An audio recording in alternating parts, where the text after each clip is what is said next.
everybody. How are you? Good to go. All right. Oh, we're good to go. Good, Jessica. All right.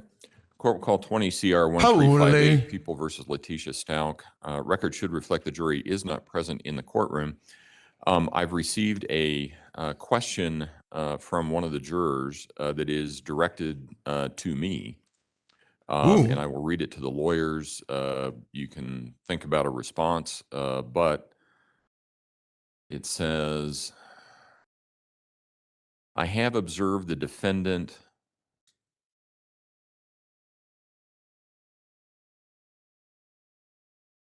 I think it's mouthing.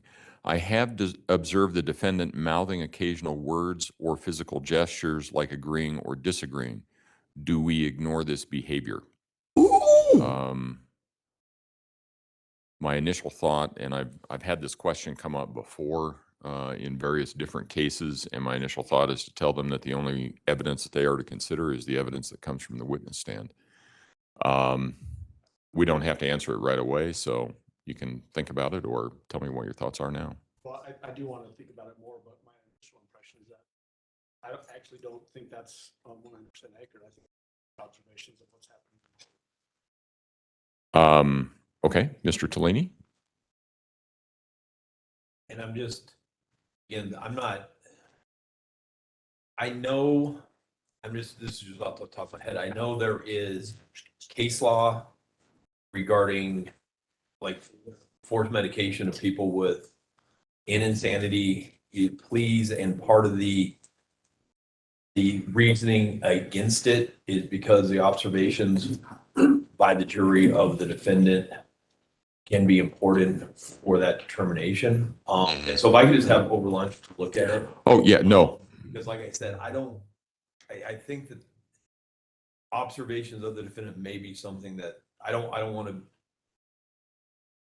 to issue something. I just want to do some research on that.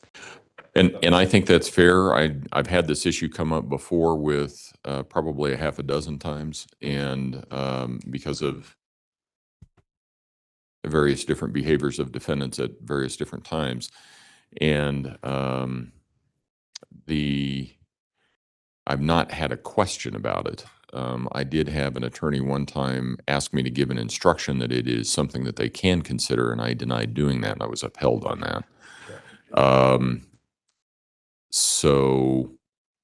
But it's something to think about. I don't think it's anything that we have to give an answer to right now. So,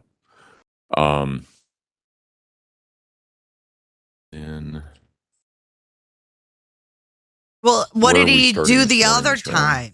times? You know? Just picking back up with Mr. Stauch and listening to those phone calls. Okay, so we're going to finish the phone calls before you call the other people that you had discussed yesterday. Okay, that's fine. Ms. Gratiano? There are a number of stipulations that I'd like. Go ahead. Parties have stipulated.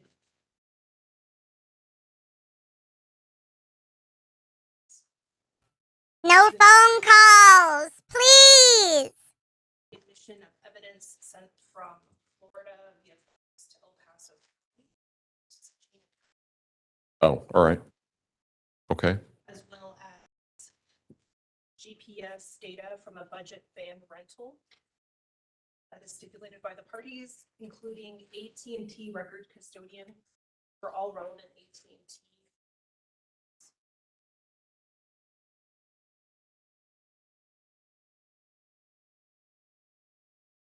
So it's not just some AT&T, it's all AT&T. That stipulated all relevant AT&T phones. Okay. Particular numbers. Okay. Additionally, Verizon records, custodian of all relevant Verizon phones. Parties have stipulated to those numbers and the records that are associated with them. All right.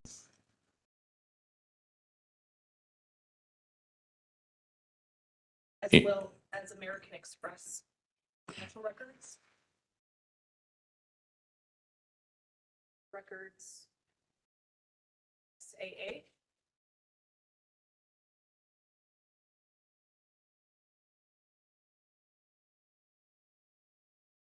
So the particular stipulations between the parties. I will also put on the record, Your Honor, that the PD did file notice of self-authenticating.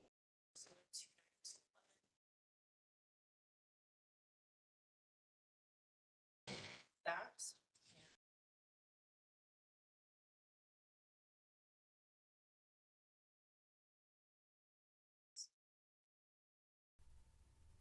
Ew. And I assume that when we get to whatever exhibit numbers those have to deal with, it's going to be, we're still going to go through the same foundational Representing the Colorado today. Not on purpose. elements for admission of those exhibits. And then it will just Exhibity. be that this part is, sounds like what you're really stipulating to is records custodian type Get comfy, issues. Michael. And so, but you still have to lay the foundation for that it is a business record or something like that. Do I have that right? Yes, sir. Okay. All right. And Mr. Tellini, do you agree? I do. Okay. So we'll take these up, I guess, as they, looks like it's primarily going to relate to phones and phone messages. So we'll take these up as we get to the exhibits and deal with it then, I suppose. Because Is there she anything else stinks. that we need to address at this point in time? Prosecution? Yeah, Judge, her. thank you. You had asked us to give you heads up when we're going to get to some sensitive photos. Yeah. When we get to Detective Yoder and Macon Ponder, there will be some photos of the discovery of the suitcase in Florida, which will also include some photos of Gannon's remains, just so you're aware. No, I have So to that's zoom in, Detective guys. Yoder There's and quality what when was you the have other to one? zoom. And then Macon Ponder. Macon Ponder? That's right. Is that going to be today? Those are the two people that we anticipate, depending on how long Mr. Stauch takes today, that we would get to at some Oh, point. these this are the two people from Florida. Exactly. Got it. Okay. Okay. All right. Is there anything else that we need to address? Prosecution? No, Your Honor. Defense? Yes, sir. All right. Let's go ahead and bring the jury in. It's as good as it gets. Find me a stream that's clearer, that doesn't have $1 billion. Yeah, this is on WebEx. So literally, it's this small. Yeah, we're good. The lectern's The on, judge, but all the other ones that's are how off. small it is. And I have to Right. zoom in because they're that far away. Tis what it is.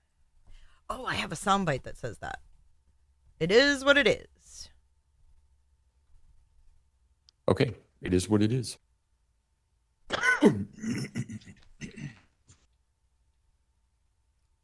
Thank you for subscribing, Lindsay0212. Ooh, that smell. Creek Town, dude.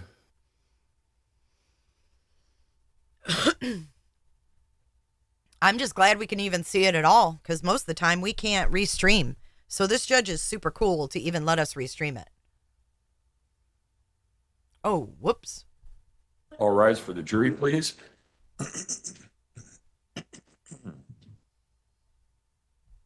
What the are you doing here?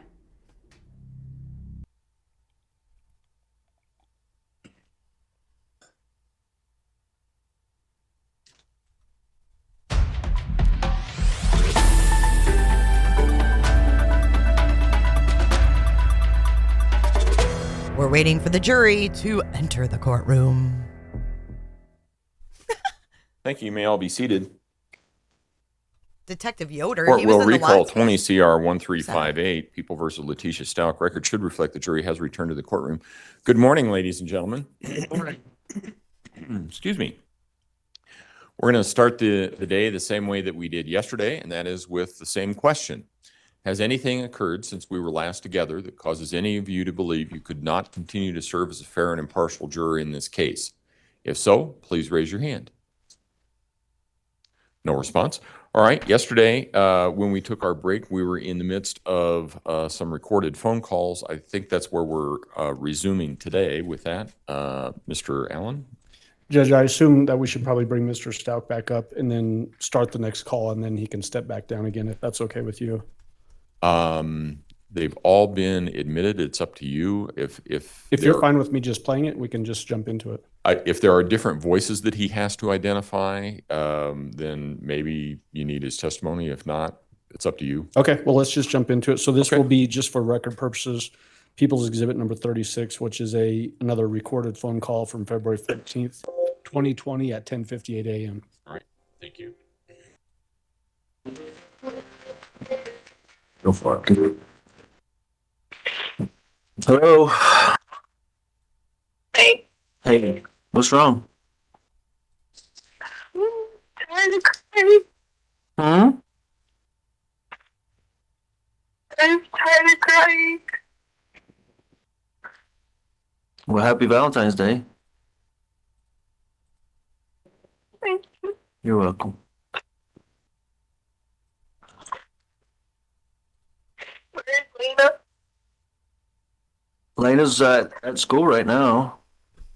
So, It was why, what's potato, up? wasn't it?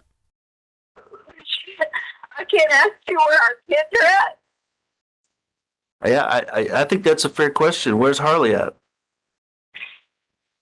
She had to go to the doctor last night because she had bad chest pain and the recruiter. She was 12 pounds underweight. What hospital did she go to? Because someone could be listening and know where we're at. Tisha, No, I don't know. You talk crap about me. You treated me wrong. where did I talk crap about you? I haven't said nothing to nobody. Charles in your school or posting all this stuff, messages you sent them how horrible of a person I was. When did these messages come from? Years ago, maybe? I mean, Don't know when. but you know what? Posted them to everybody. But what have I always said about social media? I don't give a crap what people say. People are just looking for a headline, okay? I'm tired of doing this, Albert. You should have talked to me about all the other stuff. I'm not. Oh, what other stuff, Tisha?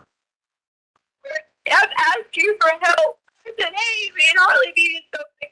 I've asked you for help. You turned me down. You know good and well. Anytime you've ever needed help, I've been there for you. Tisha, let's walk back through this now. Just to be straight up, okay? You took over $2,000 out of the bank account at the beginning of the month, and I didn't say a word to you about it, okay? All right, that's like 1/3 of what I get every month. So you got 1/3 of my monthly income. All right, so that being said, I've also offered help and safety and teamwork the whole time, and you guys decided to, step out on your own. And I haven't bothered you, but I've never looked back in there. I've never told you no for anything. And I've been. Okay, well, first of all, I didn't take $2,000. It was $1,500 because I had to have a place to stay. When I kept begging you and asking you that people should not have been in the home. Okay, well, hold. It should have been nobody but your family. You're right. My family in your home. Okay, I understand your opinion. So I want to clarify because you took however much. I'm not going to fight over the dollar amount. You took over $1,500 in that one lump sum, not to mention the other ones, but that one lump sum you did take $1,500 and some dollars, and you can't get. But you've told me from like almost the first minute you don't have a place to stay. So do you or don't you? It was it cost $125 a night for a hotel, and then I had to pay a pet fee. Add that up, how many nights I get. Plus we had to have food. We didn't have a way around. We had to Uber. Add that up. Were you Ubering yesterday when we were talking? Because I heard you get in and out of a car. I'm just trying to piece all this together, Tisha. I don't know what's going on. I've heard so many stories here. I'm just trying to, as I've always said, I'm just trying to find the truth, and I keep getting a different version of it. There's this little guy that stays at the hotel. He has an old white car, and he let me drive it to the store. You know how bad it is for me to ask somebody to drive their car to the store?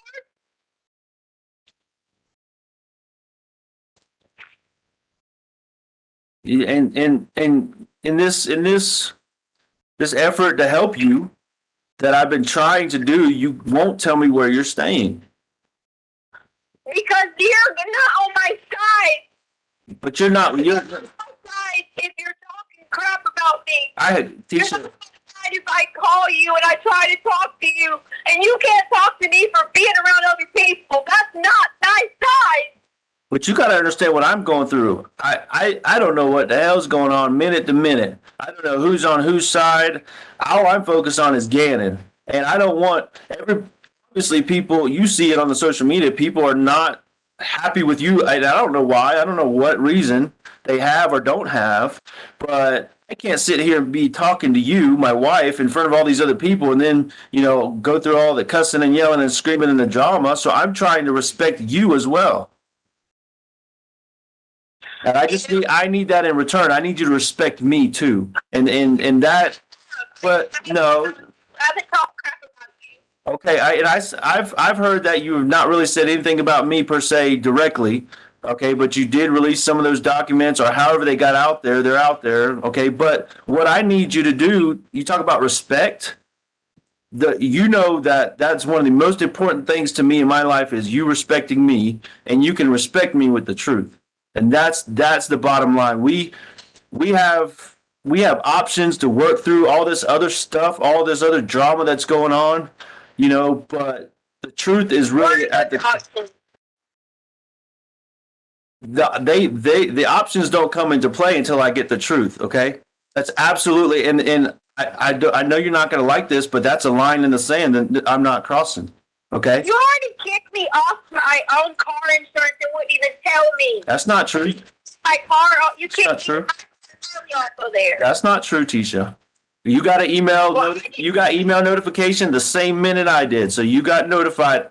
Absolutely. Why did you not talk to me about this? Well, on February 8th, I didn't get any kind of confirmation that 2 of my vehicles were deleted, and there's no one else that has access but you. Okay, so you tell me what the truth is. They were all getting put in storage. So if it was done wrong, then that wasn't on purpose.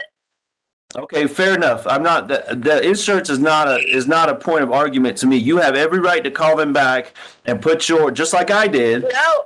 I tried. No. They said to me, you have me listed as ex-spouse, so I had to be on a separate policy. Well, exactly. Okay, because that's where we're at right now. That's the line in the sand. Okay, the line in the sand is we have a gap between us right now. Okay, absolutely. And I'm not gonna sugarcoat it because I don't sugarcoat it with you. Okay, we have a gap between us.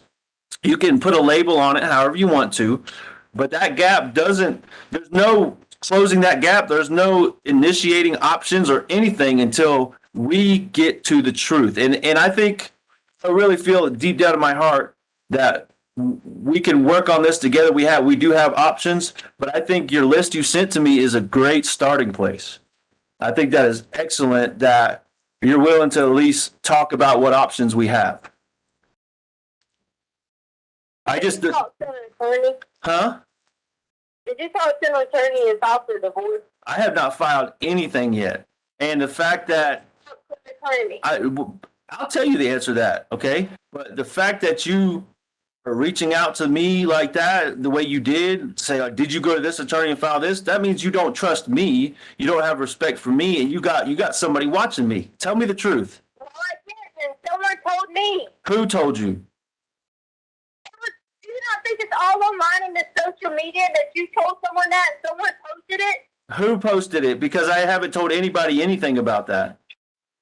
Well, someone knows because it's online, just like it's online about some girl talking junk about her best friend, and she's best friends with your sister, and that's what she said. I mean, come on. Yeah, but once again, well, yeah, you're right. I fully agree with you. Once again, that's why I've told you forever that I don't get into that crap, because it's just you're getting torn every direction by people's stupidity. Okay. So anyways, let's not worry about that, about how you know what you know. Okay. Go ahead. The basic thing is, I reached out to that lady. She doesn't write me back. This is how I've been treated. I've been treated like a criminal when I told them exactly that Gannon left with someone. Which lady? What lady are you talking about? The Amber lady? No, Bethel, because she's the lead investigator.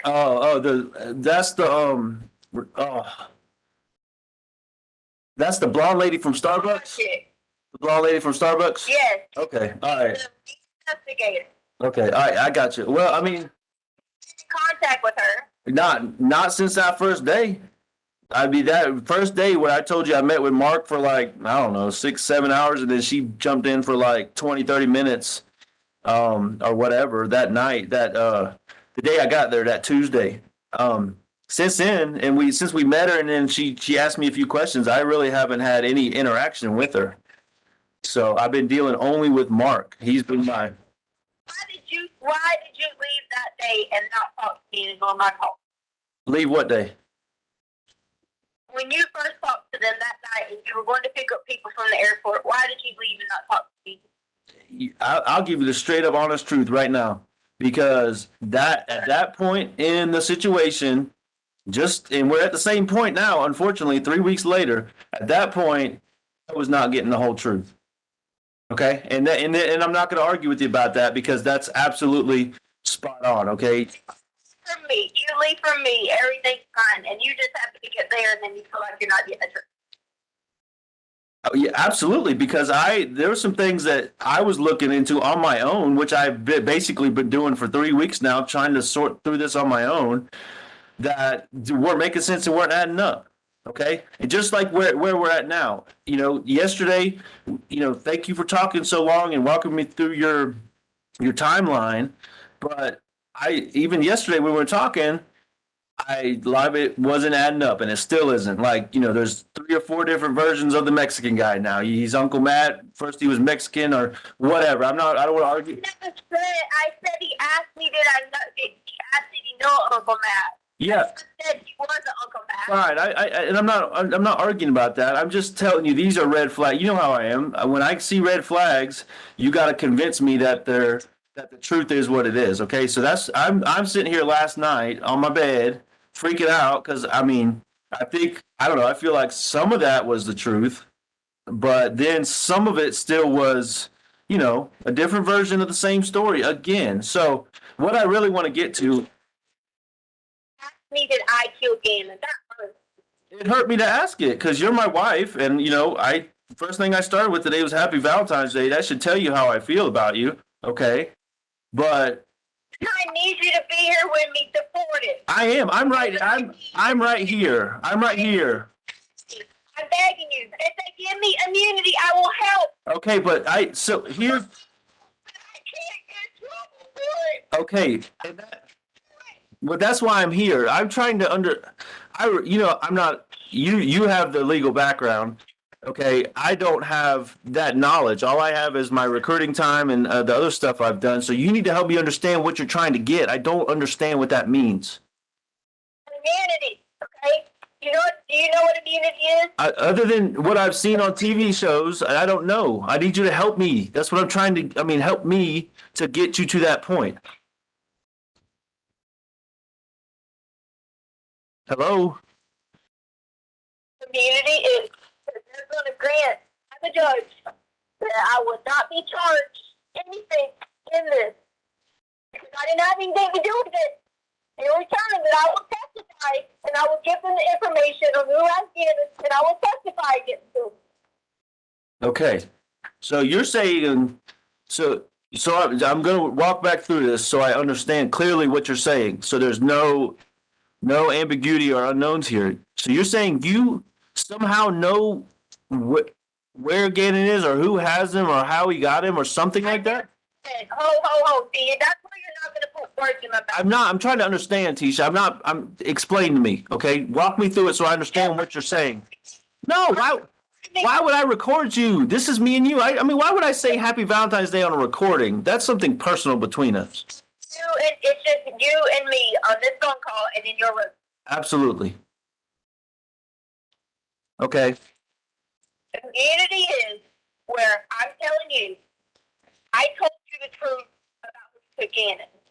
There's more details about how that went on.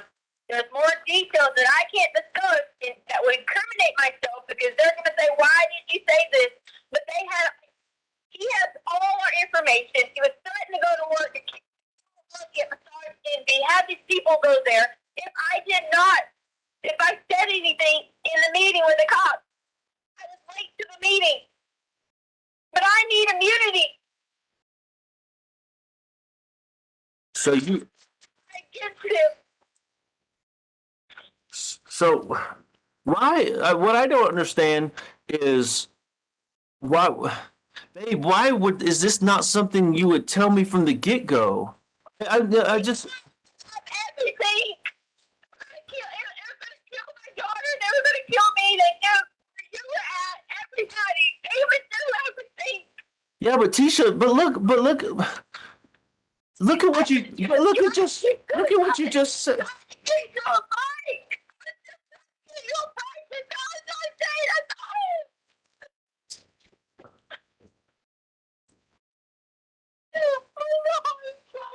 But Tisha, What? I'm trying to understand. Only thing is surprising you. I need immunity, please. If you were no, why would I record you? What I'm trying to figure out is why your first thought, your first thought is what they may do to you and Harley, but something was already done to Gannon, and we're not worried about that. That should be the priority.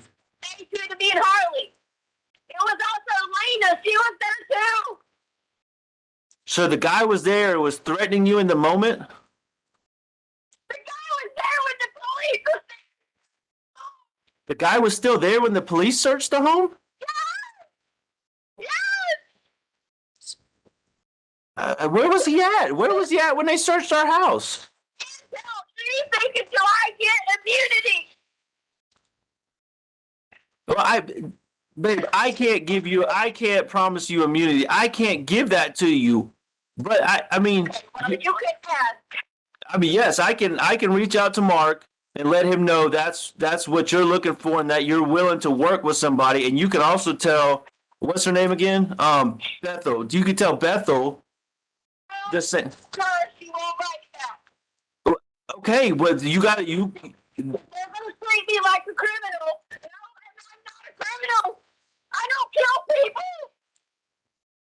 Okay, I never said you did. You're tired of what? I get that. I had got it yesterday from him. Yesterday I got a message. Well, did you send that to anybody? What? Where's the message? Can you send me the message so I can see it? Just if you email it to me or email it or text it to me so I can see it. I need immunity. They're gonna try to incriminate me. Tisha,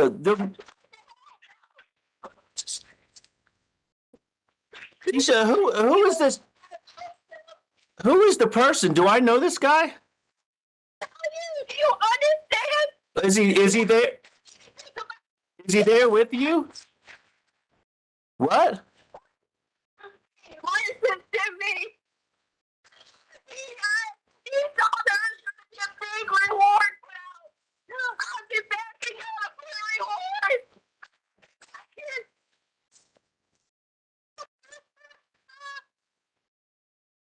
So I heard there's a reward coming out. That somebody said that the neighborhood's trying to do a reward.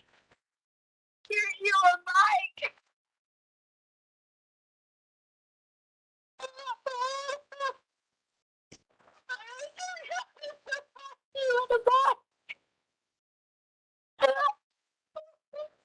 So but what happened with the bike situation? I don't think we ever. Until I get immunity.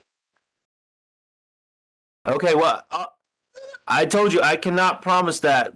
Okay, that's not something I can promise you. I can promise you help or, whatever, but I can't promise immunity. That's something that the investigators got to reach back out to you.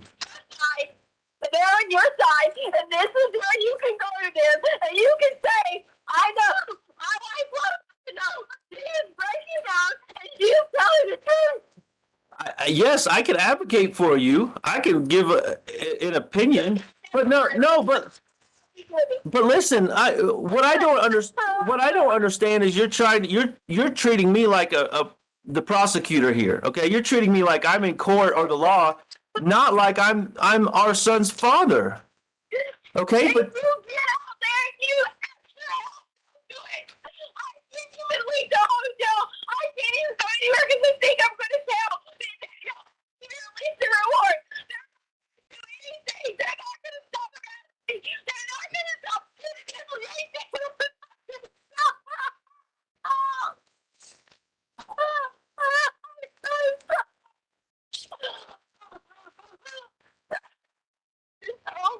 I do too, but these. Okay? I bought the thing. Please, what can I do to have that? Please, what can I do? Here's what I need you to do for me. Okay, I understand and I respect that you don't feel safe telling me certain things. Okay, I'm not going to press you on certain things, but I need to know something about my son. I need to know something about Gannon. Do you know if he's safe? Do you know?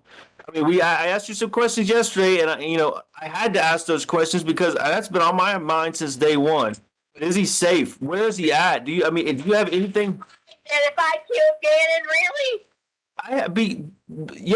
Yes, I had to ask that because there was. Well, I would never not tell you the truth over and over and over again. So.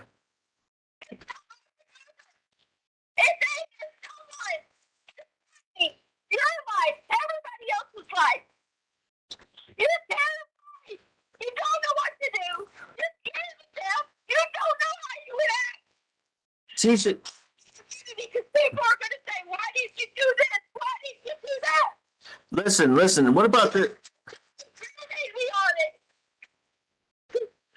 it. What about this? I'm trying to think of any way to cue the police to offer you immunity if they can. Okay, I'm trying to find a way to get them alerted to you might have some information. What if you told me just one key thing and I just called in on the tip line or something? No, but no, because it'll be anonymous. But they won't ever know because I'll call it. I'll do it. I'll be just some man calling in an anonymous tip. And I mean, the key here is to get Gannon in the investigation and then protect you if they're able. So there's some big reward. But why won't they? Who is they? Why won't they budge? What is it about the money that's the key? No, just they keep asking. I got messages. We're going to be on board. You better not say anything. I know you got some everything on my mom. I just Tisha, listen. Despite how this is gone, you know for a fact you could always trust me, okay? I know you may be worried about your name getting out there from this information. I don't want anything to do with the media. I don't want anything to do with Facebook or social media or anything, okay? You know, because I've absolutely been off of that.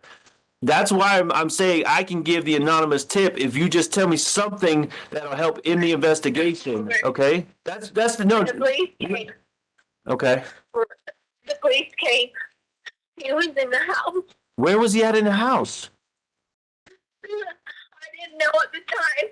I thought they were going to find him because the guy was like, can we please search the house? And I said, sure. Okay. Terrified, which is why I sent Lena and Harley to Dollar Store and all these places because I thought Gannon was hiding too.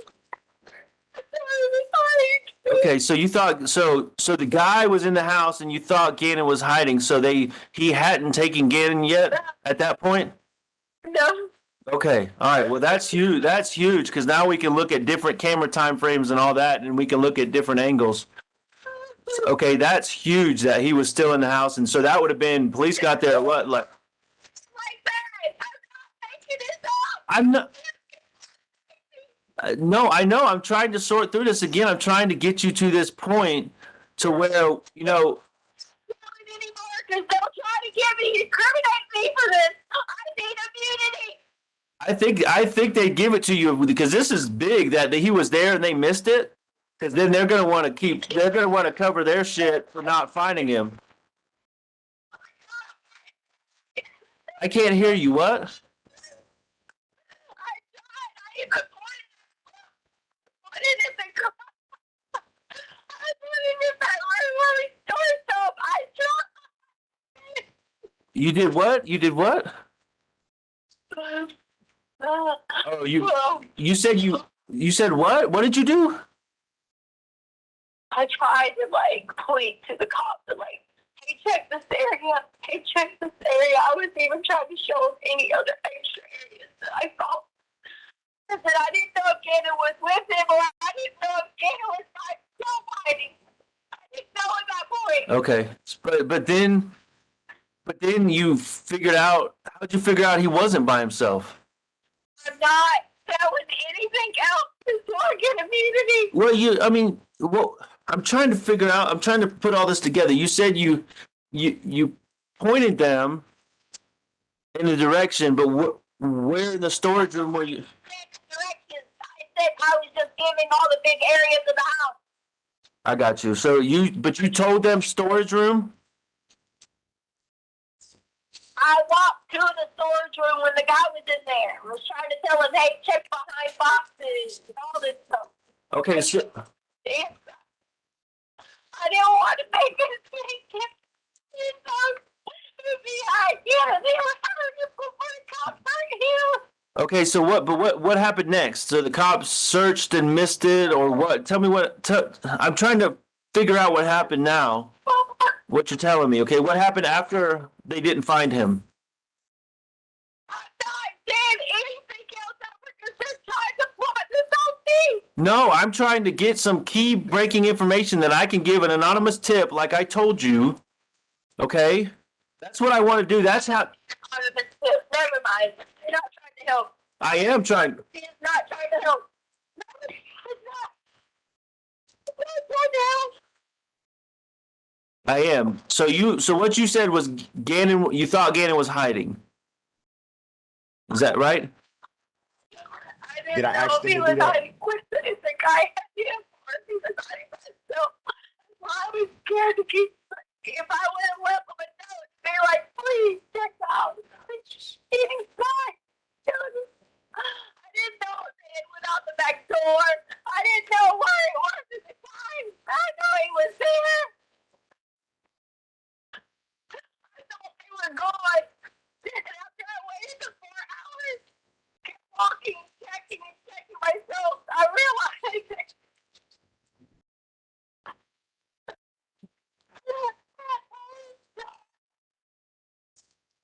I couldn't go back and get to the car because the car was in there.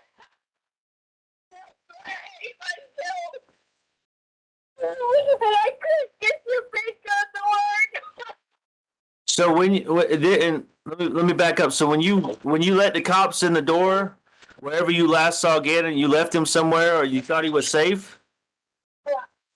Like you thought he was safe hiding, or you thought he was with the other person, or what?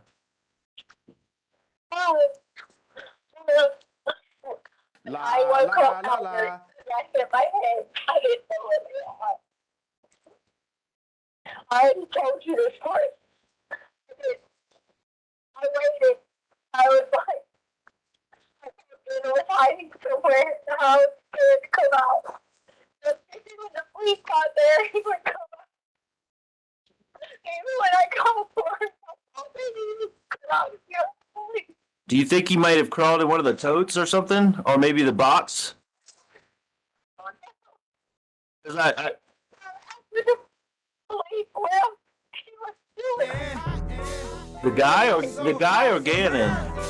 The guy was at first, and I said, I thought he was back in the room and told him to shut the door and don't come out.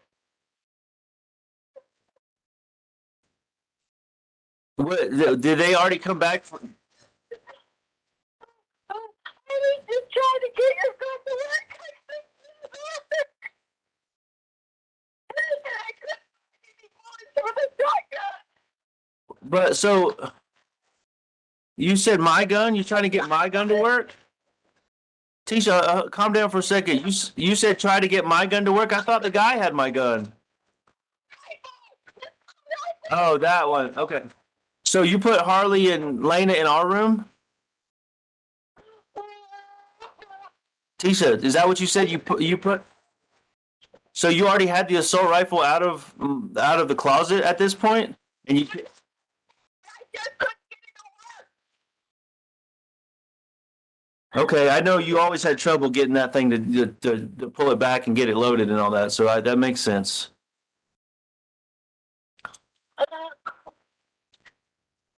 So, I'm not going to be honest.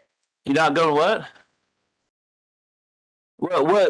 how is this, what is key about this that I can call an anonymous tip that helps me find Gannon? You can call in and get the immunity. I can give you the guy's ID. I can ID him in a lineup. I can give you his name. Tisha, you know I can't promise you anything. I'm not the police or the judge. I can't promise you immunity. I can put you in contact with them, and I've done that. Please call me back, please. Please call me back. I will. I'll get as soon as we get done talking in a little while. I'll get on the phone with Mark and tell him to tell that lady to call you back and quit stalling or whatever she's doing. I don't know what the hell's going on, but Mark will get on it. He's always been. Guys, you call me the government. I will ID him. I will shame him. He lied about his name. I got a piece of paper. And I saw the ID. We're trying to get the bike. Right. Tisha, listen, I there's something that I can, you can give me that can help fix this right now, okay? I don't know if you're willing to, I hope you are, but if you give me the name of the person, if I know this person, that I can fix it right now, okay? I guarantee you, I can, yeah, I'm not gonna I can't. Well, who is it so I can tell them who to be looking for to protect you? I can promise you that. Tisha, I can't promise you that. I know they will work with you, okay? I know they will. I just need I need the person's name so I can get Mark and tell them to go find this person.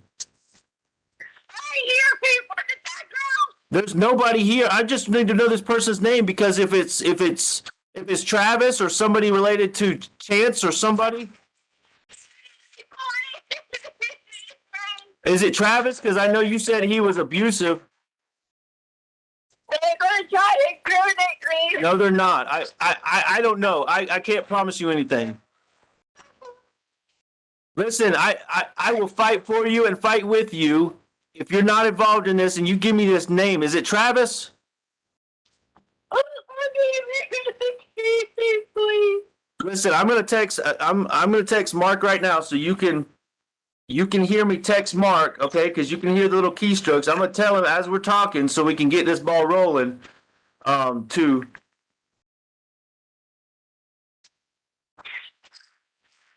Listening to me, I hear nobody. That's me texting Mark right now to tell him to get Bethel to call you. I hear somebody hollering. Nobody's crying and hollering. Just like the other day when you said that, nobody's here. I'm standing here trying to figure this out and get a name. Where's everybody else at? What, like Uncle Jeff? He's getting on a plane and Landon and her Aunt Veronica, they hit the road back to Dallas, and I think they're going to take Landon for the weekend because it's a 4-day weekend. So I'm here by myself, like I told you. They're getting Lena after lunch because she had a little lunch program going on. Okay, but that only matters if we can get this ball rolling. You could tell me this name, and then you can reach out to the police for immunity or help or whatever they can offer you. Okay. Anything so I get immunity.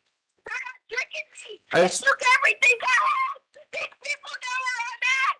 They're in a gang. I will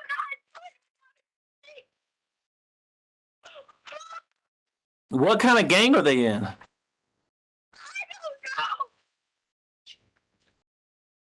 don't know. Oh, Tisha.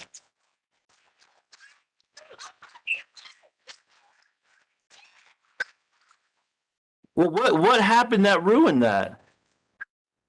I know that's another part I don't understand.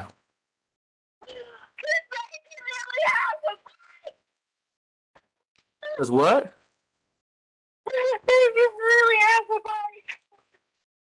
Tisha, so this guy, I know you're trying not to tell me his name, but after the police left, remind me, I don't remember. I know Harley and Lena went out to look. Did you go look for Gannon? You knew the guy was in there, or you didn't, or what did you do after the police left?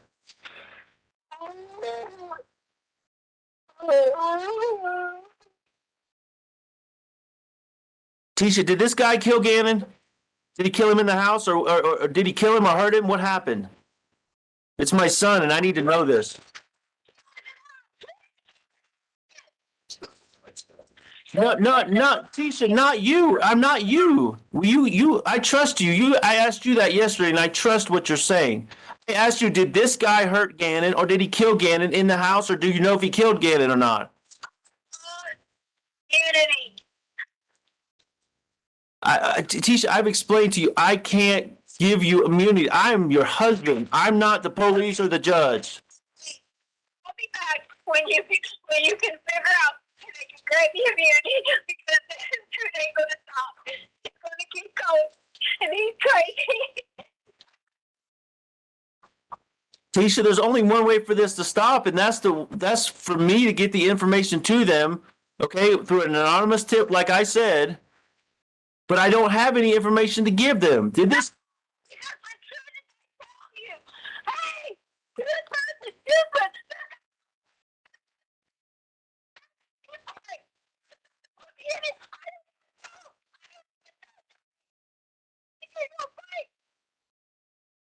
Yeah, and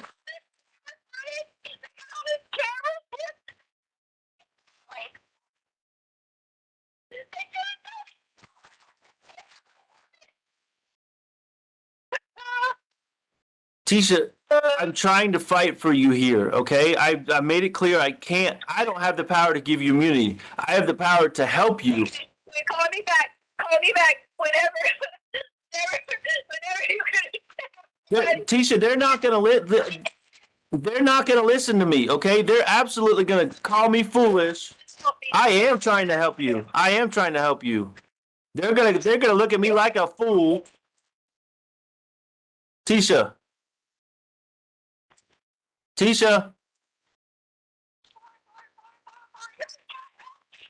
I can't hear you. You're not helping me, Albert. I'm trying to. Someone killed somebody. I don't know if anyone killed anyone. What then what do you know? What's the guy's name? I gotta know the guy's name, Tisha. Okay, I mean, I'm trying to help you, but you're not freaking letting me help you, okay? All right, shut up. Well,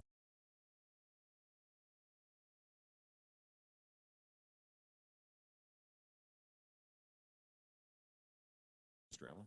Yeah, so we would just want to have Mr. Stout come back on the stand and ask him some follow-up questions, Judge. Okay, all right. Mr. Stauch, if you would resume your seat in the witness stand, I remind you, sir, that you're still under oath.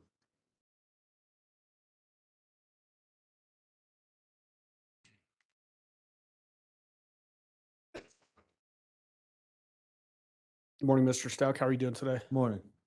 So at the very beginning of that call, you told the defendant Happy Valentine's Day. Did this call actually occur on Valentine's Day? I believe so. If I would have said that, I don't know the date you quoted when we started, but Okay. The date of the call was February 14th Okay. of 2020. so absolutely then. There's a question in that beginning portion where the defendant was asking you questions about where you were and where Lena was, and then you responded with, "Where's Harley?"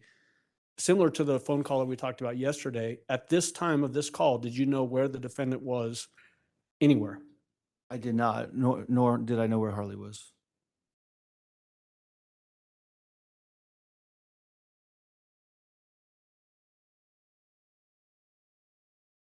When the defendant started making statements about the guy was in the house when the police came, in your mind, was she referencing when the police first responded to your house at 6627 Mandan Drive?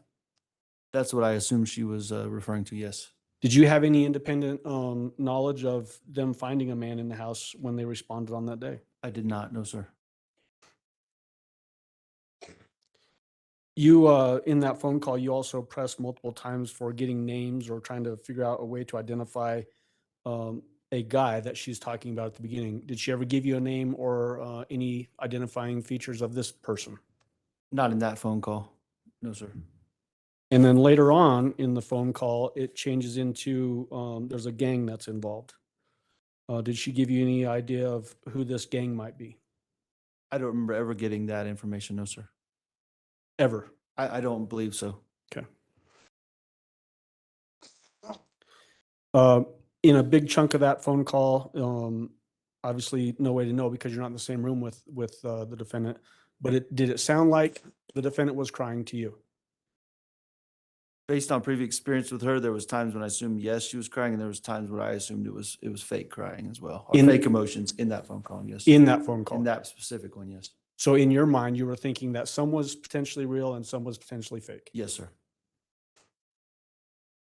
In your mind, did you think that she was trying to manipulate you in the course of the investigation? Objection calls for speculation. Overruled. Yes, sir. One of the questions that you asked the defendant very specifically was whether she knows Gannon is safe. Do you remember that question? Yes, sir. Did you ever get an answer from her on that question? No, sir.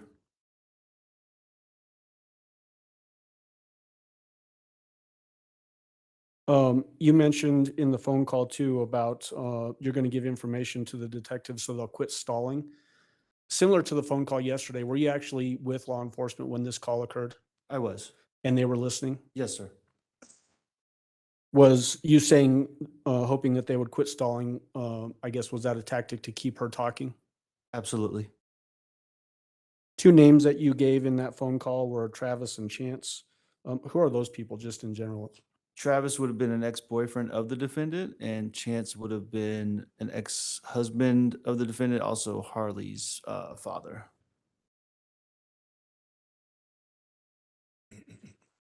Did you ever have any indication that either one of those two names were involved in Gannon's disappearance? No, sir. Chance was deceased by that point, and no indication of Travis either at all. Okay. In relation to that that gang reference, was there ever a gang that was after you and your family? Not to my knowledge.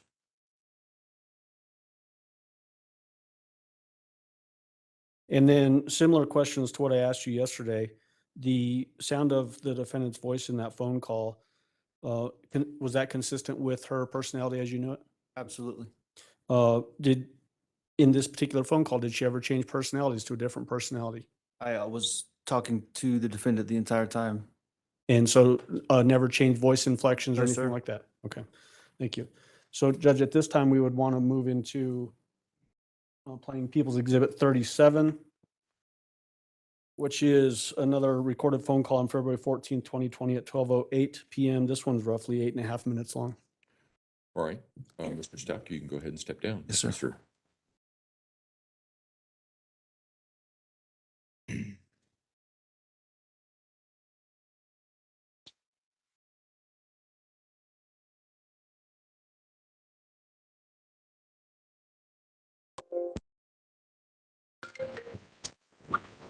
Hello?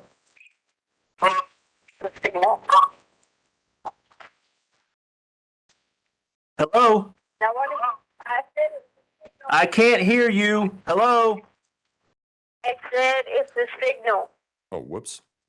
Okay, well, what? Because you hung up on me and I'm not really feeling this right now. So what? What do you got for me? I can't help it. In and out.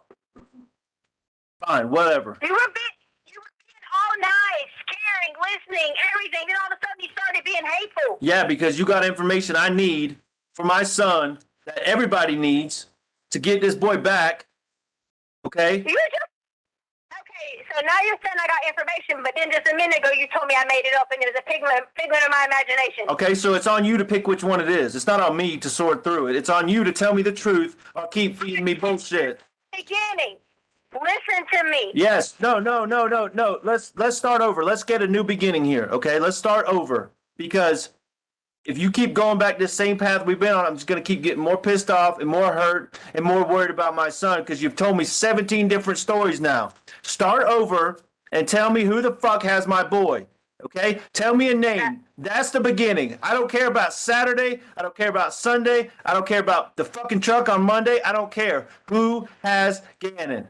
That's what I care about. Who? Then I want immunity. What the fuck does that have to do with who has Gannon? I can't give you immunity. You call the police. You do what you got to do to get yourself protected from whatever you're worried about. I mean, it keeps... Anyways, I'm not dealing with that. Okay, the beginning is who has Gannon? Did you even call call the guy to ask him about immunity to talk to me, did you? No, because I figured you'd call me back. I thought you was hanging up with me. Call me back. What is he? What can I? I'm not your lawyer. Okay. But you're my husband. Right, and I'm telling you right now, you want immunity. You want this fucking immunity because there's no dude. It's all a fucking lie, Tisha. Prove me otherwise. Just like I told you with the rape, I'll get on my knees and beg for forgiveness if it's true. If it really happened, if there is this fucking guy out there, I'll on the media, I'll go out to the world and say I was wrong, my wife was right this whole time. But there's no fucking dude, Tisha. Prove me wrong. Prove me wrong. Yeah, prove me wrong. Was this an accident? Did something happen? Did you accidentally hurt him? Did you give him too much medicine? What happened? So what do you think happened then? Since you think everything I have to say is wrong, since I offered help, then what do you think happened? Well, I'm gonna tell you first of all, like I told you already, I was not home. That's what the problem number one. Okay? Something bad happened and I wasn't there to take care of it. All right? So for the rest of my life, no matter what happens, I'm going to blame myself for this because I wasn't there, because I was trying to progress in my career, be successful and all these things. Okay? I just wasn't there. That's number one. That's the first thing that happened. Number two, I mean, you told me a lot of things that happened in like a 12, 13, 24-hour period. You talk about blood, you talk about Gannon's foot, you talk about the burns. All this happened in a short time, and they were all accidents. Nobody's to blame. Okay? Nobody. And you just panicked. Okay? That's what I think. I think all this stuff happened, and then maybe, I don't know, maybe there was a big accident. Gannon took too much medicine, or Gannon hit his head, or Gannon's nose was bleeding, or I don't know, okay? I'm sitting here trying to make all these theories up, but all these things are running through my head. He hit his head on the ground. He hit his head on the wall. You picked his fingers too much and he was bleeding. Whatever the truth is, Gannon did something and it was an accident. And then I just feel like because I wasn't there to keep it all together, you panicked. And then I don't even have a theory on the rest of it. Okay, that's what I think. I think there's absolutely no guy there, and I understand why that would be on your mind. I understand that. Okay, I'm not discounting that. I'm not making you feel bad if that's something you're trying to get through this and you made that up. Okay, you've told nobody that but me. Okay, so if that's not. Okay, screw the police right now. This is me and you. Screw the freaking police. They're not listening anyways. You know that. They're looking all these places, and you know shouldn't be looking there. Okay, so they're not listening to you. I'm listening to you. I just need to know what happened. I gave you my theory up until the one point where you panicked. Okay, whether it was too much blood, Gannon hurt himself, and you didn't know how to handle it, and you didn't want to call me because you were scared I might be upset at you, and I understand that. I understand that you've got this. You want to do so good for the kids and provide for them and food and clothes, and you do a great job at all that stuff. Okay, you do a great job at all that stuff, and I tell you that all the time. And you really want me to feel like you're better than Landon. And I tell you all the time that you are. Okay? I feel like all that factors into this, that something bad happened accidentally. Nobody's fault. Accidents happen. And that's what we would have told Gannon, the candle or whatever it was. Accidents happen. We could get new carpet. We can't get new children though. Okay? I tell you that all the time. We can't replace our children. We can replace clothes and carpet and couches. Who gives a fuck about that stuff? And you know I've told you that. We smash the TV. Who cares about the TV? Okay? An accident happened here of some sort. You panicked and freaked out, and then I just need the rest of the story. I just need to know where Gannon is, okay? I just need to know what has happened with Gannon. Is he safe? Is he hurt? Is he alive? Is he somewhere? Okay? I don't want to hear no more about this dude unless you give me a name, okay? So I don't believe it until you give me concrete information. My theory is this. That accident happened. You panicked. Now tell me the rest. I was there, Albert. I'll give you his name. swear to you. Give me his When I name. tell you this part, this is why I want immunity. Okay. Do you, okay? Okay. Okay? The whole thing happened. The cops were there. Yada, yada, yada. All that was true. You keep saying I said all these stories is not what happened. I really was truly thought that Gannon was going out every day.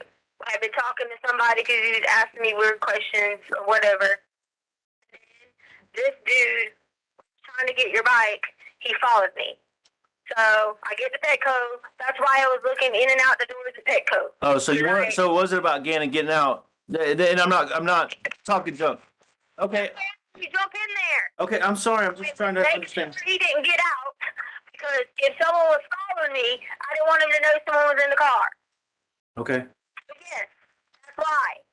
Okay. All I was trying to do was go get you a bike. Then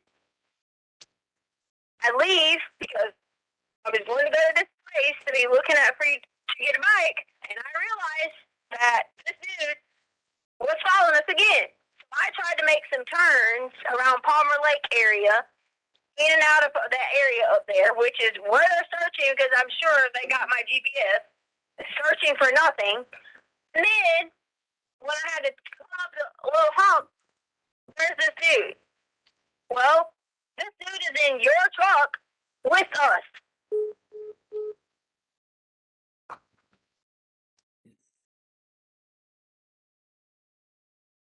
And just so that I'm clear, Mr. Allen, that was Exhibit 37, right? 37. That's Okay, all right, go ahead.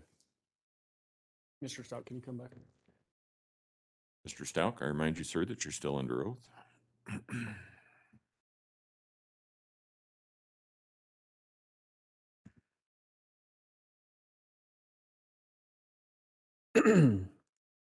Mr. Stout, in that call, you said to the defendant, you want immunity because it's a lie, there's no dude. And then you said, prove me wrong. Did she ever prove you wrong? No, sir. You made mention of Gannon did something, an accident, and you panicked. What were you trying to do by saying those things to the defendant?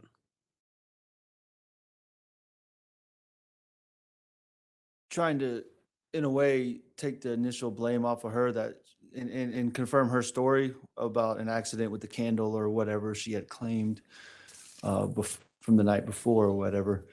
And, you know, give her a freedom to talk about what happened next in her mind. Basically give her an out so that you could try to maybe get more information? Absolutely, yes, sir.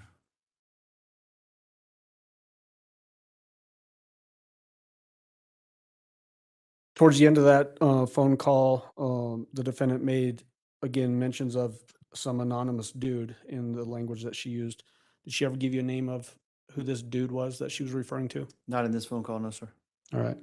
Was that phone call consistent with her personality? Absolutely, yes, sir.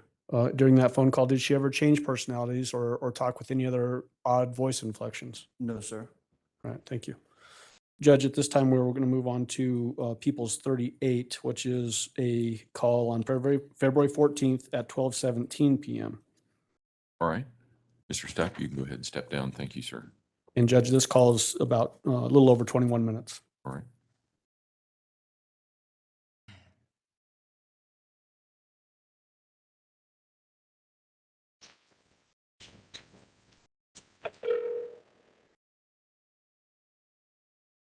Hello? What happened? I was talking away. Okay. What did you guys hear? Something about you were at Petco and then you got in the truck and the guy was there or something? No. I asked them to go get the footage from outside of Petco. Okay. Not just the footage inside Petco. That's the footage we need outside of Petco. Because the guy had followed us to Petco, and as I was pulling off to go to the Palmer Lake area, I was going to go look at the bike. Somebody was laying down in the road, acting like they were, I don't know, going to kill themselves or some crap. When I turned around and came back the other way, and this dude gets in the truck with us. I didn't have anything, knives, anything to fight anybody off or anything. I had to go like a normal time. Gannon was crying in the back seat till he threw up. He was so scared. He followed us all. He came with us all the way back to the house. Where's the footage showing people getting out of the car? Did you see that? Yeah, I saw it. Okay, who got out of the car? I mean, I saw you, and then I saw the shadow that somebody was talking about. Side. The only footage I seen is the one that you said the guy got paid for. That's the only one I saw. Okay, so we get there. He's still in your car at this time. We all get out. The guy was with us the whole time. Okay. The whole entire time. I asked him, what did he want? He could take everything he wants. He could rob us. He could do whatever he fucking wanted. Have it all. There was a struggle. There was everything back and forth. Anna was asking, did I know his Uncle Matt? Because he was saying, whoever Uncle Matt was, we don't like Uncle Matt. Uncle Matt came in at. Oh, she had something to do with it. Because I was freaking out how he would know someone by this name. I told you this.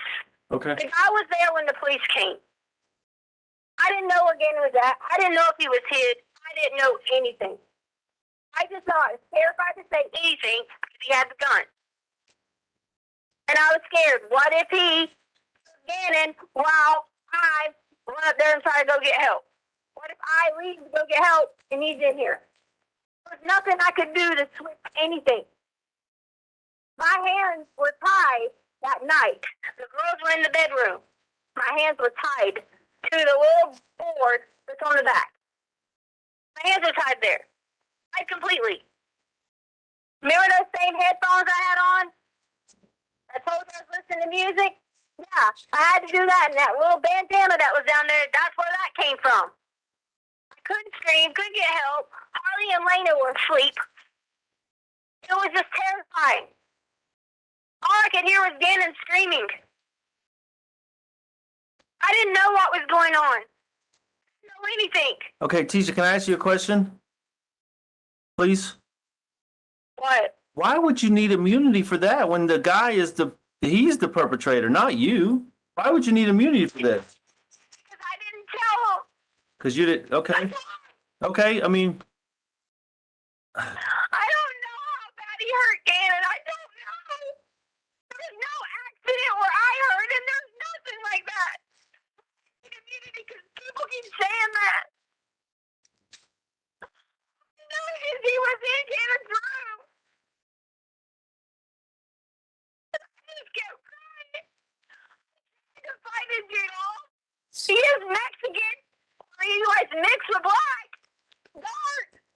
5'7". I gave him the facial features that was on him. His name. okay, hold on. All right, so let me just bear with me here while I sort through this. Okay, so you're at Petco, you pull out, and you're at the stoplight. Dude's laying in the middle of the road, or are you in the parking lot? We drove up to look at the night for Oh, so the guy was at Palmer Lake laying in the middle of the road. He followed us. I made a turn. I thought the turn was going to take me back to 25. Instead, it wraps you back around in a circle to come back the same direction up these hills. Okay. All right, so yeah, let's stop for a second because all right, listen, I'm gonna be straight up again because I'm getting frustrated again because this is even more bullshit than the original 17 stories, okay? I mean, no guy fucking jumps in your truck.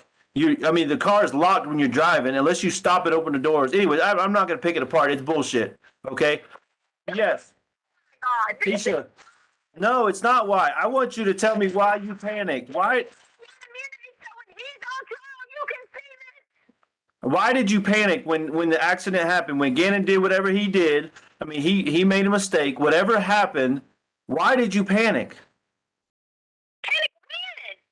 After Gannon was hurt, after he hurt himself, after he had an accident, after he banged his head or something, why did you panic?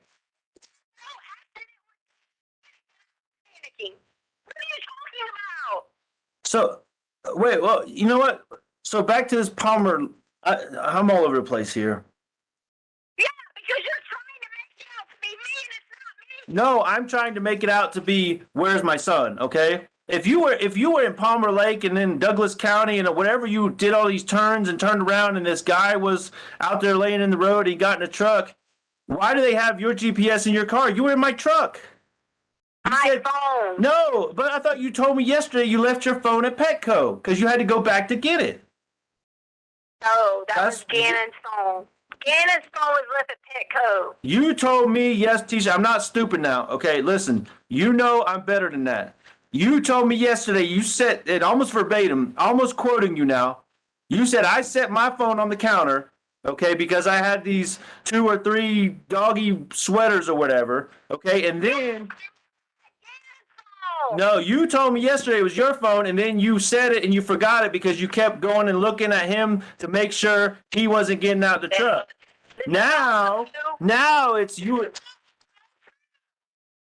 Tisha, but how is it all true when you've told me 7 different versions of the same thing? It can't all be true. He can't be a Mexican named Uncle Matt, lived it, but he wasn't there until he got in the. See how you keep doing? No, what I keep doing is not being stupid and letting you get me with bullshit, okay? I need the truth. Really? Yeah, really. Really? Really. I mean, you can smirk all you want to, you can roll your eyes, you can hit the steering wheel. That doesn't change the fact that you have the truth and I don't. I mean, because, yeah, so yesterday, it wasn't a Mexican, it was the guy riding around in the Aubrey Holmes vehicle or whatever it's called, okay? And you gave him the garage code and then he came in. These things. But that's what I do understand. You're spinning me in 12 different directions to help. Need immunity because they made me tell all this. If I don't keep saying different things, you get the right person. You don't care about that. You don't care about the ability if I say anything. No, Tisha, what I care about is you, and I care about our relationship and that the fact that we're talking together. No, you're not talking to the Albert, police. I'm not making you Gannon. say anything. Okay, listen. I understand. I understand what you're trying to do. I understand you feel like they're making you all these things, and I understand making you say all these things. Sorry. Okay, and the fact that you're having to say all these different stories because they're pressuring you, and I blame them completely. Okay, I understand that you're just in a bad situation because everybody's after you and you feel attacked and all these things. Okay, I understand that. But if you have any faith or respect in me, you got to understand that, I believe the truth is always easier than having to go 27 different directions, okay? And that's what I'm trying to work out with you here is just the freaking truth. You. He hurt. I was tied with my arm. Okay, well, who is he? Who tied you up? Who did this? You didn't do it. Who did it? Who hurt Gannon?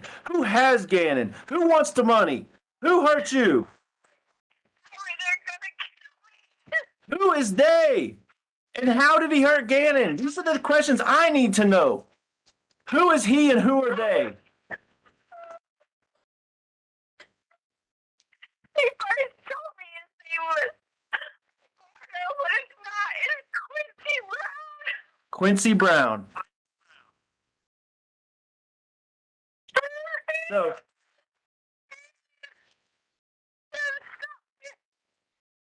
so Quincy Brown is the one who has him. What was he driving when he was following you?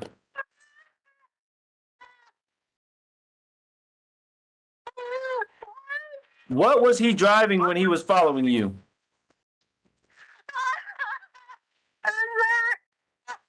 What?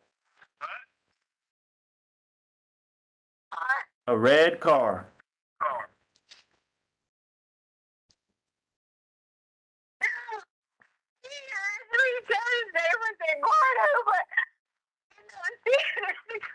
See, I think that's what I was saying. You're on it. The fact that you know his name, or he said Eduardo, but you found out his name was Quincy Brown, driving a red car.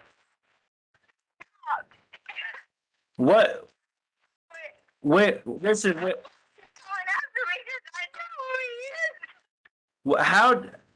How did he hurt Gannon, and how bad was Gannon hurt?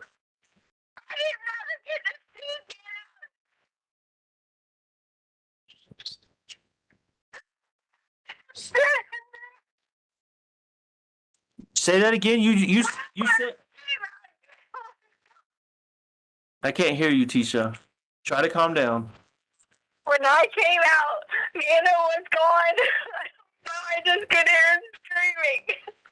I couldn't do anything. So Gannon was screaming, and you heard him. You heard. Right. No, I said heard. I said you heard, like you heard him screaming. The guy heard Gannon. So you know the guy heard him, Quincy Brown. Huh? Do you know what he heard him with? Was he hitting him? Was he?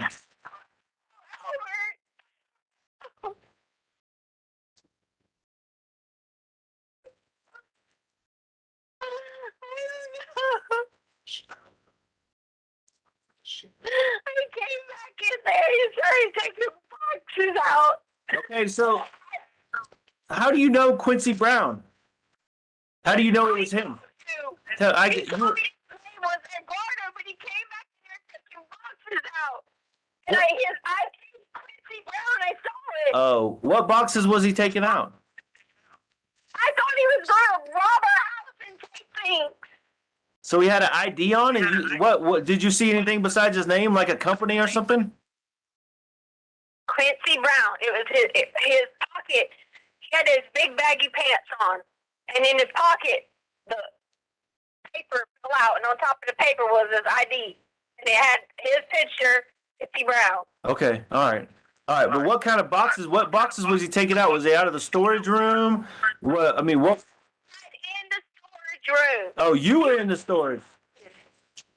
Do what? You did. That's the first you told me that you were in the storage room. He tied me in the storage room, and I put the out. I just did that. I'm sorry, you were crying and screaming. I couldn't understand that part. So now I know you were tied up. You couldn't do anything because you were screaming and you had the bandana in your mouth. You were tied up. Is this after the police left and after Gannon and him were in the storage room, or before that, or what? It was after the police left late that night. I put Harley. Okay. I realized that he was still in the house. Really, laying in the room and told him to shut the door and don't come out. Okay. All right. So what boxes was he taking out of the storage room, or what? Okay, well, you brought that up, so that's huge. I mean, if he's taking boxes, what was in the boxes? I'm just trying to sort through all this, okay? Empty boxes, okay. So back up. Gannon and this Quincy Brown guy, they were in the storage room the whole time, and you were trying to point the police to the storage room? I never told you that. I said when the cops went to the storage room, I was trying to tell them, hey, there's a bunch of boxes piled up here. I even went to the little Christmas closet and was like, yeah, please look through there really good. But you did say that they were in there and that you tried to direct them somehow to the storage room. You did say that. Not what I said. That is not what I said. Okay, maybe I'm paraphrasing. Telling him where hiding places were in the storage room. Then where the fuck were they?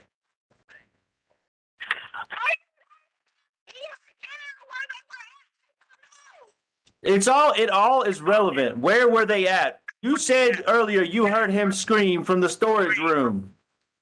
Okay? Where were they at? There was no screaming when the cops were there. What are you talking about? You know, honestly, I'm kind of getting fed up because you know what?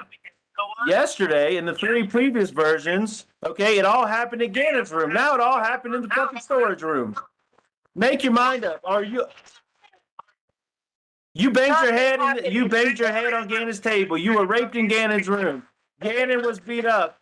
He was high-fiving the guy. He was jumping on him. He was loving him. Uncle Matt, he was a Mexican. It all happened in Gannon's room. Now it happened in the storage room. God damn it, Tisha, make some sense out of this.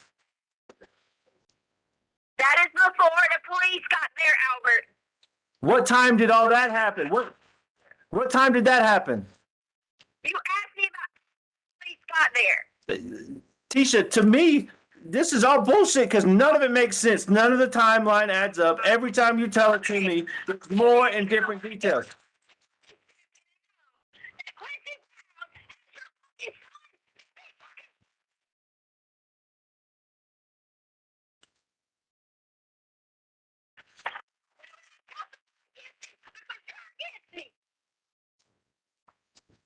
So okay.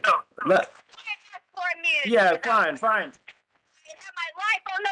Go get your fucking immunity. I hope you get it, because I don't want nothing bad to happen to you. I don't want nothing bad to happen to nobody. I want my son back. I'm trying to help you get him back. So at what point did you call the police?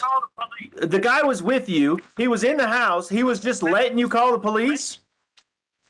Because you said he was in the truck. Well, him and Gannon were in the truck, come back from wherever the fuck you picked him up on the side of the road, and he just jumped in and said, "Here's a hamburger, take me home," or something, whatever. Okay. Yeah. I'm being a goddamn smartass because this is bullshit. Okay. So you're all in the house and you're just drinking sweet tea, and he's like, "I'm holding you at gunpoint, but go ahead and call the police, please." Right? That's your story. That's your story, Tisha. That's your story. Because initially he was already in the house when you got home with Gannon. That's what you told me initially. I am listening. Okay, so all right, so assume I believe you now. So Quincy Brown is the one holding Gannon for all the money, and you didn't tell me. So now, all this 3 weeks now, you've known who has my son. You've known he's out to get you or after you or whatever. And you think I'm going to be okay with me just finding this out after I've been crying my heart out for 3 weeks now? You think that's cool? Because you're worried about your immunity? Because I'm worried about my what? Immunity. That's all you said all day long after yesterday when you told me 7 different stories. Today it's immunity. And now I find about Quincy Brown in a red car with boxes has my son and he wants money and you never told me about it. It's like we're playing fucking Clue here or something. Or Who's Who. And yes, I'm being a smartass because I'm tired of this shit.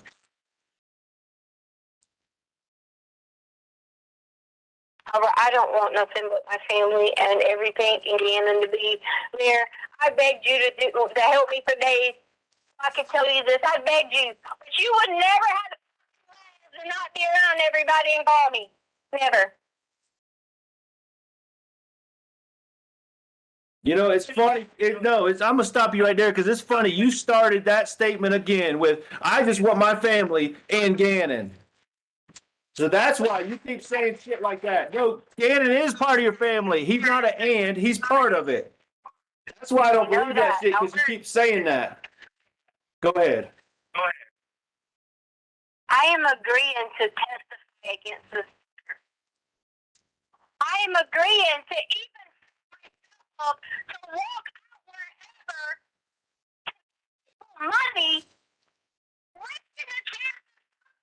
You fucking shoot me just to get Gannon. Hey, I'm going to tell you, listen, I know enough about immunity that you're not going to get immunity if you keep lying about this fucking Quincy guy. There's no fucking Quincy guy. There's no Eduardo. There's no Uncle Matt. There's nobody. Whatever. Yeah, whatever me all you want to, but there's no fucking Quincy. Yeah. Should have freaking told me about Quincy Brown from the get-go. That's why there's no fucking Quincy Brown. Really? Yeah, really, Tisha. Yeah, this is just blowing my mind here that you sit here and you want to be a family, the 4 of us in Gannon, like you say. You want us to get back together and be all intimate and, blah, blah, blah, blah, blah. But you keep fucking lying to me. 5 years of lies and now my son's gone. Where is Gannon, Tisha? Where the fuck is Gannon, Tisha? Quincy Brown. Where? Where's Quincy Brown? He's obviously, you know something about him. Is he in town? Are you in town? Is Gannon in town? Who's anywhere? Nobody knows where anybody is except for you. Earlier, you wanted to help. You wanted to listen so we could go have him arrested. But now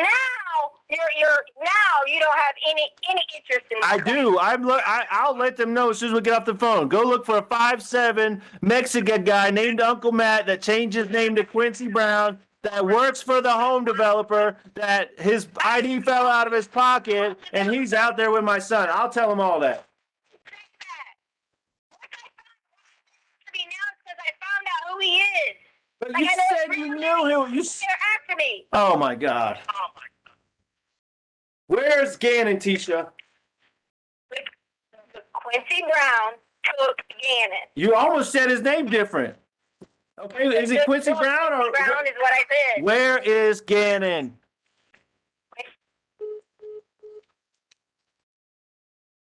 All right, I think now would be a good time for a break. So we will take our break until 10:45. Again, don't discuss case among yourselves. Don't discuss case with anyone else. And we'll see you at 10:45. All rise for the jury, please.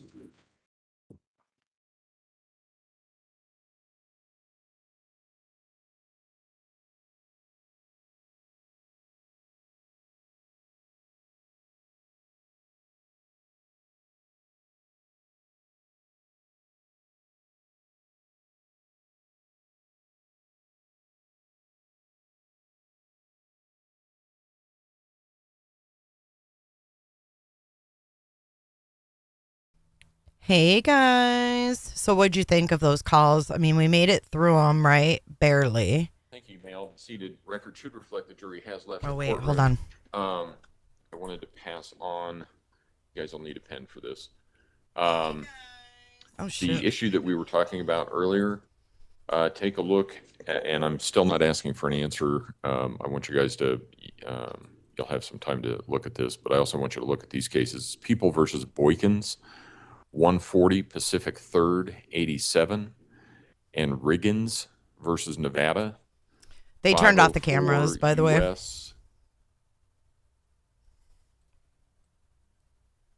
Riggins was the case that I was thinking of. Okay. It's actually, I have the Supreme Court citation. It's 112 SCT 1810 1810, decided 1992. So take a look at those. I plan to, and then we'll see if we have some further discussion. Okay.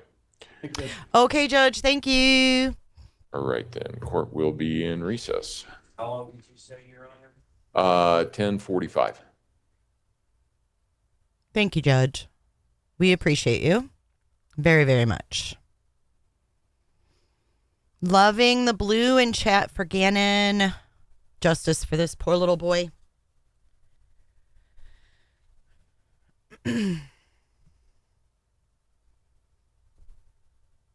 Oh my God, I know. I'm so glad. I hope there's no more calls. I mean, I'm not trying to be an ass here, but holy hell, I can't. The request from the defense, Mike says, the request from the defense not to admit the phone evidence is making reasonable sense. It's where her lies are. I'm speculating she Googled some people before the excuses. Good thought there.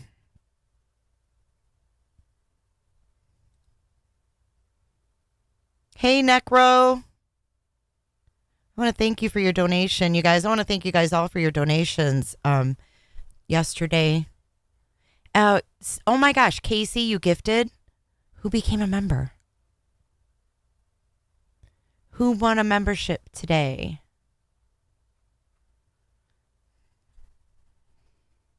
But yeah, thank you so much, you guys. Just to fill you guys in, if you weren't here yesterday, my two kids, my two youngest, live in Michigan, and I haven't seen them in almost going on 2 years. And I wanted to go up there for Mother's Day. And I also am going to go to the Crumbly hearing on May 15th in Oxford, Michigan. So James and Jennifer, freaking Ethan's parents, I'm going to see them in the flesh. And I'm going to be going up there May 11th for 10 days. So if you would like to contribute and help, you guys all know that my other channel was shut down with the monetization. So I won't be getting paid this month. I know. Woe is me, and I'm not trying to put my woes on you. I'm just filling you guys in on what's going on in Jay's world. So if you're able to donate even $1, it helps, and I appreciate it. So thank you. Bye, Jennifer. Oh, Casey got it. Oh, thank you, Angie. She deserves the death penalty. Yeah, they don't have the death penalty anymore. Yeah, I get to hear the jingle jangle. Bye, Jennifer. I'm going to say that when she leaves the room. Bye, Jennifer. Jennifer loves horses. But I also want to show you guys and take you live to the Oxford School and show you where all of this went down. It's really close to my house where I used to live. So we'll do that. And then, I don't know, maybe go downtown Detroit. I don't know. We'll see. My son's a videographer, so I'm going to see if I can't get him to do some videoing. He can be like my video guy. So I'm really looking forward to the trip. And I just want to thank you guys for your generosity and for caring about me. And that's, I guess, the biggest thing. That's what made me cry yesterday, is that you guys care. Like, I was just having a conversation with someone about, how family can be not so nice sometimes and not as supportive as your friends, And I have one of those families that they're just not like that. They're just not, they don't get excited for each other. It's like they're more competitive than anything, I guess. But I'm grateful for you guys. I really am. A lot of people, like, in your real life don't understand what you do, and they don't understand what what this consists of, and that it's a job. They think it's not a job. They think that, get a real job and stuff like that. And it's just so degrading, and it's so rude that's why I appreciate you guys a lot. I appreciate you guys a lot for just because you understand,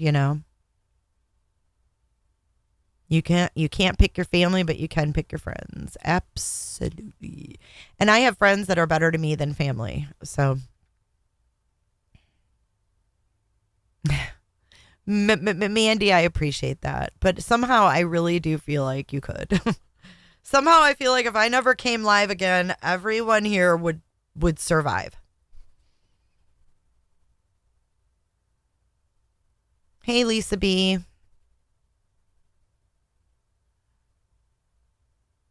Aw, Brookie. See, that's so hard. I feel like I'm being trolled when someone says that. Isn't that funny? Like, I feel like I'm being trolled when people say, oh my gosh, I love listening to you or whatever. Like, it just can't be true. What's going on, Janice? What are you having problems with, babe? By the way, are you in Florida? Are you here? Are you in my state?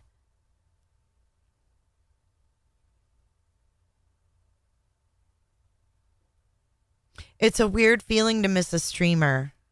Yeah, I mean, it's a different world, isn't it? I mean, I got to admit, there's a couple streamers I like that I would be really bummed if I never saw them again.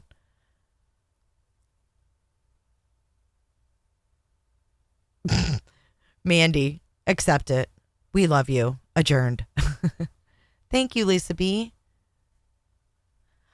I know, right, Devil? Stop putting yourself down. It's just hard. It's hard to get used to, like, being on the spot. And I've never had a problem. Like, if I right now if I never put the camera on again, be fine. Be fine. I know, I'm really, really excited, V-Slims. I really am. I know. Aw, Michael Miller. Where's Eddie today? Oh, you came back on Sunday? I hope you're feeling good, too. Did you have a nice time here? They demonetized me for reuse content. YouTube. They define reuse content as anything that multiple streamers have uploaded or content without commentary. So I can reapply on April 22nd. And we'll see what happens. Hopefully I can get it back and get my original channel back. Because we're on the cusp of 100K. Do you know how freaking awesome that's going to be to hit 100K? And I could put the thing behind me, the thingy. I mean, how can they do that to someone when you're right on the cusp? Eddie! Look at an Eddie came out the woodwork. That's not our regular Eddie, but look, we have an Eddie. Eddie, I got a soundbite for you. Eddie, what have you done for me lately? Eddie, what have you done for me lately? Oh, you guys want to hear my new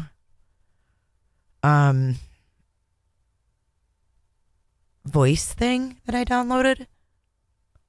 Voice mod, it's called. Get the thingy and test its fire resistance live. What thingy? What are you talking about? Why does my voice mod keep... You were on a cruise? They were so stupid. You will get it back. Oh, I know. I hate YouTube sometimes. It keeps saying voice mod quit unexpectedly. Thank you, Hope. Aw. Thank you so much. I know the alerts aren't working because I had a hard time. I had to go live a different route. So I don't think the alerts are going to work today. But thank you so much, Hope, for your super sticker. I hope so, Janice. I'm going to have to... Roberta. Oh, they are working. That scared me.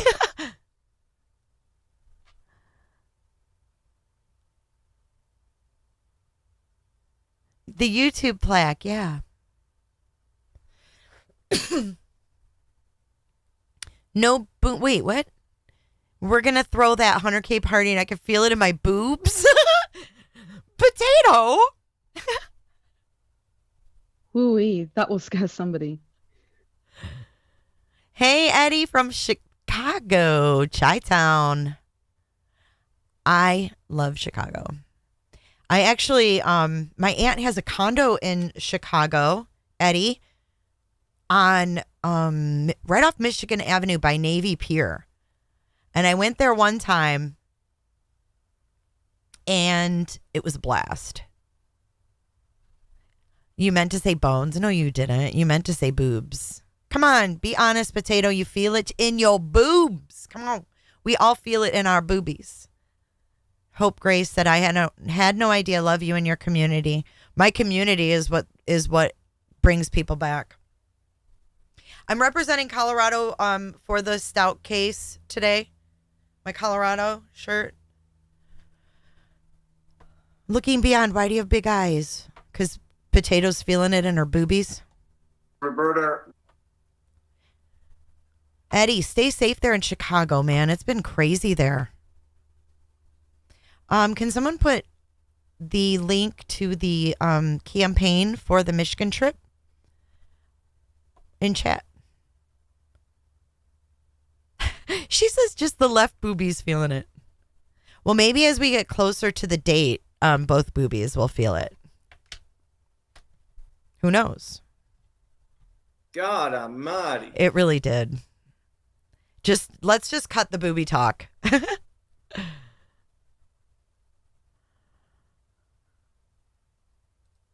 So you guys, I watched a documentary last night. That's not even a new documentary, but it changed my life.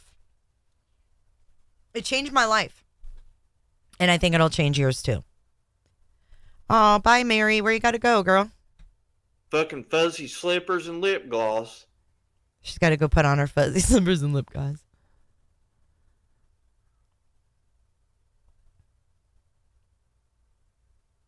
You've been there your whole life? Thanks, Mary P. You guys check out the new merch. The new merch is looking pretty cool. True crime news and space nerds. Y'all got to get yourself a mug.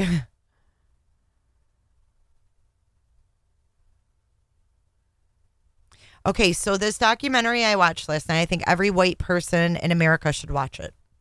It was put together by National Geographic, believe it or not. And it has to do with racism in America. And it honestly, I don't know if it's just me, but it put a lot of things together for me.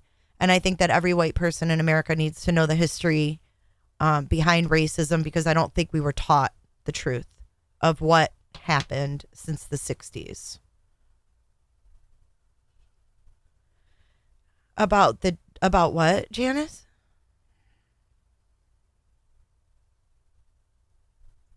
Snooper, I haven't been following anything but this case.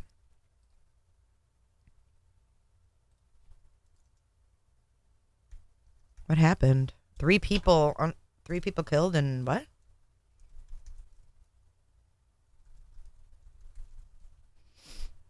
Three teens shot, killed in Marion County.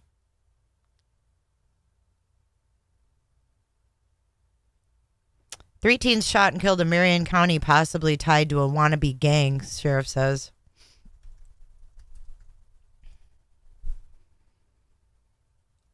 That's over in Ocala. Yeah.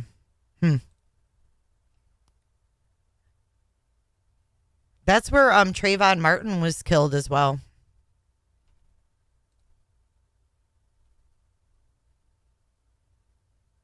Wow. Listen to this. A Grand Rapids 17-year-old died after falling from a balcony while on spring break in Florida. The teen's name was not released on Wednesday. It happened at a condominium complex in Destin in the Florida Panhandle. Deputies went there around 4 a.m. Tuesday after someone staying nearby spotted the body on the ground and called 911. Deputies say the teen fell from the 4th floor balcony and was dead when they arrived. The investigation was ongoing, but authorities said alcohol is believed to have been involved. Unbelievable.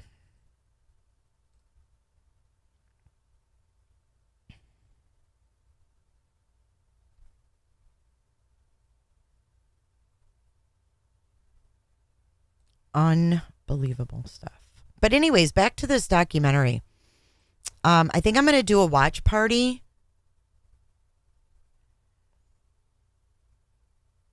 Sylvia, of course. Of course. About Aaron Frank Cole Devil Doll? Okay.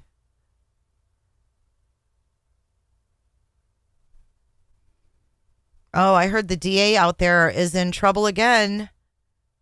Linda Stanley, Janice Burns, Linda Stanley. Fucking up wherever she goes.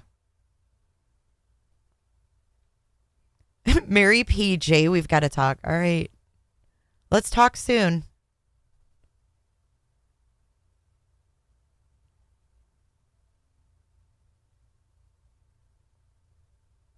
For donuts, you guys get your, I'm going to work on that today, I think. For donuts? I bought a website called Token White Girl, but let it lapse because the world wasn't ready for what you were about to say about race. I'm literally crying, but I have to go back in an hour. Don't cry, lady.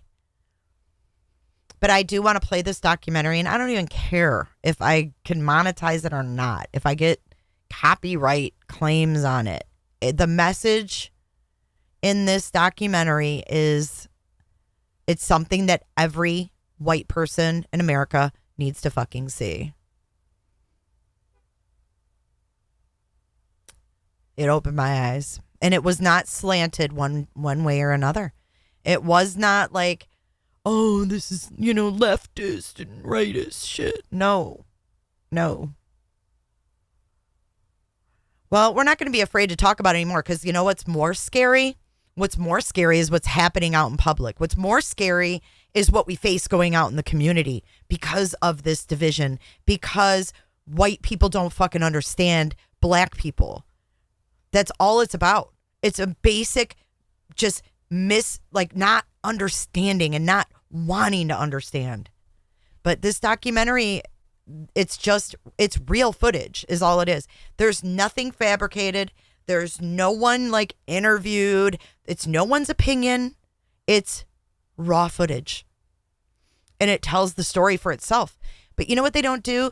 They don't, in schools, in our classrooms, they don't wheel in those TVs and they don't show us what went on in 1965 during the Watts riots. They don't show us that.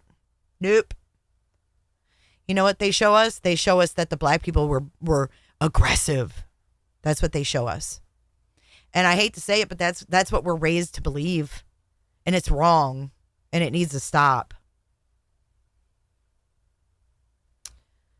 Yep, it sure does. It sure does.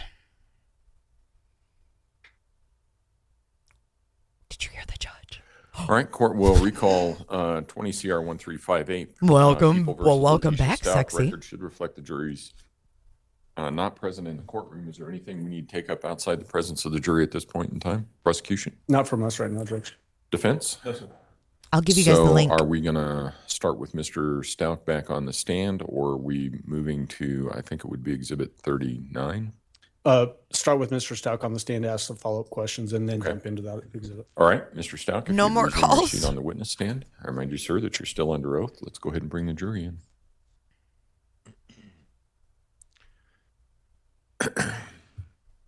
Potato, can you put the link to that documentary in the chat? Oh, okay. Oh. Whoops. For donuts? Oh, whoops. Okay, so you guys want me to make it big again? That's what she said, huh? Or that's what he said. Rather. Not she. All right. Brookie, thank you so much. Thank you, Brookie.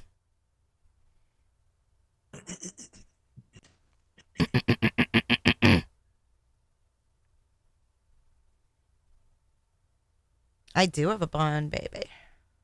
You like that, Michael Miller? Why are you laughing at my bun? Why is my bun funny? Huh? Hi, Jennifer. Why are you laughing at my bunny? Racism has always been taught. Court will Little kids. recall 20 CR 1358. 100%, versus Janice. Letecia Stauch. Record should reflect the jury has returned to the courtroom. And we are resuming with testimony of Mr. Stauch. Mr. Allen? Thank you, Art. Mr. Stauch, in that last phone call that we just heard, February 14th, 2020, this is roughly about a little over 2 weeks after Gannon's missing. Is that right? Yeah, I mean, January 27th, so almost 3 weeks, yeah. Thanks, Eddie. In the beginning portion of that phone call, sounded like the defendant was suggesting that some guy laid down on the road and then got in the truck and Gannon threw up in the back of your truck. Yes, sir. When you got back from Oklahoma, did you drive your truck? I did a few times in those early couple of days of searching. Was there any puke in your truck? I don't remember there being even the smell of puke in my truck. No, sir. Puke? In that phone call, you started to press her to get details about whoever this guy was, this dude that she keeps describing. And in the call, it's just she uses a Mexican or a black dark, found out his name. You mentioned the name Aubrey Holmes. What was that all about? That would have been in the Lawrence Ranch neighborhood. I used to see a van, somewhat of the neighborhood headquarters or whatever. That's the home builder, maybe. I don't know specifically, but yeah, that was just a van or cars roaming around the neighborhood for supervision or whatever. Was that also a reference back to the story? Let me know what you think of it, Eddie. One of the guys from the building area come into the Possibly, house? yes. Okay. Hi, my beautiful Auntie Cheryl. What'd I do? And then during this phone call, we hear the name Quincy Brown. Was that the first time you'd heard the name Quincy Brown? Yes, sir. Did you know any Quincy Brown? No, sir. Quincy Jones. She just made shit up and believed herself is what she did. I know people that can do that too. They make shit up and they literally can convince themselves that Again, it's true. similar questions to before. During this particular phone call, Did the defendant's personality, was it consistent with the way you knew her personality to be? Absolutely. Did she change into any other different personalities during this phone call? No, sir. She's got one personality, Judge. It's During bitch. this phone call, did you know where she was located? No, sir. And then there's a lot of reference to immunity from the defendant in this phone call. It's similar to the last call. In your mind, was she asking for immunity because Quincy Brown did something? Thanks, Silvio. That made absolutely no sense to me. So no. But was that what she was sort of relaying to you in your mind? I don't know. Welcome back, In Salmon. my mind, she was asking for immunity because she did something or knew something that would incriminate her. But she was claiming to know more that would afford her the opportunity to ask for immunity. Did she ever, during this particular phone call, give you any actionable information? Like a lot you of could people pass on to law YouTube, right, enforcement that Potato? could help the investigation? No, sir. It seemed like more. They do the spin to same me. thing. More spin, you said? More spin, or more trying to send myself or the investigation in opposite directions. Okay, thank you. Judge, at this time, we She would should move have to on show respect Plain to the People's court. Exhibit number 39, which is another recorded phone call, again from February 14th, 2020 at 12:41. Another p.m. call. All right, Mr. Stauch, you can step down. Oh, Thank you, sir. how long And is this this call one? is just a little under 18 minutes. Oh, for fuck's sake. Here we go. Another call, guys. Gannon Stauch's father is on the stand, and we're Yes, about you're to right. listen to another call.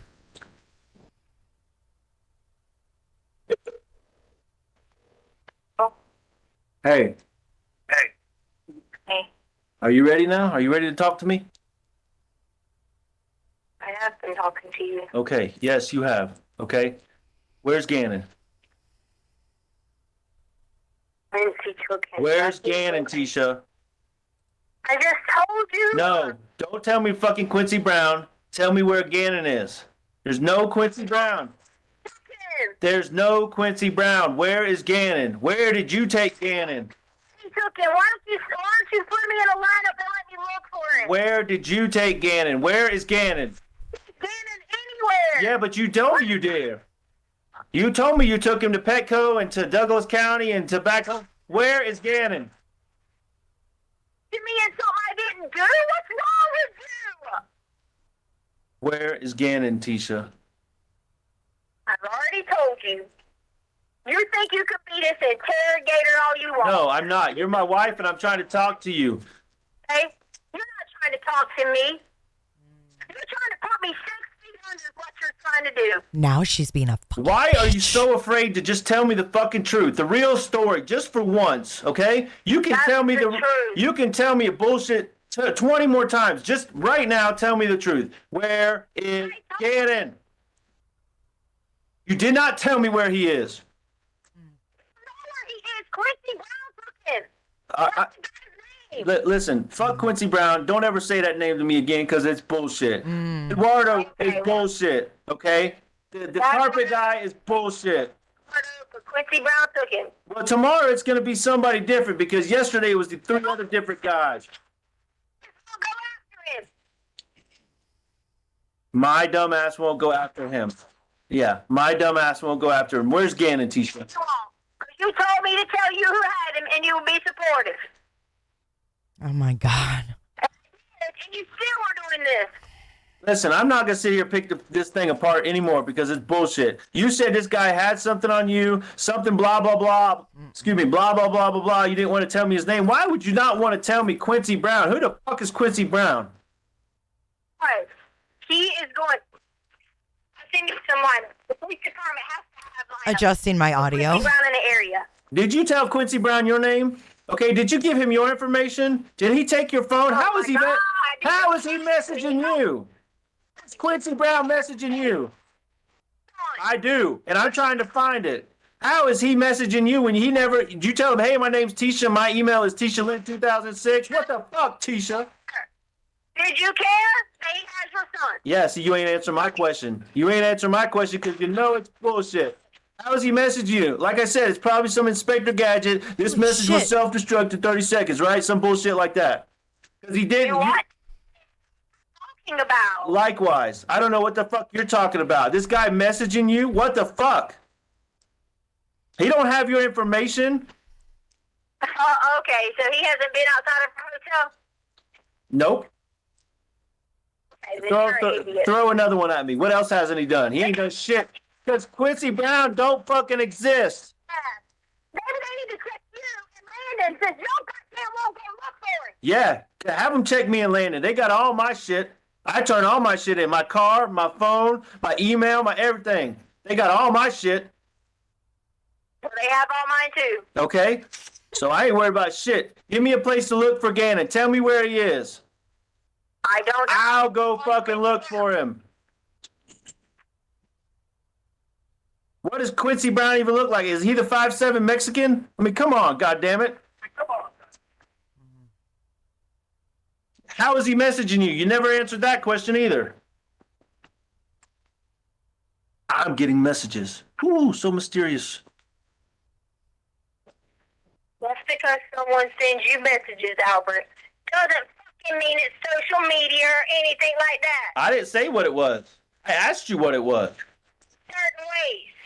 So, You even called it into the FBI. oh, okay. Hey, there's this dude, blah, blah, blah, following us. Hey, there's another people following us. I've tried to help y'all. So, listen.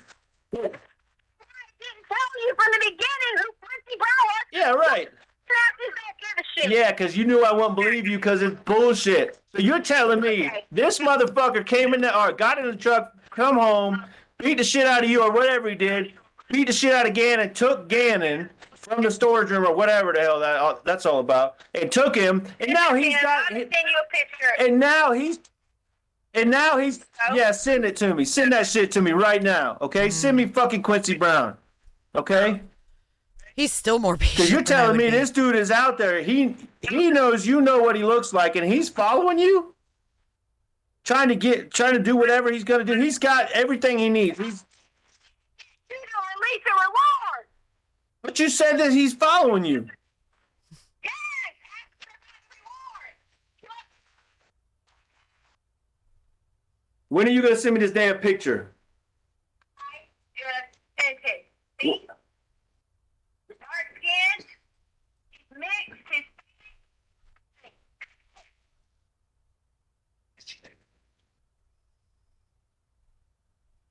Are you freaking serious, Tisha? That's Quincy Brown right there. He's dark and Hispanic. what? He's dark and Hispanic. His name's Quincy Brown, right? A Hispanic guy named Quincy, like he's from South Carolina or something. Puerto Rican, mixed, All right, listen, Quincy. oh my God. This is great. How did you fucking get a picture of Quincy Brown? You Googled him? That is who he is. Okay, listen, send me, screenshot your Google search. Let me see it. Now, screenshot me where you pulled that. Yeah, however you got Quincy. Guess what? Quincy probably sent you that picture in one of his messages, right? He said, hey, just in case they're looking for me, here's my latest photo. Oh my. You're a fucking dumbass. I am a dumbass, and I need my son, and you got him. Your son. Who's got him then? It ain't fucking Quincy Brown. You gonna be a fucking have some balls and find him with his. I bet you ain't doing that shit though, are you? Cause you're I am a punk. You're right. I just want my son. You can call me a punk. You can say whatever you want to say to me. Okay? I just want. Quincy then. Where, You question him then. where can I find Quincy to question him? I don't fucking know. Your best friends in the police department can do it.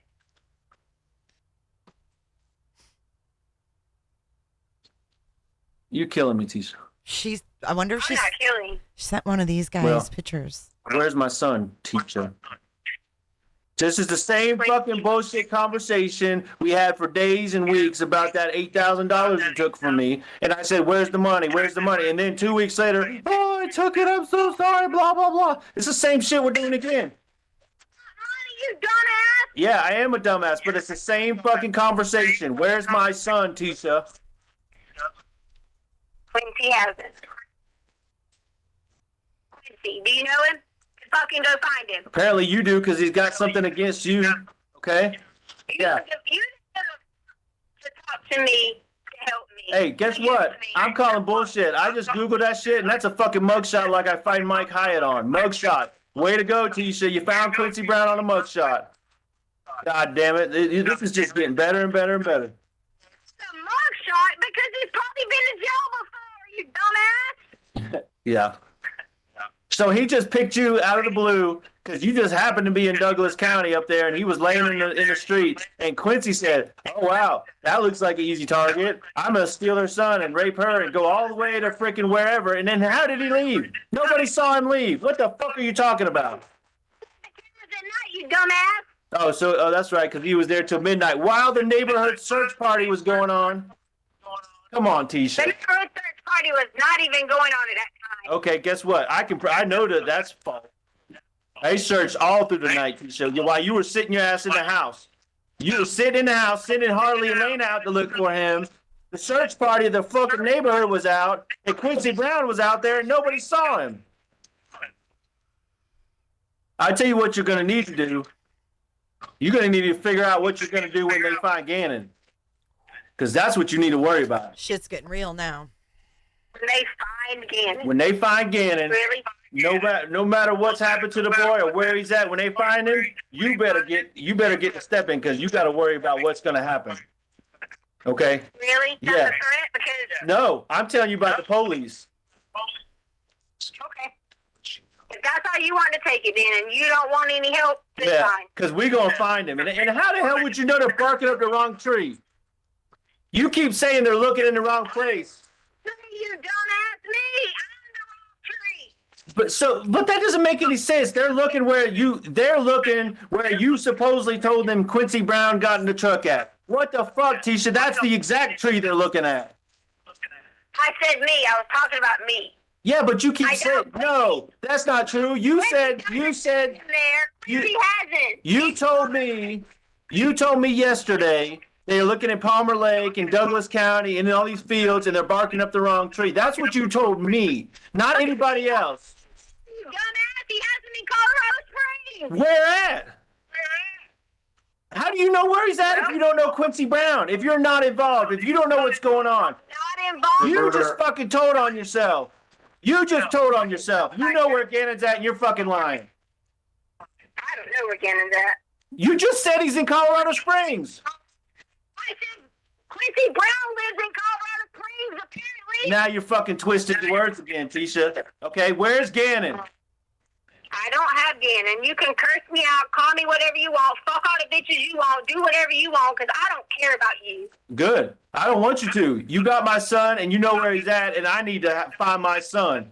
You obviously don't care about my son if you're going to do all the things you did in that fucking candle video. That was bullshit. That's the same shit you tried to do to me, and you did it to my son. That was horrible. You should go to jail just for that shit, Tisha. Yeah. Yeah, absolutely. That's fucking abuse, and you know it. Had that little boy. No, you had him crying when all he thought he had made was an accident, and you had him thinking he was gonna have to sell his Switch and his toys on the fucking video you put out there. I didn't see that. You put it out there. That's your fucking abuse. You think he was going to sell his Switch? Yeah, that's crazy. or what? Well, that was where it was going. The couch, or we got to sell this or that. I heard your words, and I heard you make him cry too. Where's my son? Crying. Where's my son?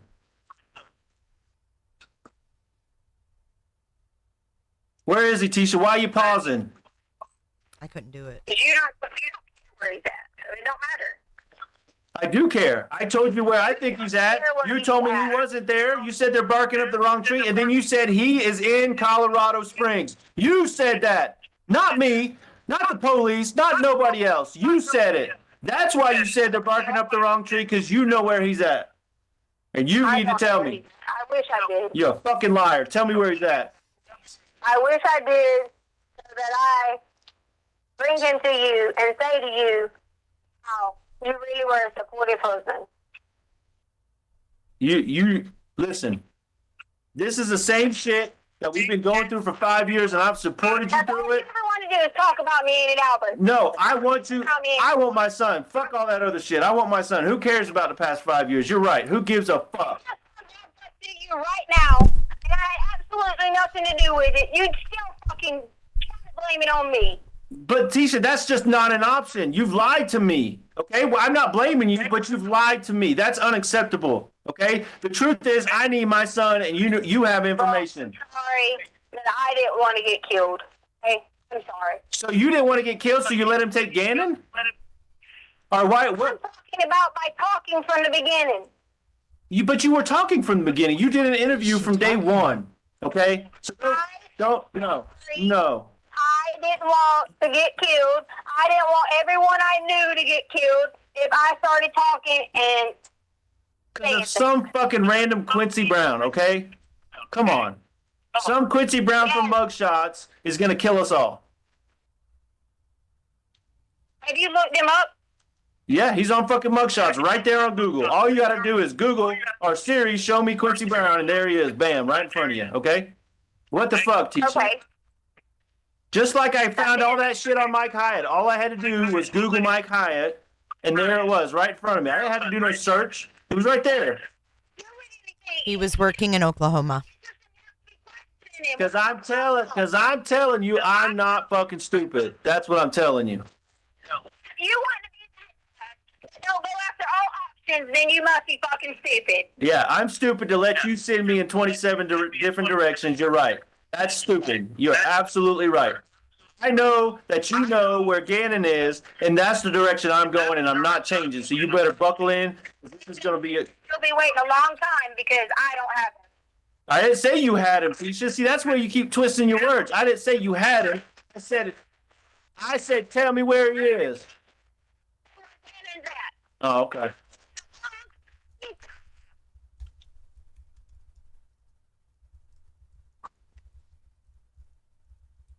Damn time. Okay. Because don't him. And I don't know where he's at. What do you know, That bitch? every day. But you just said he's in Colorado Springs, so make your mind up. The Quincy guy So, at me. What about be a man, be a husband, and freaking go there and say, hey, listen, can we detain this Quincy guy and ask him some questions? yeah, fine, we'll do that. But my manhood's not in question here. The truth is in question here. Okay? She is You so said manipulative. You said Quincy Brown is in Colorado Springs, and you said Quincy Brown has Gannon because he's messaging you and wants a reward. Okay? So if you put Message me. I said he left messages. that's a message. You Okay, said okay. messages. I'm not gonna split hairs with you about stupid shit now. He got word to you somehow. He said something to you somehow. Okay, but you told me he has him. He's let you know he had him, and he's in Colorado Springs, and he wants money. Okay, but then you say I don't know where Gannon's at. Which one is it? He says he has Gannon. He says he has Gannon, and he's in Colorado Springs. But I would even be willing to put my life on the line to freaking go out and carry to wherever the meat's gotta be, knowing that somebody might shoot me. All right, listen. I'm about to end my rope here. Okay, For real. you're fucking lying, and I'm done with it. Okay? Okay. You haven't even told me where you're at. I mean, there's so many freaking lies. You say help me protect me. God damn it, you're not in Colorado Springs, Tisha. Send me your location right now. Then send me your location right now. Quit fucking playing. Send it to me on my phone. Take the pic. So you want me to send you my location? I've offered. Yeah, your family. Yeah. She'll be doing. Yep. All right, listen. Obviously, this gap between us ain't getting no closer because you won't tell me where my son is. So I'm done. You got anything else to say before I hang up on you? Good. Don't email me. Don't call me. Don't message me. Don't use my name in the media. Don't say shit about me until you tell me where my son is.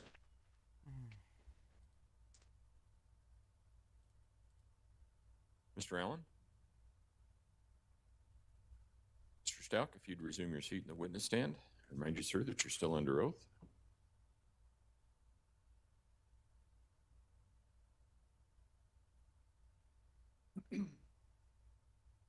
Mr. Stauch, in that particular phone call, you made a comment about the candle incident and that the defendant was doing the same thing to Gannon that she did to you. What were you talking about there?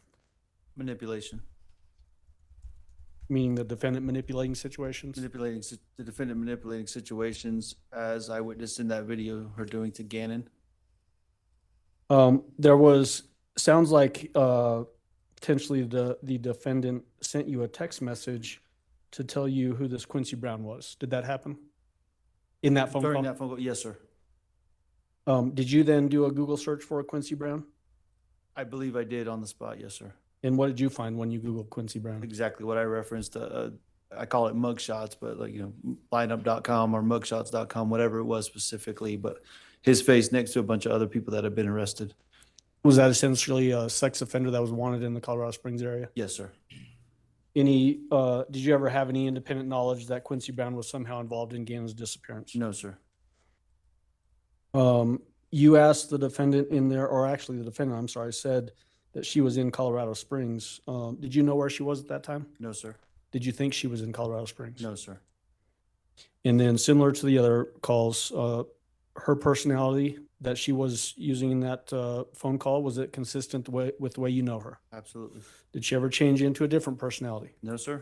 All right, thank you. We will move on to, Your Honor, People's Exhibit 40, which is another recorded phone call, February 14th, 2020, 1:21 p.m. I'm going to get up. Mr. Stauch, you can go ahead. I'm going to get up while we listen to And this. I'll is see you just guys in short a of minute. 16 minutes, Judge. Okay. Judge is so cheery no matter what. Got my peanut butter sandwich. I ate mine too.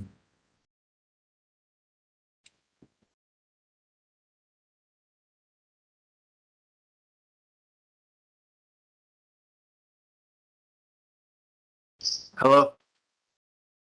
Are you still alone? What? Are you still alone? Yes. Okay, here, you asked for one more chance. Here it is. I'm gonna shut up. You just say what you gotta say. I ain't gonna say shit. It's your chance. What's that noise? That's my water bottle. Do you love me? Yes.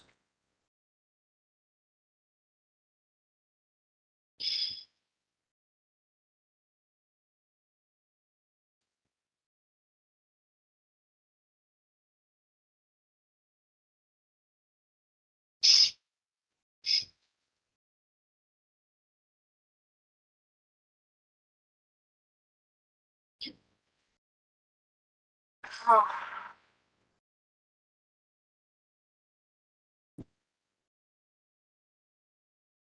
What is going on?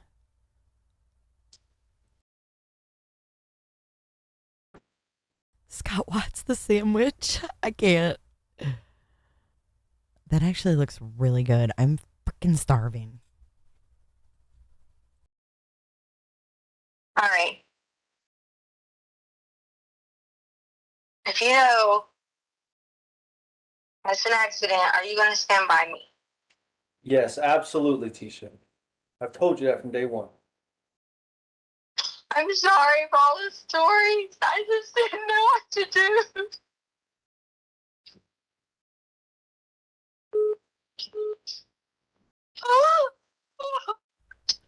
Oh my God.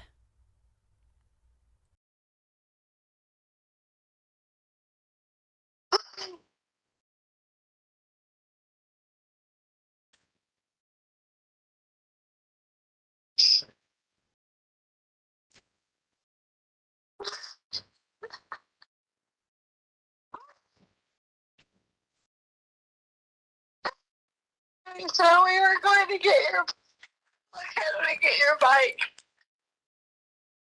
I was like, get it right. It was really big, so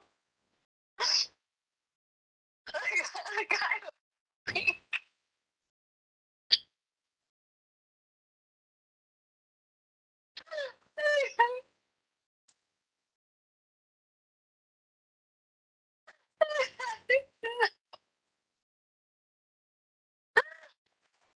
You fell off of it. It hurt bad.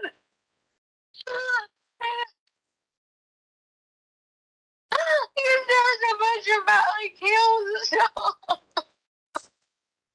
What? I didn't hear you. What? I said when he fell, he got hurt because there was like concrete and hills and stuff. The guy was helping him ride the bike.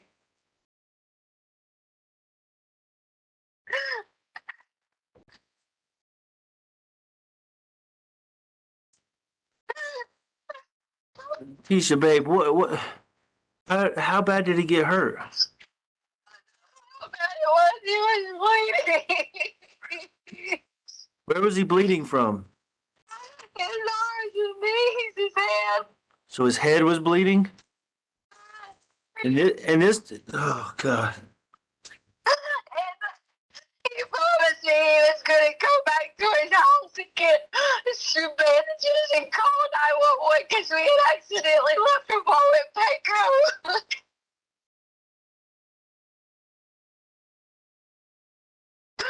I swear to God, Quincy's real. So what happened, baby?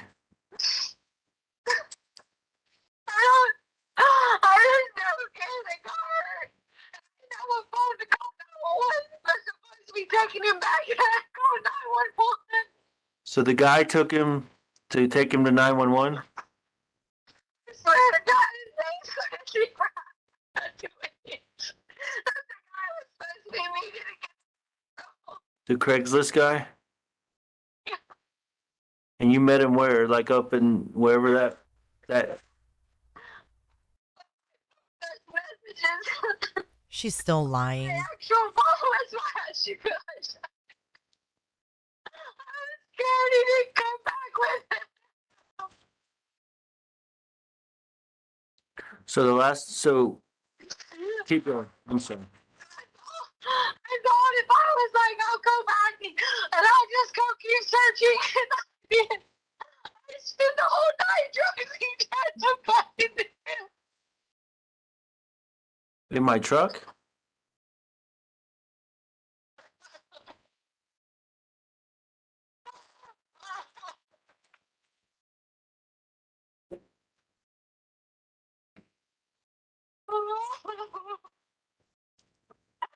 Sure, I'm sorry for these stories. I just didn't want to do because I didn't want you to hate me.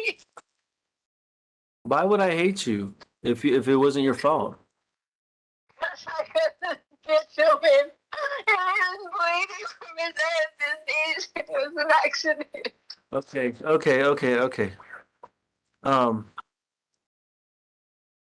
So to start over. This is really hard to hear, okay? But so you left Petco. You don't talk to me like that where you're going to go down this road and chastise me and tell I'm not. You're telling me the truth now. Sure, it's all my job. It's the truth. Okay, and I believe you now, because thank you for telling me the truth. This means the world to me, and where was this at? Like, what exit? You mentioned the exit yesterday. What exit was this at? It was like 163. I don't know. It's on my phone. Okay, so if you can reach out to them and then give you your phone, then they could find it, right? Can you think of a landmark? Just like, help me find him, babe. Just help me. Because I can go search. I can go right now and search. That's the only reason I asked for immunity because I didn't feel it's an accident.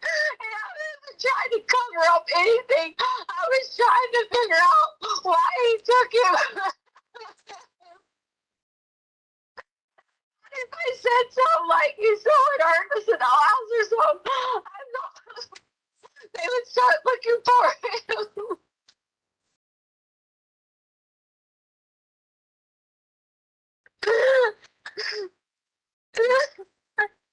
When the guy, I wanted to try to bike out and he needed help because the bike was too big.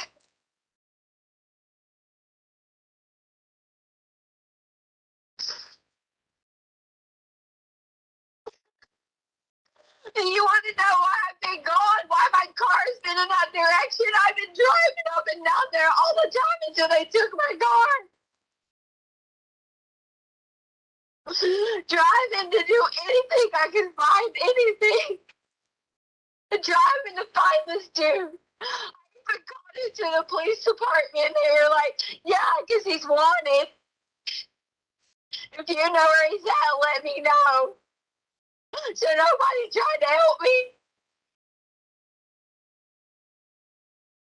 Because before I would do anything, I made him show me his ID. Because I was making sure.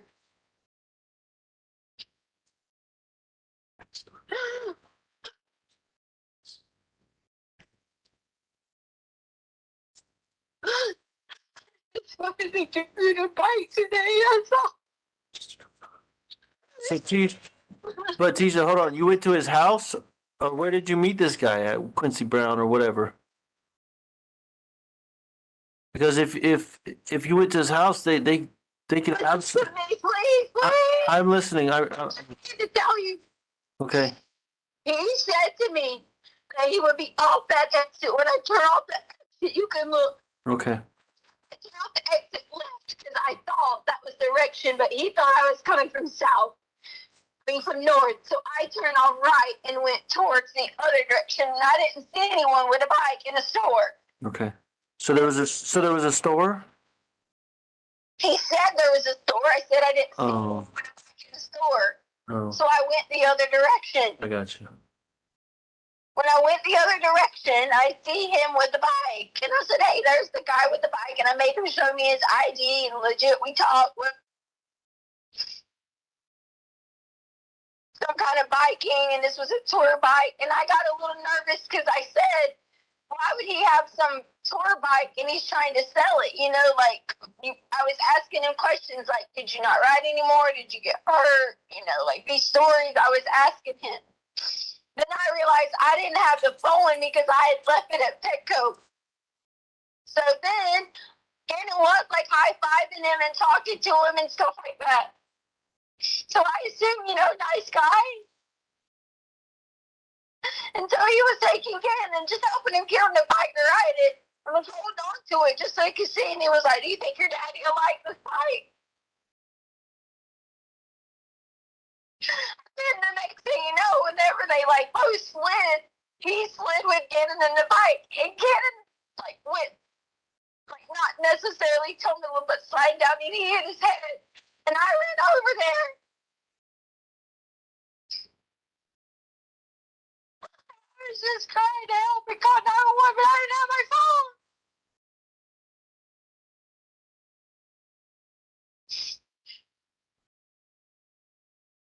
He was like, I live right up here.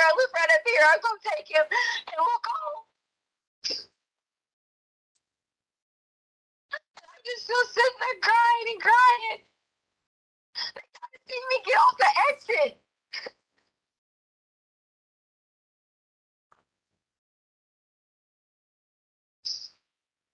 That's why I've been adamant about you finding this dude.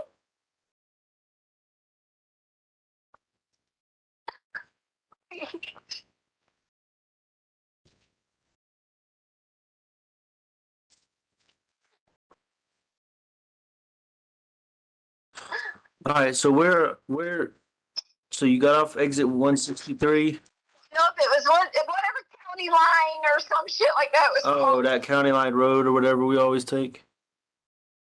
It was on that road? No, you had to turn off of that road. I went the wrong way to start with, so I turned right. Because he thought I was coming from the direction. I was supposed to turn right. But this was the exit off 25 that you turned the wrong way, or off of County Line Road? Off of 25, you can get off and go both directions. Okay. All right. I'm trying to narrow down so I can go look, but so was there anything else besides you said he scraped his knees, he scraped his elbows, he busted his head, and he had the burns on his arms. Well, there was some bad burns, Albert. The burns were just little bubbles from the fire. That had nothing to do with it. Now maybe it could have like scraped them open some because he already had them, but Gannon was fine. He was talking to me. He wasn't complaining with any kind of pain. I would have took him straight to the doctor if the burns would have had any kind of pain to him. Okay.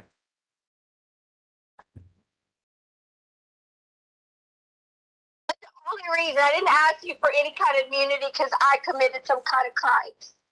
I just know that it was an accident. All I did was someone was trying to help me. And then I didn't know where he went from there. What? So, the one I'm worried the most about is the freaking head wound because what was it? How bad was he bleeding? It's pretty bad. It was pretty bad. Like, Yeah. like it was. Tell me bad. Is bad like blood's dripping down his face, or bad like he's laying there and there's a puddle, or what? Oh, like dripping down his face. Did you do anything to wrap around his head or anything? Yes, my clothes I had on had blood on them. The clothes you had on? Yeah. Okay. So Like, oh my God, we gotta call 911. was this on the road or was this at the station? Like where? Show you to explain where. I don't know my way around Colorado. Okay, I'm just trying to figure out if there's blood on the road. Maybe we could find blood on the road or something. That's all I was saying. Searching. Okay. Somewhere. I agree. I agree they should find it. So where on his head? Like was it the side or back of his head? What? I don't know. I was panicked. Okay, so you were panicking. So an accident happened and you panicked, right? I was panicking. Okay, I didn't have a phone. right. And did he have a phone? He said he would run back to his house. He had Gannon, said he'd run back to his house, wrap it up tight, and he would call 911. Okay. Gannon was talking. Okay. So he took Gannon to his house is what he told you, right? And you did you stay where you were? Or did you follow him or what?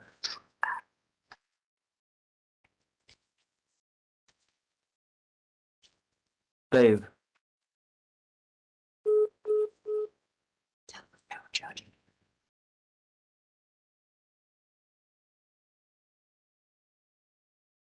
Mr. Allen? Your Honor, we would just have Mr. Stout come back to the stand. Mr. Stauch, if you'd resume your seat in the witness stand, I remind you, sir, that you're still under oath. Judge, I'm not sure if I said it, but that was actually exhibit number 40 that we played, which was that February Yes, 14th. Thank you. Yep.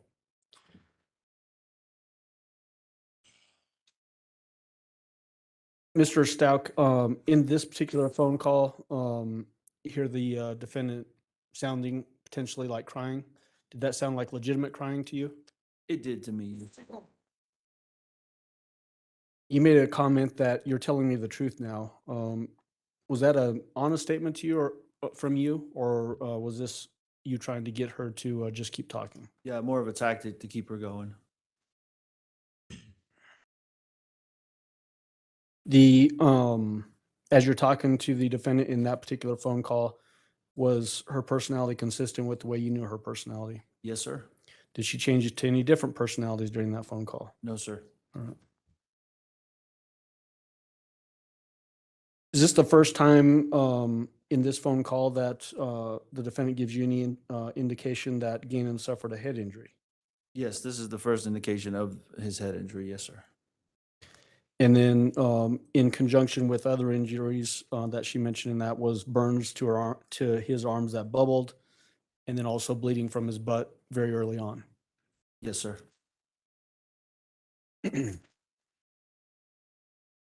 In that phone call, do you remember when the defendant describes having blood on her clothes and using her clothing to stop the bleeding on Gannon's head? Yes, sir. Did you ever see anything that corroborated that version of the story, such as any clothes with blood stains on them when you got home from Oklahoma? I did not. No, sir. Okay.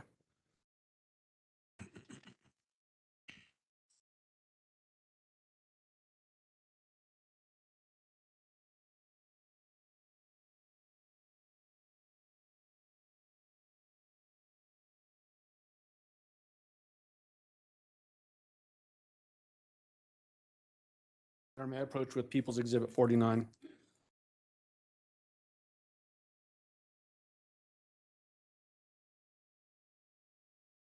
You may go ahead. Mr. Stauch, I'm showing you People's Exhibit You can split through that and let me know.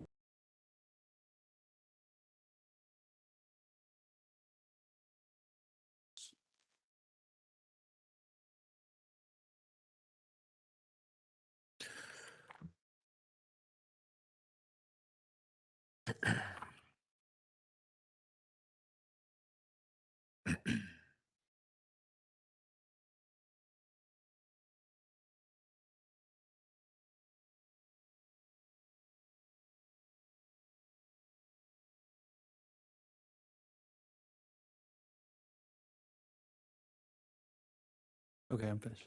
Do you recognize what is marked as People's Exhibit 49? Yes, sir. What is it? It's a book full of text messages between myself and the defendant.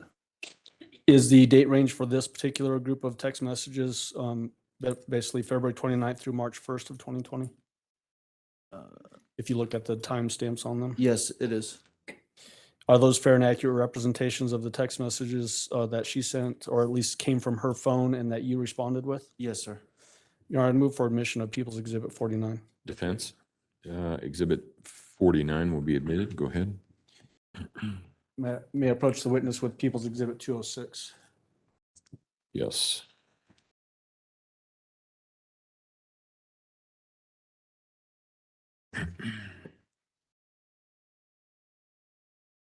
Judge, for the record, as Mr. Stauch first, before I start that, flip through that and then let me know when you're done.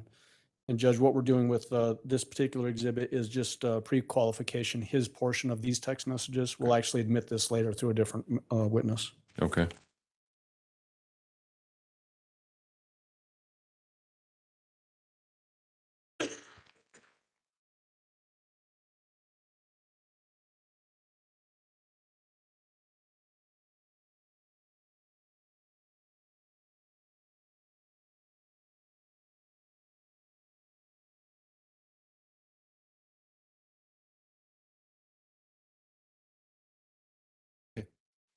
Do you recognize that item?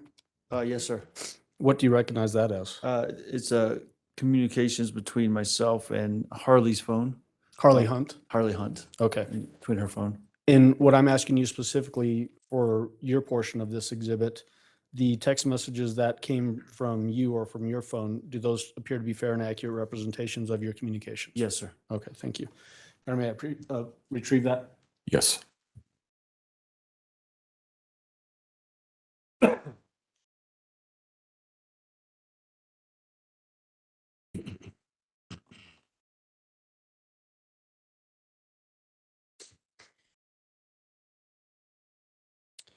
Mr. Stauch, how much time did you spend with this defendant? Just total time from the start of your relationship until all of this happened?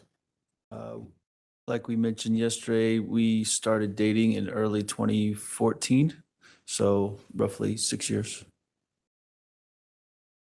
During that time, did you spend a lot of in-person time with her? Absolutely. Did that give you an opportunity to observe her mental condition? Yes, sir.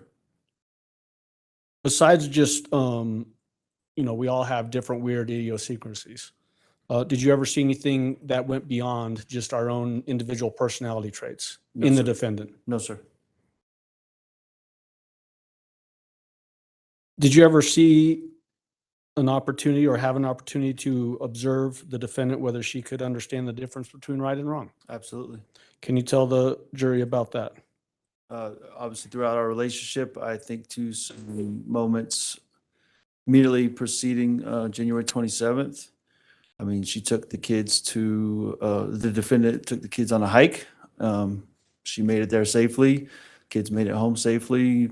Obviously from my knowledge, didn't get a ticket, so obeyed all of the traffic laws on the way there and the way back. Even that morning of the 27th, we talked about Gannon and the switch, as we've seen with some text messages.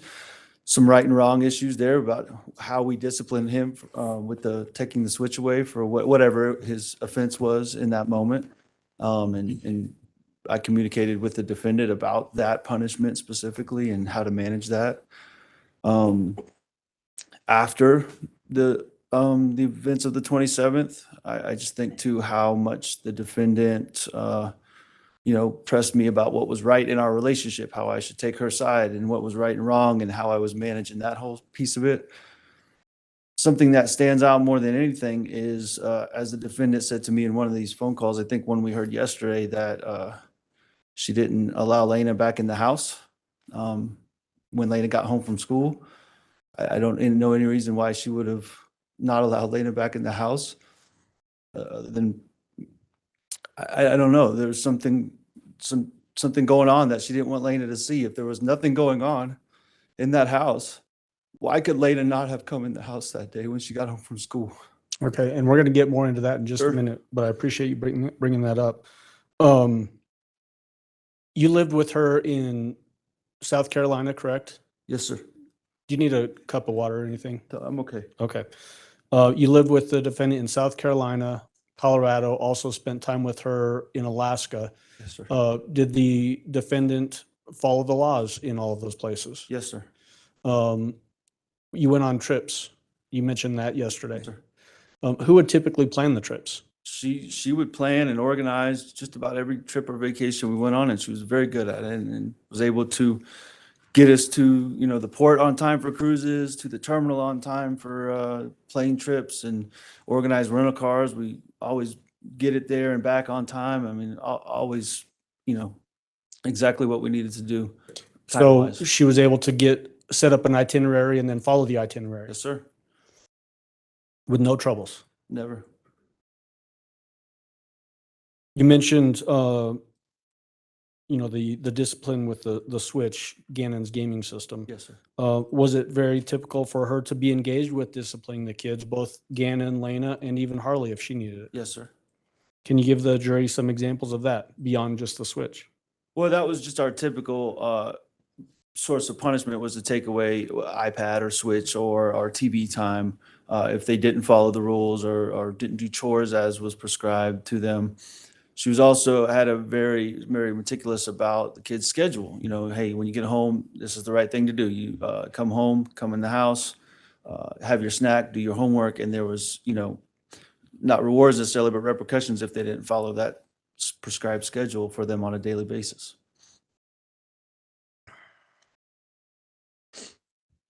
What about during the time frame so if we're going to narrow the scope of what we're talking about here, Mr. Stauch, the time frame as we get to January 2020, and especially that Saturday night when you left up to DIA, did you ever have any concerns that she was having this crack in her mental health?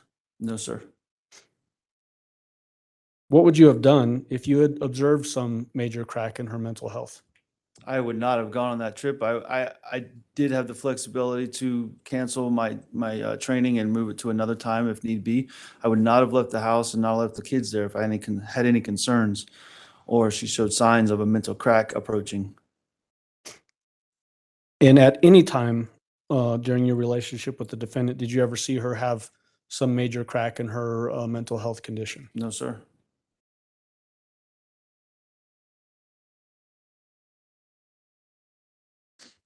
Did you know her to have any severe mental illnesses? No, sir.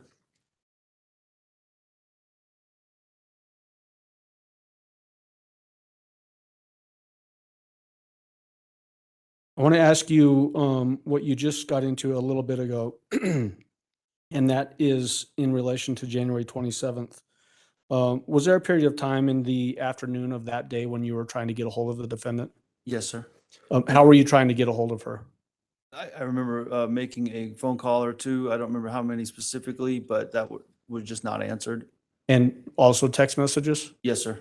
Did you ever get an answer during that window of time from mid-afternoon of the 27th?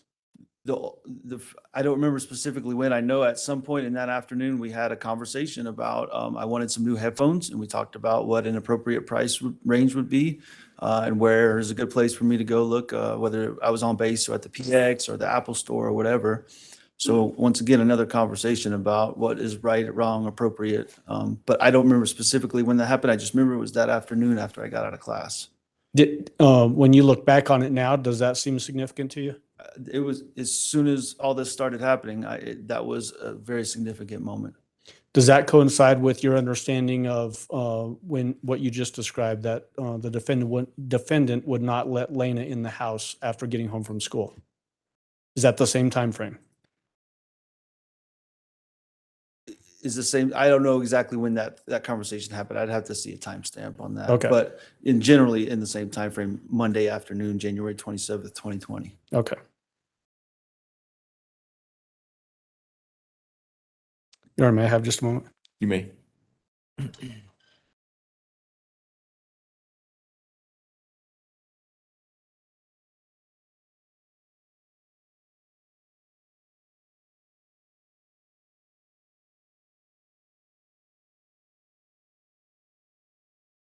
So, Mr. Stauch, the last thing I wanted to save for you was, what is your opinion as to the defendant's sanity at the time of this event, and just generally speaking?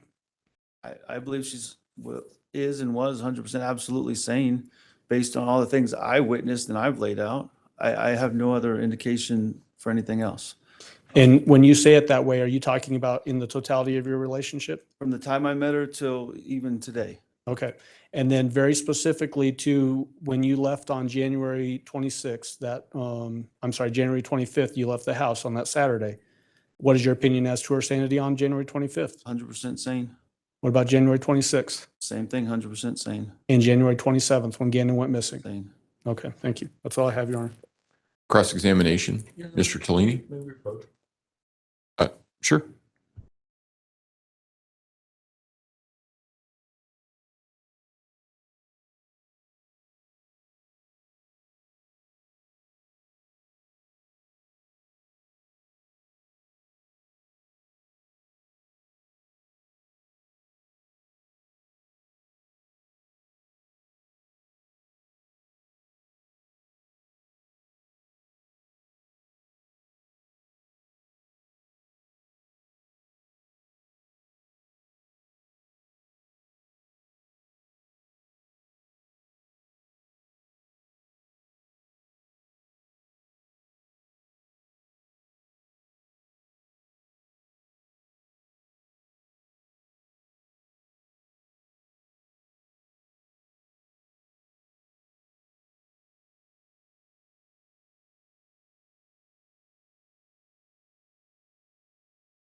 Okay, here's what we're going to do. We're going to take our lunch break early, and then we will come back for cross-examination. So if I can have everyone back in the jury room a little bit before 1 o'clock, we should be able to start on time at 1 o'clock.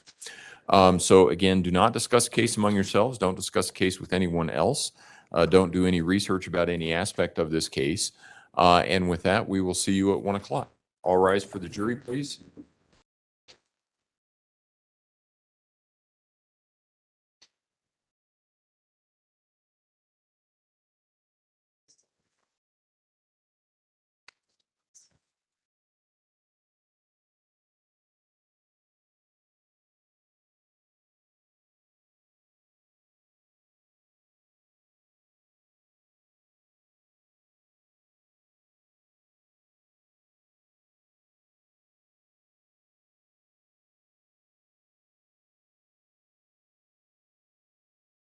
Thank you. You may be seated. Record should reflect the jury has left the courtroom.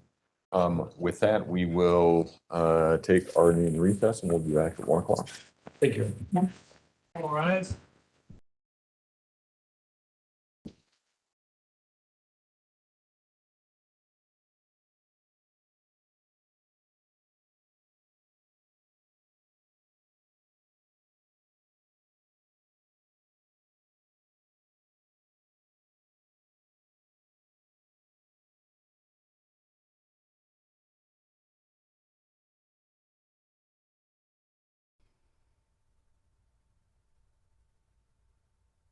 He ended the webinar again.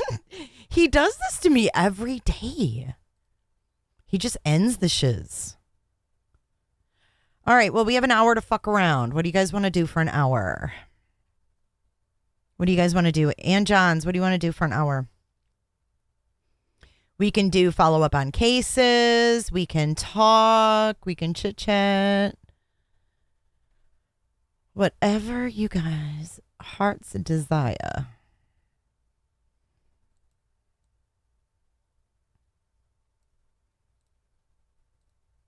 Back at 1 their time, so that's 3 our time? Fuck. Right?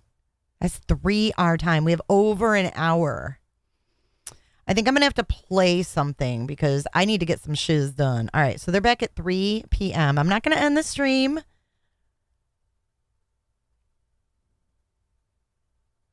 Yeah, how about that Cash App founder? This is him. He was found stabbed in Sacramento or San Francisco, and there's no information, no report. Sources confirm Bay Area tech exec stabbed to death in San Francisco. Bob Lee was CPO of MobileCoin and former CTO of Square. 43-year-old was stabbed at 2 a.m. in the 2 a.m. hour of Tuesday near Rincon Hill Bay Bridge. No further details. I'ma jump in the shower. I'ma be playing Candy Crush. All right, enjoy your shower, Eddie. Eddie. Eddie, what have you done for me lately? You're going to listen to what you missed? All right. So what we're going to do here is I'm going to play y'all something. Let's see. I will promise to keep you entertained.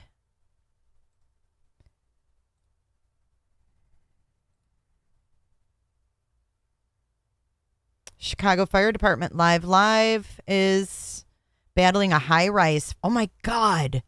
Where's this at? A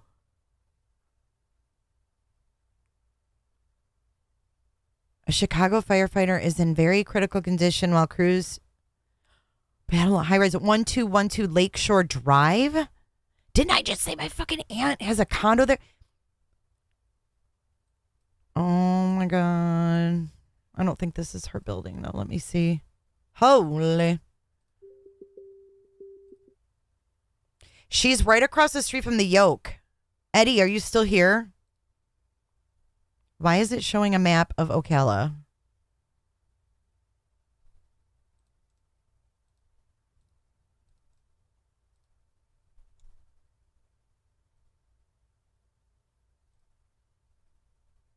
Eddie, are you still here? Is 1212 Lakeshore, is that near the Yoke? I expect him to know. Oh, yeah, I shared a couple baby pics in Discord. Yeah, I'll play something that you guys can listen to. You don't necessarily have to be like paying attention to get the gist of it. But I'll keep you entertained. No report, no other information is available at this time. I know 1212 555 1212. Who remembers what that is? 555 1212. When you needed a phone number and you called information, of course.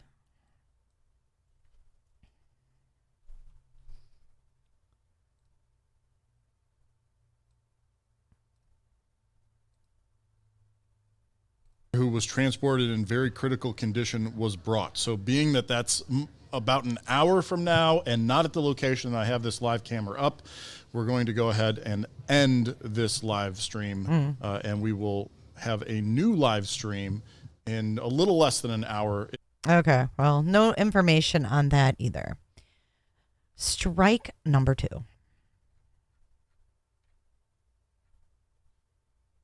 Welcoming refugees is an act of kindness, it says. See that?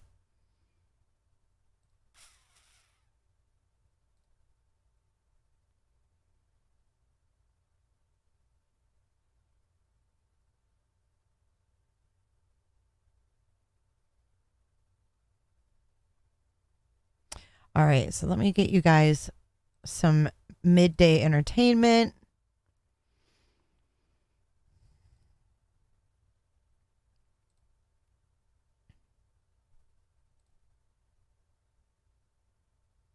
I don't know, but that was really hard to listen to. And I hope to God there's no more calls because I can't handle her anymore. She was really close to confessing, though. I think that she was wanting him to say, like, baby, I love you. Like, no matter what you did, like, I still love you and all this stuff. But she is a bitch. She's terrible. I'm going to take you guys in the Valo vault since we have a lot of Valo going on. And I'm going to take you down my Valo vault. I have just some videos, randoms. I got random stuff. I got podcasts of Lori, Melanie Gibbs spilling the tea on the phone. Ooh, let's listen to that one. Let's listen to Melanie Gibb. This is Lori Vallo's friend. JJ's there. Okay. Now, I did this video. This is circa 1 year ago. So it says here the entire call that Melanie Gibbs' friend recorded when Melanie spills all the tea on Lori and Chad. She speaks in depth about the state of affairs of JJ and Tylee Ryan. So I put this out July 25th of 2021. And I think you'll find it entertaining. This is pretty crazy because you're going to see this bitch testify. JJ's there, and she tells me he's a zombie now. Oh my goodness. And so was Tylee. Oh no. So, Enjoy my people that are intro. zombies, they don't end up staying alive. You probably see the pattern. Right. Enjoy And my so Valo she intro. says, I'm just going to give him back to Kay, the grandmother. And I said, well, that sounds like a good idea. She said, he's a handful. And so, and plus it's not her kid anyway, right? And so... Melanie's a bitch. It's not her kid because she adopted him, right? Right, she adopted him from Kay's family. Oh, she did? Yeah. Oh. As a baby. She had him as a baby. Yeah, he was a drug baby. And I saw JJ right before I left. And she said within a He's a week drug or baby. so, that he had gone to Kay's house and that, that's where he was. So then Tammy dies. And then I said, well, what happened? What happened to Tammy? And she goes, well, she was a zombie 2 weeks before she died. And I was like, really? She goes, yeah, she was starting to question our relationship.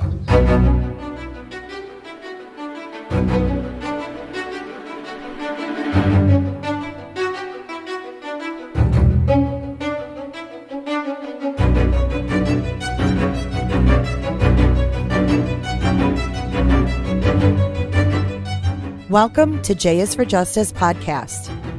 If live breaking news and following true crime is your thing, then please consider subscribing to my channel.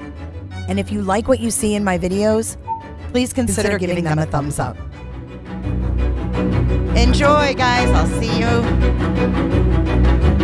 see you in about 50 minutes, yo. Enjoy. Anyway, it takes months and months and months for them to figure out how to come up with a plan, basically. And I guess it comes down to it is she's frustrated him to every level. She's left. She says she puts it in your mind like, oh, look how he's behaving. He's so different now. He's this and that and this and that. Well, Charles is upset because she just tried to destroy his life. She told him he was out of town when she found out, and he was in another state. And when she flew back home, she took his truck and hid it, took all the keys and took them from him, emptied out his clothes in the house. I mean, tried to destroy his work, his life, everything. Goodness. And I was like, hey, do you think that's a bit extreme? Like, are you sure you're supposed to do that? She goes, Melanie, the spirits tell me exactly what I'm supposed to do. And I'm like, oh, okay, what am I to say, And so, anyway, she's nobody. She tells Don't him, worry about which it, is Brooke. stupid. She says, I'm going to destroy you. She's like, Not you relevant. are not Charles anymore. You are Ned. I forgot his last name. Snyder. You're Ned Snyder, and you're not going to. You are. I am. She told him. I think she told him prior to this, but she was translated. She was married to Moroni before. Oh my and gosh. Already felt, so yeah, she's already telling him this stuff, which is not smart. Oh my goodness. And yeah, not smart. She should have kept that information to herself. So he gets me to come over to his house. He breaks into the house, and she's picking up the kids. He steals his key. It's a lot of drama in that. But anyway, he says to me, and I thought it was Lori, but he had her cell phone, so he was trying to get me to come over. So I talked to him, so it freaked me out. Oh. And I get there, and it's him, and I'm like, oh my gosh. So I talked to him, and he's like, Melanie, Lori's crazy. Like, she thinks that I'm this guy named Ned, and that she's trying to destroy my life. And I'm like, I just don't know what to say. Oh my goodness. Just like freaking out. Yeah, because I think my friends are good. She's seen Jesus. I'm really believing that she really saw these things, Right. And I'm just gullible as gullible gets. And she stuck on me like Velcro. She was such a good friend to me. You know what I mean? Like, she was close to me. Right. And so I just stood there and didn't know what to say to him. And then he hugged me and he was crying. And I was like, I look back now and go, oh my gosh. Anyway, so basically she sets it up where he sets it up. He's going to come into town, when he passes away. And they have a shoot down, and he dies. And out of self-defense, but the police officer told me that it was not the guy Alex that shot him, he didn't even really get hit that hard in the head.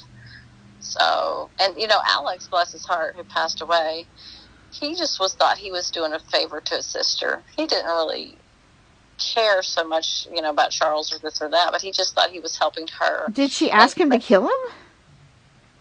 Well, to self-defense, yes. Well, they planned it. I mean, so she knew that Charles was coming to town, and then she invited Alex over that night to spend the night to protect her. She said they're going to kill her. She told me they're going to come and try to kill her. Oh my goodness. I said, well, why are they we're going to try to kill you? And she says, well, because I have a $3 million policy on my head, and my brother and my husband and my nephew are all zombies now, and they all want me dead. Oh my goodness. Oh yeah, it gets crazy. So anyway, they have the shoot down and everything, and she grabs his phone and they fight over that, and then Tylee, her daughter, picks up the bat and tries to defend herself or hit him or whatever. She doesn't like him anyway, and she doesn't like anybody. And so anyway, they shoot him, and so I've talked to the police officer. He goes, she was really happy for somebody that just had her husband shot dead. She was like, oh, how are you? She's real positive and upbeat.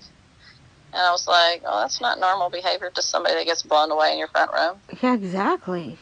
And, I mean, that would traumatize me. But anyway, so she's told to move up to Rexburg. The Lord tells her, move up to Rexburg now. She takes Tylee and JJ with her. Tylee and JJ are up there. I know she's up there with both of them because I can hear them on the phone in the background while she's packing and moving in. And then she tells me, I don't know, within a week or two that Tylee is now at BYU. She's up there at school. Huh. So I go up to visit her, and I see that Tylee is not there. And I said, hey, Tylee's, I mentioned again, like, Tylee went to BYU, and she goes, yeah, but she gave me this really creepy look. Oh.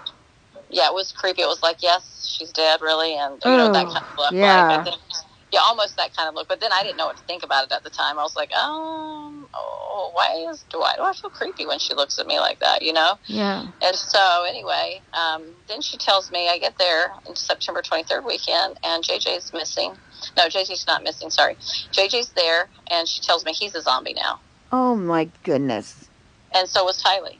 Oh no. And so, so people that are zombies, they don't end up staying alive, as you probably see the pattern here. And so, anyway, so I say, okay, she says, I'm just going to give him back to Kay, the grandmother. And I said, well, that sounds like a good idea. Then you guys can move on with your missions. Just tell her to take Kay. Do you think she'll take JJ? I mean, he's a lot of work. Do you think she'll take, no, yeah, I'm hoping so. I'll just have to make something up. I said, well, tell her you're sick or something and that you just have some illness and that you're not able to watch after him. So, she said, hey, he's a handful. And so, and plus it's not her kid anyway, right? And so... It's not her kid because she adopted him, right? Right, she adopted him from Kay's family. Oh, she did? Yeah. Oh. As a baby. She had him as a baby. Yeah, he was a drug baby, and so they adopted him as a baby. Yeah. Oh, wow. And she was a really good mom to him. She was. She was really patient with him and very loving. I saw her. She's very loving to him. Wow. And, she was, hands down, she was a great mom, patient, very patient with that kid. Wow. And so, anyway, so she told me, she's like, yeah, JJ is at grandma's house. Yeah, she went. So after I left, and I saw JJ right before I left, and she said within a week or so, that he had gone to Kay's house, and that, that's where he was. So then Tammy dies, and then she's in Hawaii when it happens, and I call her in Hawaii, and I say, hey, guess what? You know, Tammy just died. Do you know this? And she goes, no, I haven't heard it yet.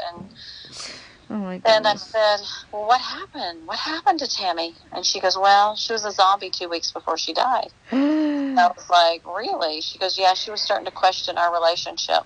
She was wondering if he was having an affair. I said, oh.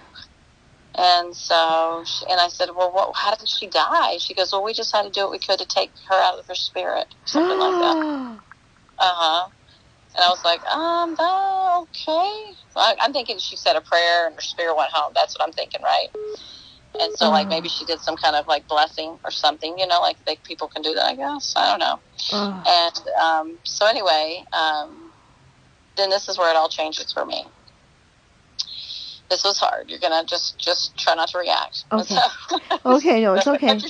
Put your seatbelt on. Okay. And so then I get a call from Chad 2 days before Thanksgiving. Hey, Melanie, Rexburg Police is going to call you. Don't answer. And I went, what? And my stomach just dropped, you know? Oh, man. And I said, what happened? Well, the police are over at Lori's house, and they're looking for JJ. And she told them that JJ was with you. And I went, what? Oh, no. And I'm like, well, I thought JJ was at Grandma's house. He's not there, is he? And he's like, no, he's not. I'm like, what? And I don't know. Honestly, I did not know what to think at this time. I was so shocked. And just like my whole spirit was like, what happened? I was freaking out inside. And then I get a phone call from the police. Of course, I ignore it. And then Lori calls me, and she's like, oh, no, everything's fine. I just told the police with you and that you're going to take them down to Arizona. And I'm like, why? Like, what happened? And she's like, well, JJ was, you know, we thought that JJ was going to get kidnapped by Kay, and so we're protecting him, and which is a lie, and which I believe is a lie personally. Right. And I'm like, okay. And she's like, well, I got to go. And I just didn't know what to say. I was just so dumbfounded by it all. And anyway, so I go down to Arizona, and her brother's down there, just down the street from me, because he's marrying my friend who's in my ward. Her name's Sulema. And so I say, hey, are you around? And so anyway, I said, hey, let's meet. We need to talk. So I said, hey, Alex, I said, do I want to know what happened to JJ? And he says, no, you don't want to know. I went, what? Oh, my goodness. And she goes, I told Lori she should have never got you involved in this. I'm like, yeah, she should have never got me involved. That was not smart. And then he said, yeah, the police ransacked my house, took my guns. And I'm like, I wonder why they did that. I couldn't figure that out at the time. And I just figured, they kept telling me that, you know, they had a lot of bad people working for them, that now the cops are zombies, you know, that kind of stuff. Oh, my goodness. And so, anyway, I'm starting to get, like, really creepy feelings. And then, so anyway, one of my friends, he was with me. He goes home, and he calls me up, and I'm like, he's like, Melanie, I'm really worried about your testimony. I'm like, what? Why are you worried about my testimony? And I'm like, okay, I need you to be a friend. Let's talk. I said, okay, I'm not sure how I'm feeling about the zombie thing. What do you think? And he knew what was going on and stuff. And I said, I don't have a testimony of it. Like, I'm not sure what to think about all this stuff. And he goes, oh my gosh, me too. He goes, I just never have a testimony of Chad and Lori. And so all of a sudden, this heaviness that was on him was leaving him. Just the heaviness of he'd been trying to pray about if they were really who they were. Yeah. And he was not getting an answer about it. And anyway, the heaviness leaves him. And it's David Warwick. You know who he is, right? I don't. He was the guy that was speaking at Dreams and Visions when you were watching. Didn't you watch the recording? I did, yeah. Yeah, he was the one that was speaking, the guy with the brown hair. Okay. And he was speaking about his visions. Anyway, yeah. Him and I are dating. But oh my gosh. Yeah, he's such a sweetheart. Oh, good. You'd really like him. But anyway, he's been questioning all of this because he's really had amazing visions, and he's like, this is really not comfortable for me, Melanie. Like, this is really jacked up.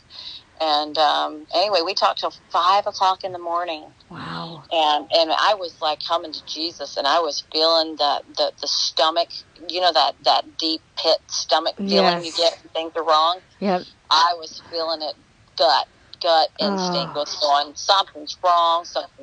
So I call Sulema, and I'm like, hey, Sulema, like, what did Alex say? I'm getting a bad feeling. I'm not sure what to think about this. And she goes, well, I don't, she just told me what her testimony was of Chad and how he gave her a blessing, made her also part of the 144,000, and said she was translated too, and then said, she basically started having visions after this. Okay. Yeah. So she had a testimony of Chad that he was a real visionary. And so, so I said, well, what did Alex tell you? What happened? And she said, well, all he said to me was, you don't want to know. No. He said, they won't be able to be found. He won't be able to be found. Oh, I'm like, goodness. that? I said, you know what? I'm not really feeling good about this, Selena. And she had just married him. And because, that Chad and Laura were like, get married, hurry, you're part of the 145,000, you need to get married. My brother Alex, you need to marry him. And so they got married quickly. And so, anyway, it was not good.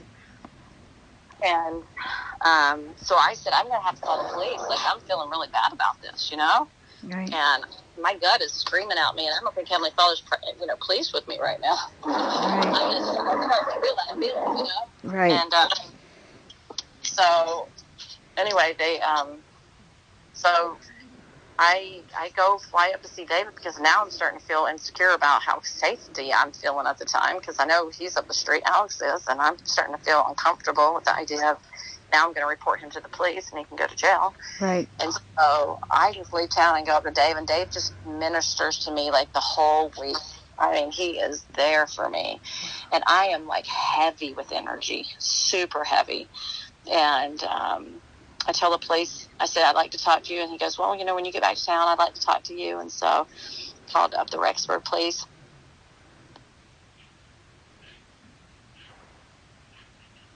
Now, do you live in Rexburg?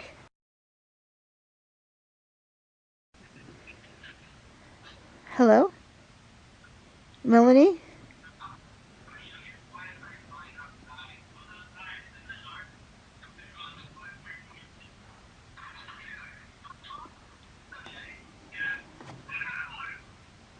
Melanie, are you there?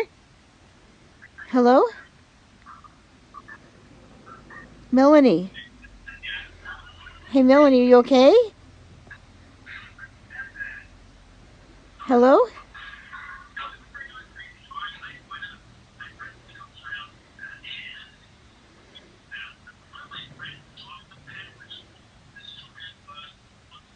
Hear me? Yes, now I can. Oh, sorry. I don't know where I left off. I noticed that my phone clicked over. Oh, you said that you called the Rexburg police. Oh, okay. Sorry. You're wondering where It's okay. I went. Okay, so I got to back up. I was speaking a whole bunch. So I called them, and then they said they'd talk to me later when I got back in town in Gilbert. So I decided to call Lori and Chad, and I recorded it. And I said, hey, why did you tell the Rexburg police that JJ was me when he was not with me? And she says, well, I just did that for your safety. I didn't want you to know where he was so that you would be safe. And, because, the situation's really uncomfortable, and that, we're trying to take JJ and da-da-da-da. And I'm like, well, you told me he was going to Kay's house. And well, we did that for your safety. And I said, you know what? I believe that you and Chad are being deceived. And I said, you're a core whore. Exactly. And they said, well, you call me a core whore? And I said, yeah, this is like a core whore. And I said, this is like a core whore. And, carnal desires. That's why I did it, because of the carnal desires. And I said, she goes, you saying I did this because of carnal desires? I said, yes, you and me know both, hun, that you are very carnal. Because she has a very high libido. So I knew she's carnal. Oh, boy. And, yeah. And so, and I said, the scriptures say that the Lord said in Doctrine and Covenants section 3 that if you would have followed him, he would have protected you against all the fiery darts. I said, if you guys would have been obedient, you would have been protected from all the fiery darts. The Lord does not work in darkness. Exactly. I said, the Lord would have had your back. And I said, Well, no, and she's like, well, she compared herself to Ether that hid in a rock, Alma that fled, and Moroni at the end of his life fled. She compared herself to them. Oh, brother. I said, okay. I said, they were prophets. And she's like, exactly. You know, I'm like, oh boy. And she was not happy with it. I said, you are wresting the scriptures. You know I read the scriptures. You think I'm resting them? I said, you are resting them. You know what that means, right? Right. Yeah. And I was like, and you are. That's what you're doing. And I said, I am concerned. She goes, you know how much I love you. And I said, I am concerned for your soul and your salvation. Amen. Yeah, and I did not hold back. It was like a 20-minute conversation. Wow. I recorded it and I sent it to the police. And I was like, you just know for my record, I didn't have the kid. You know what I mean? But Right. And but her goal is that she thought that the big earthquake was going to happen every month last year. Oh, my goodness. And she was told by Moroni that it was going to happen, and so therefore it didn't matter what happened to anybody or everything, because life was just going to change. It's going to be Oh, my fine. goodness. And so anyway, so the police, I've talked to them, and they're basically, Chad is like texting people and calling people still. Oh, my So goodness. yeah, they can track him and stuff. So they just a matter of getting evidence on him, I guess now. But Good. yeah, and so I hope that I don't have to go and testify. I'm hoping that won't happen. But anyway, so what have I learned? I've learned so many things. This is one thing that I've learned. I started thinking about the scripture from James where he talked about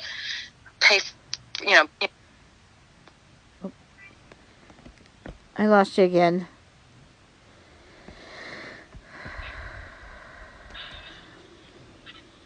Melanie, I lost you again. Hello? Hello? I lost you again. Hello, Melanie? Melanie, I lost you again.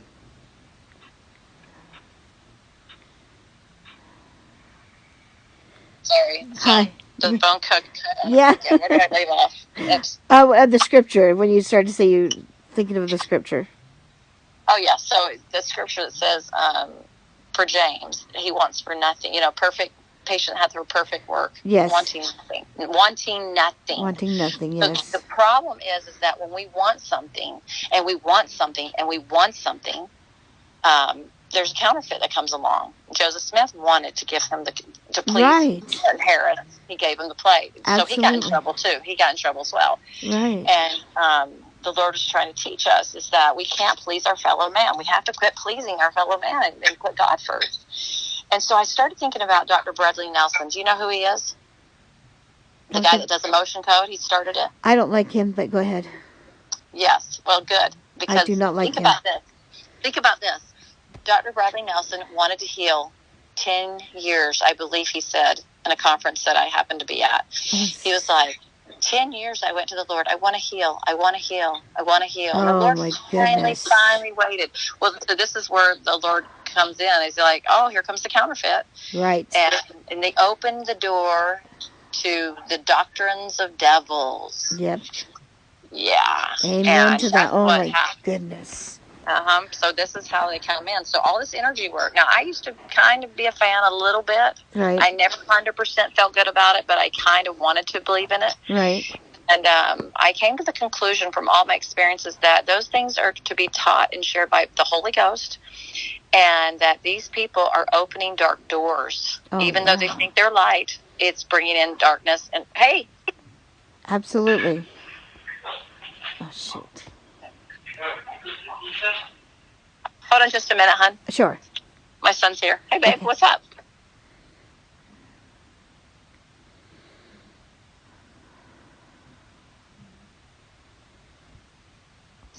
I love you, sweetheart. Have fun. Make some good. I hope it goes well for you, babe. Okay, so I started really thinking about how this was affecting many people. Julie Rowe got really out of control. Yep. And then he didn't even like her at the end. He was like, didn't like her. So anyway, she's now put a podcast out about him and Lori. and it's most disgusting. It is disgusting. She's angry. She even says she's angry on it. And she not only says he's angry, she's like, no, Chad and me are friends. We've been friends for a long time. And I know that my angels have told me that the kids are safe and they're playing on the beach and everything's fine. Oh my gosh. She's not going to look good when they show up dead. You know what I'm saying? Oh my goodness. Yeah, exactly. She's out of control. Her aura was dark. Oh. My stupid earphones off. I keep going back to my earphone mode. My Bluetooth keeps picking them up. Goodness.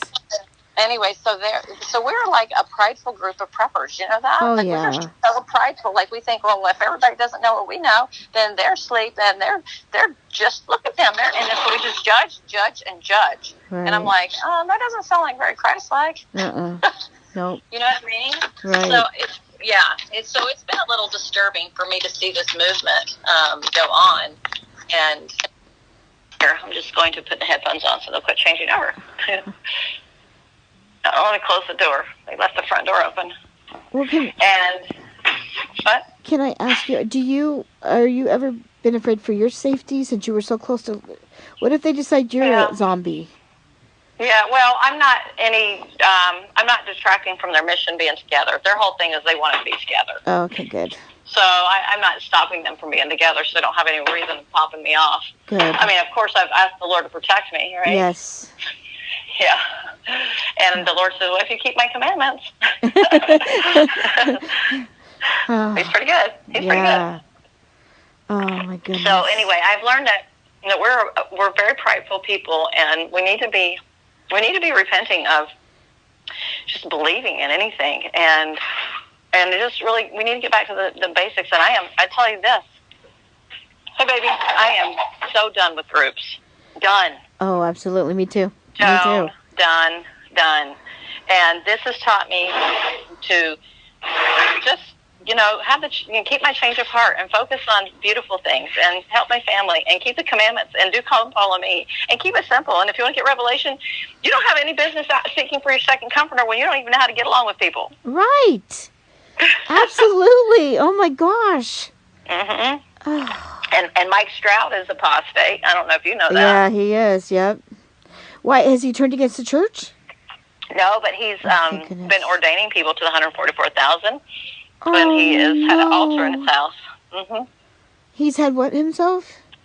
Altar in his house. What is that? I don't understand what that is. An altar. An altar. You know. Oh altar, no, like he's got an altar in his house. Yep. That's what I heard. Oh, Yeah. I stopped listening to his podcast too. I've stopped all of that. Too. I do too. I'm just listening to the prophet and the apostles, and that's it. Yep. Nobody else. Yep. So, please don't share this on social media. Of No, course. no, I know you I won't. promise I would not. Oh my gosh. Yeah, it's just for safety reasons, but Yes, it's just so sad. It's so sad. You can know how sickened I've been by this. So sickened. My goodness. The first 2 months, I was like, I couldn't eat for the first 3 days. I First 3 bet. days, I just couldn't even eat. I was so disturbed greatly. And I've been in touch with Melanie, her niece that got involved, and I've been trying to call her and help her, and she's just really jacked up. Like, she lost her kids, she got divorced. Oh no. And she's up in Rexburg alone. Everybody else abandoned her. I mean, it's so sad. Yeah, it's so sad. Yeah, it's really sad. So did they exhume? I know they exhumed his wife's body. Did they find out it was foul play with her too? I don't know that information yet. Okay. Yeah, he didn't tell me. I try not to ask. I mean, I'm not a super nosy person, so I try not to ask him too many questions that might be uncomfortable. But I could have asked. I should have, but I didn't. But I just told him. I said, that he's talking to people on the phone every day, right? He's talking to those people in LDS Valley. He goes, "Oh yeah, we're very aware of it." So. Wow. Yeah. So he's around. If he's calling people, he's around. Mm-hmm. I mean, they didn't leave the country or anything, right? They could have gone to Hawaii. Hawaii, oh brother, yeah. Because she loves Hawaii, so they could be in Hawaii. Wow. Did the police know that? Oh yeah. Oh, good. Yeah. Yeah. Well, first off, and foremost, nobody gets revelation through somebody else. Anybody that's ordaining anybody anything, that's baloney. Yeah, exactly. I mean, you know you're way off base if you're letting somebody say that you're, oh my gosh, it just makes me want to vomit. I know. It's sad, everybody, Chad was such a nice guy. And he did have a hard time looking people in the eyes, though. That's a big telltale, isn't it? Huge. Oof. Yeah, I can't look somebody in the eyes. There's a reason. Yep.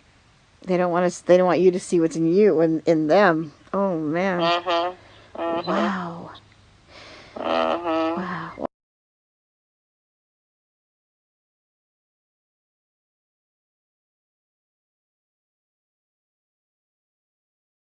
So I felt like the adversaries always tried always had it in with me. Always tried to.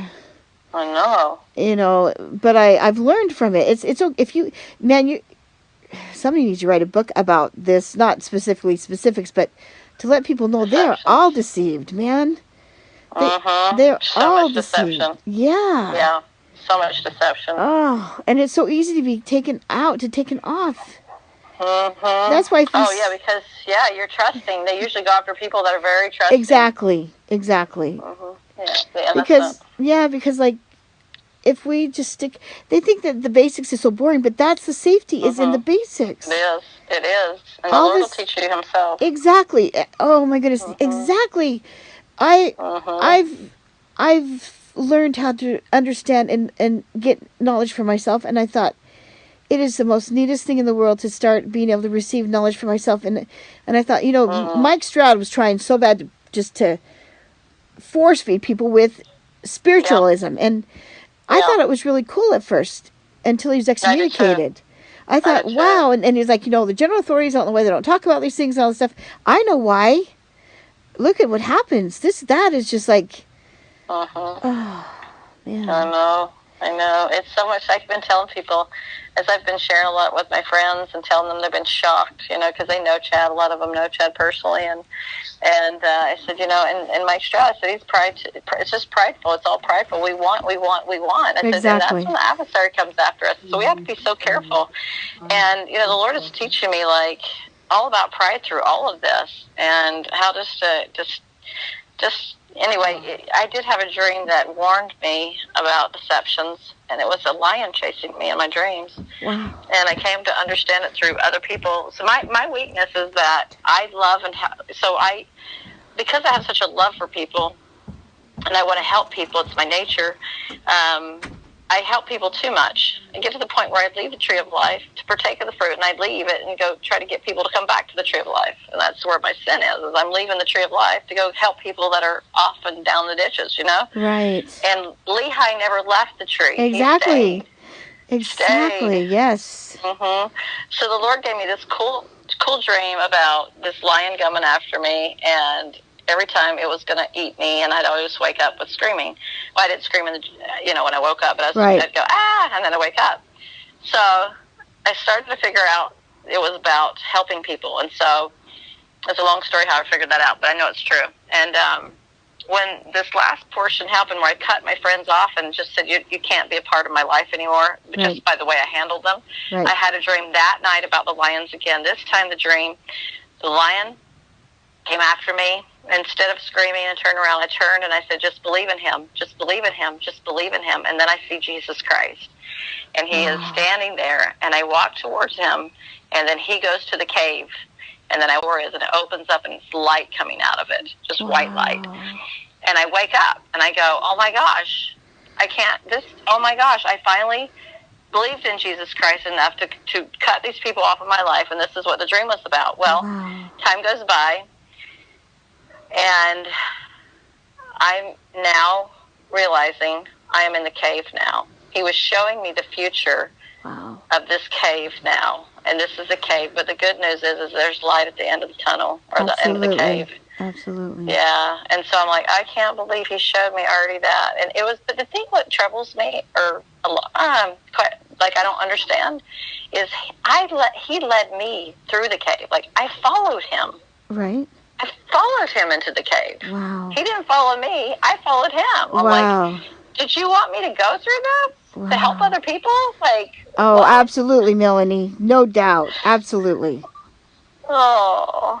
Everything we go through is everything turns for good. Everything is turned for good. Yeah. I And believe you so, will help people. I bet you'll write another book because you will be able to help people. Because there's going to be people are just, I mean, they're going to be deceived in droves, you know? Oh, yeah. Oh, my It's goodness. bad. And so it's getting so bad. And I've told everybody, no more groups. Right. No more groups. No more groups. Absolutely. And all my friends, I'm telling you, everybody that I talk to are like, oh my gosh, I feel so sick. I need to repent. Everybody's repenting. Wow. Everybody's repenting. That's good. It's so beautiful. That's it's good. so beautiful. Oh, that's so good. And I was like, well, at least I went through this because they would have never repented had it not got to this level. Right. Right. If there was no deaths involved and, it didn't get crazy like this, nobody would have ever known. Right. It leads to bad things. Right. And so, in a way, Chad and Lori were they were a blessing to many people to help them see how jacked up this is and how off they are. And I hope that Julie Rowe at some point will come to the conclusion that she's off. I would love to talk to her. I have friends that know her personally, but I don't feel inclined to talk to her at all. Right. Just don't feel that. She's very strong-willed. And to another strong person like me, being a female, I don't think she'd like me very much, you know? Right. And so, anyway, I'm good friends with one of her really close friends, and him and I are close friends, but I haven't talked to her since he's been really involved with her. I've kind of cut ties with him because he tells her everything, so I didn't want him to know what's going on in my life. Yeah, so anyway, I've been humbled. I've been broken down. I mean, holy cow. Just not been fun.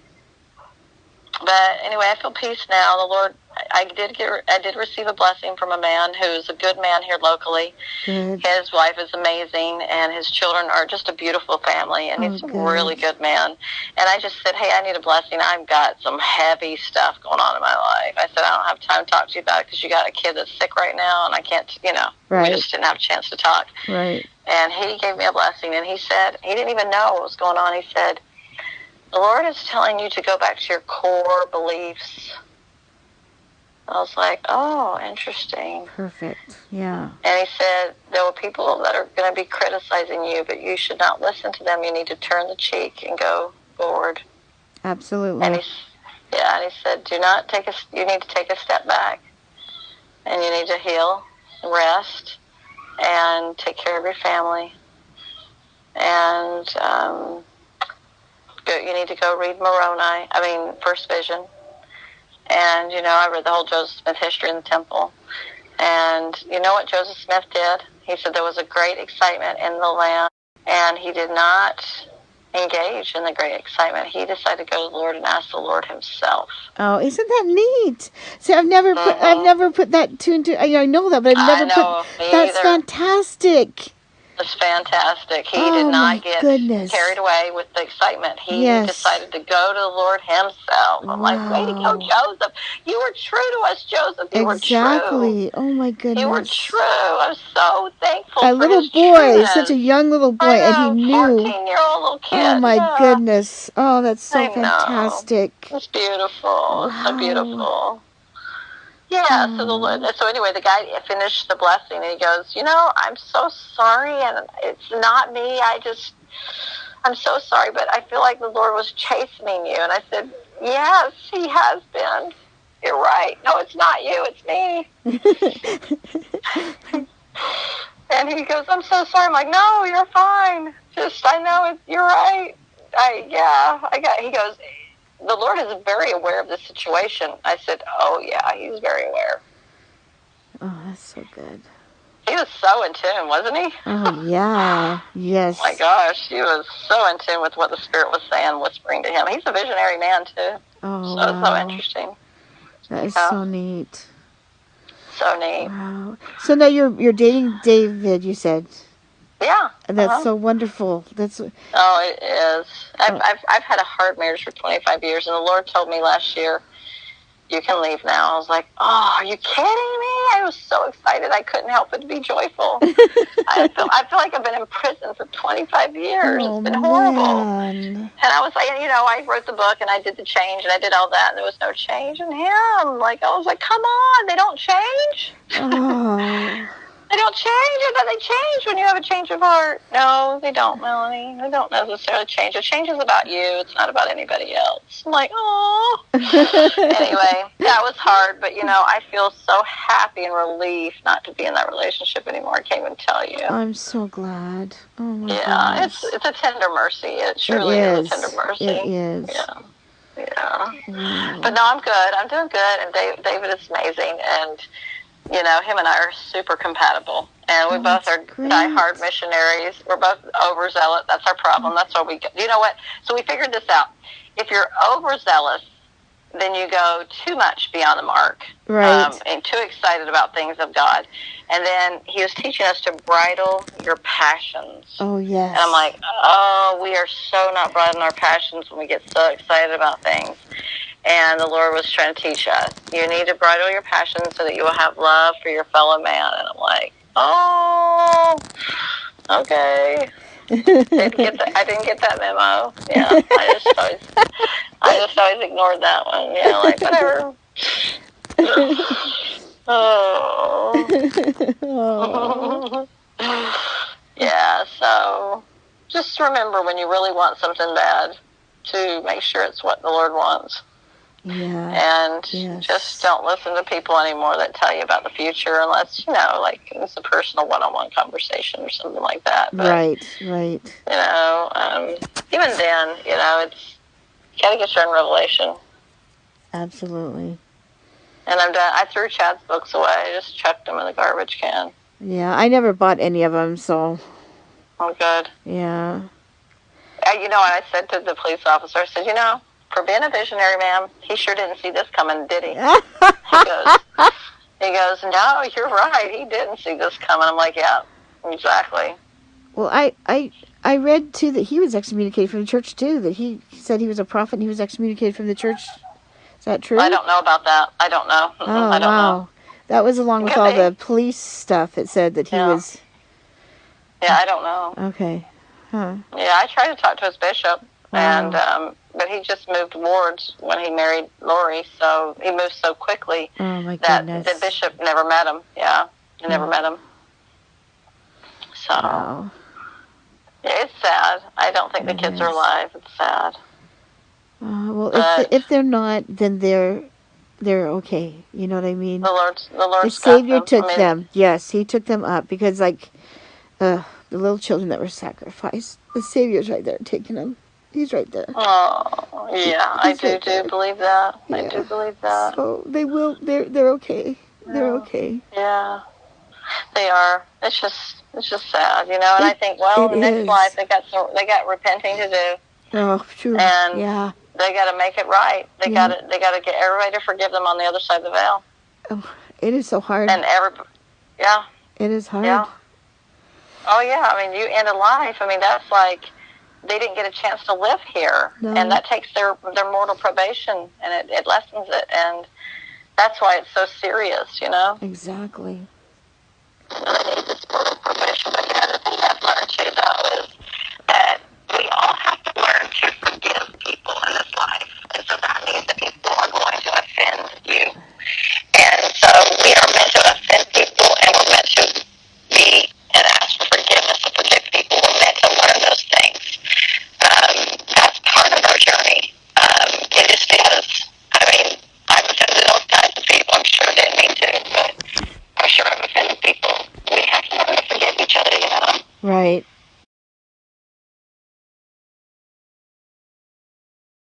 Yeah, right. Yeah, I think the portal got possessed.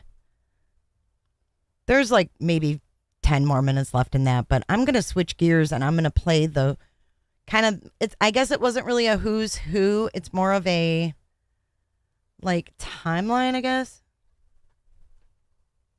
But this will break some of it down for you. Now, don't hold me too accountable because it's been a minute. This video, hold up.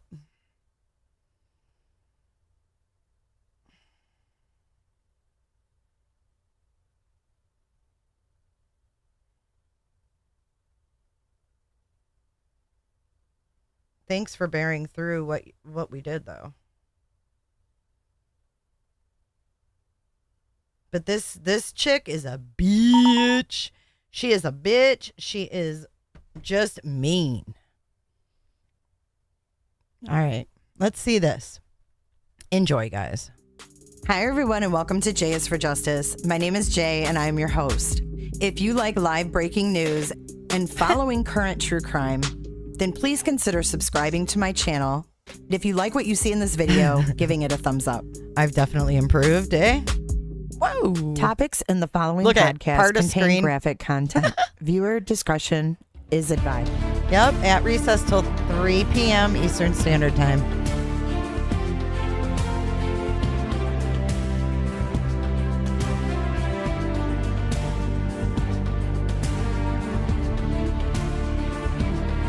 Hang on, I gotta fix my screen.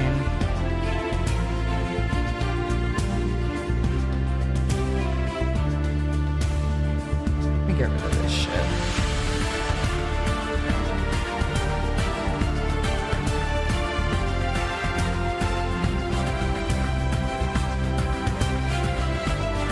Where are your kids? No comment? They've been missing for 4 months. You have nothing to say?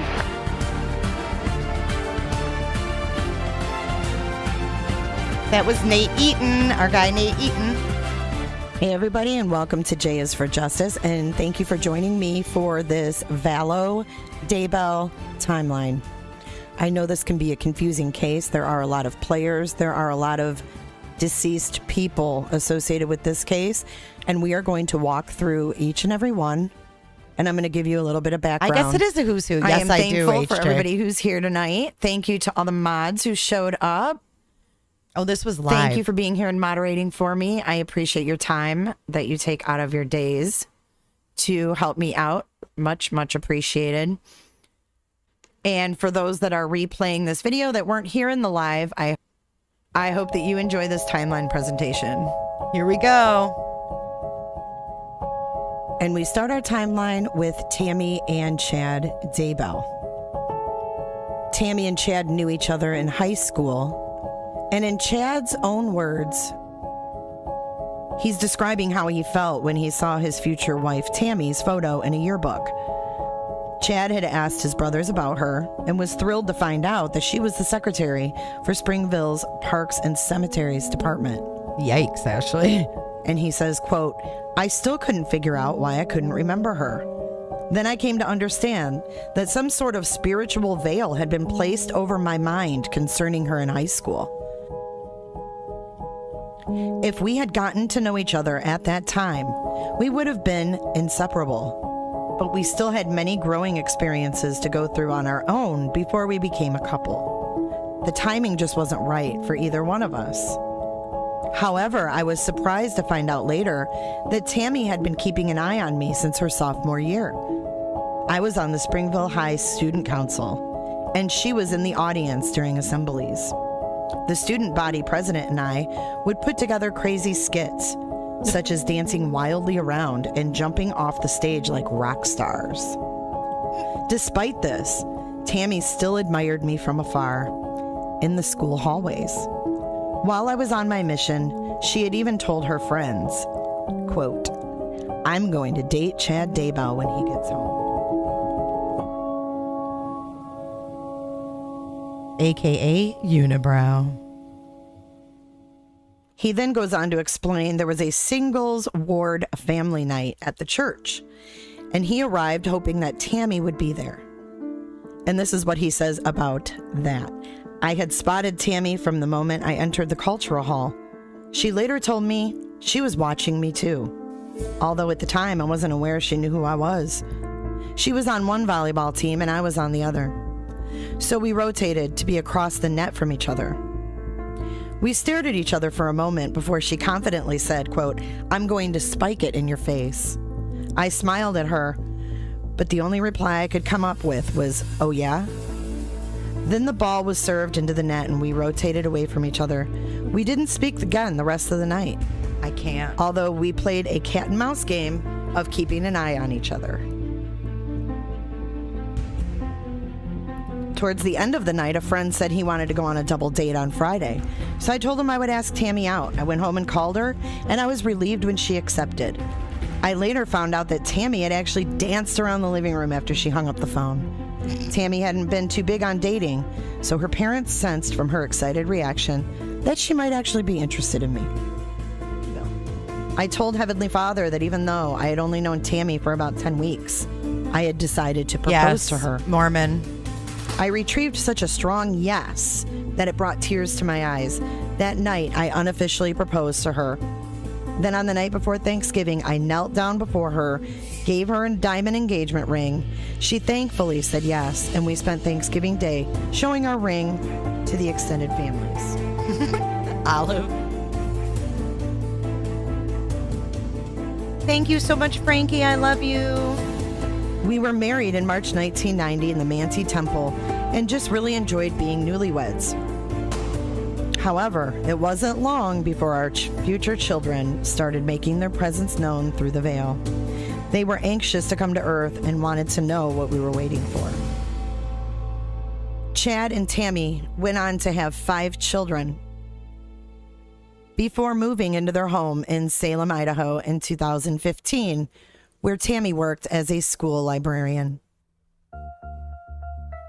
Lori Noreen Cox married Nelson Yanes right out of high school in 1992.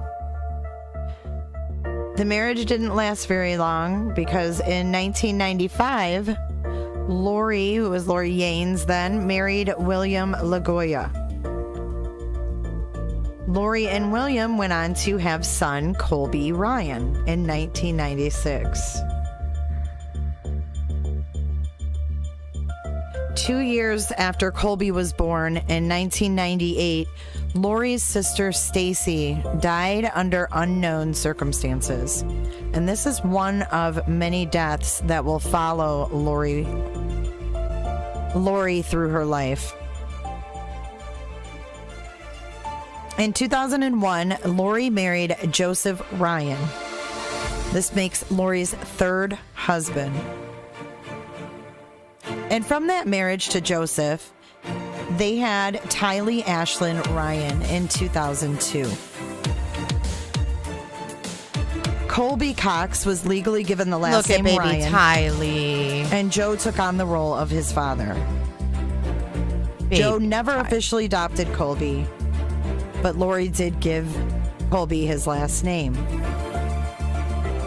Lori made several appearances during her marriage to Joe. She was in pageants and also was a contestant on Wheel of Fortune. Oh, wait for it. I got the footage.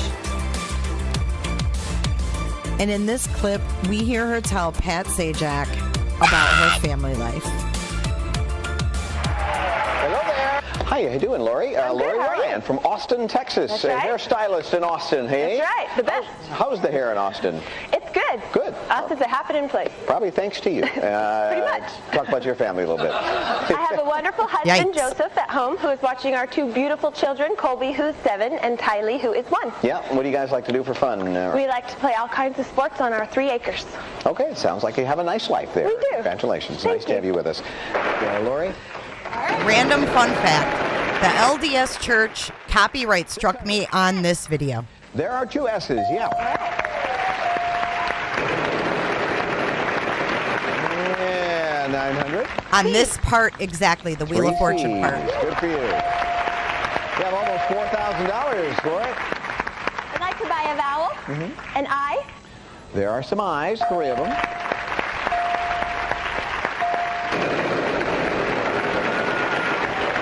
Yay, 800. D. There are 2 of those. It says, I am a brainwashed 300. idiot.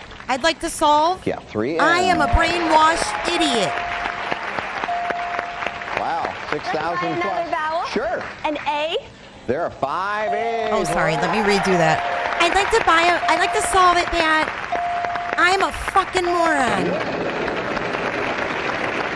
All right, we need a letter. P. There are 2 P's.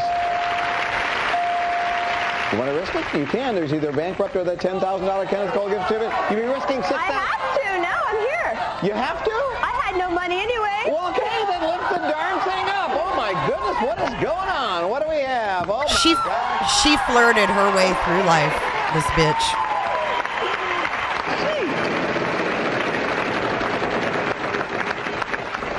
$800. G. Yes, there are 2 G's. Chad Daybell has a big Gopher, Doc, Isaac, and Captain Stubing. Yeah. Oh my God. The love boat, Lori. Okay. You're letting me do that. All right. Good. It's a free country. She is such a bitch. Wow. Of course, those are all correspondents on 60 Minutes too. You got $7,500, and you got this gift certificate. I wasn't trying to talk you out of it. I just thought that was a lot to risk for. But what do I know? The important thing is she has $17,500 just by not listening to me. What are you thinking? You're an expert. Yeah. What do I know? She has the lead. Believe it or not, we'll be back. What a comeback! Nice going for that. Closed captioning sponsored by Lori? You can't make this shit up, y'all. 1 N.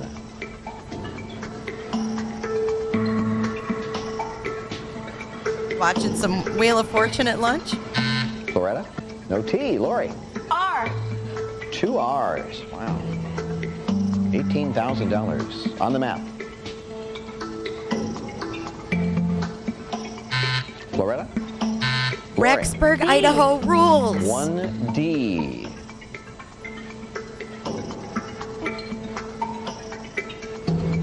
I'd like to solve it. Buy Chad Loretta? Daybell's books. Luis, a letter. I.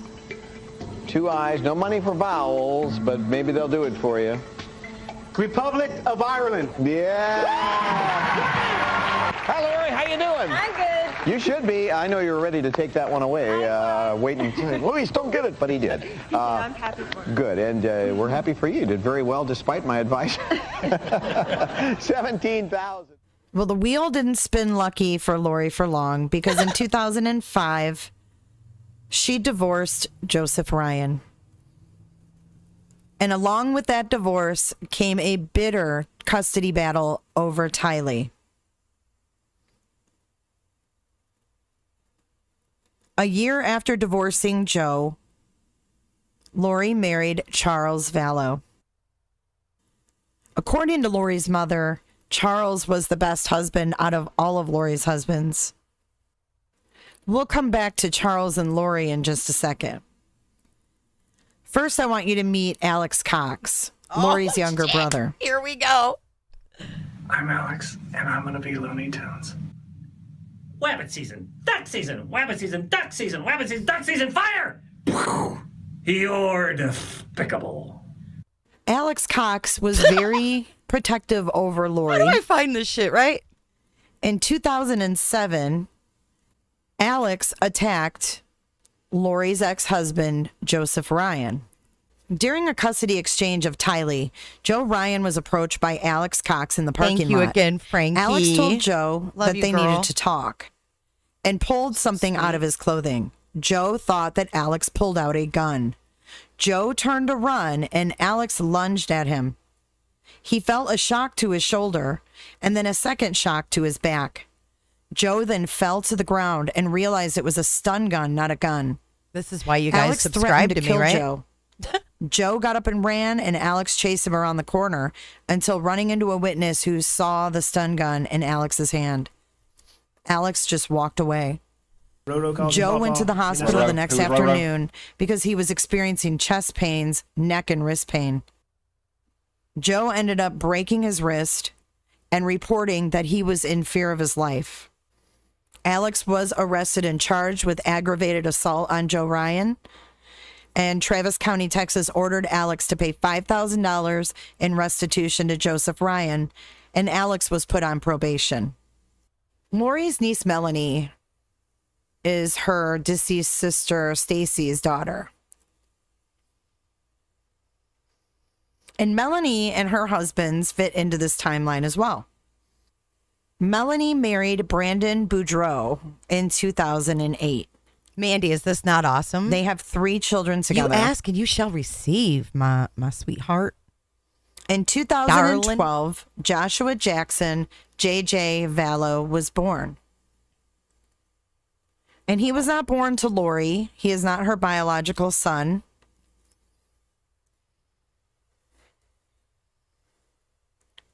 He is the grandson of Lori's husband at the time, Charles Vallow, his sister Kay. JJ is her grandson. His parents were unable to care for him,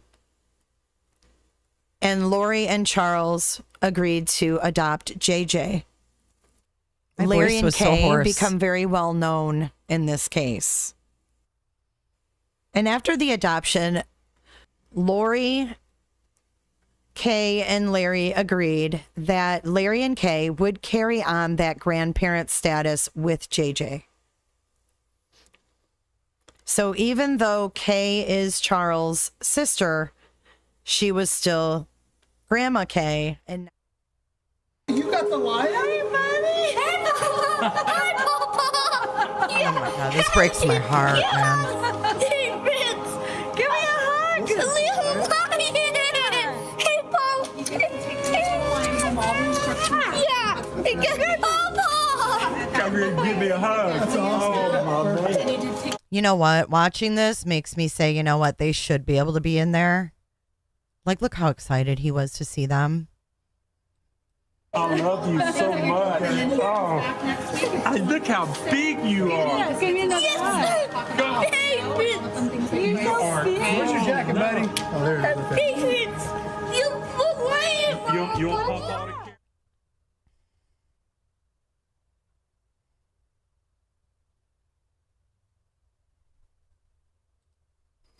sometime in 2014, Lori and Charles Vallow moved to Hawaii.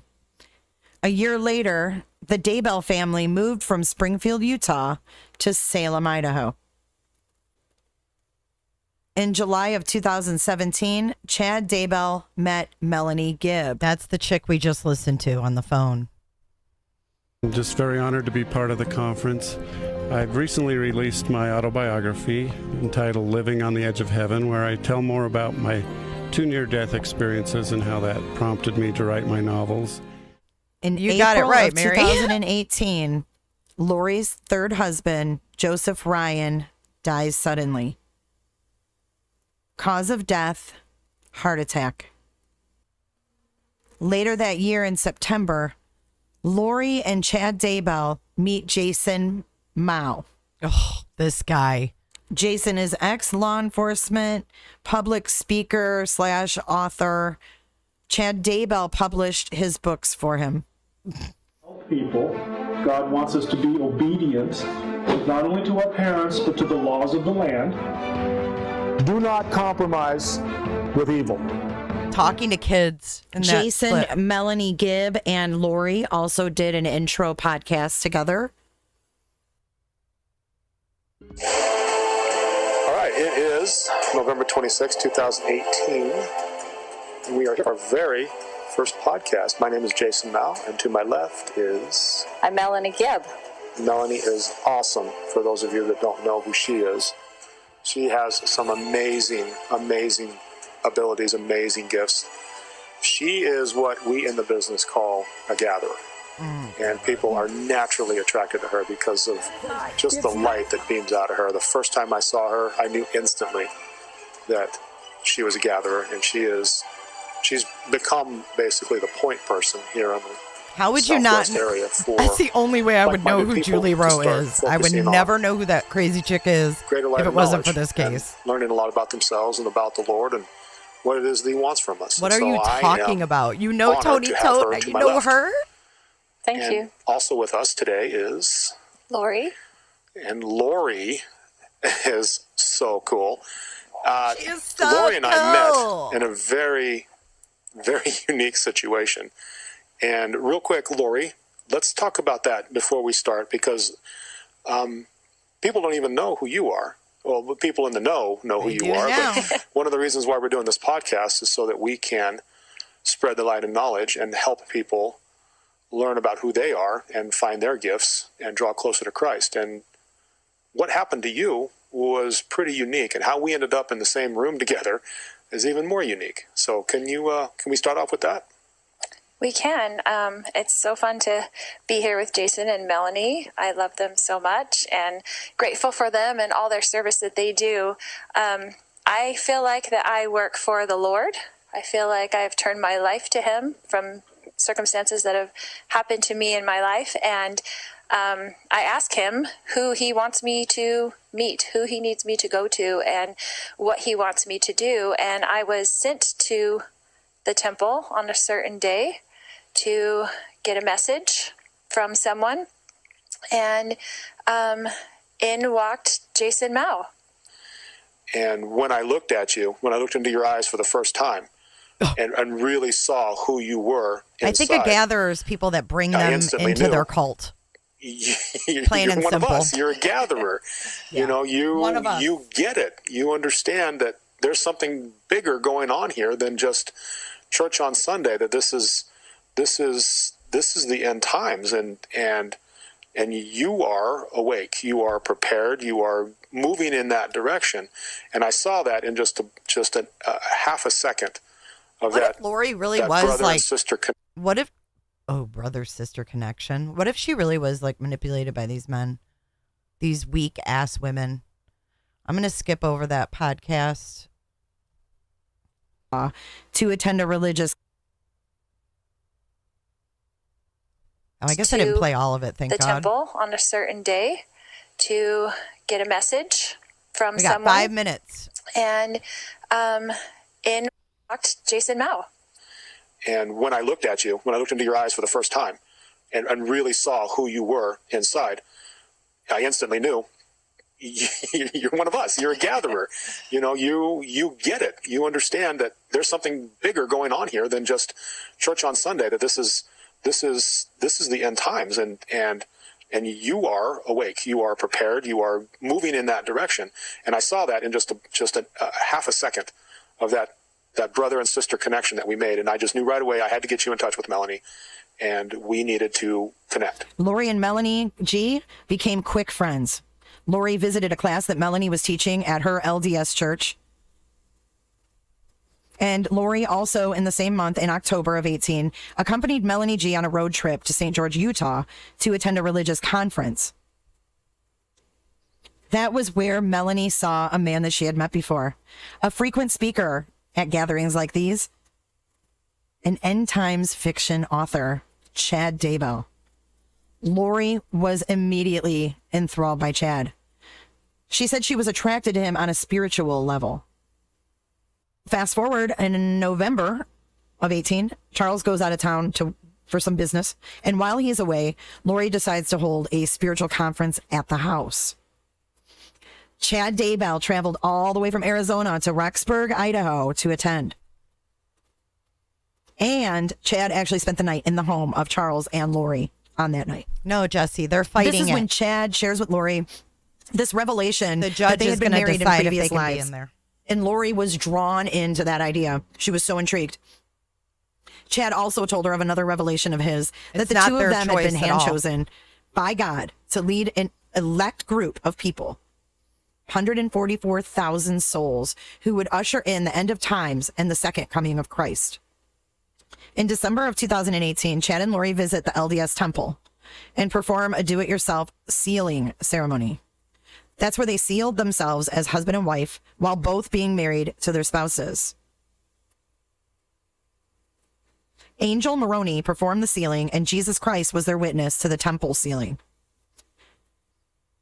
Lori also began telling Melanie G of visions and dreams that she was having of Charles' Victims death, can be there that he's meant to regardless, die. and they're Now we're fighting back to whether they're Charles Vallow, victims. husband number 4. Trust me, I know. January of 2019. Charles and Yeah, but Lori yes. moved to Gilbert, Arizona. Chad calls Lori and informs her of the prophecies he has had of Charles, now becoming a zombie. He claims Charles's spirit has left his body and been taken over by an unclean one. On January 22nd, 2019, Chad sent a weird email to Lori with the subject, Demon with a Name, Nick Schneider. Charles and Lori have a phone conversation about separating. Lori stated she was a God assigned to carry out the work of the 144,000 at Christ's second coming in July of 2020. And if Charles got in her way of her mission, she would murder him. The next day, Charles goes on a business trip to Houston, Texas. At that time, Lori kept referring to Charles as Nick Schneider. When Charles asked who Nick Schneider was, Lori replied that that was Charles's real name. I'm telling Nick you, Schneider Jesse, had killed it's Charles and taken his identity. Judge Boyce is going to Lori warned decide Charles on she it. would kill him upon his return home, but she had an angel there to help her dispose of the body. Charles returned the next day and arrived at the airport and found that his flight had been canceled. So he finally gets home to Arizona and he calls the Gilbert Police Department about Lori taking his truck from the airport. She changed the locks, locking him out of the house. She transferred all the money out of the accounts, took the kids, and had been threatening to murder him. So is she in there? Oh my gosh. Okay, let me clarify something. Kay and Larry Woodcock are not legal grandparents. They are legally aunt and uncle because Lori and Charles adopted JJ. So they're arguing whether legally they are victims and immediate family members as grandparents. Lori's lawyers say no, they shouldn't be allowed in there. And they hired the same lawyer that the Gonsalves family has, and they are fighting to be able to be in there. So Judge Boyce has it in his hot little hands since Friday, and he hasn't decided on it. They're expecting a ruling on it today. What's going on? Why is she here and you're not here, or are you staying here with her? Long story. She's had kind of a drug criminality. She thinks you're LDS? Yes. She thinks she's married to Morona in the past. You think she's what? We're married to Morona at the top of the temple. I got my eye on the trial. Don't worry. It's not back yet. And she knows when the second coming is happening next year, so does the prophet. Not She knows on she yet. knows about it. She meets with Morona and Jesus Christ face to face in the temple every day.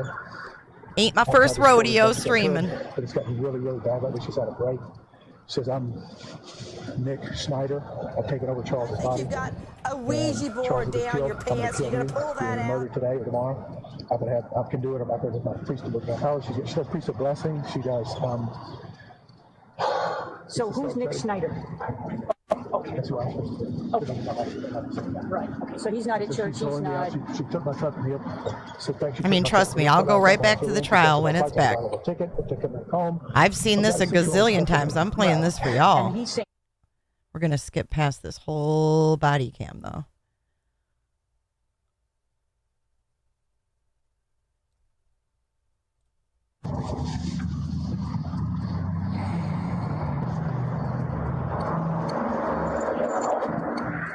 Meanwhile, Lori leaves Charles and JJ. She takes Tylee, and they both fly to Kauai and stay with a friend named April Raymond.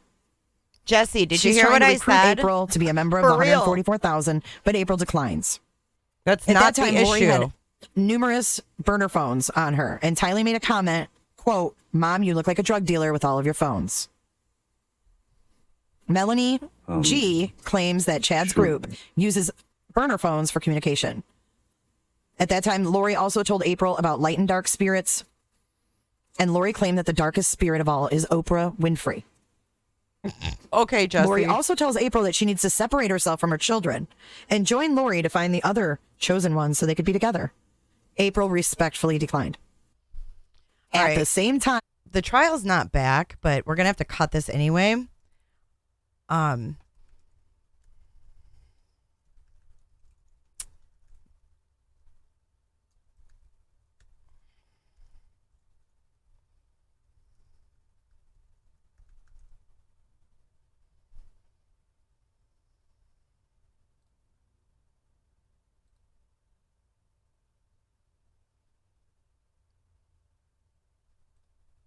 New information before Lori Vallow's trial. It starts on Monday. Larry and Kay Woodcock, the grandparents of JJ Vallow, are Turn this speaking out up. after a hearing Wednesday. In Vallow's first appearance in an Ada County courtroom, the court discussed who is considered a victim under state code. In Idaho, victims can be in the courtroom, but testifying witnesses cannot be. The Woodcocks are expected to sit in on that upcoming trial, but because Kay Woodcock could be called to testify here, the defense wants her excluded for portions of that trial. The prosecution says the Woodcocks are victims because they have been there since JJ's birth, so they think they can be in court. The defense says the Woodcocks do not exactly fall into that definition because Kay is JJ's aunt and not his biological grandmother, so they say they can't be in court. Jesse, that's what I just said. Late last night. It reads, We appreciate the outpouring of love and you're support from all of literally you. repeating what I just said.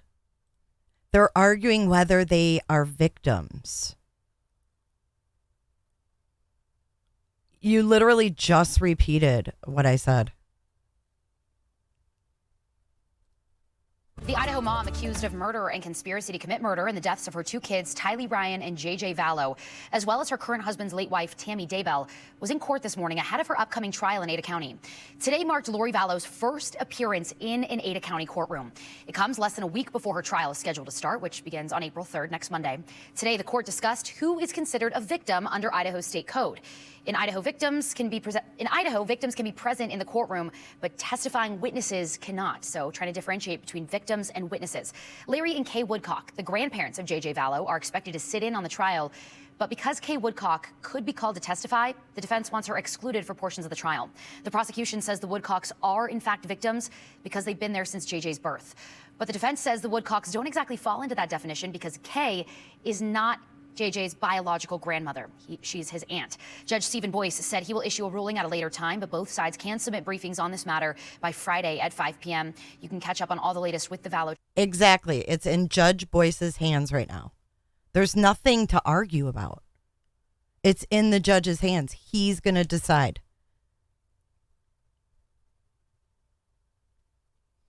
And if they qualify as a victim, they can stay. Just like her son can stay. And this Gannon thing is delayed. They're not back yet. I just don't understand what you think I'm missing.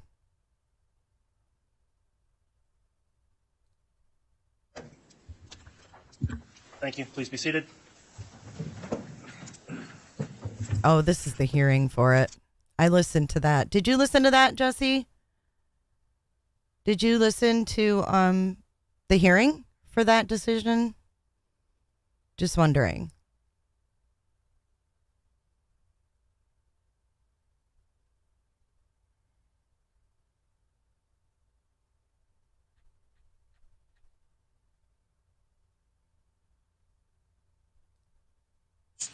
Okay, for the last 4 years, little grandies, right?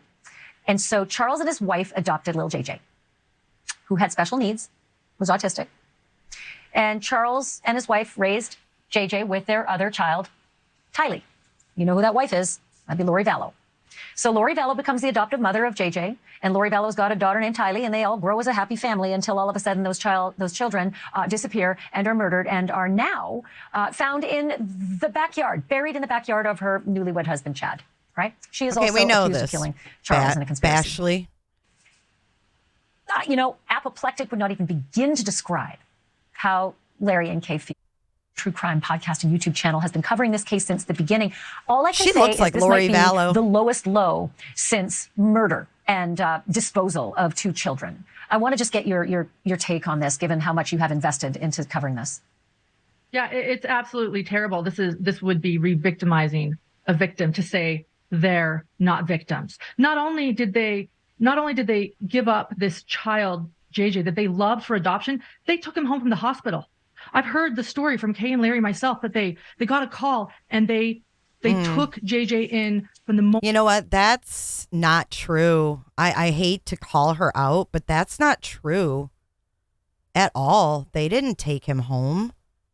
Not from what I saw on the son's Facebook. He was born. They raised him. Larry would put him on his chest and rock him. And Lori had him since he was a baby. I mean, these are grandparents in the fullest account. And when they did choose to give JJ up for adoption because they wanted him to have brothers and sisters, they said only if we can remain his grandparents. And that was okay. And they did. They remained in his life.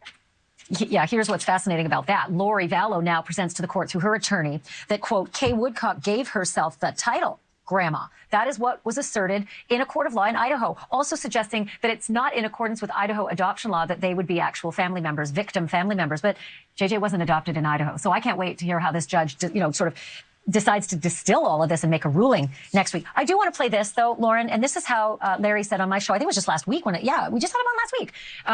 Here's how he's referring to these children. And let's all watch together and all right, we're back they're in not court. Loving grandparents of these children who didn't just anoint themselves grandparents. Take a listen to this. People. Shut up, Ashley.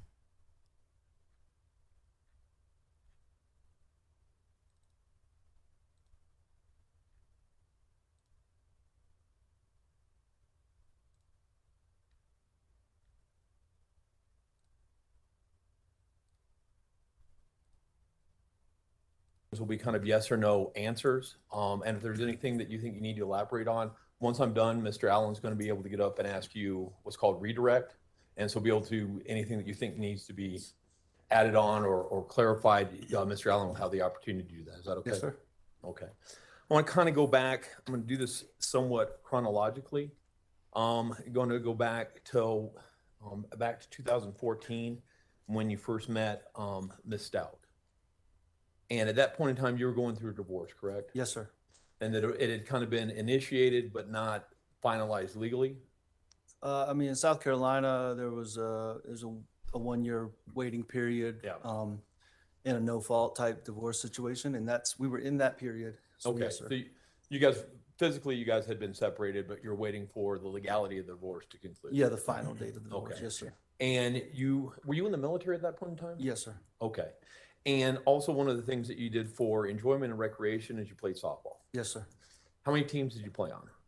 Oh, I couldn't even give you a number. We played year round. Okay.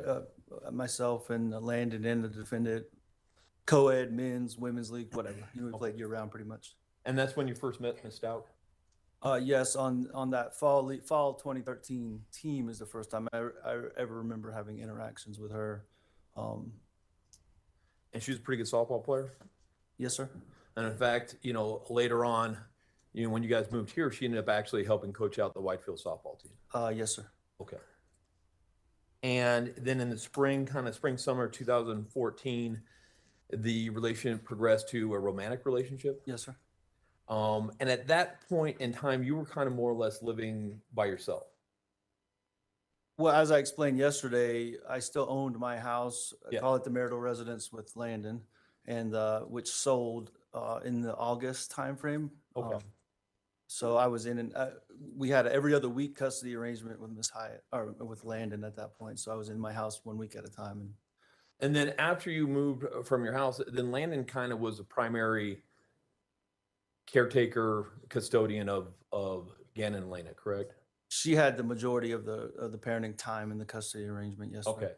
And then they would come with you guys for, a weekend here, a weekend. Was it every weekend or every other weekend or? I got them, if I remember correctly, I got them every Wednesday night and then every other weekend would be my parenting time. And I usually picked them up from school, dropped them off back at school the next day or whatever. Sure. And you guys were all this is all in Myrtle Beach, correct? In that general area. Landon was a little bit outside of Myrtle Beach, but yeah, we were all in that general area. Okay. And I think you described, yesterday, especially, at the beginning, the relationship was fun, fresh, and it was a good time. And it was, that'd be correct? Yes, sir. And it seemed it had progressed pretty quickly. Yes, sir. And then, so you start dating kind of in 2014, and then by 2015, you guys had moved in together. Yeah, we got married in January 2015. Okay. So move pretty quickly. And then at some point in time, you ended up filing for you to be the primary custodian parent of Gannon and Lena. Yes, sir. And you did that because you had some safety concerns. Just some reservations about different things Landon was doing. And so I took it to the courts. Yes, sir. I mean, you had some concerns that there was criminal activity going on in her house. Yes, sir.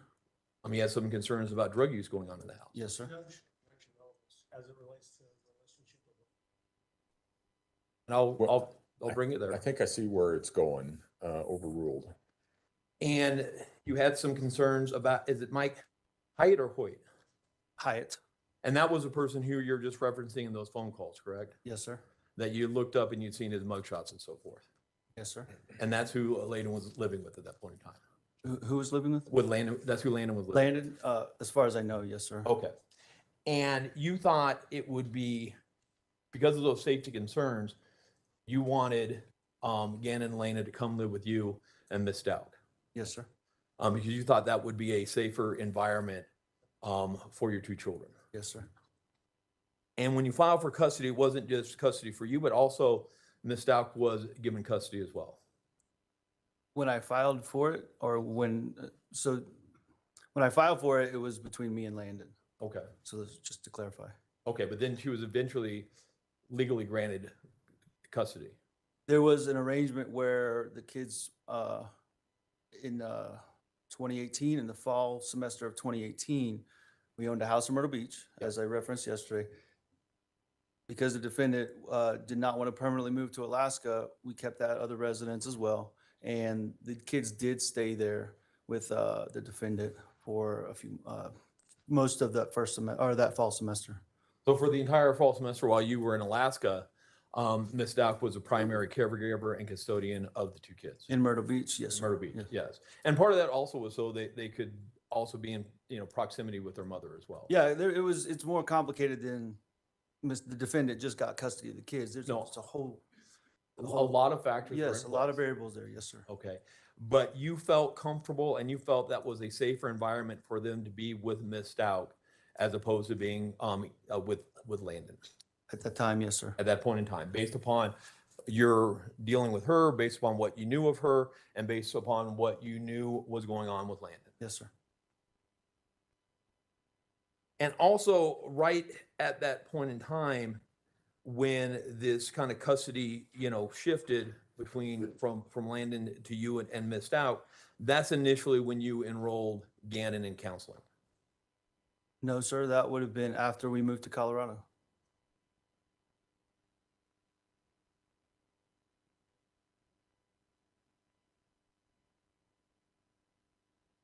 I don't know, testified Mary. Yesterday, January of 2019 is when that began. Or, well, I didn't get here until February. So in the late winter, early spring portion of 2019. So you're talking 3 to 6 months later.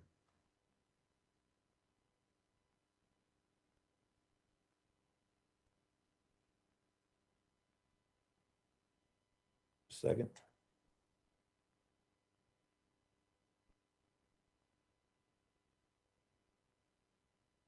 Do you remember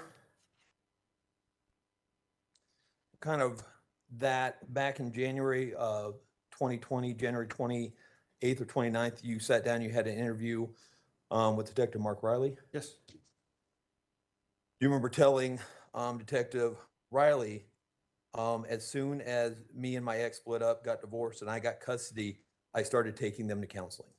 I don't remember saying that. If you have a I'm transcript looking or something I can look at. 4702. You're aware that, you've had a lot of interactions with Mr. Allen, correct? Yes. And you're aware that a lot of the interviews that the El Paso County Sheriffs, as well as many of these phone calls that they made transcripts of? Yes, sir. When Absolutely. looking at that transcript, refresh your recollection. Absolutely. I may approach? You may.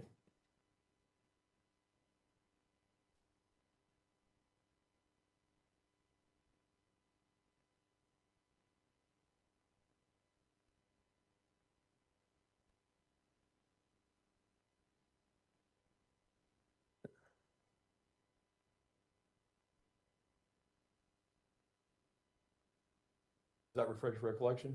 If that's a transcript of it, then yes, that's what I said. So that indicates to you that you told the detective back then that you got Gannon in counseling right after the custody split, and you did that primarily because of the custody issue.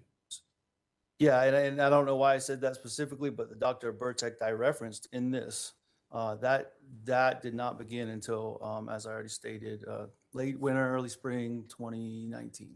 Okay. So, approach? Sure. You may, yes.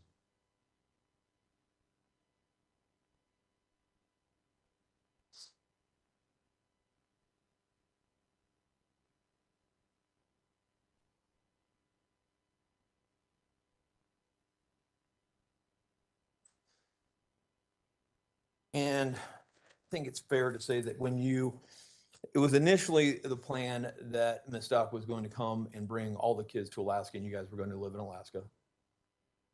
That was the initial plan. When you went to Alaska. Once I got stationed there. That they were all going to come up. I think it's safe to assume that, yes. Okay, and she'd come up to visit you, a couple times up there? Yeah, for short periods of time, she did. And it's fair to say she didn't like Alaska. She did not like Alaska. And in part of that, I mean, she's from South Carolina, right? Yes. And No, she's from North Carolina. I mean, you're right. She's from Lumberton, North Carolina, but she lived a lot in South Carolina. Yes. She liked the beach. She liked the sun. She liked the weather. Yes. She liked activities. Alaska was a little barren, a little depressing at night. You're asking me to testify about how she felt about everything. I'm going to stay away from that, Mr. All Claney. right, that's fine. That's fair. Yep. Very fair. Regardless, she never ended up going to Alaska. Permanently, no. She did come to visit, as I already testified to. And how long were you in Alaska again? Just shy of 2 years. And did Gannon and Lena ever move to Alaska? So initially, I got custody in March of 2018. They immediately came with me to Alaska. Finished out the school year. I don't specifically remember what we did over the summer. Okay. And this is 2018. In the beginning in the fall is when the custody arrangement with the children, with the defendant in the Myrtle Beach household. Okay. That's when that began in that fall school year, 2018. So the fall school year of 2018, she was the person primarily responsible. Yes, sir. For both Lena and Gannon. In the Myrtle Beach household, yes, sir. Okay. And you felt safe with that? Yes, sir.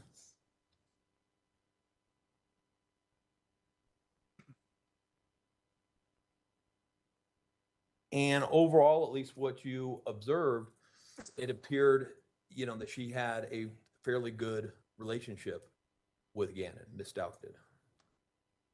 From what I observed, yes, sir. I mean, I think you've indicated in some of these prior interviews that she appeared to care for him and he loved her. Yeah, absolutely. I testified to that yesterday. I felt like he had some love and trust in he had some love in his heart, and he definitely had trust for her. And you remember, was it in Mother's Day of 2018, he actually did a Mother's Day card for Ms. Stauch? I don't remember that specifically, unless you had a picture or something. I do, if I may approach. You may. Approaching with what's been marked as Defense Exhibit B. B is in Bravo. B is in Bravo, yes. Thank you.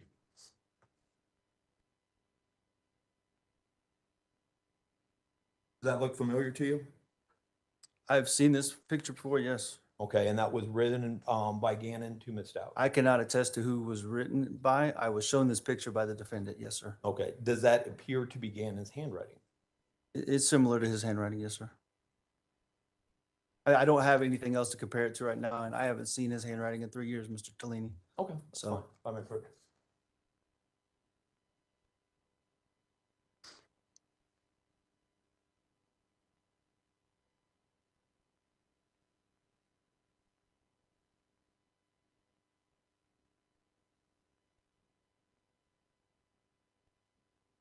Go, then move forward a little bit to the January of 2017. You left on that Saturday? I mean, January 2020, January 2020. You left on that Saturday, correct? Saturday night, yes, sir, after work. And your mom had been there for a while? Roughly a week or so. I don't remember specifically. Okay. What does your mom do for a living? She is a nurse practitioner in the mental health field. Okay. Had you had conversations with your mom about Ms. Stauch and her mental health? Yes. And you'd raised some concerns with your mom about Ms. Stauch's mental health? Yes. And your mom thought she needed to be on medication? I don't remember that specifically. Okay.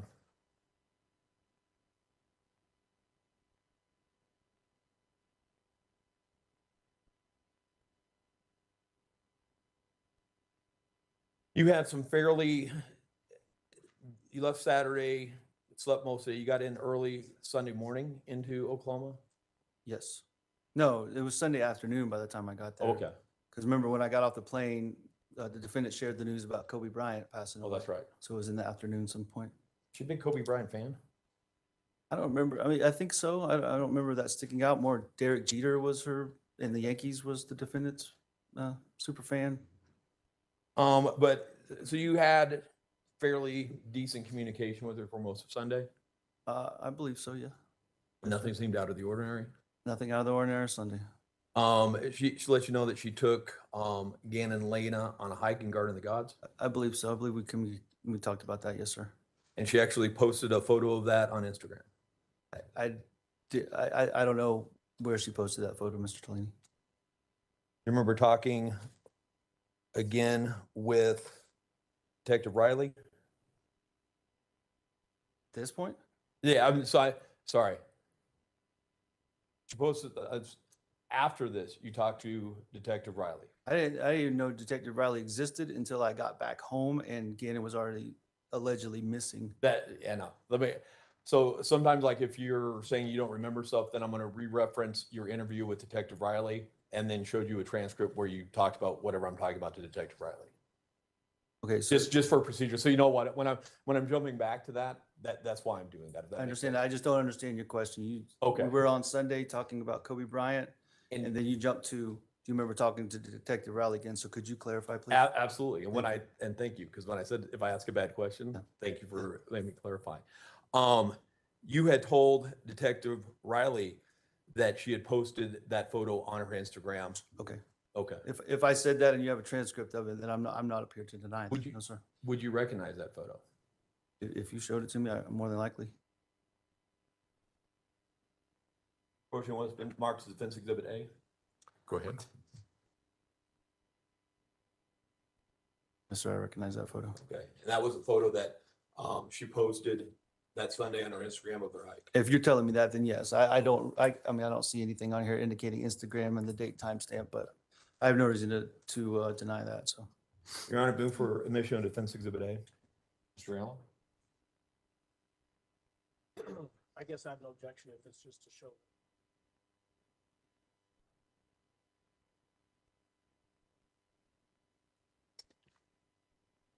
That limited purpose. That is the admitted purpose. Okay, I'll allow it for that limited purpose. She also indicated that he was. would you like this back, Mr. Twain? We can. Here, thank you. I don't want to sit right in front of me. Absolutely.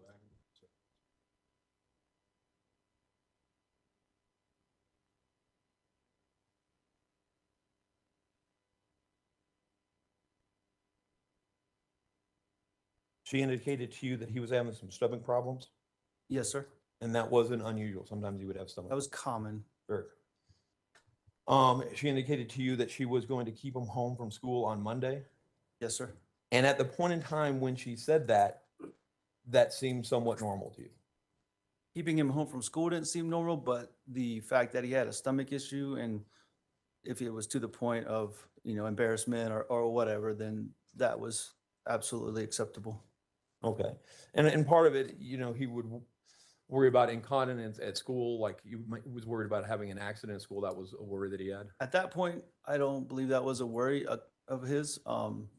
He typically was able to manage it well and then deal with it at home. I mean, he was 11 years old at that point, so.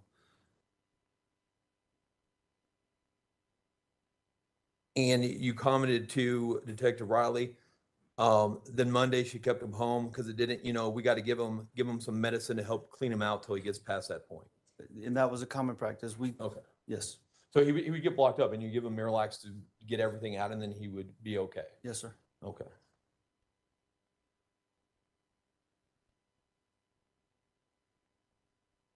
She had also let you know about the candle in the carpet that night on Sunday night. Sunday, January 26th. Yes. I believe that's when that conversation happened. Yes, sir. Okay. And Gannon was concerned. He was worried that he was going to get grounded for a year. All of that came from the defendant. I never spoke to Gannon about his grounding. I received messages from his phone about it, but I never spoke to him directly about that at that point. Okay. Now, that Monday comes and you don't have, there's some communication, but maybe not as much as normal. And then you get notified that Gannon hasn't come home. Right. And I imagine at some point, that sends you, into a panic. Well, I mean, to be clear, I was in military school and training. So when you say not normal, it was actually normal for what I was doing at the time. Okay, I mean, I'm saying when Gannon doesn't come home, and it's getting to the point where it's much later than it would be normally for him to come home, even being out late. I mean, you start getting very nervous. Absolutely, because my son's not home as he should be. No, absolutely. And then the next morning you got on a flight and you got back as quick as you can. Absolutely. And when you get back, initially, there's some things that seem weird about some things that don't add up about what Ms. Stauch is telling you. But initially you think that you guys are all on the same page trying to find Gannon. What things are you referencing? The rental car. Her getting a rental car? Yeah. Yeah, that seemed odd. That seems odd, but nothing that you're not suspecting her of anything at that point in time. It just seems weird that she's picking you up in a rental car. Yeah, her picking me up in a rental car was absolutely weird. Yes, sir. And you have some interviews, again, with some different law enforcement and so forth. What specific interviews are you referencing? You had a couple different ones. I think the first one, I believe it was at Starbucks, but it was with Detective Bethel. There was a few, Detective Riley, Detective Bethel, and I think one other representative was there at Starbucks with myself and the defendant. Yes, sir. And you're trying to figure out anything, where Gannon can be, if somebody would have taken him, anything like that, and you're talking to him. I'm doing whatever I can for my son at that point, all during that time frame. Yes, sir. Absolutely. And at some point in time, you even had thought maybe like it could be Layden or it could be Mike involved. I don't remember ever having the thought that Landon was involved in any way. She, regardless of opinions about her, she loved her children.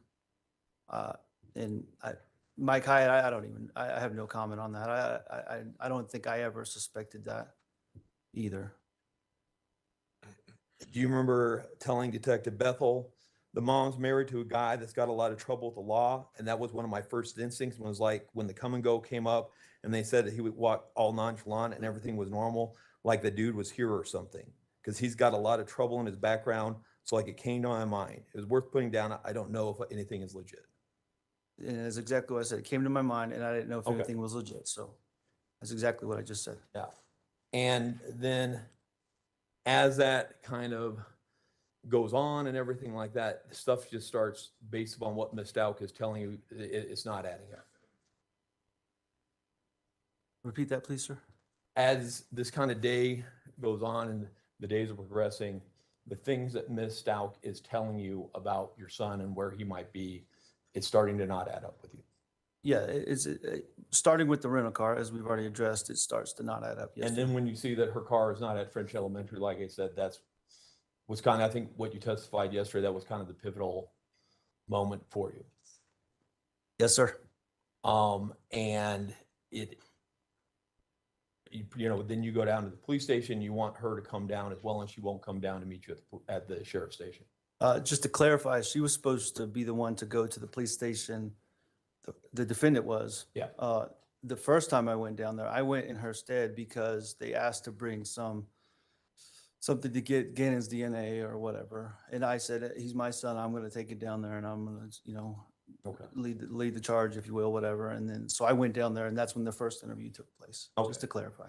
And then after that, though, you come back again. And it's my understanding you were trying to get her to come down, even on that second interview, come down to the police station to be re-interviewed, or the sheriff's station. When you say re-interviewed, you mean me or the Her. defendant?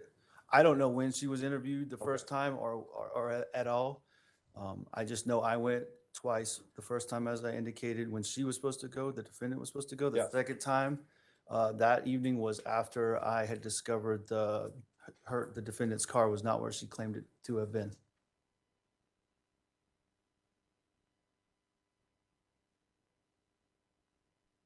And then her family, she leaves the house. Initially, she doesn't take all her stuff, but she just goes to a hotel, correct? Mr. Chalina, I have no clue where she went. She doesn't. She's no longer coming to your house.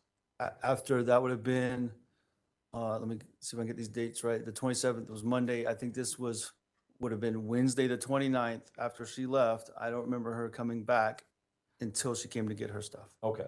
And how many days after that did she come to get her stuff? I don't remember a specific date. Okay. But I mean, it's in that first week though. I don't remember a specific date, Mr. Trelawney. If Okay, you that's have fine. it, then I don't know. No, it's fine. And she had family members that were helping her move out. We did have a few, yes. Okay. And then you don't ever, until, I think what you said, after that point, you don't see her from then, until court. I don't believe I saw her again after she left, after she got her stuff, that within that first week, whatever the date was, until she showed up for the first court hearing after she was arrested, the defendant, that is. Now, between then and then, I think the first pre-recorded phone call we heard was on February 13th. Had you been in communication with her? To some degree, yes. Was it primary text messages, phone calls? I think it was just a mix of emails, text, phone calls. I don't remember specifically. I know there was a wide range of methods.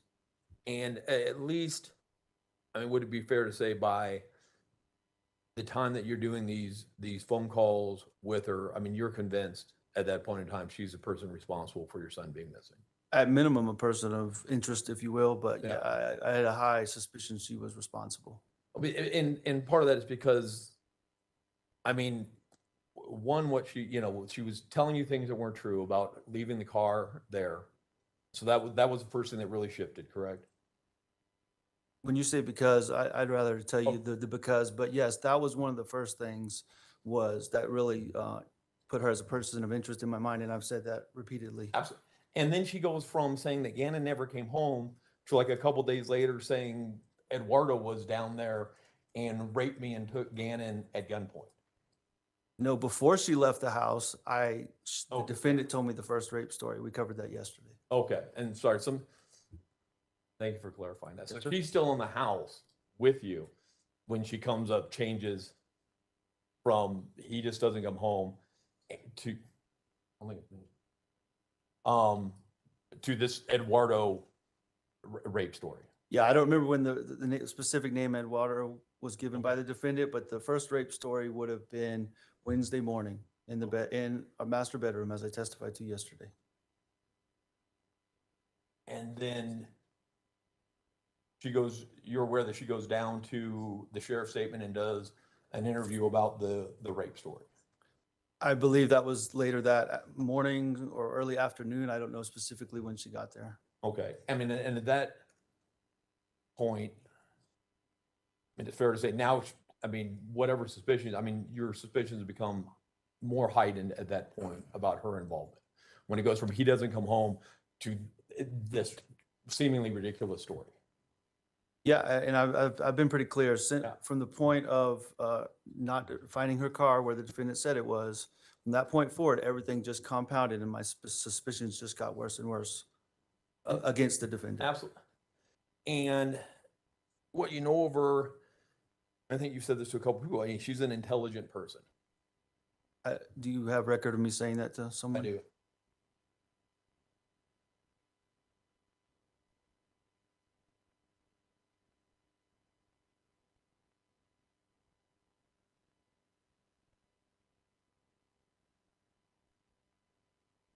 Sorry, I've got a lot of transcripts here.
We're indicating that she had a stacked education. Once again, do you have that somewhere?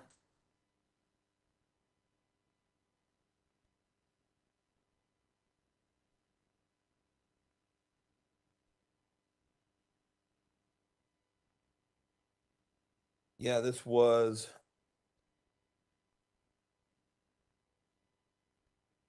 an interview with Detective Bethel.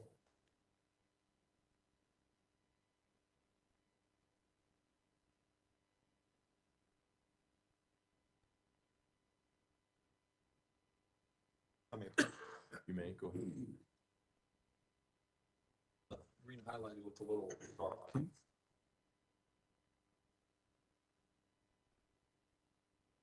So that was the second one. Do you have? That I'll just go with that one. But you Okay. indicated that she had a stacked education. Yeah. Okay. May I further? Obviously, I did. You may go ahead.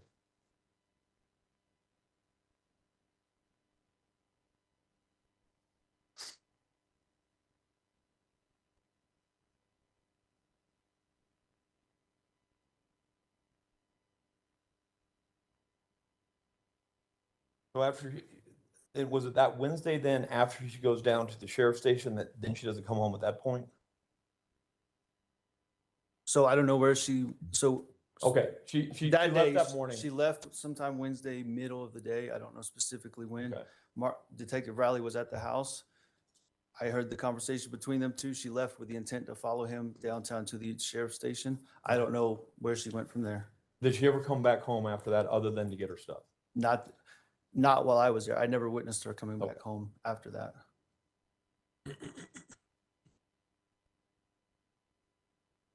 And then in February, that's when, February 13th, was that the first pretext phone call?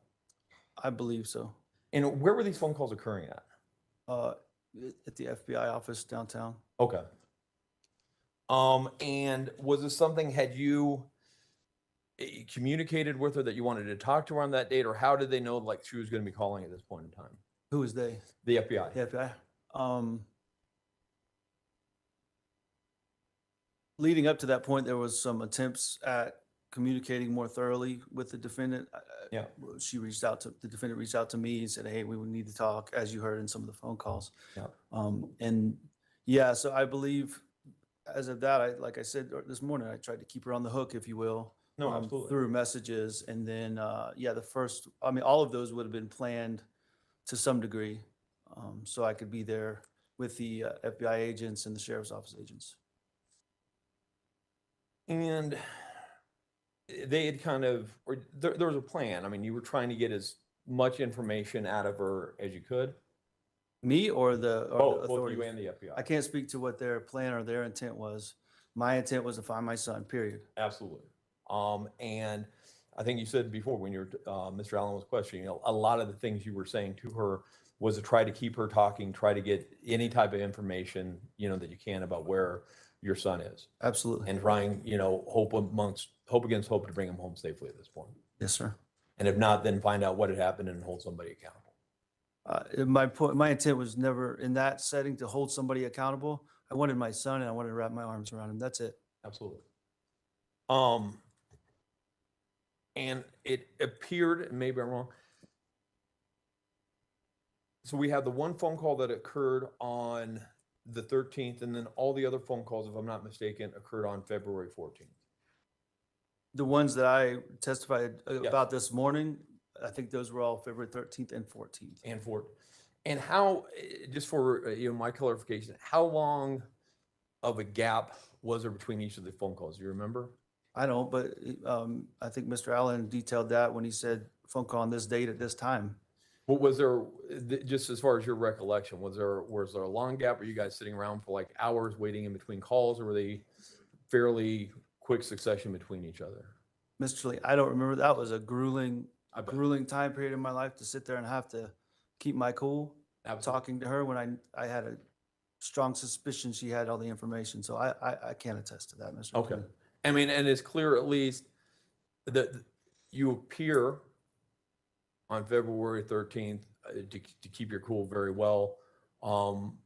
It appears, and if I'm wrong on this, your patience on February 14th starts to grow thin. Would that be fair to say?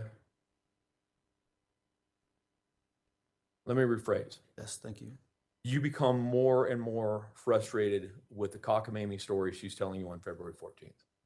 I don't know if, I think I'm frustrated, period. Absolutely. I think I'm at the end of my rope, period.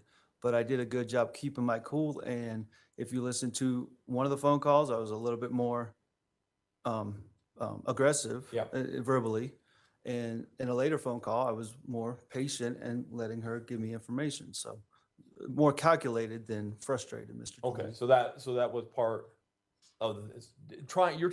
You're trying different tactics to try to get information. Would that be fair?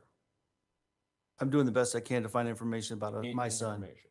And was there frustration by the fact that she keeps changing these stories with no consistency between them? And I think you referred to them. These are garbage stories. Yeah, it was very frustrating. And that they don't make any sense. At one point in time, she says it's Eduardo, and then another point in time she says Quincy Brown's some type of paperwork fell out of his pants on that date, and that's how she knows he's Quincy Brown. I mean, none of this stuff, they were ridiculous. Is that I'm asking you, would you agree with that? Yeah, and you heard me say it. They're garbage stories is what you quoted me as saying. And even on that, the first one, the one that we heard yesterday, on that phone call that she had yesterday, she's trying very hard to convince you that she didn't have anything to do when somebody had kidnapped Gannon and had taken him somewhere, and she's trying to help. It appears that is her goal, is what she's telling you. Mr. Lane, I'm not going to speak to her goals or her intent, what was going through her mind at that point. She wasn't at that point in time trying to indicate anything mental health or anything like that. That was phone call. She's not telling you, hey, I'm crazy on the 13th, correct? I don't believe she said that in any of those phone calls. But in some of those phone calls,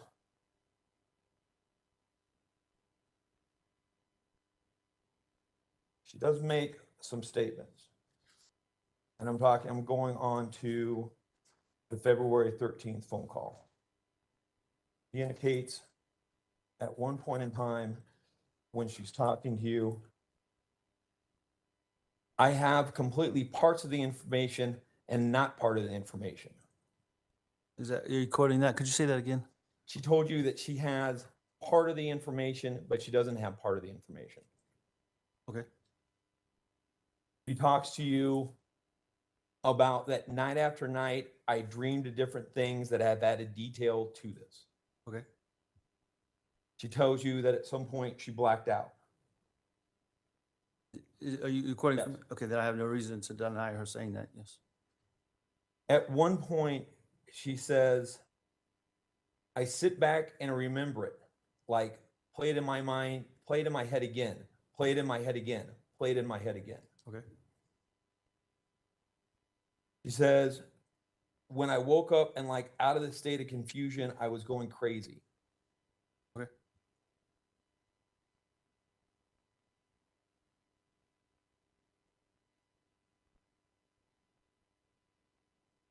She tells you all of it was a blur in and out, try to figure it out. I got up at one point and hoped it was a dream. Okay. And then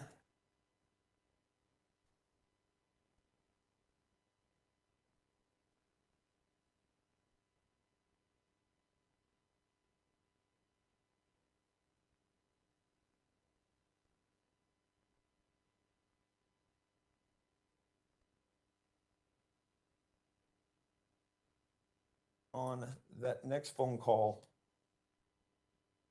that occurred on the 14th, she's talking to you and she indicates you're going back and forth. I think it was the second to last phone call that you had with her. You guys are going kind of back and forth. And at one point, you're trying to figure out where Gannon is. She says, Tesha doesn't know where Gannon is. I don't remember her saying that, but Okay. If you want to show me that, you don't have to, but I don't remember her saying that. Okay. It's on the recording. They have it. Okay.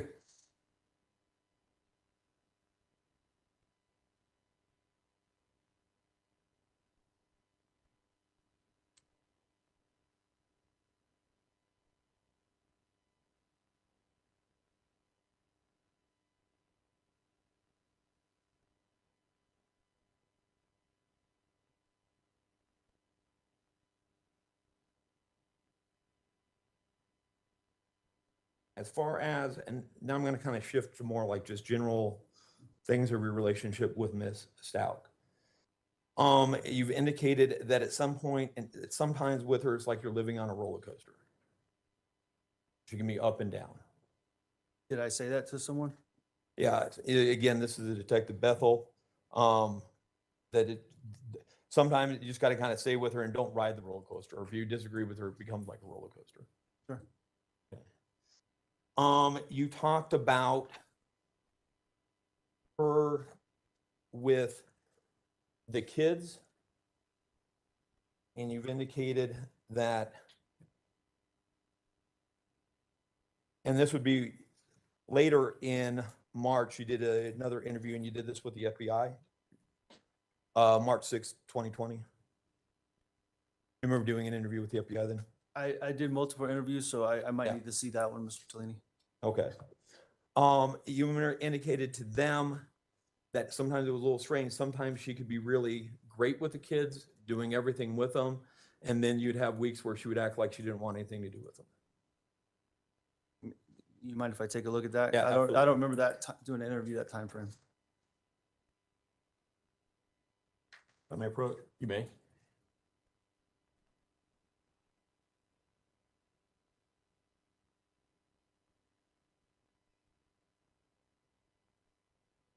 Okay.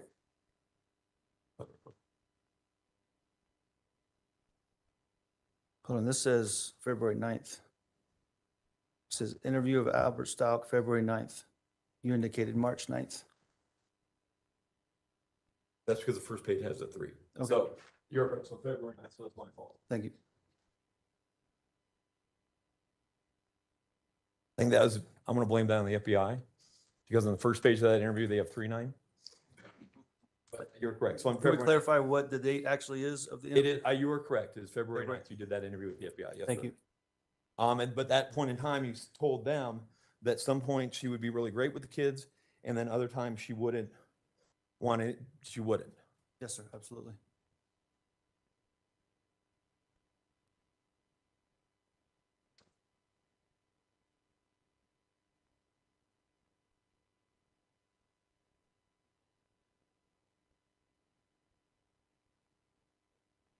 You also, in that interview, I think it was that Monday with Detective Riley, same type of thing. Like 1 minute, considering these moments of trust moments, like right now, I say, you should be all in, helping the kids, teach, doing homework, cooking, feeding and stuff. And then there'd be days in a week, like it's like the kids were left to fend for themselves. What Monday are you referencing? The Monday where you had, not the Monday, this would have been Tuesday, when you had the interview with Detective Riley back, so January 28th. Okay. So this was the interview at With the Detec- sheriff's office? Yes, with Detective Riley. Okay.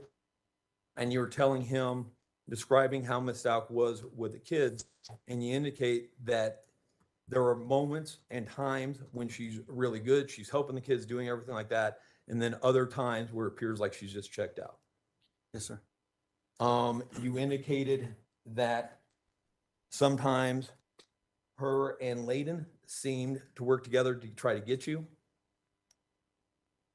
Yeah, probably in jest, but Okay. yeah. And then other times they appear to be at each other's throats.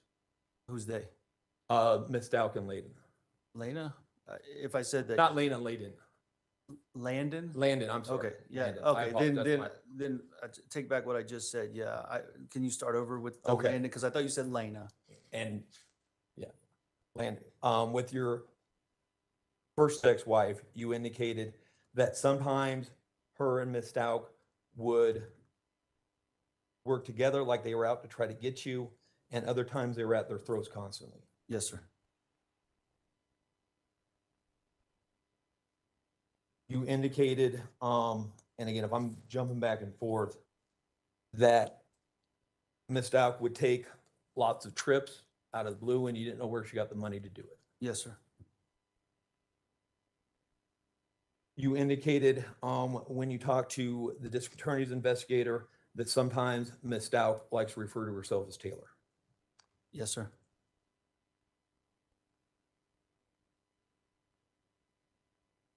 She had, let me jump back a little bit and we're almost done, sir. Take your time, Mr. Trellini. Okay, thank you.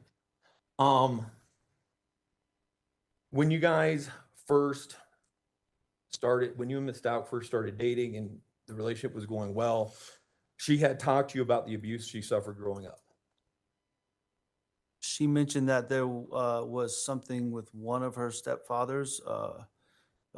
I think his name would have been Mr. Lowry, and that I don't remember it being a pattern of abuse, but some isolated events is the way she described it to me. And she eventually moved out of that house and back with her grandparents in North Carolina. Okay, and that was James Lowry. Do you remember? I don't know his first name. I just remember the last name Lowry. And I don't want to get into this, but that was kind of a bond that you got, not a bond, but that was, you had in your family growing up, and I want to go into it, but not with you, but trauma growing up. And so that was something that, a basis that you guys could talk about initially in the relationship. We discussed it. I don't know if it's a foundational basis like you're describing it, but.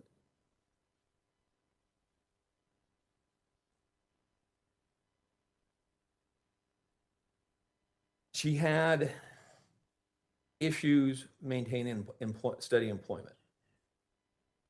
I think that's a misrepresentation of what happened, but she. Okay. Well, I mean, I think you indicated that she had like 8 jobs in 3 years. Right, and she intentionally left those jobs. It wasn't she had trouble keeping employment. She intentionally left those jobs. Okay, but she had a lot of different jobs in a short period of time. Yes, sir. You're aware of, in the late fall of 2019, she was having mental health issues. I'm not aware of that. Are you aware that she was, well, you guys have the same insurance, correct? Yes, sir. Are you aware that she was seeing a Dr. Rhonda Niederhauser at Fort Carson? We did. So let me clarify. We did have the same insurance while myself and the defendant were married. Obviously, no longer do. But yes, I went with her on one occasion to see Dr. Niederhauser. Well, to Fort Carson. I did not go back into the room with her. With the defendant, I stayed in the lobby, but I was with her on that visit. And that and actually for most of your guys' relationship, she had been prescribed lorazepam. I don't know for sure if most of our relationship, I know she at some point saw somebody for anxiety and got a prescription for something. That's all I remember, Mr. Tellini. Are you aware that Dr. Niederhauser advised her to quit her job because her mental health issues were becoming so severe? I am not aware of that. Okay.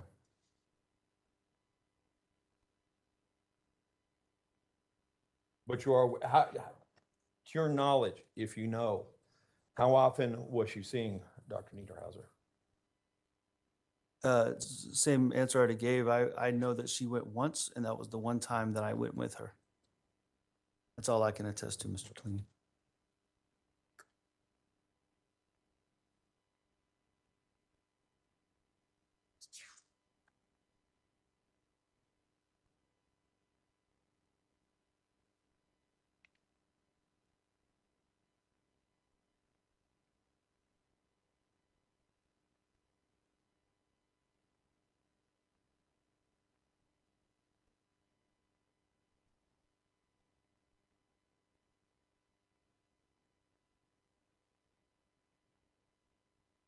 When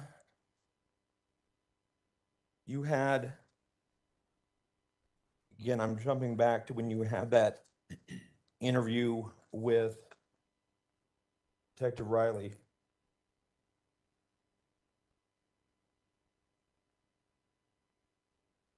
At that point in time, were you having concerns about Ms. Stauch and her involvement?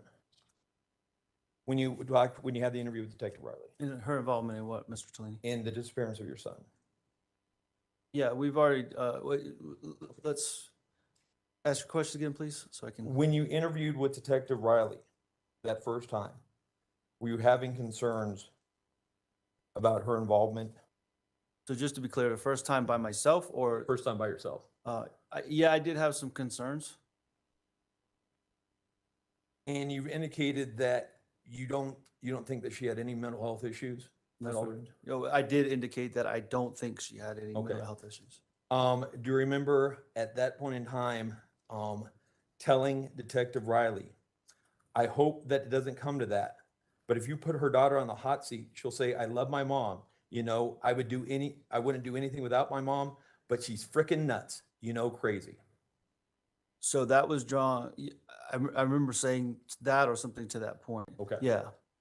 So you told the detective that she's crazy. Mr. Tellini, would you quote what you just quoted to me?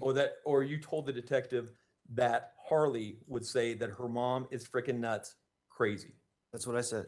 Okay. No further questions. Redirect, Mr. Allen.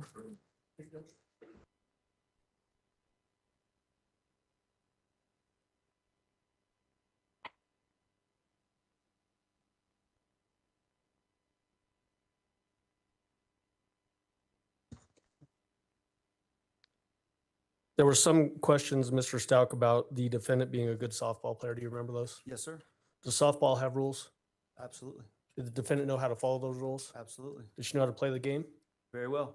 Did she know how to use specific techniques and strategies in playing softball? I would say her being a coach at the high school softball level would indicate all those things are yes. You jumped to my next question. Yeah. Did she also go through efforts to teach other people how to play the all the rules of softball? Yes, sir. Is that an indication that she knew the difference between right and wrong? Yes, sir. You were asked at the very beginning too about when you got custody of your kiddos, Gannon and Lena, that it was a safer environment with the defendant than with Landon. Do you remember those questions? Yes, sir. Would you have thought that if the defendant had severe mental health disease or defect? Absolutely not. Did she have a severe mental health disease or defect back then? No, sir. You're asked in different points of the cross-examination about your interviews with Detective Riley. And I want to be a little bit more of a timeline here. Do you remember having an interview with Detective Riley and other people at Starbucks, and that being your first contact with law enforcement in this case in person? Yes, sir. And then you went to the El Paso County Sheriff's Office to deliver, I think you said some stuff for DNA. What did you deliver? I remember there being a toothbrush and maybe, I don't remember specifically, but some sort of article of clothing, a shoe or something that would have his, it wasn't spoken to me that way, but I assumed it was for DNA purposes. And then I think you said that you had an interview at the end of that. When you dropped the stuff off, then you did an interview. Yeah, absolutely. Do you remember what day that was? That would have been Tuesday, January 28th, 2020. Okay. The Starbucks thing, when did that occur? Was that also Tuesday, January? Tuesday, earlier in the day. Okay. And then you had a third interview in person at the sheriff's office when you came back. What day was that? Later in the evening, Tuesday, January 28th, 2020. You were asked about, specifically shown a specific page of the interview, the first one at Starbucks, where Mr. Tellini was asking you about when you got Gannon into counseling. Yes. And there was some disagreement between you and Mr. Tellini about when that counseling may have started or when you said that the counseling had started. Who is Dr. Burtek? She was I don't know specifically, but she was some sort of family health counselor that Gannon got assigned to at Fort Carson. So could you have signed Gannon up for counseling at Fort Carson before you got to Colorado? No, sir. So did that occur after you got to Colorado? Yes, sir. Which was in when?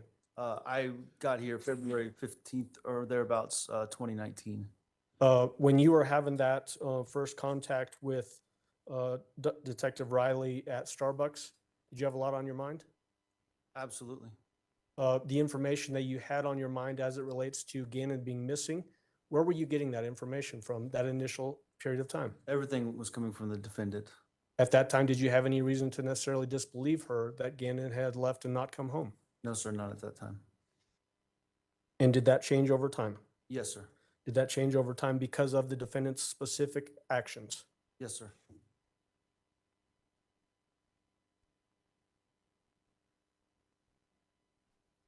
You were asked about you having conversations with your mother about, and Mr. Tellini said that your mother told you that she had concerns about the defendant's mental health. That's what Mr. Tellini said, yes. You remember that? I don't remember her diagnosing the defendant based on hearsay. I remember having conversations about, the defendant's anxiety and how that affects our relationship, yes. In your mind, did the defendant have anxiety? I'm not a medical professional, but I would say she had some form of it. She had, some anxiety here and there about different things. Even if she had that anxiety, in your lay opinion, was she able to function? Absolutely. Could she make a meal? Absolutely. Could she make a Denver omelet if she wanted to? Maybe get some Chick-fil-A sandwiches, but yeah. Okay. Yes, absolutely. Could she scramble eggs? She could, yes. Put some cheese on the eggs? Yes, sir. Without burning herself? Yes, sir. What about cut up vegetables? Yes, sir. Could she do that without cutting herself? Yes, sir. Did she ever run out in the street yelling, screaming naked? Not that I remember, no, sir.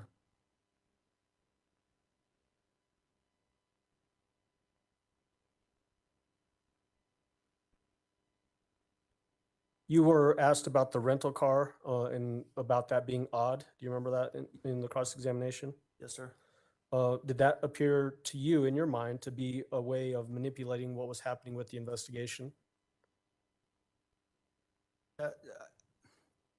That's hard for me to say. Once again, as you said already, that was a time period when I was just way down with worry.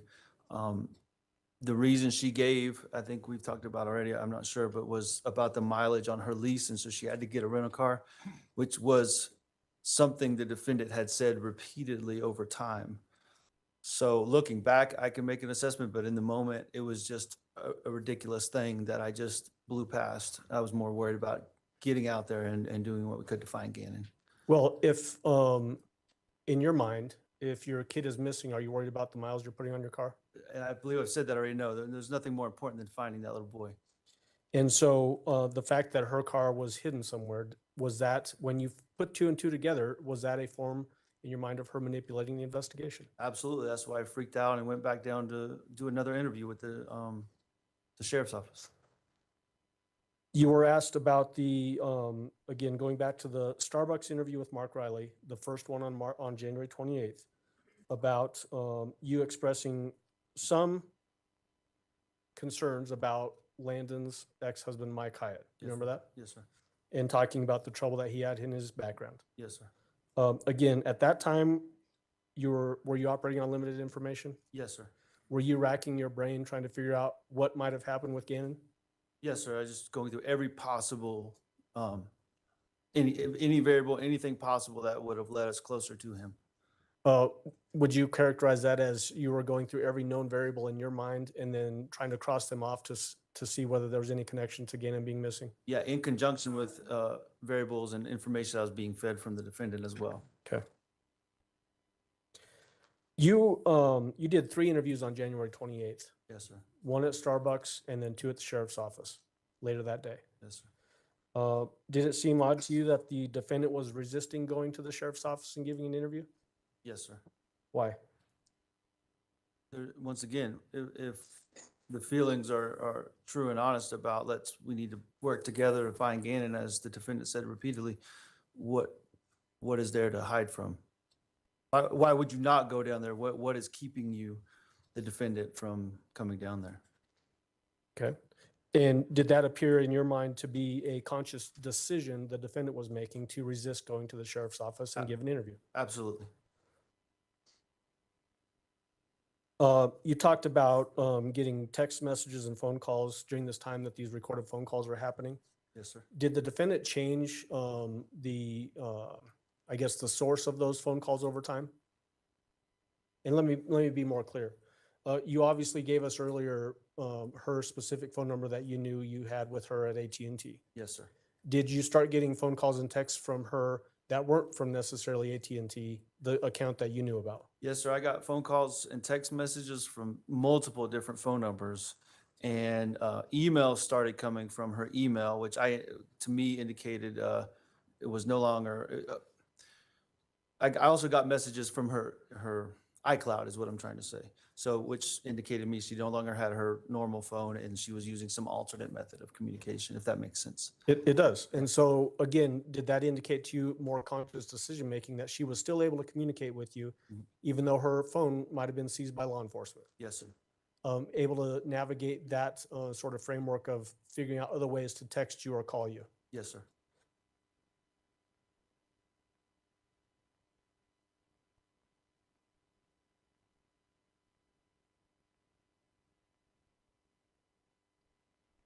You were asked about these phone calls that we've heard in the stories that the defendant was giving you, and the way Mr. Tellini characterized them was that there was no consistency in the stories. Do you remember that? Yes, sir. Were there, in fact, actually consistencies with her stories and what was happening with the investigation? Yes, sir. For instance, once the search shifted to, say, northern El Paso, Douglas County area on that county line road area that the defendant indicated in the phone calls, I felt like she had to place herself there somehow, and that's what she did in that phone call. Are you suggesting in your mind that that was a way for her to explain away why her GPS would show her there? Yes, sir. Sustained. Jury will disregard the answer.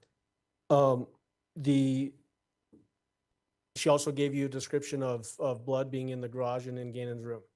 Yes, sir. Are you aware that there was blood found in the garage and in his bedroom? Yes, sir.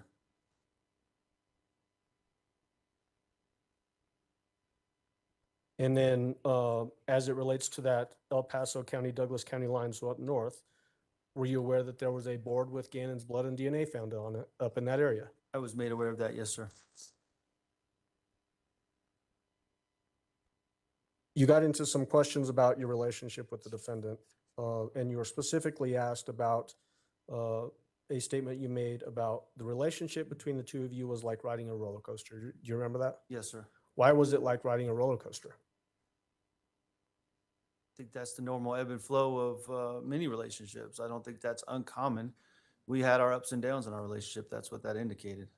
Well, let me ask you more specifically, based on your belief that she would manipulate you sometimes, did that add to the effect of riding a roller coaster? Yeah, that would have been the extreme lows in our relationship. Yes, sir. When she would manipulate you? Yes, sir. Was it common for her to manipulate you? Yes, sir. You were asked about sometimes she would be great and sometimes not. Do you remember that? Yes, sir. When the sometimes not period of time, what was that a result of? Oftentimes a result of that manipulation that we just discussed, or lies or mistruths the defendant would tell that I would have to sort through, as you heard me do in these phone calls, that I have to sort through these lies and get to the truth. Was it ever those lows, the sometimes not part, were those ever a result of her suffering from a severe mental illness or disease? No, sir. Ever? No, sir.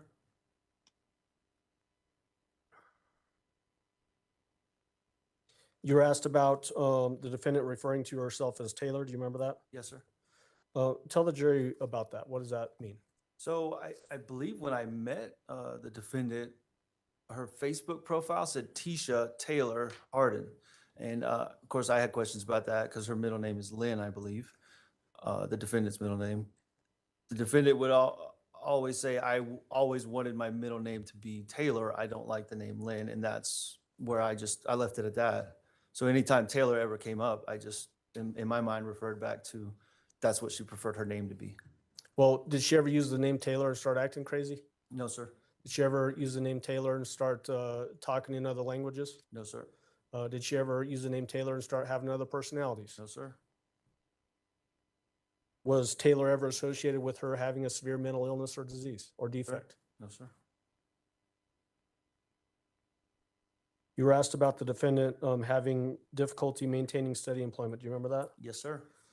You answered that the defendant intentionally left those jobs. Yes, sir. So expand on that for the jury. What do you mean by that? So, for instance, when I think in the tail end of our dating relationship in the first part of our married relationship, she was working at Myrtle Beach Middle or Elementary School and quit resigned from that position, causing her to have to seek new employment. Okay. And and why that's significant, because I disagreed with the decision. It was what I, outside looking in, a great place of employment for her, and she seemed fine there. Okay. And then you were asked about Dr. Niederhauser, right? Do you remember that? Yes, sir. And Mr. Tellini told you that the defendant was being seen for anxiety. You remember that? Yes, sir. Did you know whether she was being seen for anxiety or not? I did not. Once again, I only accompanied her as far as the waiting room that one visit, and then she went to the back, was seen, and then the defendant, that is, came out, and we went home. To your knowledge, was the defendant ever seen for a severe mental disease or defect? No, sir. And then finally, do you remember the defendant in this investigation, whether she ever told you to not talk to the police? She did. How many times? I don't remember how many times. One stands out specifically. Okay. And then did you try to call her during your second interview? I believe I did. I'd have to hear or listen to it to confirm, but I think so. And I'm talking about your interview that you did with Detective Riley at the sheriff's office. So the first one at the sheriff's office? Second interview at the sheriff's evening. So the third one total? Yes, Okay, let me fine. finish. The second interview at the sheriff's office, so you're right, it would be the third, but only the second one at the sheriff's office, evening of January 28th. Yes, sir. I believe I did try to call her. Yes, sir. Were you able to get a hold of her? No, sir. You know why you were not able to get a hold of her? No, sir. Okay, thank you. That's all I got. Do any of the jurors have any questions for Mr. Stauch? No? All right. Thank you, sir. You may step down. Prosecution, call your next witness, please. We call Macon Ponder to the stand, Your Honor.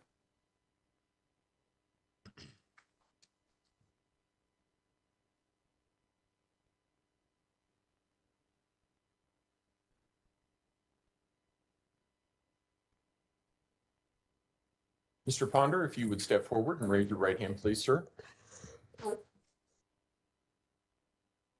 Sorry. Actually, yep, up here. Everybody does that. That's okay. Do you swear affirm the testimony about to give in this man will be the truth, the whole truth, and nothing but the truth? Go ahead and have a seat in the witness stand. Please watch your step as you step into the stand.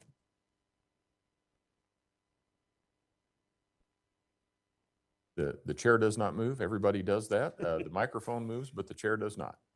All right. Mr. Young? Thank you, Your Honor. Good afternoon, Mr. Ponder. How are you doing? Good, sir. How are you? Good. You and I never formally met. I'm Creek Dave Young. Town, I talked dude. to you on the phone, I believe. Do you recall that? Yes, sir. And where do you currently reside? Panama City, Florida, sir. And did you just fly in from Florida? Yes, sir. I flew in yesterday. Did you pack a coat? I did. I left, it was 80 degrees, and got here, and it was about 20. So I was worried about that, so I'm glad you did that. Mr. Ponder, what's your occupation? Sir, I'm a bridge inspector for the Florida Department of Transportation. I'm the senior underwater dive team leader. And how long have you been a bridge inspector? Roughly 12 years now. And what do you do as a bridge inspector? I know the title's kind of self-explanatory, but let the jury know what you do.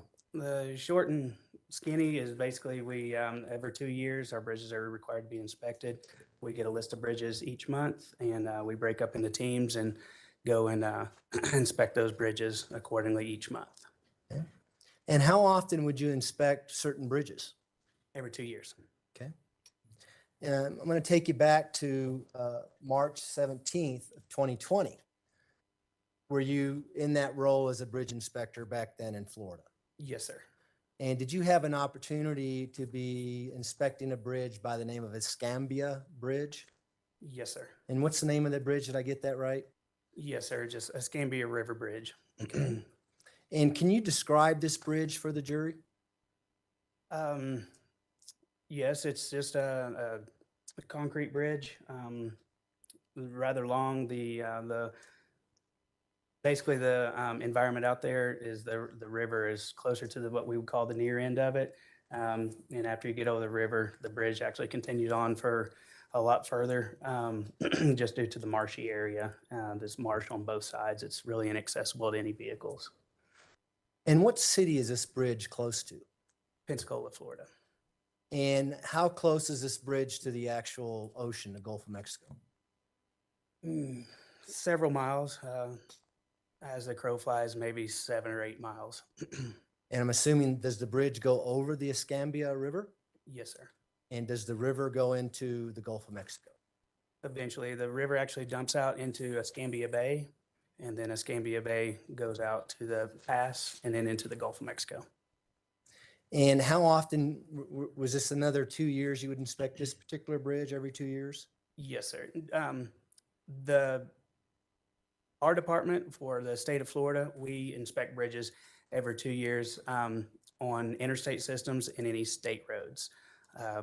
They have some different stipulations on our county bridges, but our office only handles state highways and the interstate. So it would have been March of 2018 or approximately then when this bridge was inspected last. Is that fair? It would have been inspected 2 years prior in the month of March. Okay. It doesn't have to be on the exact day. And approximately how long is this entire bridge that you're inspecting? I would say roughly 12 to 1,300 feet. Okay. Is that the only part that covers the river, or does it, when you talk about this marsh area, does a bridge extend over a marsh area as well? Yes, sir. And so would that be miles or? No, that whole area is fairly marshy. There's a set of bridges all the way down through that on that span of US 90. That just happens to be the first bridge on that, starting in that span on that stretch of highway. So what are you doing when you go out to this particular bridge to inspect it? What are you looking for? Our job as bridge inspectors to find any kind of defects, any kind of issues that would harm the traveling public. We look for cracks in the deck, cracks in the underside of the deck.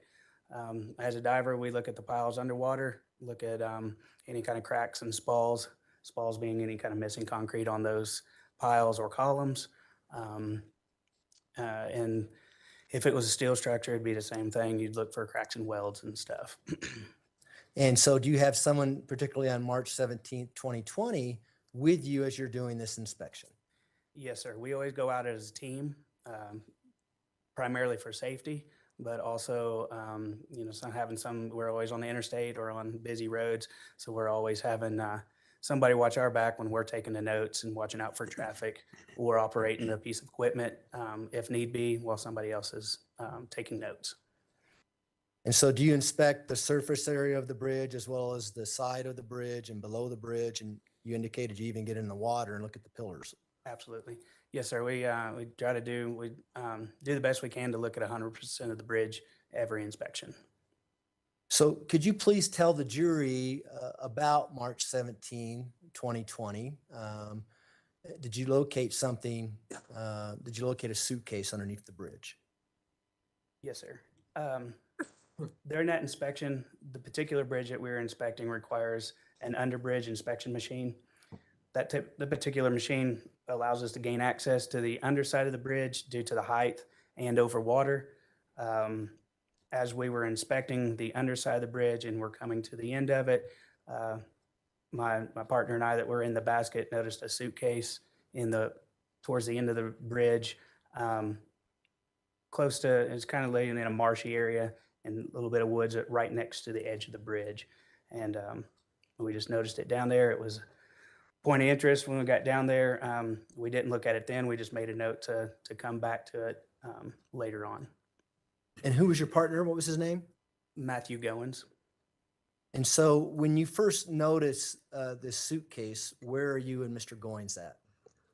When we first noticed it, to back up before getting into the piece of equipment, we also walk across the deck and take soundings at each pier on both sides of the bridge, and that gives us any indication of any settlement or anything that might be failing on the bridge. And that requires dropping down a measuring tape essentially with a weight on it and measuring the height up to the edge of the bridge to the top of the barrier wall. And when we looked over, the suitcase was right next to the edge of a bent where we were taking the measurement. Had it been in the middle of a bent or in the middle of a span, we may have not even noticed it. But because of its location, it was right next to where we dropped our profile tape, is what we call it, to take the measurement. We immediately saw it as soon as we dropped it down. And so I'm not a Navy guy. When you say deck, are you talking about the road area of the bridge where the vehicles go? Yes, sir. That's what we call the deck. We take our measurements at the top of the barrier wall. Anybody that's driven over a bridge, the concrete walls on the outside is where we take our measurements from. And so are you and Mr. Goins looking over the edge of the bridge and you see a suitcase directly down below? Yes, sir. What side of the bridge are you on, the eastbound lanes or the westbound lanes? We're on the eastbound lane and we were on the east or the right side of the structure. And so you note that there's a suitcase there, but then you go on with the inspection? Yes, sir.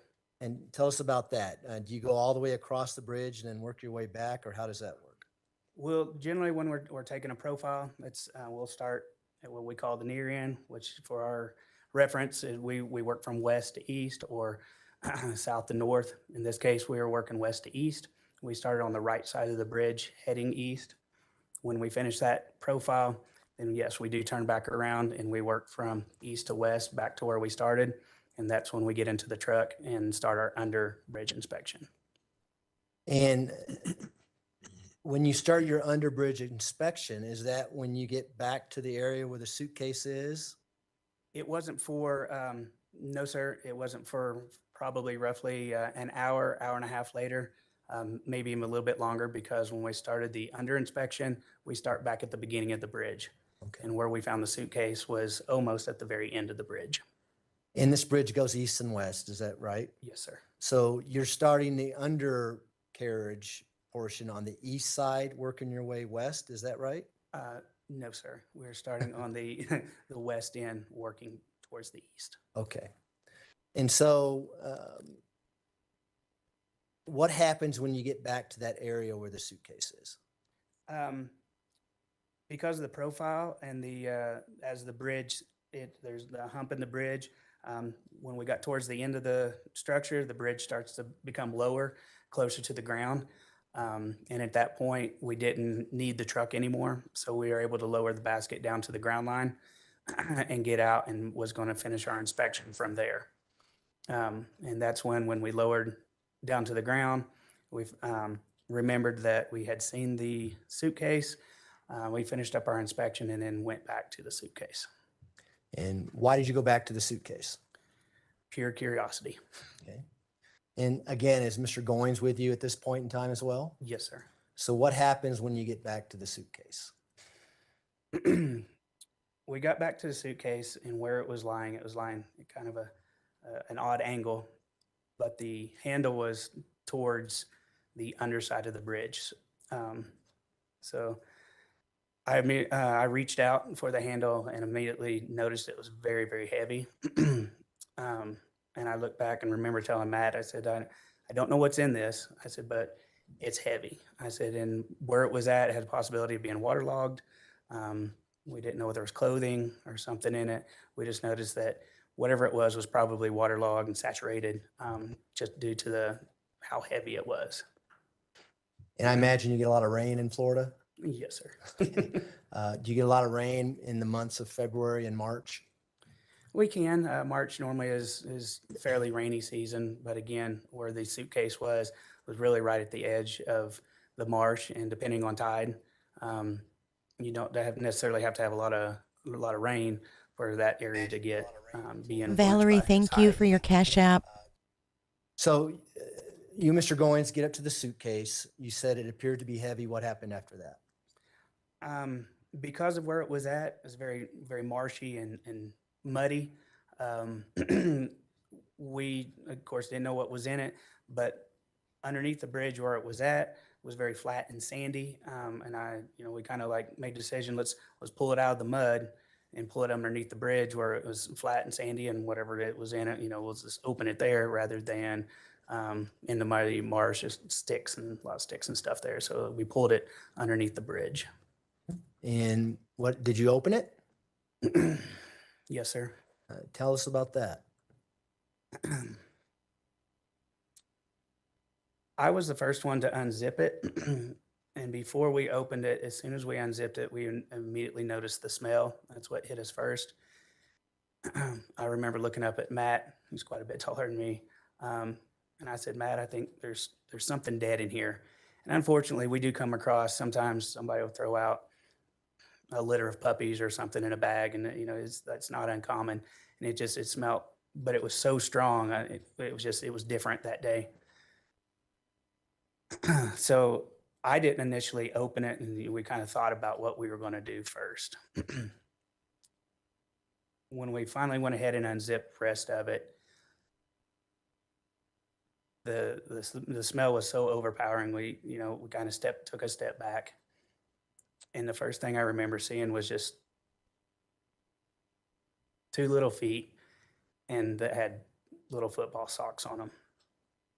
The best I remember, I remember there being little socks on them. And before anything else happened, we couldn't really make out what it was. Matt dumped the suitcase over, and of course we immediately knew it was a body. But after looking at it, it was, we couldn't tell male or female, boy or girl. We didn't know. A lot of black hair. And then I turned away. What was the size of this suitcase? Do you remember? Roughly the size of a checked bag. It wouldn't have been it was too big to be a carry-on, but roughly the size of an older checked bag suitcase. And was there anything else in the suitcase besides the body? Lots of blankets. There may have been a pillow or something. I just remember a lot of bedding in there and blankets. It was kind of the body was in a fetal position and partially wrapped up, so we couldn't tell a whole lot until we dumped it out. And again, I turned my head. What did you do after that? Walked away. I immediately said we went ahead and called the inspection right there. I didn't have my cell phone with me. Matt did at the time. He's a volunteer firefighter, and he's dealt with some of this stuff, and I was very thankful to have him there. We immediately dialed 911 and got them on their way. And then I walked up back to the top of the bridge and talked to our truck operator and told him kind of what was going on, that they were shutting it down, and then just waited for authorities to get there. Okay. And did members of the Santa Rosa Sheriff's Office eventually show up? Yes, sir.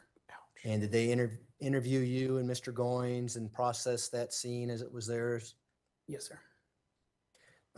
After we talked on the phone a few weeks ago, did you get an email from me of a Google Earth image of this bridge we've been talking about? Yes, sir. And did you yourself mark a red arrow on that Google image as to where the body was found back on March 17th, 2020? Yes, sir. If I may approach the witness, Your Honor. You may. Mr. Ponder, I'm going to show you People's Exhibit 60 and 69. 61 and 62 are going to be larger. So I'm going to turn these around so you can see them.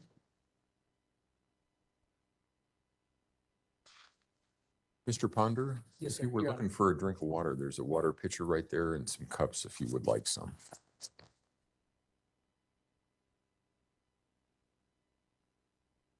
Be careful when you take the lid off, it comes out fast.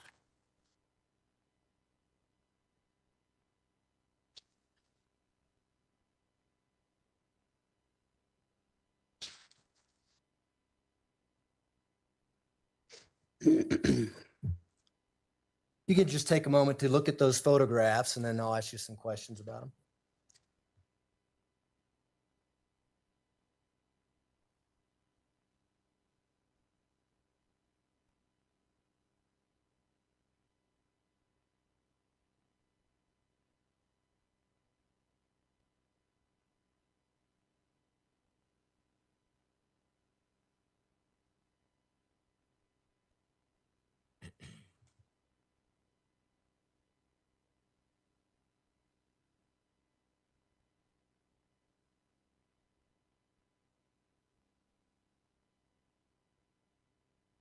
Okay, have you a chance to do that? Yes, sir. Do you recognize those photographs?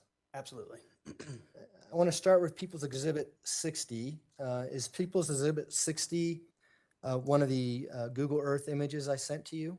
Yes, sir. And does that accurately depict the Scambia Bridge, River Bridge, as you knew it back on March 17th, 2020? Yes, sir. Do all the photographs that I've given you, including the two ones that are on boards here to your left, accurately depict that bridge as it looked like on March 17th, 2020? Yes, sir. You know, at this time, I'd move to admit People's Exhibit 60 through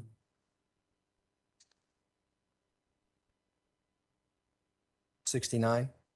Defense? Exhibit 60 through 69 will be admitted. Go ahead.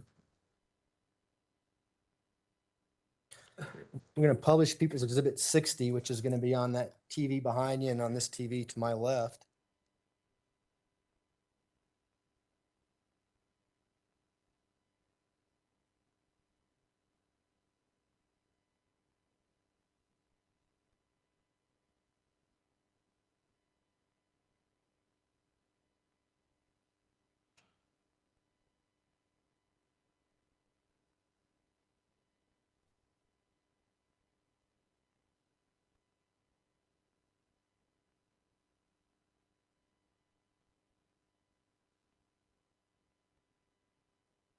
While we're doing that, I'm going to do a little.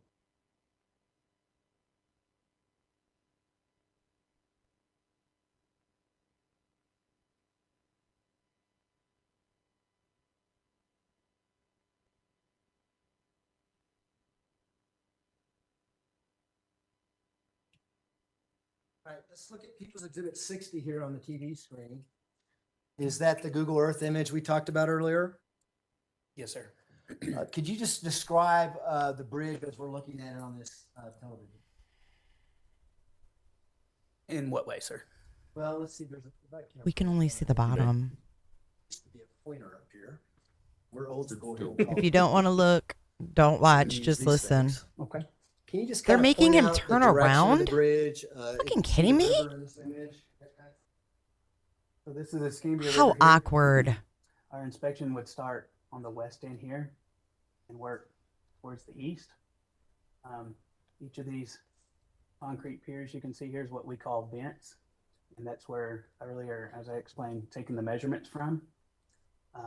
So that's each of those that we stopped at is where we take our measurements from, working from the near end or the west, working towards the east end.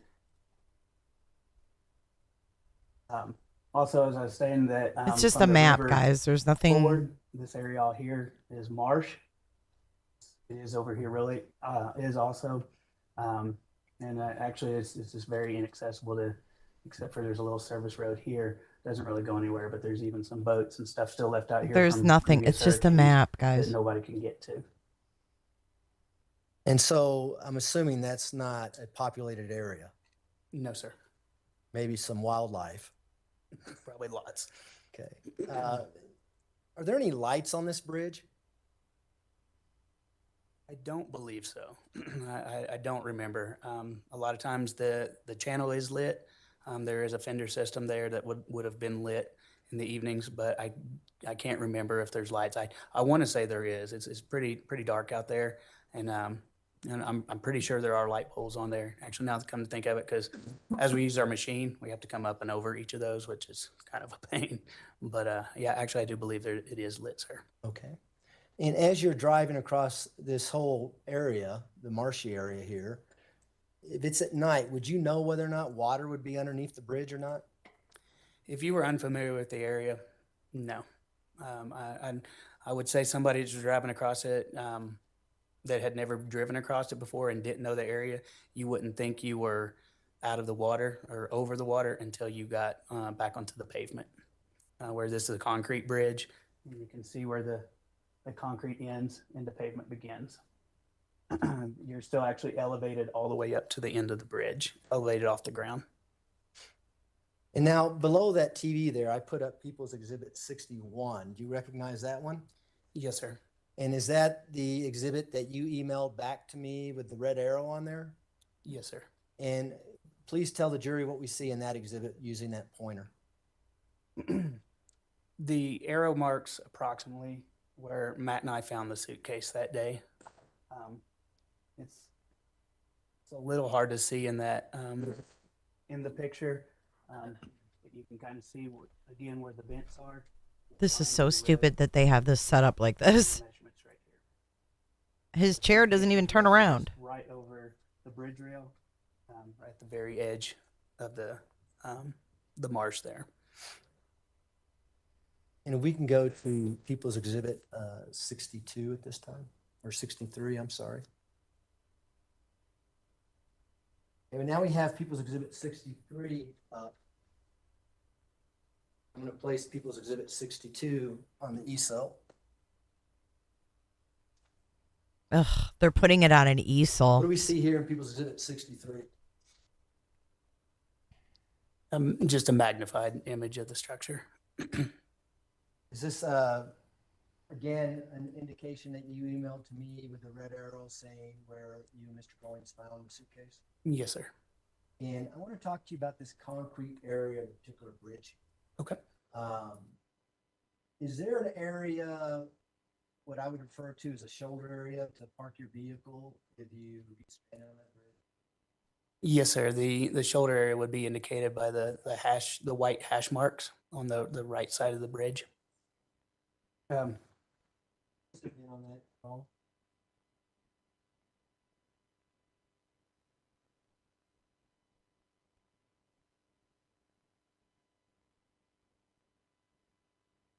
If not, here, this is there we go. This is going to be your shoulder. The hash marks here would depict where you would be able to pull off the side of the road. Just barely visible, you can see the center line here. This is a 2-lane bridge. And so there's almost room there for another lane, but that's just what we call a safety lane to be able to pull over and if you were having car troubles. So plenty of room to park a vehicle there if you need to. Yes, sir. And where this arrow is, and I know you may not be precise, but is that the general area where you and Mr. Goins were taking your measurements when you first saw the suitcase looking over the side of the bridge? Yes, sir. It was directly below what you called, was it the barrier? What we would call a bent, and that's basically just it's the space in between each span where the columns would hold up. Each column is what we call a bent, and it just in between those two is what we call the span. We can go to People's Exhibit 64 now. What do we see in People's Exhibit 64?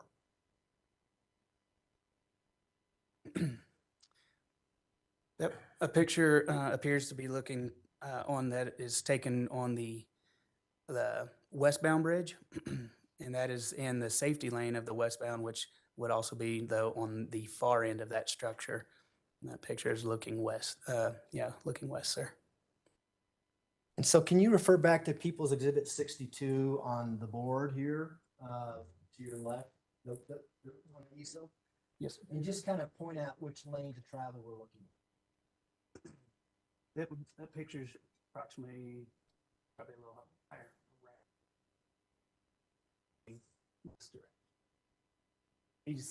Each of these are what we call the bents. That's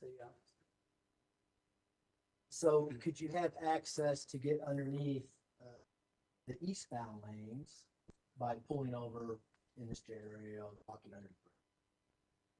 You would have access, but it'd be very difficult to access that area.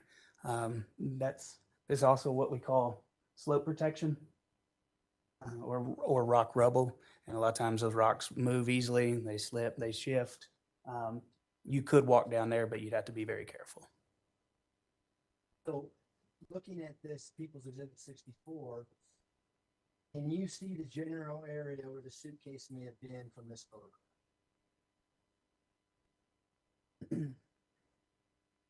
To the best of my knowledge, that's a little further past where we found it. The suitcase would have been further east. No problem. Let's go to People's Exhibit 65, please. Now, what do we see in People's Exhibit 65? Where the suitcase was found. Now, is this where you, Mr. Goins, pulled it out to and emptied the contents? Yes, sir. Could you use your pointer and just point out where the suitcase is in this image?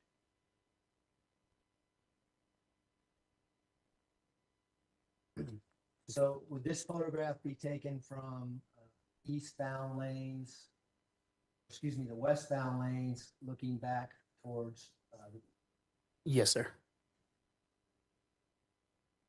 we can go to People's Exhibit 66 now. What do we see in People's Exhibit 66? Again, where the suitcase was opened. And can you point out the general area of where you and Mr. Goins pulled the suitcase out of?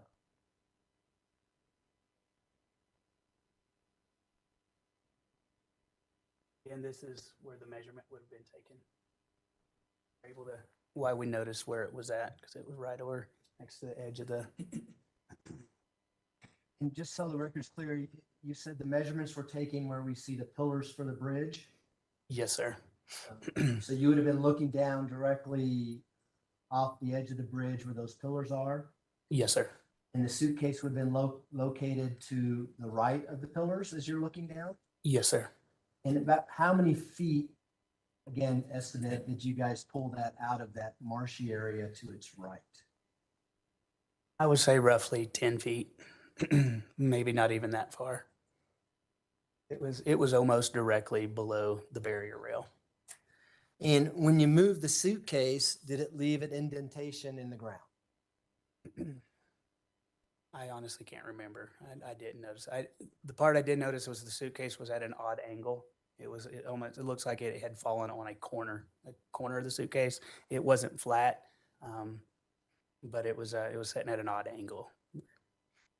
Did you point out to members of the sheriff's department exactly where the suitcase was at when you first saw it? Yes, sir. And were they able to take photographs of that area as far as you know? Yes, sir. We can go to People's Exhibit 67. What do we see in People's Exhibit 67? See the bedding and the open suitcase. Could you point out the bedding?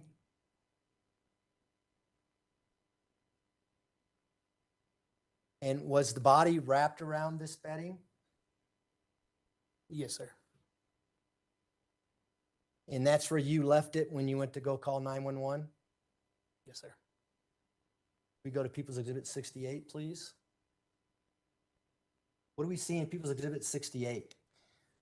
Just on the edge of the marsh line. Is this area consistent where the suitcase may have been when you and Mr. Goins pulled it out? Yes, sir. We can go to 69.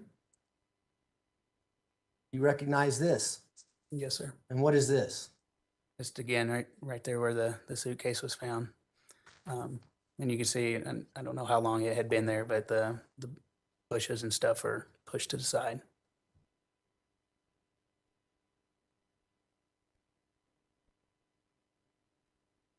Just have a second, Your Honor. You may.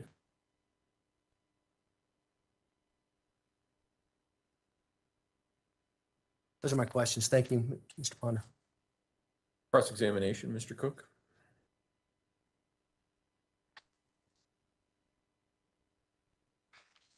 Good afternoon, sir. How are you? Good, sir. My name is Will Cook, and I represent the defendant in this case. I'm going to ask you some follow-up questions. When you were doing the bridge inspection, did you have any kind of machine like a cherry picker?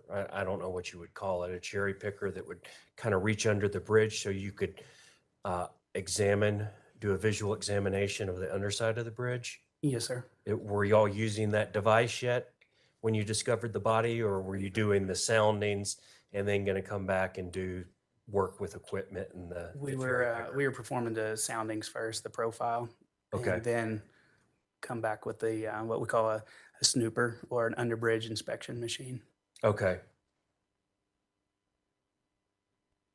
And the soundings, you're just going along, walking along the edge of the bridge and dropping a line and seeing what the length of it is? Yes, sir. Okay. And you would take that sounding measurement at each pier Yes, sir. of the bridge?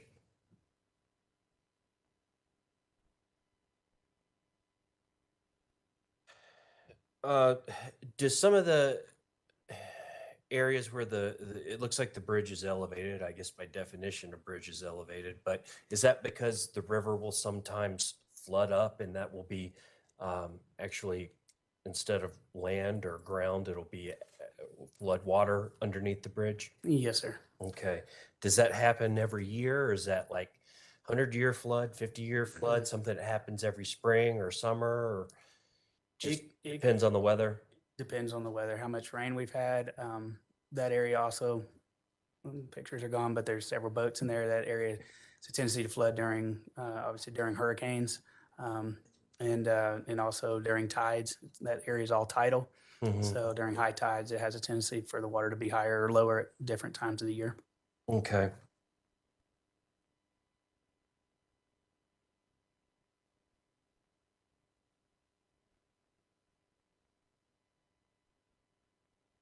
Now, on Exhibit 60, that was on the board, it looked like on the other side of the river from where the body and the suitcase were found, it looks like there's a smaller river or tributary of the Escambia River.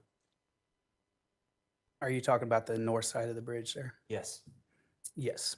Is that looks like maybe it's a marina or a boat launch or something there? It doesn't have it on that one. May I approach the witness, Your Honor? You may, sure. So, yeah, it's not very clear here, but it was very clear on the latch thing.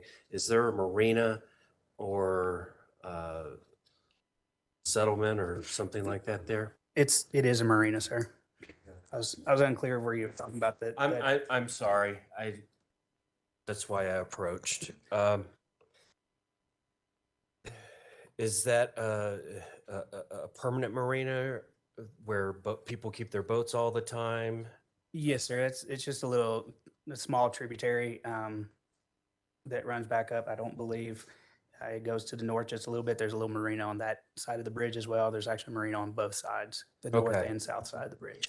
So just on the other side of the bridge from where the suitcase was found, there's settlement, there's, 2 marinas, there's stuff going on, presumably lights and civilization, for lack of a better word. I'm sure the marina is lit up at night. Yes, sir. Okay.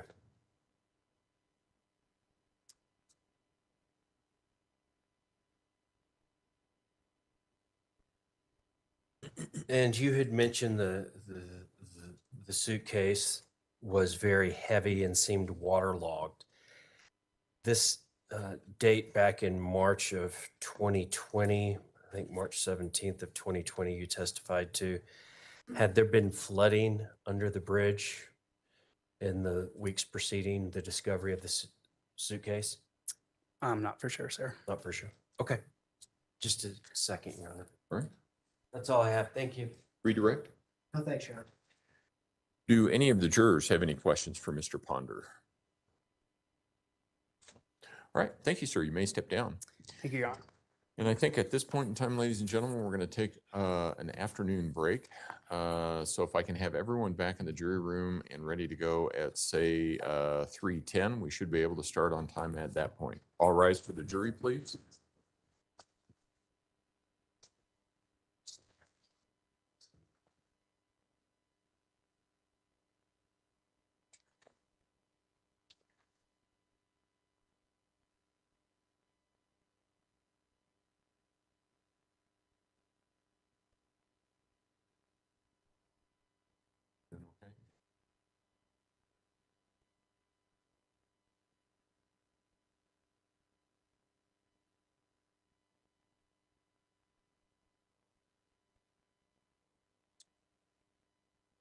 You may all be seated. Record should reflect the jury has left the courtroom. Is there anything we need to take up before our next witness prosecution?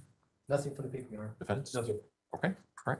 We'll be back at 3:10. What time, Your Honor? I have to run to DST. 3:10? 3:10. Okay, thanks.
Oh, whoops. Whoops. When did this end? Are we done? Or is it just a break? I'm sorry, I was vacuuming. Steam cleaning carpets. Are we just on a 15-minute or what?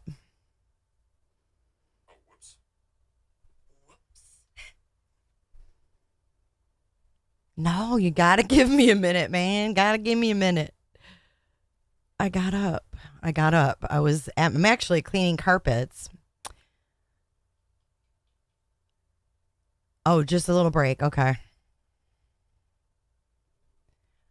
Yeah, I'm cleaning carpets and I did my bedroom and then I was in here doing this room and I go back in my bedroom and one of the dogs pissed right where I just cleaned. I swear they hate me. Oh shit, 15 minutes? That's a long time. Yeah, let's talk about, hang on. Let's talk about what we just heard.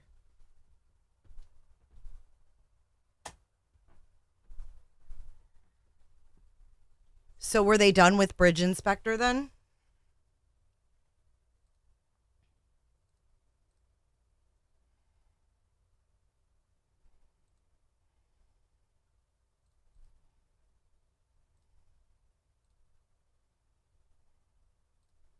Can you guys see me?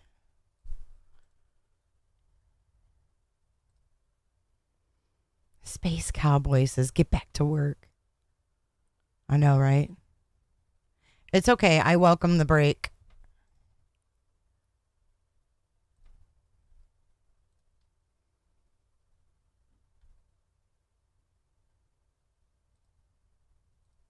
There we go. Oh, look at my bun now. So funny. He's done. Okay. So I'm thinking maybe I think there was a lady from Florida that was going to testify as well.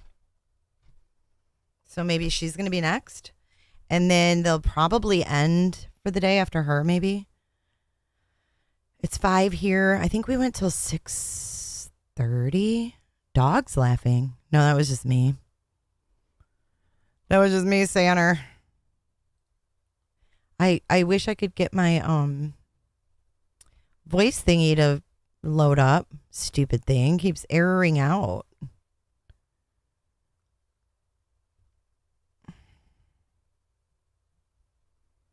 Well, yeah, I know.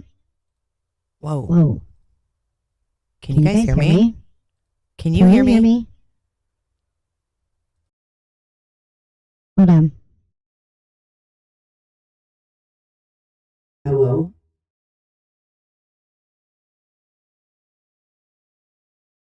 Okay. Can you hear me?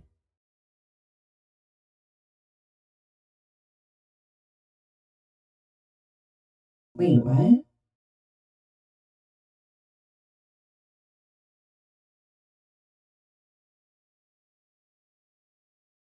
Is there still an echo though?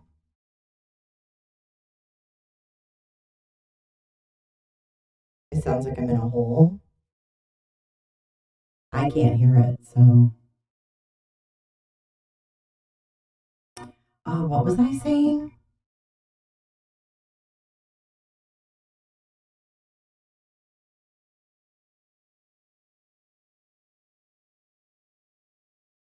Two audios now? There's only one audio.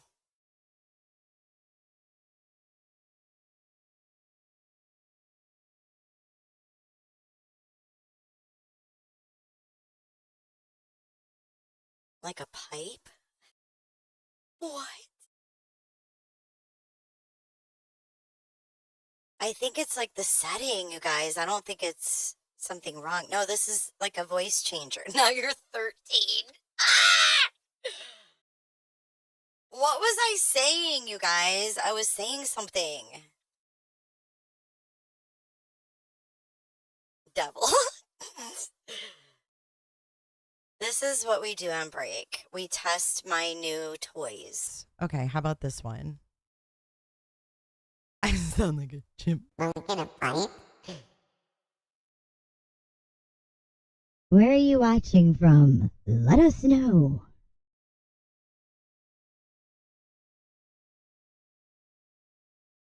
Okay, I'm gonna turn this shiz off. I should sound normal now. I'm trying these like new. Oh. Hang on.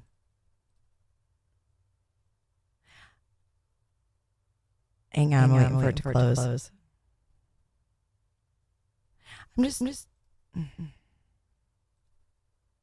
I'm trying these new apps.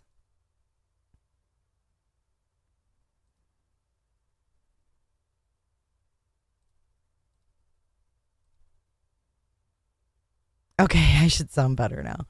I couldn't even close it out. Like they freeze up and like they won't close. I had to like force quit. I should sound totally normal now. Is there anybody out there? Brittany Gallegos. Brittany, are you related to Mark Gallegos? Oh, that's Garagos.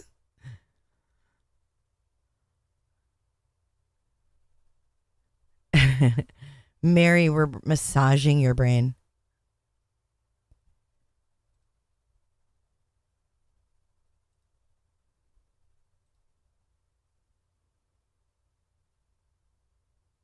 Hey, would you guys want to do Spirit Box one night?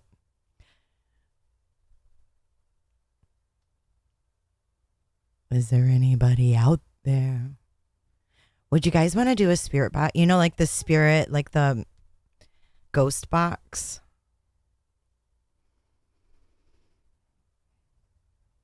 I'm scaring your dogs. Is there anybody out there? Brittany says no.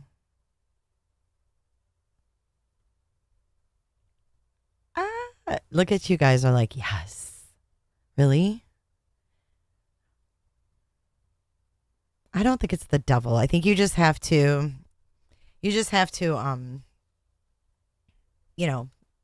pray. Like you have to surround yourself with good light and good intentions, Besides, it's just a novelty app on your phone. Oh, geez.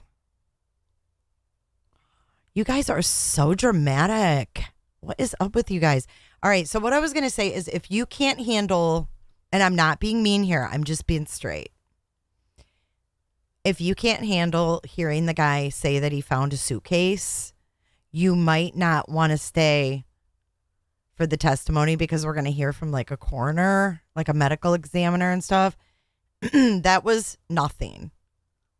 Like, we know what happened, but if that brings you to your knees, just be forewarned. We're going to hear about autopsy and all kinds of shit. I agree, Tammy. My creator protects me if I ask, right?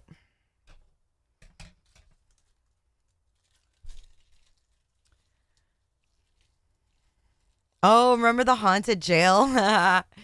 Dad with a phone back in the day went to the Teller County, the old Teller County jail, and stayed the night in the haunted jail.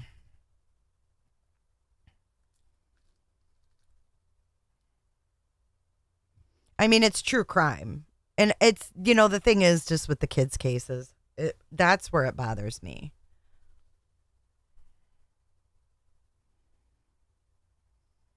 And it may be true. And I've used it. Nothing bad happened to me.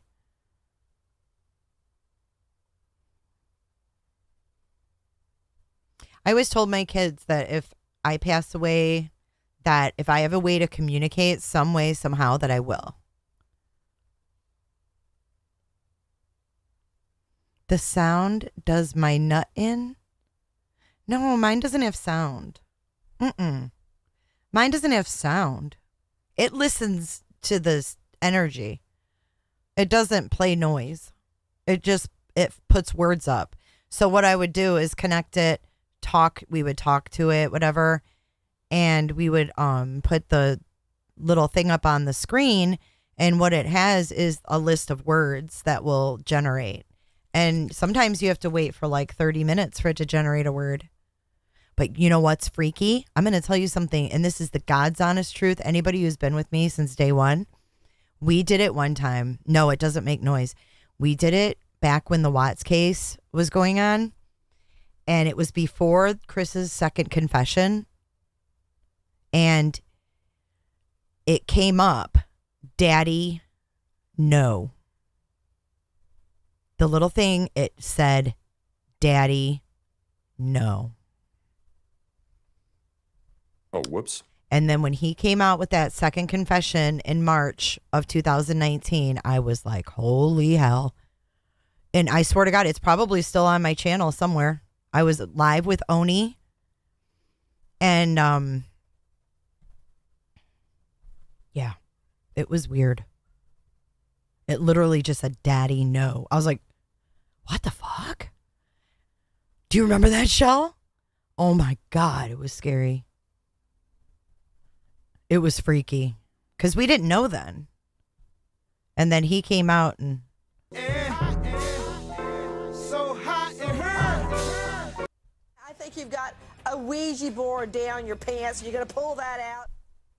I don't know, Quartz. Holy hell.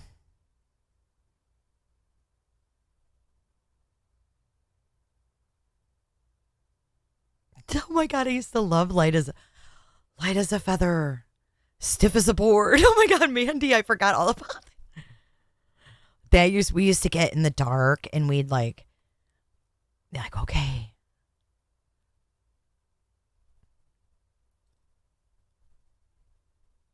Light as a feather, stiff as a board. And then we'd say something with their names. I can't remember the saying. You're bringing back blasts from the past.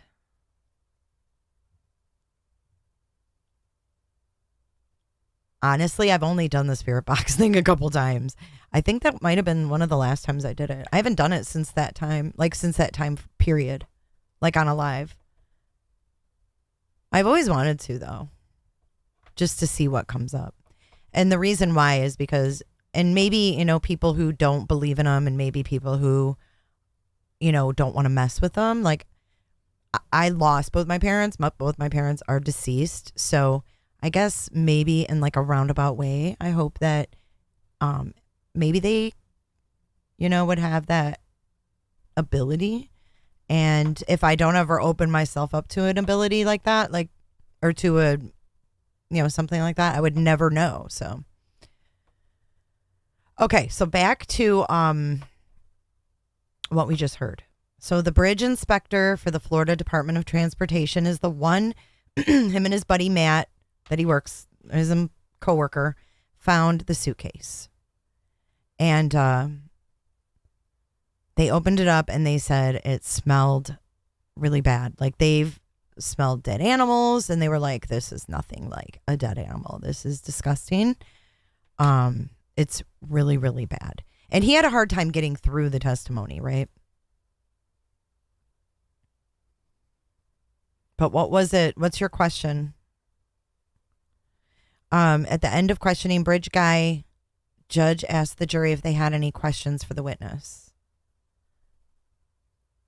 What's your question? For the record, Your Honor, I haven't forgot to find that sound bite for you. I've been thinking about it. Yeah, before he steps down. So we've only seen Al, and Al is like considered a victim. So that's why the camera wasn't on him. I figured that out when they flicked that camera on. So when the witnesses are done, sometimes the judge will ask, like, do you guys have any questions for this witness before they let him go? This judge is awesome. Like, he's really thorough because he's so thorough. He doesn't want them to, like, you know, if they have anything at the top of their head right now, he doesn't want them to have to remember it. You know?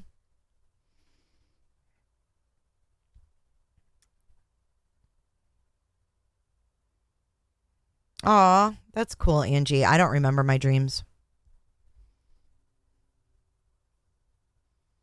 But I'm just not scared of it. But to each their own. I mean, I just asked everybody's opinion if you would want to do it. And I think I've got enough yeses that I would consider doing it.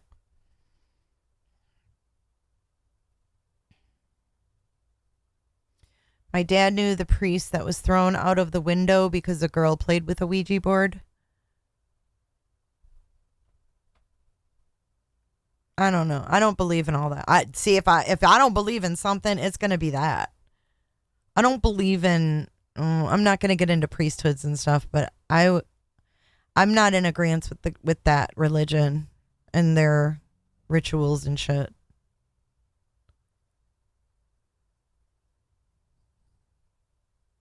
Oh, somebody asked what I use. It's just something stupid. It's an app.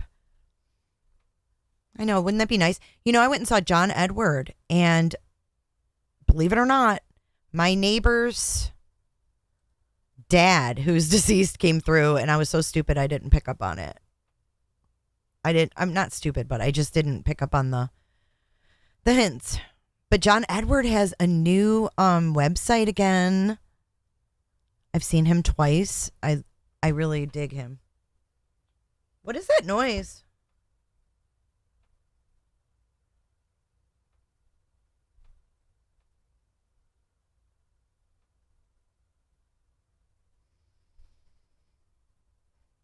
I know, Potato. I used to watch it religiously. I loved his show. It was weird because he was like, he kept bringing up, you know, how he goes around the room. If you've ever watched John Edwards, he like does venues, and some are small and some are big. The one that I was at was in Toronto, and it was small. It was at a hotel, like a convention room at like a Marriott. And no, that was the second time. I'm sorry. The first time was in Tampa here at the Marriott. And that was with my girlfriend, and she had lost her brother, and I had lost my sister at the time. And we were kind of hoping to get messages, you know, from one of our siblings. And we went, and it was in the Marriott Convention Center room, which was, I mean, I would say probably a couple hundred people. I don't know. I mean, I really don't know. But it didn't seem very large. It seemed like, wow, we could actually, you know, get picked. So, oh, is he on TikTok? So anyway, and he's really about like closure, Potato. Yeah, for sure. Because even if it is fake, at least he helps people. And that's the way I've always looked at it. He's not like some weirdo. He actually gives them, like, helps them get closure if they're stuck in their grief, you know? So anyways, we're sitting there, and he keeps saying, like, there's somebody with a rock. Tommy Thomas the Rock. And at first I was like, okay, well, my neighbor's name's Thomas, or his name's Tommy and Thomas, the father and son. So I was like, but the Rock, like, So all these people kept raising their hand, like, oh, my son loves The Rock, like the wrestler The Rock. And he's like, nope, it's not you. And then, these people would say to him, oh, like my husband did this or that with rocks. Like, he's like, nope, it's not for you. And then he would point. I got goosebumps just thinking about it. He would point to a certain area of the crowd. And he like pointed and he said, it's in this area. And it was right by us. And I'm like, okay. And then he's like, okay, a hairdresser. Someone's a hairdresser. Well, my neighbor's Tommy's wife was a hairdresser right out of her basement. And I'm like, and I'm like, so he said something else. And I raised my hand and I was like hesitant because I was nervous and I didn't want to be wrong.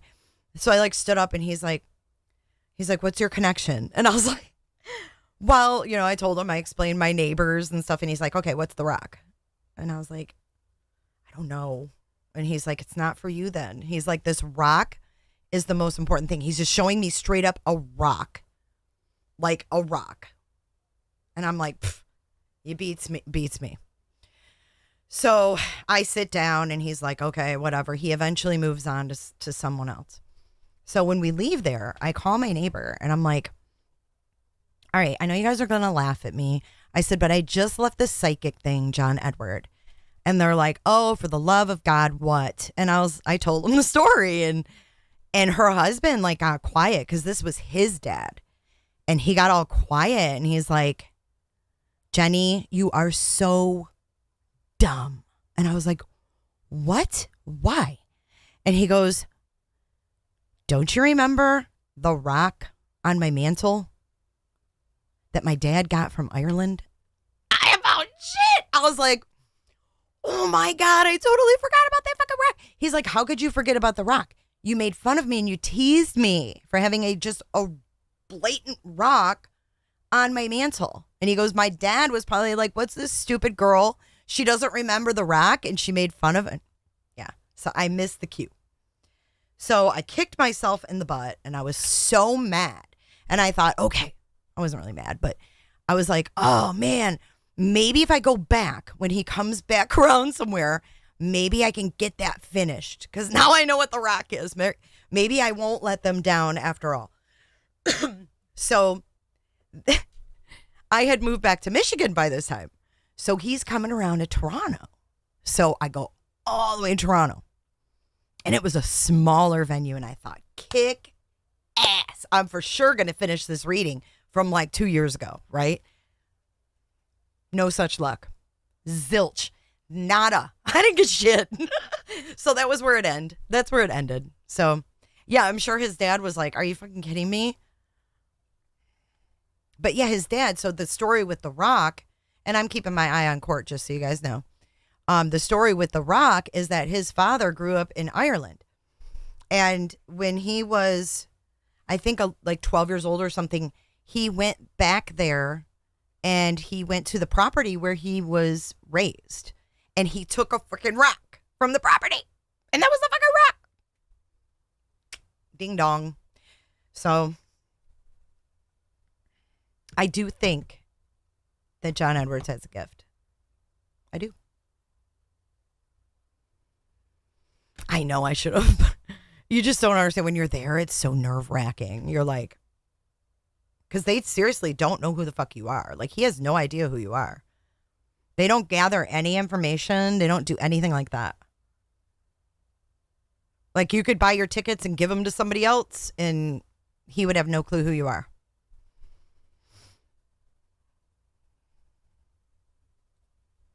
But I still kick myself in the arse for not picking up on the rock.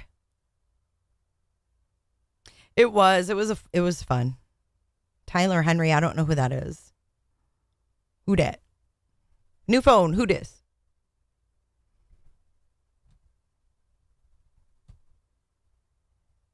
Roro causing Pawpaw. I mean, that's Roro. not- Who was Roro?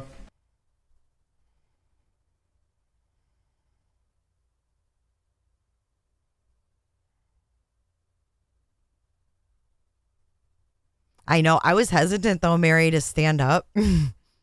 I was like, I don't know. I was like whispering to my friend, and I'm like, I don't know. I'm like,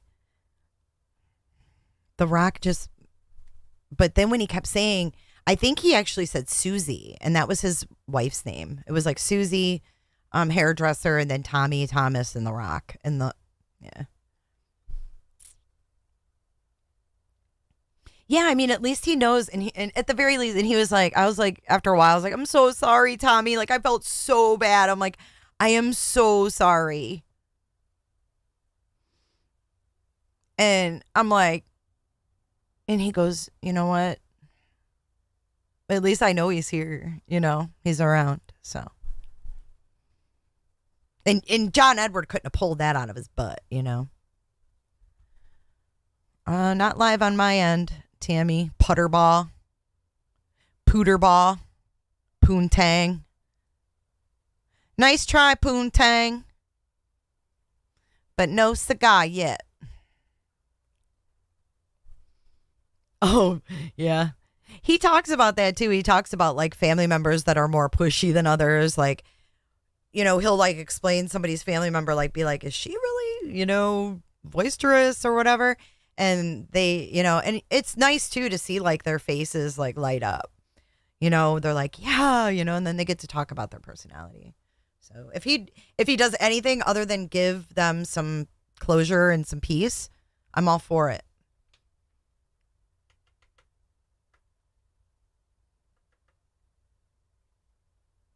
I don't know who that is, for the record. I've never heard of him. Anything with Hollywood in the beginning of it, though, I would have to say no.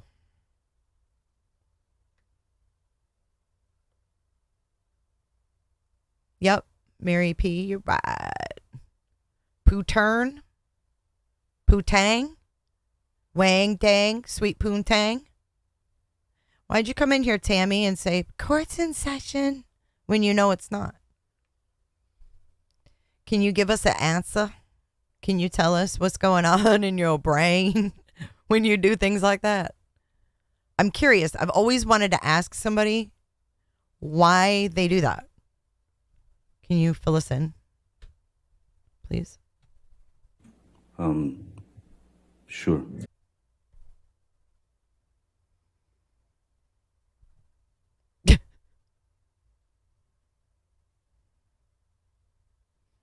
Absolutely, Devil Doll. I agree.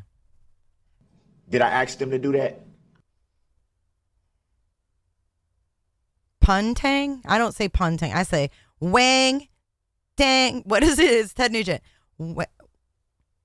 Wang Tang Sweet Poontang.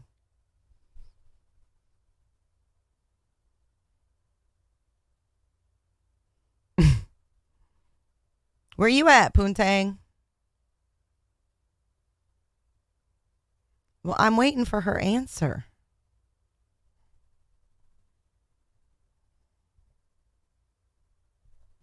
Wake up. Wake up, Poontang.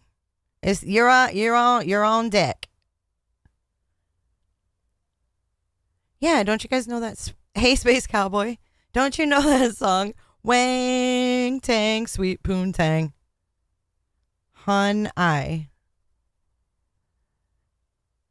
Tammy. Slow down. Slow down.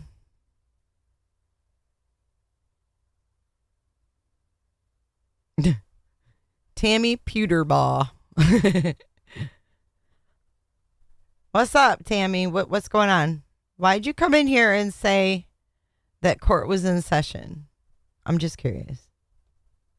And it's like a meat locker in my chamber. No, I'm just asking. I didn't want her to say she was sorry. She doesn't have to be sorry. I just wondered why. Like, I'm genuinely curious. No, it's not Walla Walla Bing Bang. It's nothing like that. It's Ted Nugent. Dude, how do you guys not know the Nuge? When she wango, she tango. You guys don't know this song. You're going to make me play the intro. Never a dull moment over here.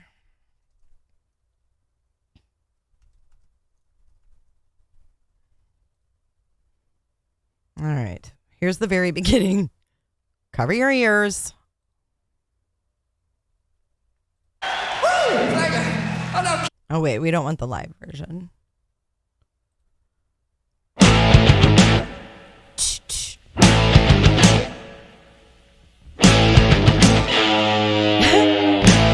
Wait, you gotta see his face. I guess you have to be from Michigan to understand. It's a Michigan thing, you just wouldn't understand. I was waiting for the symbols though, and they never came through. Cat scratch fever. I like cat scratch fever. I like Olive Nugent, really. Crazy son of a bitch. Look at those pupils. Whoa, dude. It's Wang Dang Sweet Poon Tang. See? Call me crazy. Call me crazy now. Okay? I'm going to play the chorus. Hold up.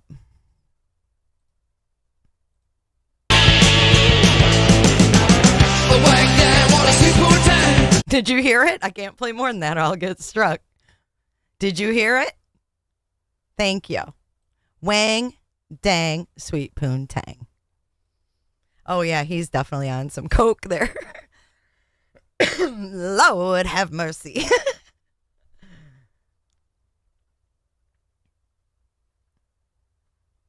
Oh, there's definitely a Michigan thing. There's a lot of Michigan things, actually. It's not Walla Walla Bing Bang.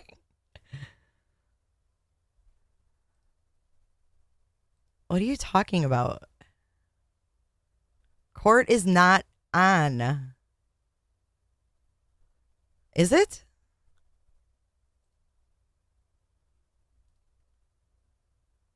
Mm-mm. No, it's not. Why are you guys fucking with me? It's not live. You fucking kidding me right now?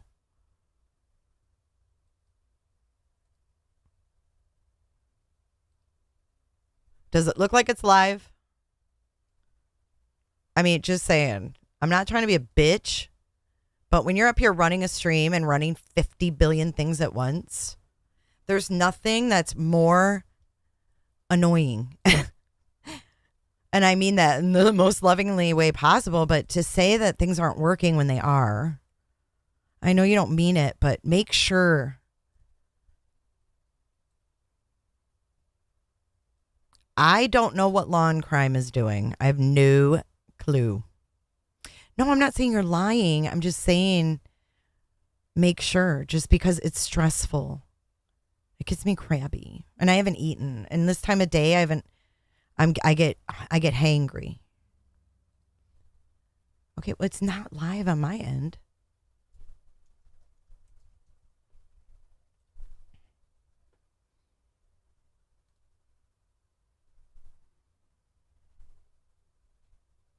I mean, what the fuck?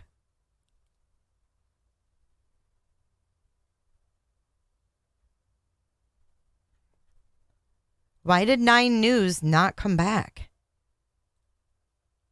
I can't stream law and crime, you guys. They freaking strike. I'm not doing it. I already lost monetization on one fucking channel. I don't need to lose it on another.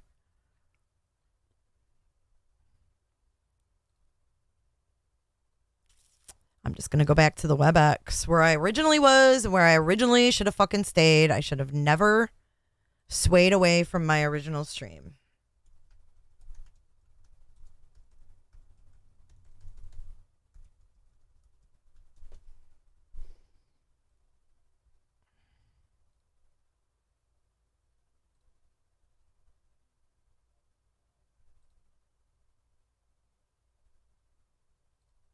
This is why you stick with your original plan, people.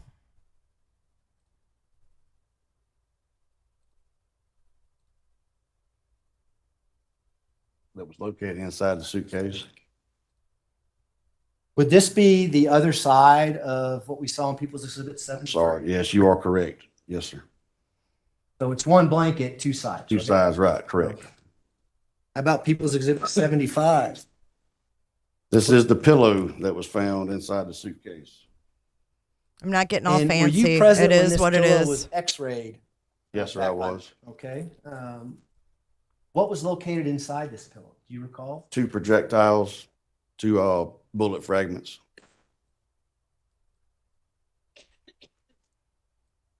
People's Exhibit 76. What do we see in People's Exhibit 76? The other blanket that was found inside the suitcase. And do you know how Gannon's body was transferred to the coroner's office? It was through their medical personnel and their vehicles and their equipment.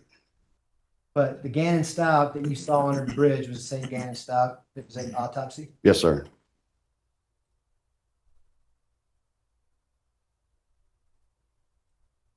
Those are my questions, Your Honor. Thank you. Cross-examination, Mr. Tellini. I'm good, sir. How are you?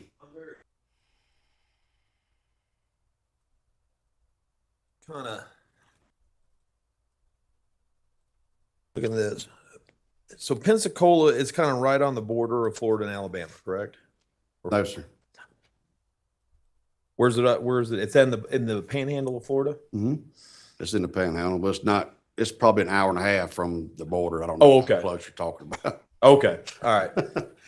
And it's a beach community? Yes, sir. This bridge that the suitcase was found under, it's a bridge over what? Where the suitcase Troubled was water. found, it's nothing, but the bridge itself covers Escambia River Bridge. And how big a bridge is that? Guesstimate 3/4 of a mile. Okay. And just estimate, how big is that, the Escambia River? How wide across? Wide. From one bank to the other? 200-300 yards, guesstimation. And so there's dry area on each side, like bridge covers some dry area, then the river, dry area. Yes, sir. Okay. Now, just looking at that, is that the biggest bridge in Pensacola? No, sir. There's a lot of bigger bridges there, Yes, aren't there? sir. In fact, looks like there's bridge 98, Highway 98. Yes, there's the one on Highway 98. What does Highway 98 go over? Goes over the bay. Over the bay. How long of a bridge is Highway 98? I wouldn't have any idea. A lot longer bridge though? Yes, sir. 4 or 5 times longer? It's probably 1.5 miles, 2 miles, maybe. Okay. And that goes over the bay, like Yes, sir. this is the Gulf of Mexico and then goes into that bay, correct? How deep is that bay? Depends on where you're at. In the middle. Say if I was to throw something off the middle of that bridge, how deep would that bay be? 15 feet. Okay. 15, 20 feet, guesstimate. How deep is the river? Probably 25, 30. Okay. And then looks like another, what about Highway 10? How long is that bridge? I-10 is probably the same, 2-3 miles long. Okay, and going over the same bay? Yes, sir. Okay, so what I'm getting at is there are much longer bridges over much bigger bodies of water other than that bridge located near there. You would Oh, agree yes, with that? sir. Absolutely. Okay.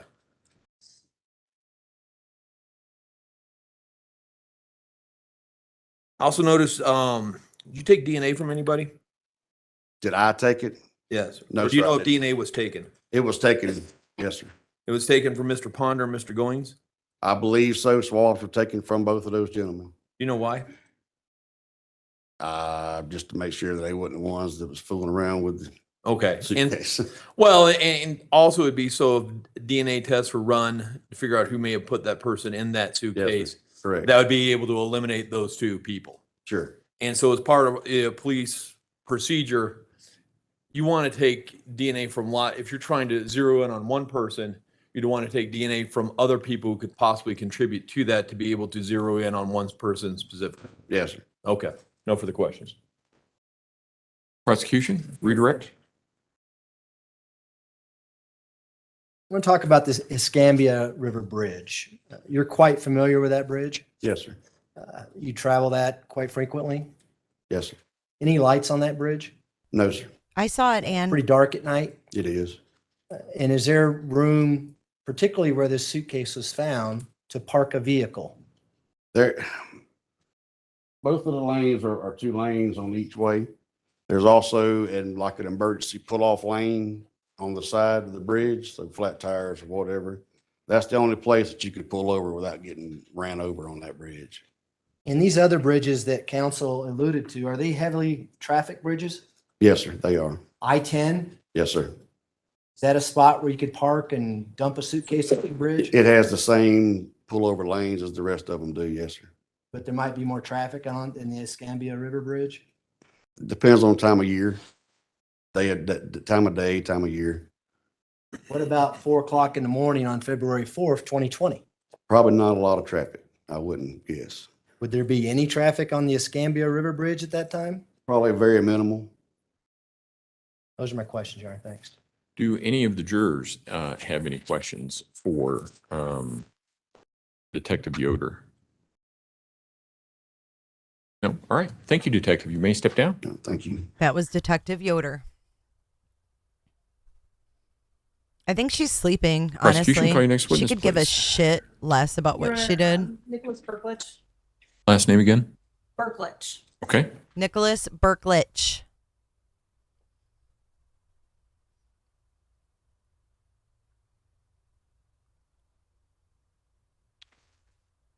Mr. Berkwood, if you would step forward and raise your right hand, please, sir. He still said it wrong.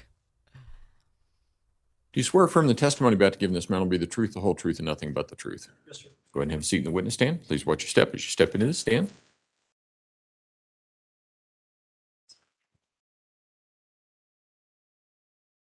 Good Hello, afternoon. ma'am.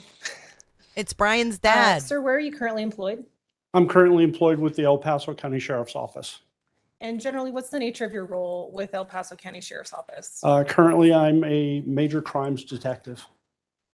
And how long have you been employed with the Sheriff's Office? A little over 18 years now. And in January into 2020, what was the nature of your role with the Sheriff's Office? At that time, I had just joined the major crimes unit, probably about 3-4 months prior. And as it relates to the nature of your work on the case that you're here before today, was part of your role assisting in the collection of various items of evidence? Yes, ma'am, it was. And in the collection of those various items of evidence, are you responsible for logging them in or processing them in some way? Yes, once they get collected, we either put it into temporary storage at the evidence facility, or we go ahead and process it in, depending upon what else is happening. Prepper, I'm dying. And, do you recall processing particular items of evidence as it relates to items from Gannon Stauch? Yes, ma'am.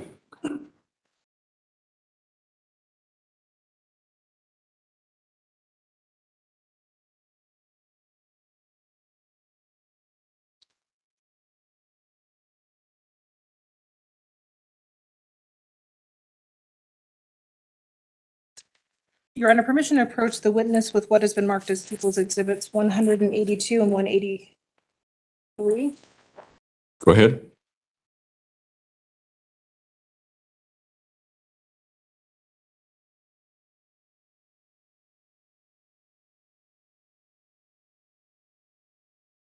I'm handing you what's been marked as People's Exhibits 182 and 183. Can you take a moment to familiarize yourself with them?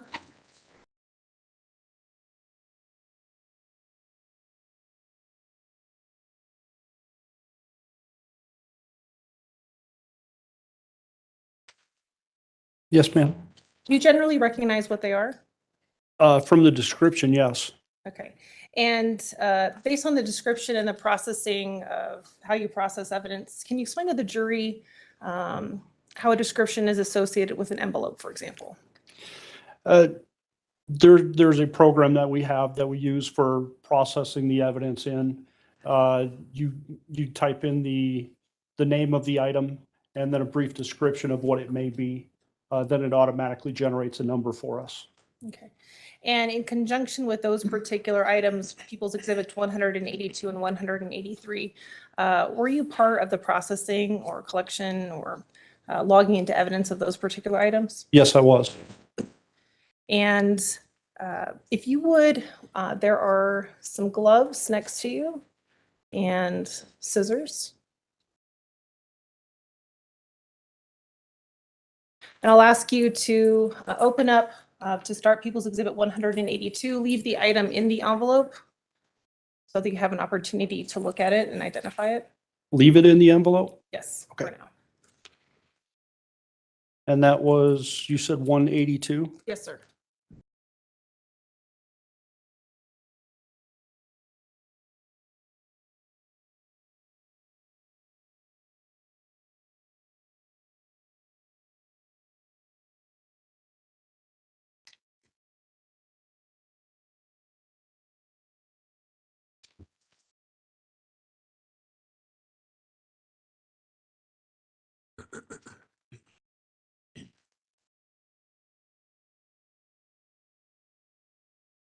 And now in looking in the envelope that's been marked as People's Exhibit 182, are you generally able to recognize the item inside as well? Yes, ma'am. And how do you recognize it? It's a toothbrush that was inside a holder that was brought to us. Okay. And based on the last time you recall seeing it, is it in the same or substantially same condition as when you last viewed it? It appears to be the same, ma'am. I don't see anything that stands out. Now you just held up the envelope. There's various colors of tape on the envelope. Does that indicate to you, or what does that indicate to you, I should say? It tells the red tape is the tape that I put on it. This blue tape is tape that somebody else has opened the package for whatever reason and has resealed it. At this time, Your Honor, the people have moved to admit People's Exhibit 182.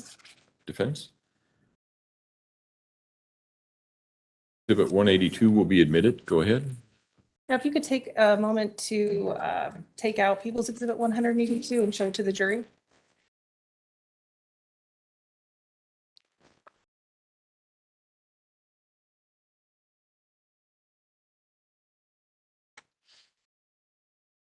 Do I need to take the cap off? No, that's all right. Okay. You can put it back in the envelope.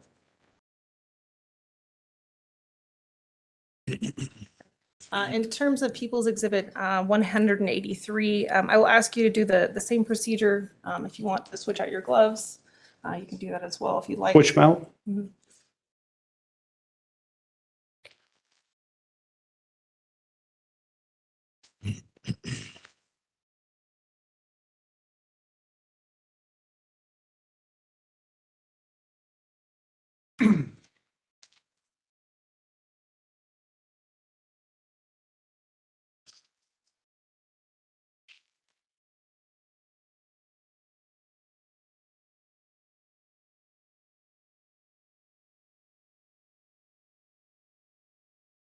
For donuts. And while you're doing that, for People's Exhibit 183, does it appear to have the same type of colored tape as People's Exhibit 182 had?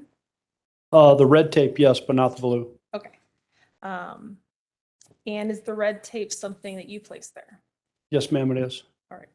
And if you would take a moment to open up People's Exhibit 183, look at it.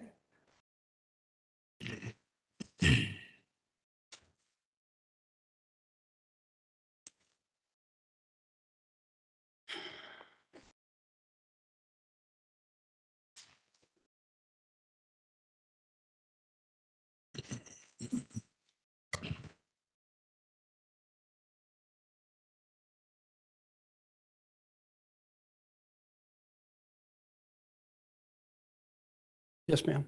And do you generally recognize that? Yes. And would you say it's in the same or substantially same condition as when you last handled it?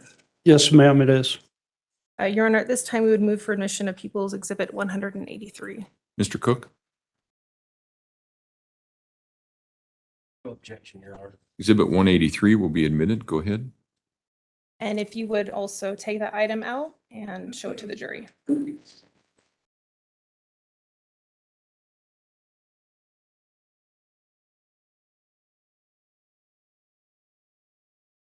Now, in conjunction with your collection and logging of this particular item of evidence, were you assisting other law enforcement officers that day? Yes, ma'am. And as the information was relayed to you, who do those particular items belong to? People's Exhibit 182 and 183. I was told that they belong to Gannon Stauch. In conjunction with your work on the case, you were also present at a residence as well. Is that right? At where? At a residence, at Gannon's residence. Yes, ma'am. And what was the address of that location?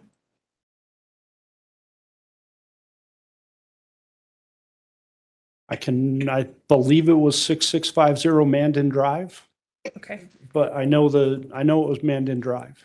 The 6627 sound about right? We were at a lot of houses on that street. Okay. While you were present on scene, you assisted other members of law enforcement, including the Metro Crime Lab, while on scene at that residence? Yes, ma'am. Okay. And while you were present on scene, were you also assisting in the collection of items of evidence there? Yes. You're under permission to approach with what has been marked as People's Exhibits 186. A lot of houses on that street. through 190. Go ahead. — 186 through 190.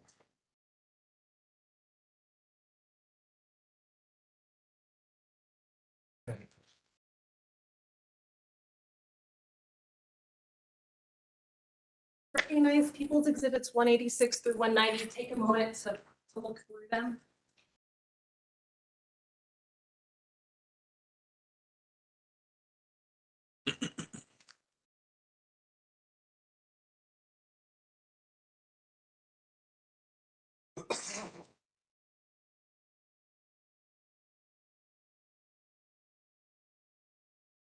Yes, ma'am. Right. And do you generally recognize those exhibits? Pardon me? Do you generally recognize them? Yes, ma'am. And how do you recognize them? They were articles, items that were pointed out to us by Mr. Stauch that were he found in the dishwasher.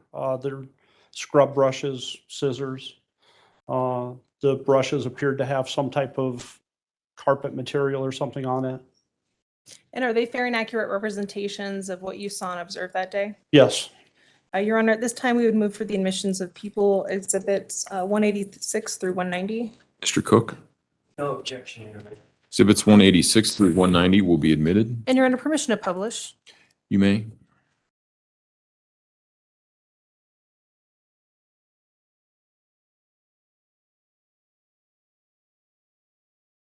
And if you will like, if you take a moment to look behind you, we have a pointer there if you want to use it. By perhaps. No, it's in front of you. It's got the red handle on it. Oh, thank you, sir. Having a rough time. All right. Now you'd mentioned that Mr. Stauch had identified for you and other law enforcement officers that day various items of evidence. Can you point out here in People's Exhibit 186 some of those items? We had a brush here. This brush. Have the handle of a brush here and this brush, and I cannot see the scissors in this picture. We'll move on to People's Exhibit 187. And here, that might be a better look. These are close-ups of the last photo. The brushes that you were explaining? Yes. Okay. People's Exhibit 188. And here, what are we seeing here? This is what appeared to possibly be a strand of carpet or something that was on the brush. People's Exhibit 189. And here? Again, strand of whatever type of material that is. And then we have 2 pairs of scissors there. 190. Those are just close-ups of the other brushes.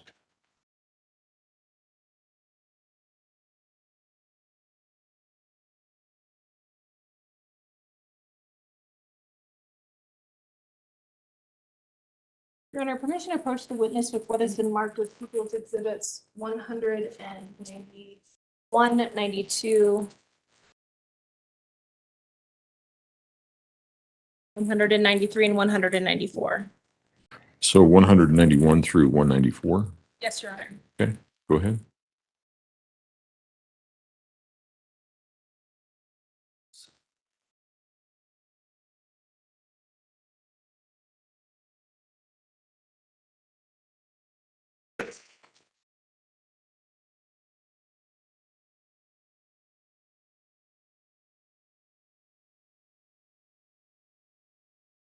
Take a moment to review People's Exhibits 191, 192, and 193 now.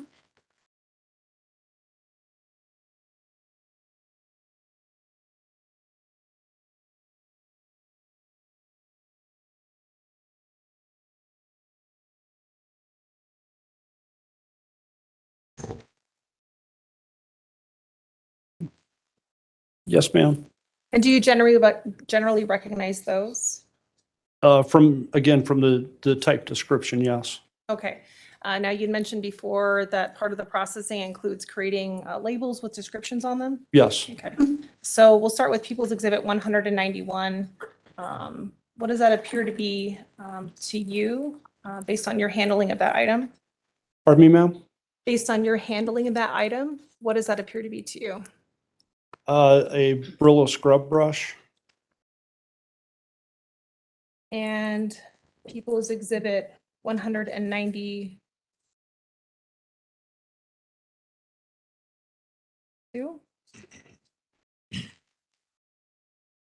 That is the blue handle, blue and white scrub brush. And People's Exhibit 193. The scrub brush with possible hair and carpet fiber. And we spoke previously about tape and tape that is used on each of those exhibits. The tape used that you personally placed there? I did not package these. The detective that collected the items actually did the packaging of them. And when you were present at the residence that day, you viewed each of these items as we see in the previous photos that were shown to you? Yes, I did. Okay.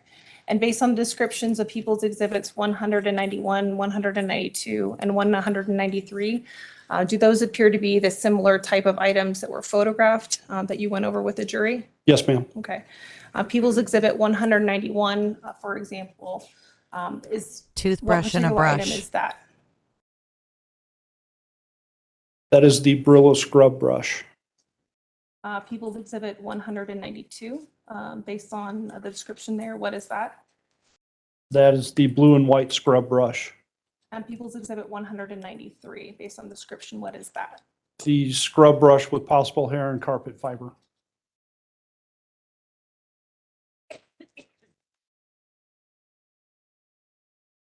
And based on the nature of the packaging, were you present with other law enforcement officers when those items were packaged, for example? I do not believe I was present when they packaged them, no. But you were present for the collection of those items? Yes, ma'am. I'll ask you to cut open People's Exhibit 191.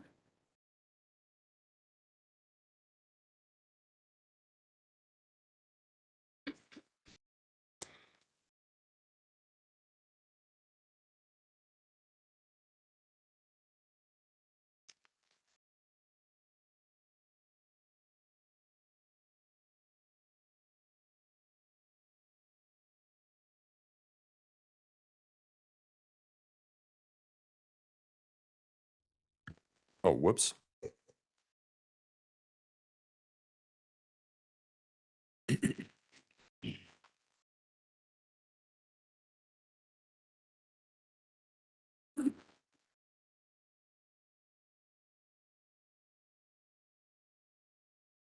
Yes, ma'am. And do you recognize what's inside of that bag, People's Yes. Exhibit 191? Yes. Is it in the same or substantially same condition as when you last viewed it on the day it was collected? It appears to be yes. Your Honor, at this time, we would move to admit People's Exhibit 191. Mr. Cook, No objection, Your Honor. Exhibit 191 will be admitted. I'll ask you to do the same with People's Exhibit 192. With 192? Yes.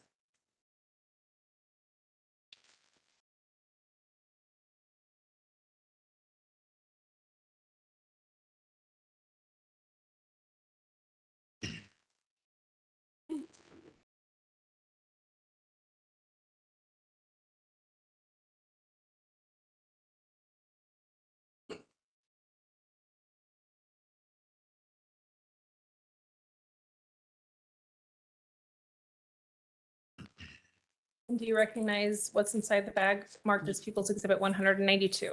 Yes, ma'am, I do. Is it in the same or substantially same condition as when you observed it being collected that day?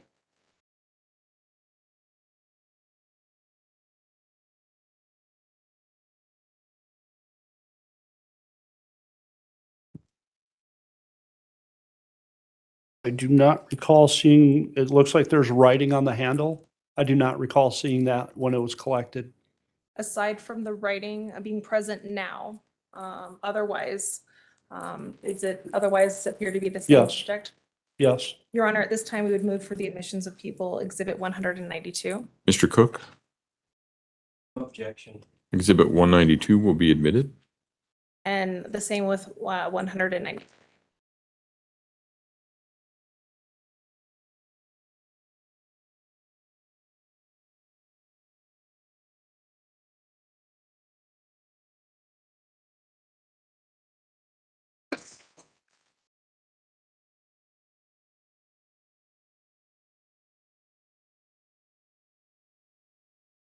Yes, ma'am. Does that appear to be something that you recognize as being collected that day? Yes. And does it appear to be in the same or substantially same condition as when you last saw it? Yes, ma'am. Your Honor, at this time, we would move for the admission of People's Exhibit 193. Mr. Cook, Exhibit 193 will be admitted. Your Honor, permission to approach the witness? You may. In addition to a collection of various brushes that you've looked at, do you recognize Exhibit 194? Yes, ma'am. How do you recognize it? It's marked as being a empty vinegar bottle that was collected out of the trash can. And when you were present, did you see that particular item while you were present at that residence? Yes, ma'am. And would you also take a moment to cut into People's Exhibit 194?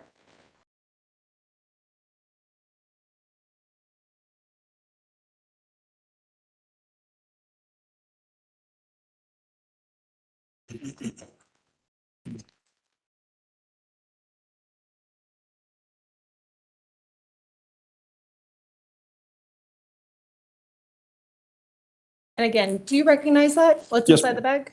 Yeah. And is it in the same or substantially same condition as when you last viewed it? It appears to be yes. Your Honor, at this time, we would also move for the admission of People's Exhibit 194. Mr. Cook, No objection. Exhibit 194 will be admitted. Go ahead.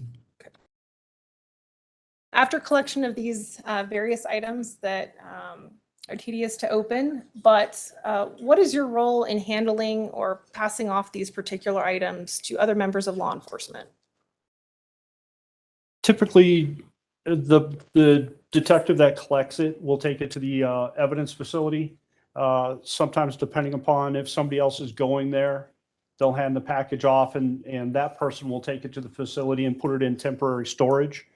And then later on that day, next day, the detective that collected the items will go down and process the items they collected and put that into the facility. And at that point, may they be available to other members of law enforcement for testing purposes, et cetera? Would they be? Yes. They could be removed from, they could be signed out from evidence and there would be a chain of custody that is kept. As part of this case, you were also present for the collection of other types of evidence and specifically swabs. Does that sound familiar to you? Yes, ma'am. Your Honor, permission to approach with what has been marked as People's Exhibits 184 and 185. You may, go ahead.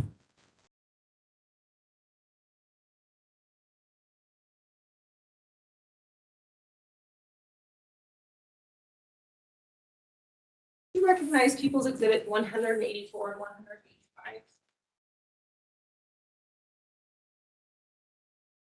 Yes, ma'am, I do. How do you recognize People's Exhibit 184? They were buccal swabs that were taken from Mr. Stauch and Miss Stauch. And just Or Miss Hyatt, I'm sorry. specifically 184, what swabs are those identified as belonging to? These are from Mr. Stauch, And People's Exhibit 185. are from Landon Hyatt.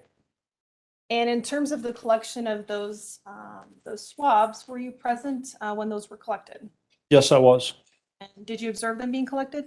I actually took the swabs. All right. And we see there appears to be some tape on there as well, those particular envelopes. Yes, ma'am. So as part of your processing of that, is that tape that you placed there? The red tape is, yes. And No, go ahead. I'm sorry, I did not package these. I handed those off to, after putting them in the package, I handed those off to Deputy Montville, and she's actually the one that sealed the envelopes. Now, in terms of, we mentioned some words that maybe not everyone is familiar with, but what is a buccal swab? It's a DNA swab that's taken from the mouth, saliva. We just use a long Q-tip and rub it around the inside of your mouth, your cheeks, and just collect the saliva. Okay. And what is in People's Exhibit 184 and 185, what specifically is that inside each of those envelopes? I'm sorry, could you repeat that? What is specifically in People's Exhibit 184 and 185? It's a package that contains two of those Q-tips, and you run them both at the same time. And as the packaging appears to you, is it in the same or substantially same condition as when you last viewed that? I would have to open it up to see those packages, ma'am. You can go ahead and do that, yeah. Sure.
That one does appear to be the same.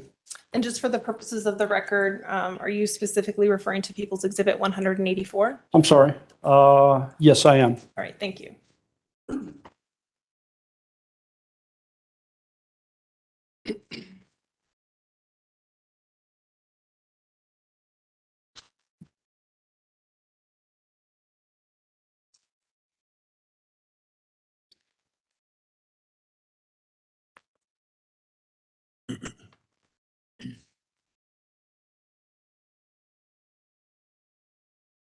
And yes, on 185, they appear to be the same. Your Honor, at this time, we would move for the admission of People's Exhibits 184 and 185. Mr. Cook, No objection. exhibits 184 and 85 will be admitted.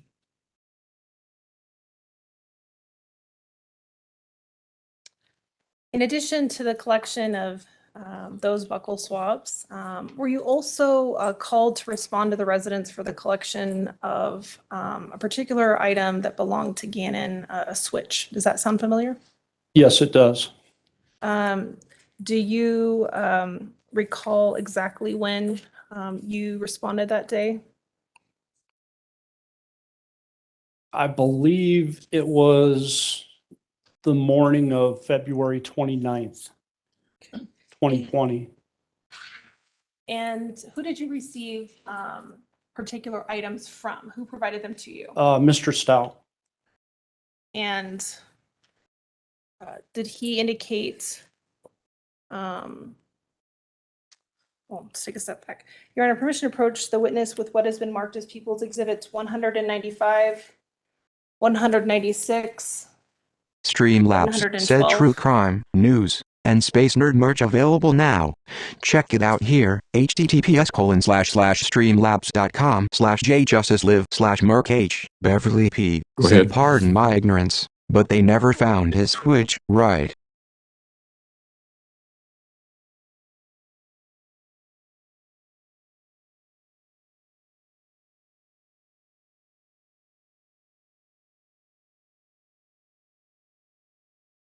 Ask you to look at People's Exhibits 195 and 196. I know it's getting packed up here.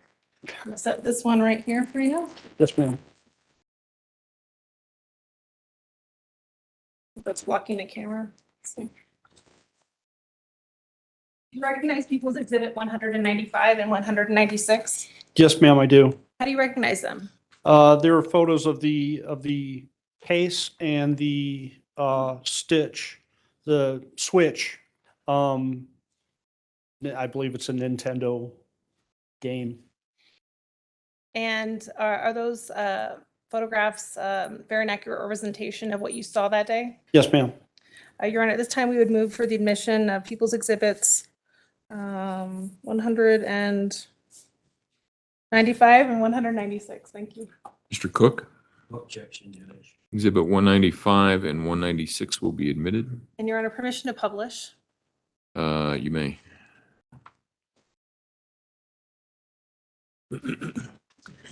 So behind you, we have People's Exhibit 195. You mentioned a switch. What are we looking at specifically here in People's Exhibit 195? This is the case the carrying case. Okay. And in People's Exhibit 196? And that's the actual switch inside the case. And now before you is People's Exhibit 712, I believe. Yes. Can you take a moment to familiarize yourself with that and look at it?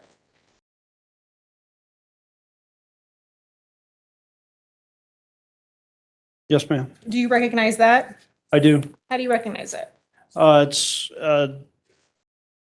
the description that was typed up for the item that was collected. And similar to the other items, what was your involvement in the processing of this particular item? This particular item, I was called by my sergeant to go out and collect. So I went out there that day and collected this, and then I took it to evidence myself and packaged it. And in terms of the packaging process, did you also create the label for this particular item? Yes, I did. Okay. And does the description also indicate to you what it is? Yes, it does. And we see some red tape that is on People's Exhibit 712. Is that tape placed by you? The red tape up here is placed by me. I do not recognize the tape down below. Okay. And I will ask you to do the same thing, which is, can you please cut into and look at and inspect what is inside the bag?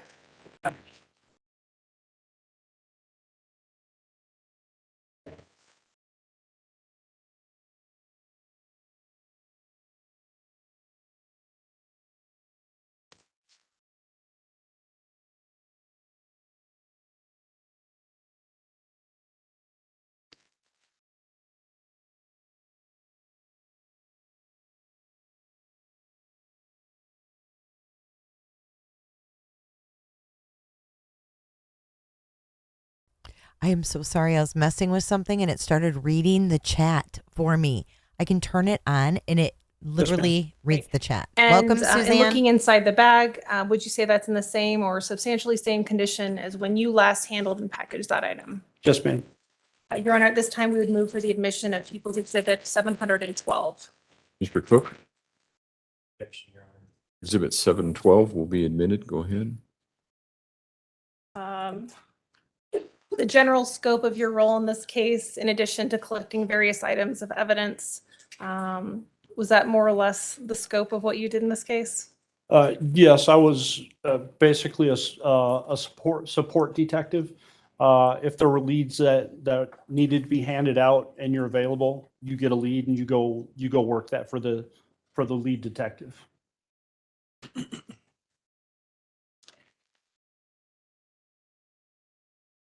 Your Honor, we'll pass the witness. Cross-examination.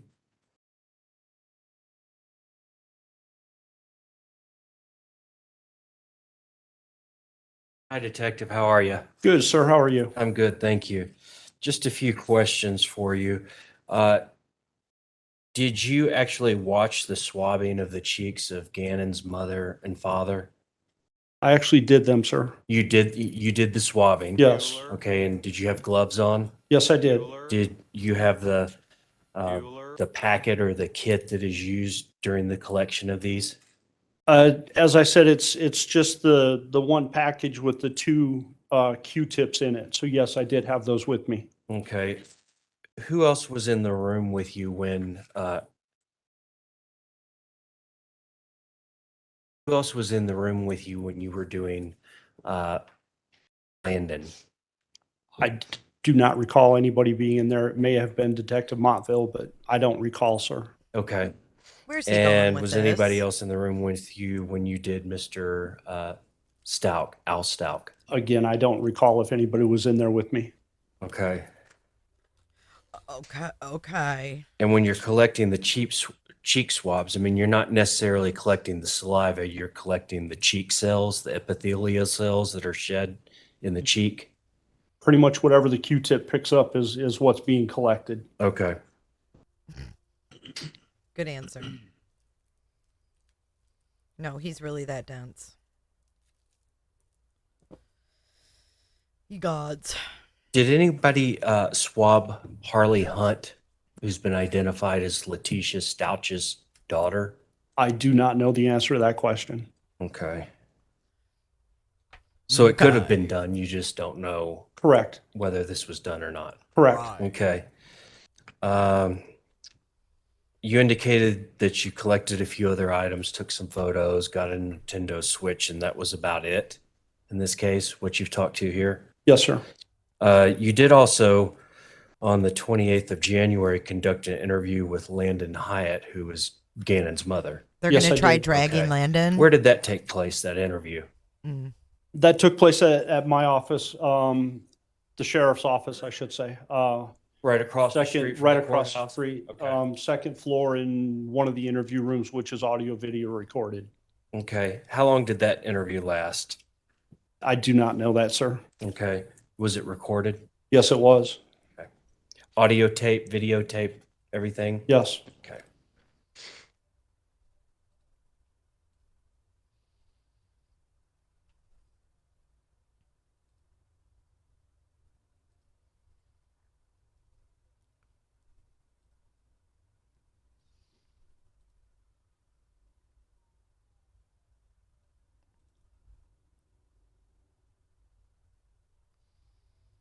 That's all I have. Thanks, Detective. Yes, sir.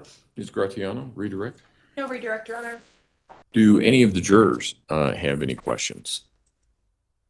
He's so conscientious All of the right. jurors. Thank you, sir. I You love may it. step down. Thank you, sir.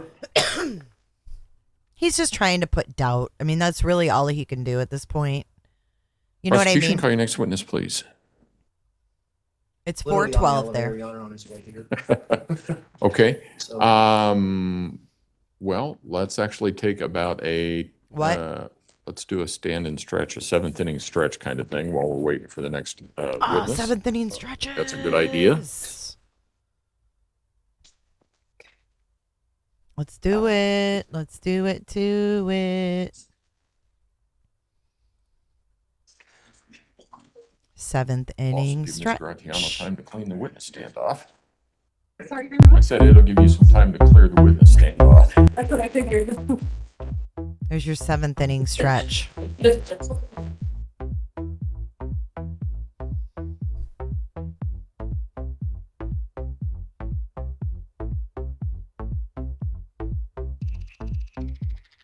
We're muted.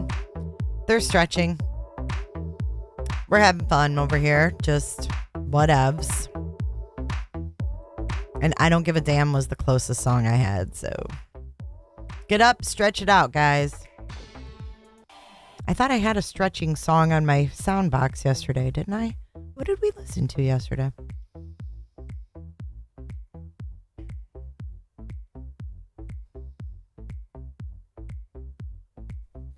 Wake up. Angie B.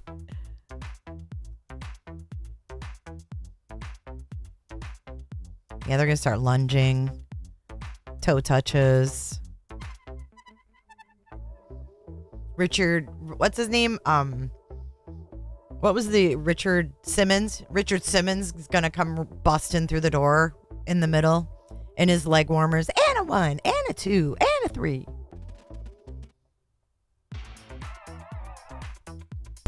Yikes.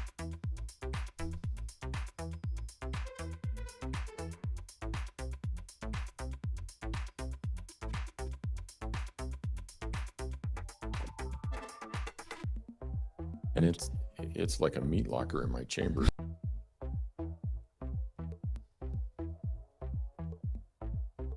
Richard Marks? No.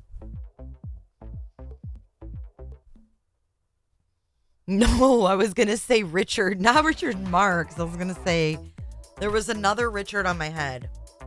What was it? It wasn't Marks, though. Damn, I can't remember what it was now. All right. Time to get serious again. Stretch time is over.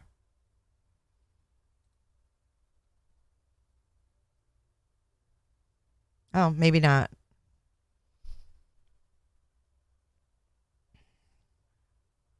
Fuck taxes. I haven't done mine either. I almost said another Richard, but it wasn't Marks. Check it, you guys. Check it out. Oh, shit. What did I do?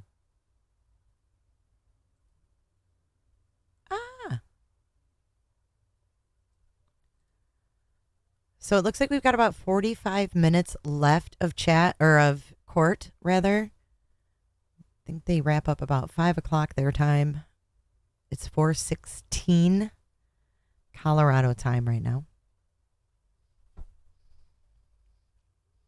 If you're driving home from work, thank you for listening on your drive home. Be safe. Baby D.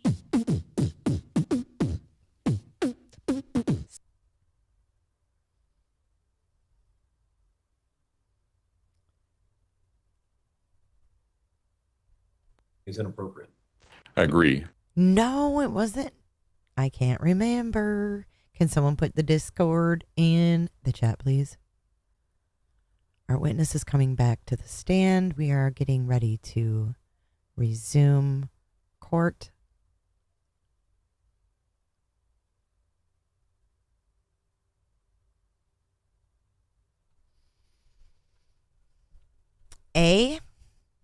A little to the right and up an inch. Are you joking? Am I being punked right now? Are you being serious? An inch? What do you want to see? Like that? Oh, I'm picking up what you're laying down. But where's T? They shut her,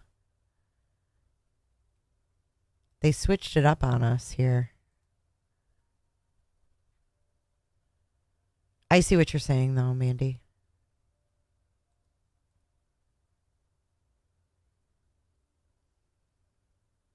No, like, I'm serious. I look at 45 minutes done. We have been live for 7 hours and 20 minutes. You guys don't have to get mean to me because I got crabby. I'm allowed to get crabby sometimes. Well, it's not really funny, but okay. Oh my God.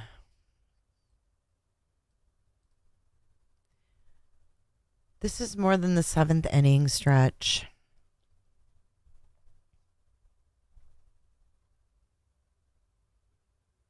Okay.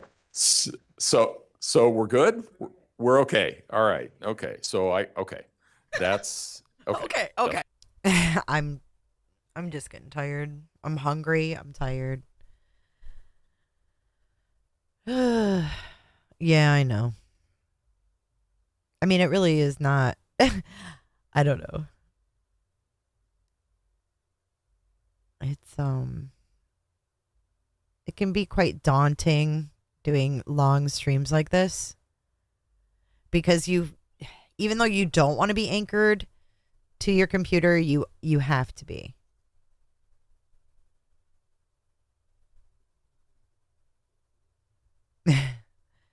Yeah, 7 hours, 21 minutes, and 37 seconds. And like, I want to get things done. I get like my carpet. I started to shampoo it. Like, forget it.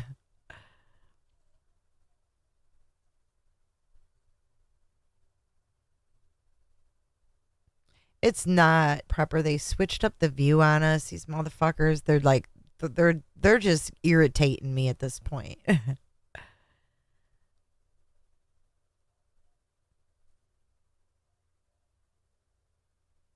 Ew, she's twirling the grease. I'm going to eat after the live. Hey! I'll put myself there. I feel like a tea bag.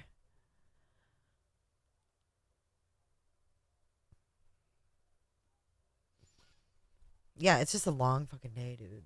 Like, usually I'm outside like 75% of the day, and like this week I haven't been outside hardly at all. Prepper. I just can't believe they take a break this long, like right now. Like, why bother? Just keep going. End 15 minutes early. Oh, I'm in the teabag zone. I'm just going to stay here until the stream's over. J-bag. It's all good.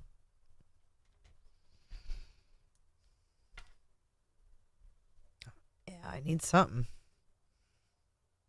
Why is it so godforsaken blurry now? Oh, because I'm back on WebEx. I know you guys love me. Just fucking tired, if I'm being honest.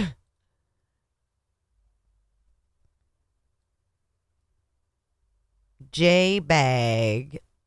Did you guys see the new emojis? Did you see Grady Judd?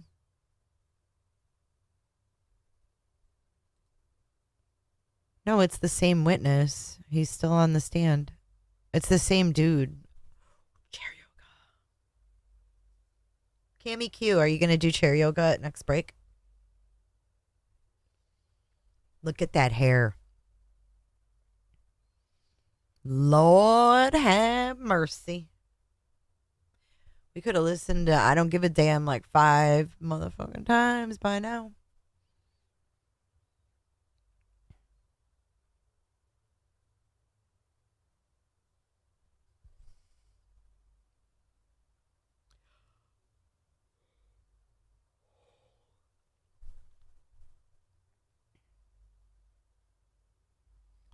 Any day, people. Good afternoon. Good afternoon. Where are you currently employed? The El Paso Here we County go. Sheriff's Office And how long have you been with El Paso County Sheriff's Office? since 2006. And generally, can you explain for the jury what your role is at the Sheriff's Office? Currently, I'm a supervisor for the Patrol Division. And in January of 2020, what was your role then? I was a patrol deputy. And as a patrol deputy, can you explain what some of your responsibilities are? what kind of things that you handle on a day-to-day basis. I think it's time for Responding these. to calls for service, investigating patrol-related crimes, interdicting criminal activity, traffic enforcement. Okay. And on January 27th of 2020, were you on duty that day? Yes. Did you receive a call for service related to this case? Yes. Approximately what time did you receive a call for service, or what time that call for service came through? I responded at 10:09 p.m. Okay. Can you explain a triage process that may occur for calls of service? How does that work? Well, calls for service are based on basically a priority status, as if somebody is in danger or something like that. So those calls take higher priority than calls where somebody's not in danger, what we would call a cold call. So runaways are typically given a non-emergent status. Okay. You mentioned runaways. So what was the specific nature of the call for service that you responded to on January 27th of 2020? The call I responded to was a runaway juvenile. Okay. And what location did you respond to for that call? 6627 Mandan Drive. Okay. And when you arrived at that location, did you respond with any other law enforcement officers? Yes. Who did you respond with? When I got on scene, Deputy Parker and Deputy Donahue were on scene already. And when you responded to the location, who did you initially make contact with? Deputy Parker. Okay. Based on your contact with Deputy Parker, how did you approach the residents? Who did you contact? I asked Deputy Parker if the residence had been searched to see if the juvenile was hiding, and he indicated it had not. Okay. When you respond and you're on duty, is there any way that you have to document or record your activities? Yes, I was equipped with a body-worn camera. Okay. And can you point out for the jury where that body-worn camera is? Yes, it's mounted right here on my chest. Can you explain for the jury how that body-worn camera, how it works? It's activated with a Bluetooth remote system where I press a button and it starts recording. So when I got on scene that day, I started recording pretty much when I got on scene. And then it's deactivated by the same button to turn it off, basically. Okay. And in terms of audio and visual, what does it record? It records both audio and visual. However, it's mounted securely on the chest, so it only sees forward. So if my head or something turns, it won't see that. My body actually has to turn for the camera to see something. Okay. And as it relates to entering the residence, what was your primary responsibility when you arrived on scene?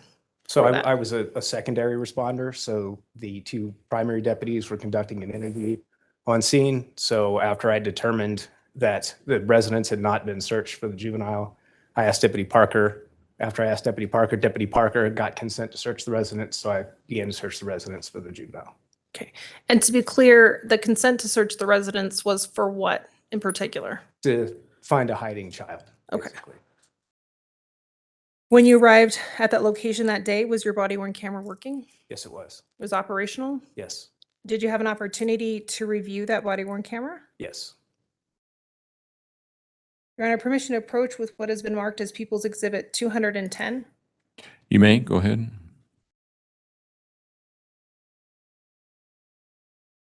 Do you recognize what I'm handing you, People's Exhibit 210? Yes, that's a disc with my initials containing my body-worn camera footage. Okay. And did you not have an opportunity to review the contents of that disc? I did. Okay. And is it a fair and accurate depiction of your body-worn camera when you responded on scene that day? Yes. Your Honor, at this time would move for the admission of People's Exhibit 210. Defense? Exhibit 210 will be admitted. Go ahead. Your Honor, approach. Sorry? Oh, yes, go ahead.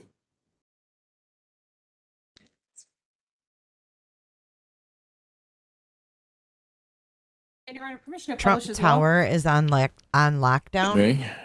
Person with rifle storm 27th floor SWAT team surrounds Trump Tower. This is 2 hours ago. SWAT team surrounds Trump Tower 2 hours ago.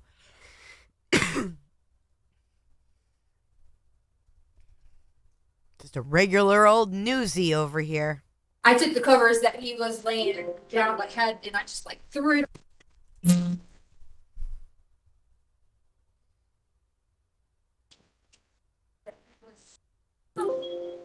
I took the covers that he was laying down, like had, and I just like threw it on there because I got my daughter out and the dog's out. She was working, and it was something. I know, it was something that we were just like. In Chicago. Bike? No. Okay, because somebody saw a little kid on a bike. They posted it, but I didn't know if he brought it. Well, he did, unless he took it sooner and brought it back because Lena ends up getting the bike. Okay. And rides the bike because hers had broke. When she ran into him, I say ran into him as in not physically, but she somehow got his bike because hers wouldn't work. So he could have at So one they were point. here. Okay. Yeah. They were supposed to go pick him up for Right. dinner. Okay. Blue And he never black. called. They thought he was at his Black. friend's house. He was like, Yeah. he just started sleeping. So We they had- were going we to pick had him him up down on the road. on one- And he was never there. There's And he never a went to his picture friend's someone house. sent. He was on. Okay. And he was freaking the switch. Do you mind if my So partner it's- looks around the house real quick? Yeah, yeah. Because kids, they hide. And Thank you. They can hide for hours. Yeah, no, we've already checked the camp, like the. Is there any other kids here? Yeah, there's kids here. I say kids. There's my sister, 2 dogs. Okay. Yeah, no, he's definitely he was out there for big run and blah blah blah. So he's plenty of time later. I know you said that you already going to get the 6. Yeah, so it would So you go back here, you went down there.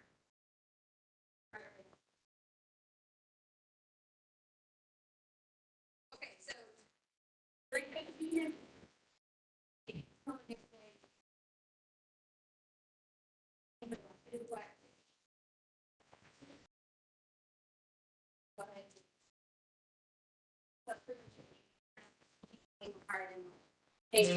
Side, like all these things. So Okay.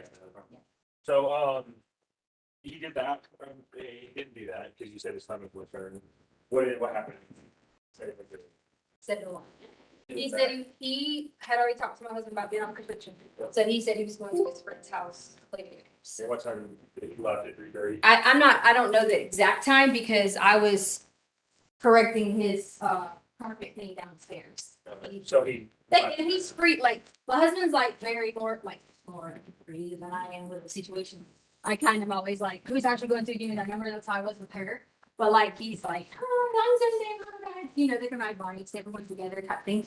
So, yeah, so all the time they go and ride and meet friends. That's how we do it.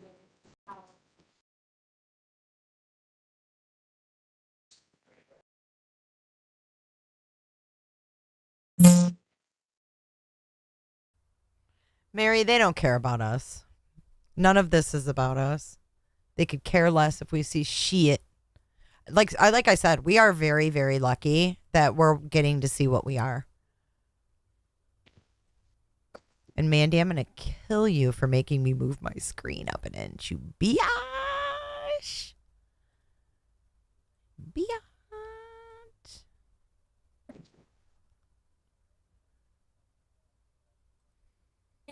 Every day I have to do this all over anyways. There's that tea bag.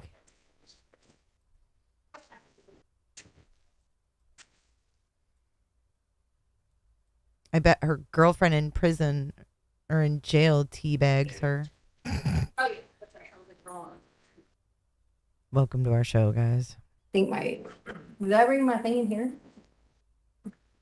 I think it might be in there.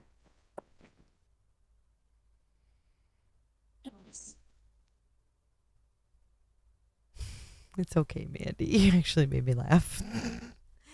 Because I'm such a ditz. I'm such a pleaser. I want you guys to love the stream, you know? And that's why people like to come in and say, there's no audio, and blah, blah, just to fuck with me. So, I'm sorry. I love you. Sir, I think it might be in my car, so whenever you're. What might be in your car? He wants my ID. Oh, okay. Was this the car you guys had with you today? You what? Was this the car you guys had with you today? What do you mean with me today? I mean, did you drive this car today? Yes. Okay. No, I didn't drive that car today. You did not drive this Ooh, car. she changed Okay, her all right. story. you ever hit in anything like this before? No, this is.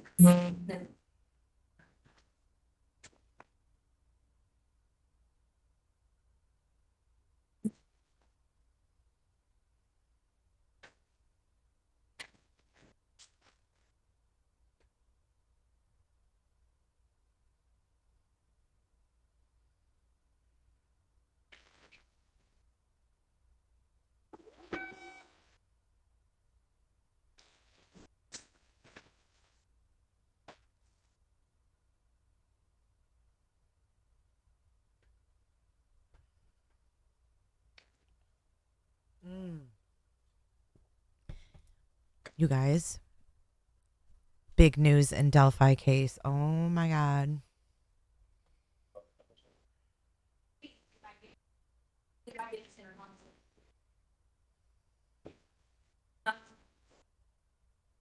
Oh, okay. So I'm like, okay.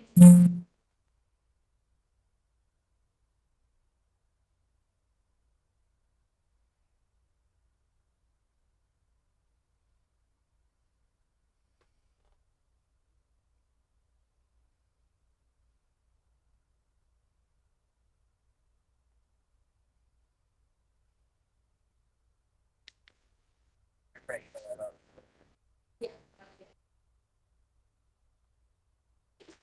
Oh, it's more text me. Initial or name for out of state. Is there anybody down here? The other dog. Yeah, no, just no. No. We You have know what it's Discord. down. Okay. Can you guys put the Discord link in It's chat, my maiden please? name. So Arden, AKRDIN.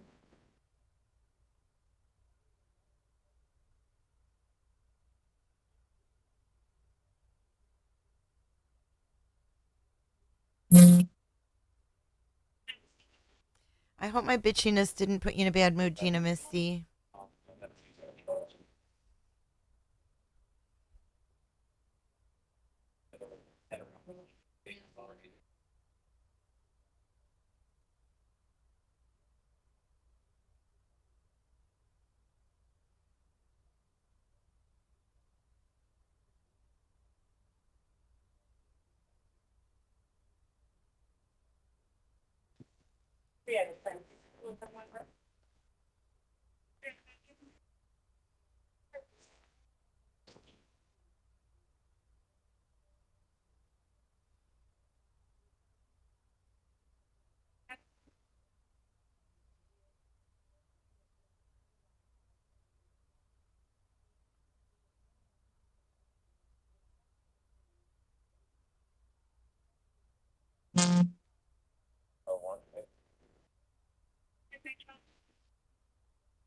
Email, last name spelling, Sam Edward Ida, or Edward Rodriguez, first name spelling.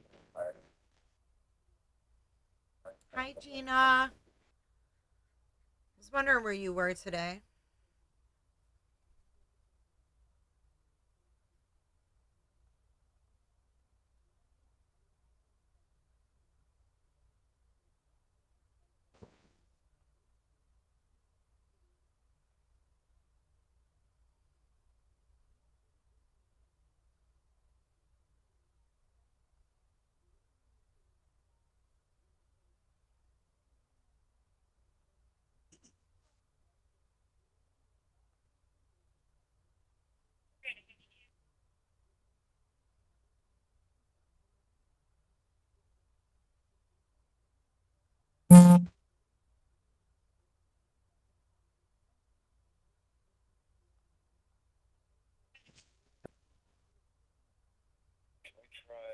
This is stupid. We can't even hear it.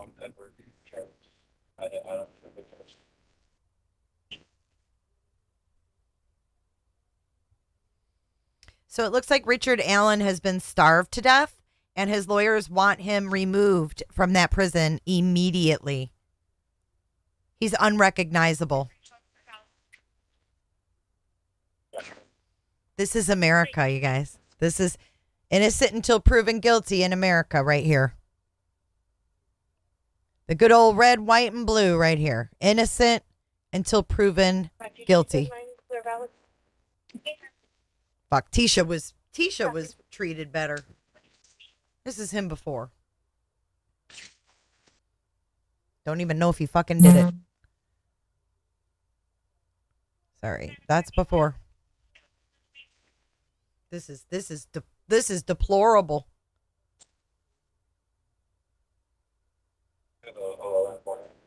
In the good old US of A, folks. John McAfee was treated better. Sorry, well, it's going to be 101-275370 South Carolina. What kind of plate? Ocean Zebra Blake 385. It's terrible.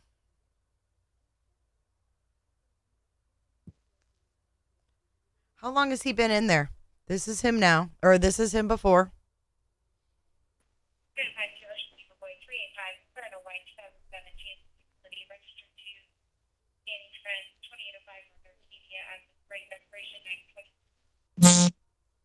Got filthy.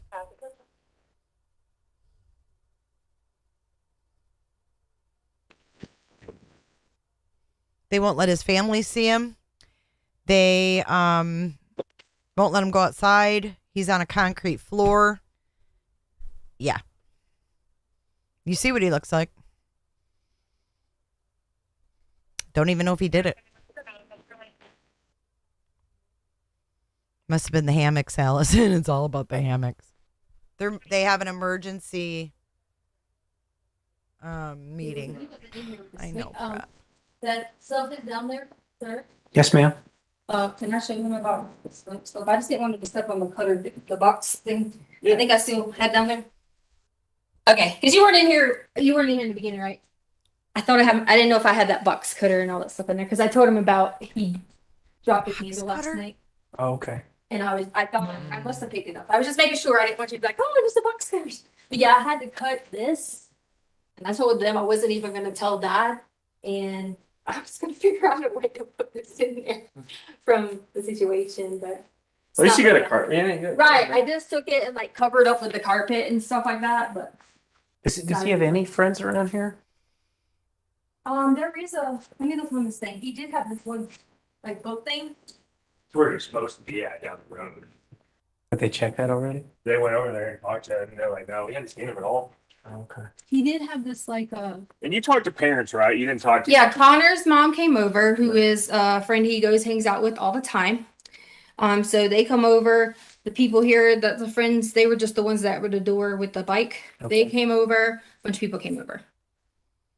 Man. Yeah. So we don't have time for that. He did have like a little book that had names on it, but I don't know see it like anywhere specifically because like his wallet. He's not like I teach 5th grade and like, you got your like really, really mature kind of boys, but then waiting, he forgets to like bring this or bring that or bring this or bring that, Still kid. Yeah. So no clothes are missing or nothing? No, we actually lay out all the clothes all the time. Like for, like every day at school, we lay out clothes, we do whatever. Is his jacket gone? He had he has several jackets. Like it depends on, I'm very like fashion. So like it just depends on jackets. She's like, Kim you might have Kardashian. this black one with this, or there's a blue one with this. So he had a jacket. Oh yeah. Okay. Several jackets, like Because when I'm you like see the kid, fashion. like tons and tons of clothes, and he just Sure. he has all that stuff. So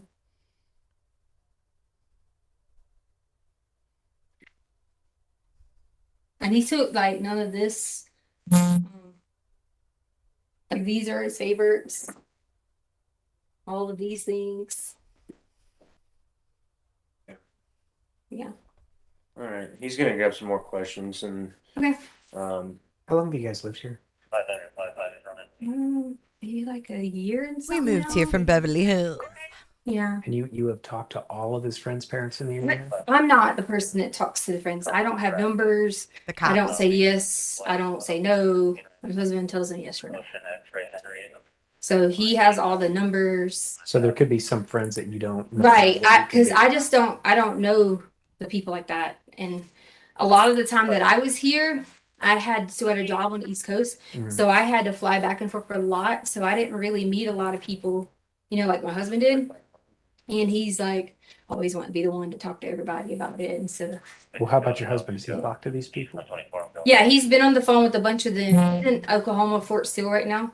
Is there anybody he hasn't been able to get a hold of? No, he said he's talked to everyone that he knows of.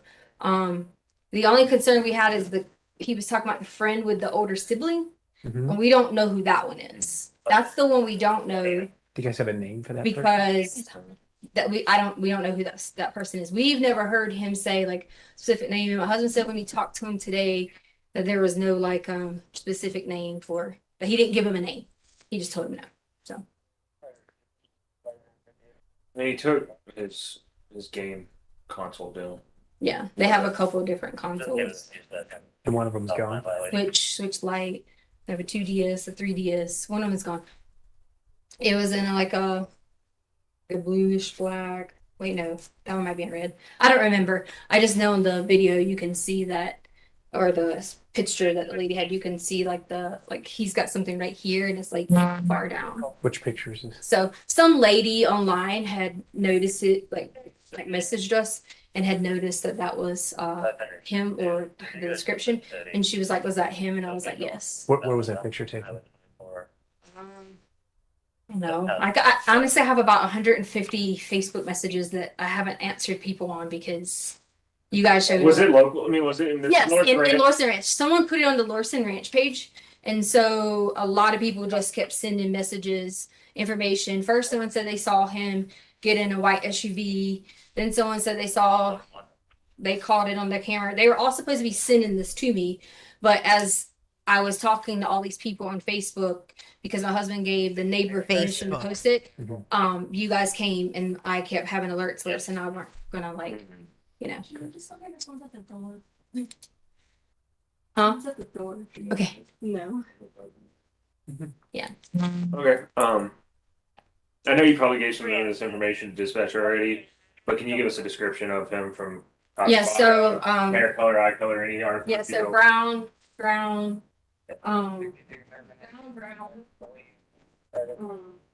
very pale, like whitish color skin. I guess he's at this house that they don't.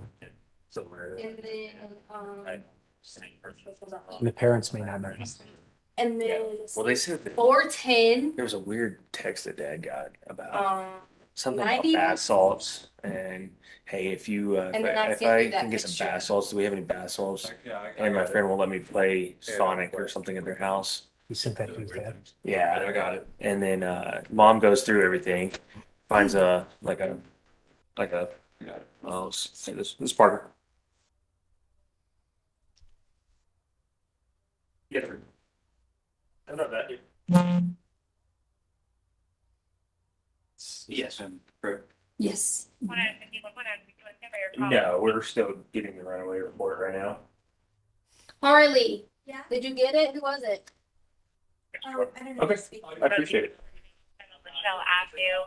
Oh, okay. Okay. I just didn't want any like people, neighbors, popping in. Yeah. So he would have been. What clothes was he wearing? Blue jacket, blue jeans.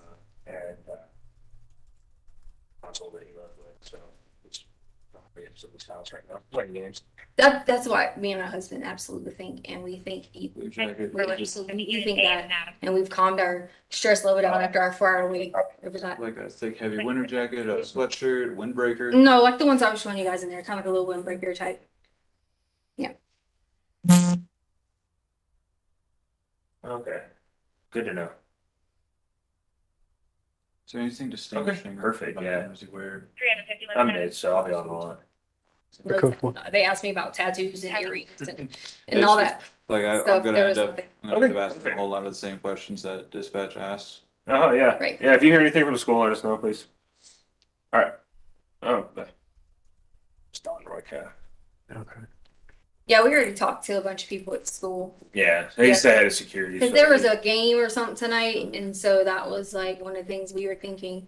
If I guess they went to like the basketball game or something. But He said there was Parks and Rec going on, so. Smith. Yeah. What? It was the off duty. no. Oh, Okay. He said somebody in the neighborhood or something. Do you have a dentist he goes to? If you guys want to call my husband. Yeah, we can do that. We can do that. We'll follow up because you might have a little bit more things, information. and Yeah. I don't do a lot of the. Okay. He does all that. How long's he been over there stationed? He's not. He's stationed here. He's just at Captain Career Course. Okay. Yeah. So they go to a dentist. I think it's like Fountain Dentist, maybe. All right. Everything else is on base. We'll give him a call. Yeah. What's his name? Al, A-L, Stauch, S-T-A-U-C-H. Phone number? 843 478 We're in the RO. 6714. We're about with protection orders. There's a phone number for the RO on your screen too. Yes. Are we back on 3? I'm on 3. They call the code. We'll give him a call, try to get some more information. Yeah, I mean, as far as like the medical, dental, you know, like he'll know like all that stuff because he takes them on base. She's such a All liar. right, well, we'll go give him a call in the car real quick and see if we can get any information. Then Okay. If not, we'll come back and, or we'll give you a case number for Okay. the runaway and everything. Okay. All right. Thanks. My dog's down here now, David. I didn't see him. Okay. It's body cam. She's talking to an officer, and he's staring at the screen. But it's more than just a hunger strike, Cheryl. He's been denied his civil rights. Gathering any vote.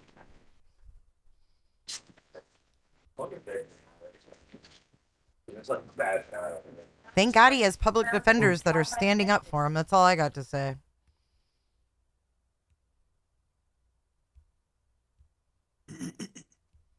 Deputy, in terms of demeanor of the female that we see present in the video, based on the nature of calls for service that you receive, how would you describe that demeanor? Fairly normal. Okay. Have you responded on scene to other reports of runaways? Yes. How would you describe the demeanor? Action relevant, Your Honor. Overruled. How would you describe the demeanor based on your training and experience in responding to calls for service related to runaways? The comparison of the female's demeanor in this particular video. I would say similar to other calls that I responded to for runaways. Okay. In the sense that their demeanors are calm? Yes, she appeared calm. She was able to answer questions intelligently. Okay. And how did the female present on scene with you identify herself? I believe she identified herself to Deputy Parker and Deputy Donahue. Okay. Do you see the female that was present on the video that we just watched? And while you're present searching the house, do you see her today in court? Yes. And is she the same female that you see in the video that directed to you throughout the house? Yes. Can you describe her by where she's seated in the courtroom? She's sitting at the end of the defense table wearing a brown colored shirt. Your Honor, at this time, may the record reflect that Deputy Yunkin has She has identified the greasy defendant. hair. The record will so reflect. Go ahead. She's sitting over there with greasy ass hair. In terms of while you were present on scene, did the defendant identify by any other names or any other aliases, things like that? I don't recall her identifying herself as another name. While you were present on scene, you described her demeanor as calm. At any point, did that demeanor change? Not that I observed. And to be clear, the time that you arrived on scene was what time? 10:09 p.m. Okay. And as an approximation, how many hours had passed between the call for service as it came in? I believe the original call for service came in around 7 p.m. Okay. Now, as we watch your body worn camera, we hear buzzing. What is that buzzing on the video that we're hearing? So when the camera's activated, it vibrates to let me know that it's on. For two reasons. One, in case there's an accidental activation, I know that it's operating. Or two, to just let me know that it's working. So sometimes when you press the button, technology fails. So it's just letting you know that it's operational. And throughout the body worn camera that we watched, we hear the buzzing. And is that to indicate to you that it is still on, it is still recording? Yes. Great. Now, as you went through the residence, did you observe any men that were not law enforcement officers present in the house? No, just law enforcement. And as you were searching through the house, based on the various doors you opened and areas that you looked in, would you have seen a strange man, an unfamiliar man in the house? I believe so, based on all the areas that I searched. Okay. And to be clear, based on the call for service that you received, you were looking for a child, is that correct? Yes, in cases where children are this young and they come in as runaways, sometimes they're hiding in the house because they get in trouble or something like that. So they hide, especially on that night because it was quite cold. So he may not be outside walking around somewhere. He might just be hiding in the house. So that's why we check that stuff. And when you were present, you were also in the basement area. There appeared to be a storage room, which you paused in. Yes. Okay. While we see on the video you looking and pausing in a storage room, did you move any of the boxes? I believe I moved like a pillow and like a chair and some of that around, but there was a big pile of boxes in the middle and I didn't shuffle through a bunch of those. No. Okay. And while you were present on scene, did you personally observe any law enforcement officers moving those boxes? I did not. Your Honor, permission to approach with what has been marked as People's Exhibit 310 through 315. May, and if you could find a reasonable breaking point in the next 10 minutes or 5 minutes or so, please. I'm sorry. Yes, Your Honor. If you take a moment to familiarize yourself with People's Exhibit 310 through 315.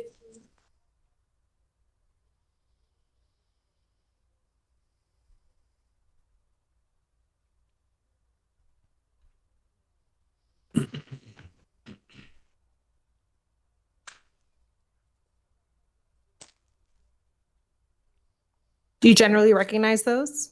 Yeah, they appear to be still shots from my body-worn camera footage. And for a particular area of the house? The storage room.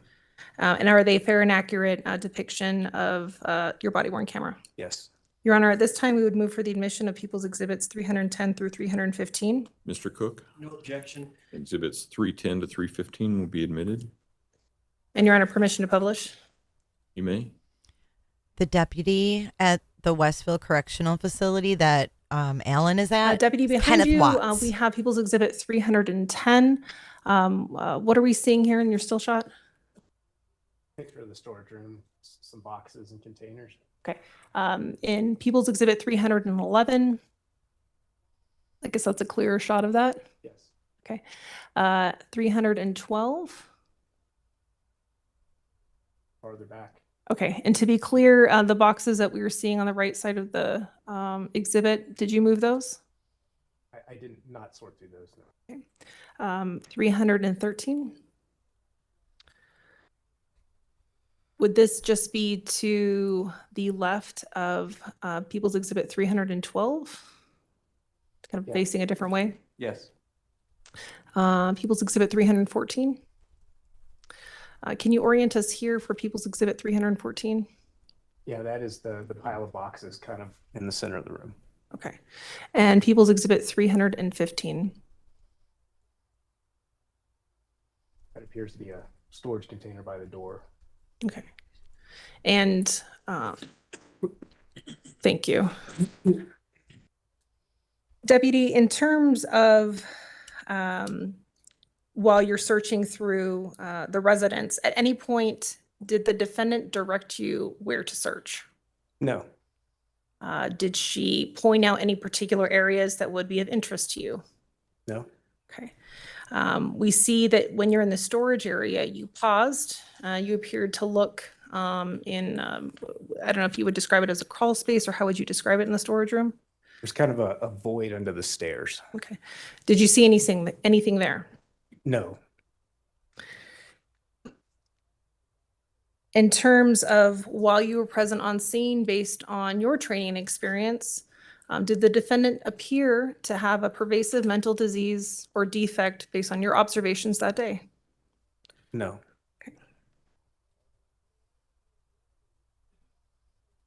And while you searched through various areas of the house, in the top floor and in the basement, at any point, did you see any shell casings? I did not find any shell casings. And if you He's had not seen them, would you in have prison, identified or them? not and in collected jail? them? He's in a I prison. definitely would have identified them and then we probably would approach the investigation a little differently. And throughout your search of the residence on scene, was there any obvious signs of a struggle? No, Did you see any blood? no, If you had seen blood, would you have taken additional steps? yes.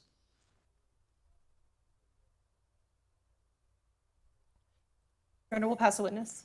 All right, I think we'll take our break. I'm gonna make this real easy. on Break? Okay, the Deputy, I don't have any questions. okay. What is he Do any of talking the about? jurors have any questions for Sergeant Yunkin? Looks like we might have one. So, Ms. Gratiano, just pass that forward and put it on the bar in front. Ooh, And we Ms. have a Gratiano will question from the juror. retrieve it. Oh, another one coming.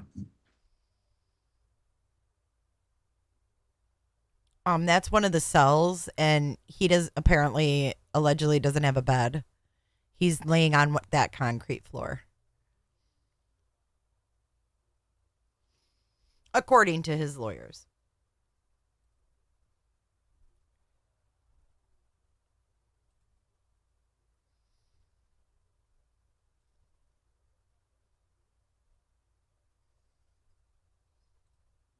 Can you imagine? You're not even convicted yet, and you're in prison with these people. That is so effing scary.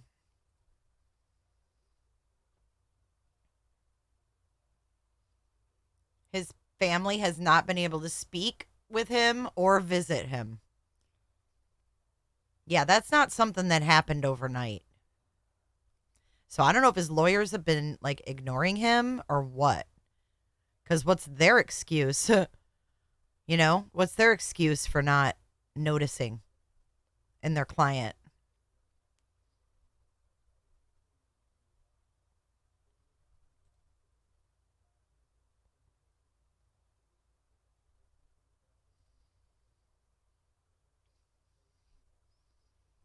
Yep, no phone calls from family and no visits. And he's in this maximum security prison. Westville Prison suspends manager over alleged cell phone video. So, yeah, they put him in the shittiest place they could. They either want him to plead guilty or they want him to die. That's my thought. Sergeant Damn Yunkin, it. do you know who would have been the first person to describe the missing juvenile as a runaway? I believe it would have been Letecia Stauch because she made the initial call to our dispatch center. When you were searching the home, particularly Gannon's bedroom, did you notice any unusual scents or smells when searching under the beds?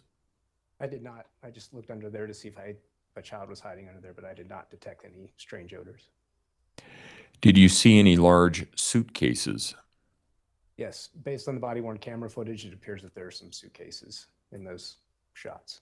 I think what they were asking for specifically was a large suitcase.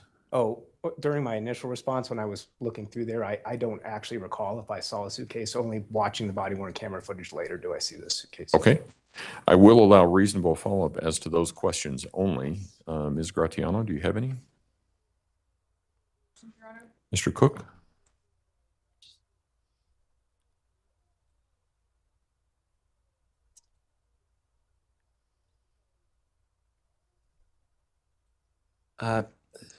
Following up with this unusual smells question that was asked about the Gannon's bedroom, did you notice any like bleach smell, cleaning fluid smell, anything? You know, sometimes you can go into a house and it smells crisp and clean. Any smell like that, or was it just a regular smelling kids? It smelled fairly normal. I didn't smell the strong odor of any cleaning fluid. Okay. All right. All right. Thank you, Sergeant. You can step down. Watch your step there.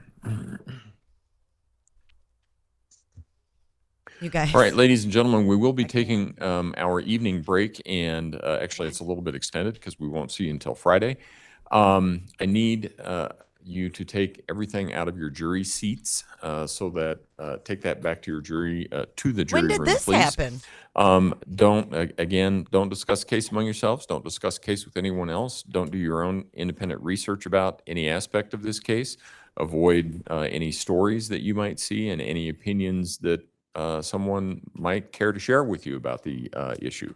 So with that, if we can have everyone back where they need to be so that they can be in place by 9 o'clock on Friday morning, we should be able to start right on time at that point. All right, thank you. All rise for the jury, please.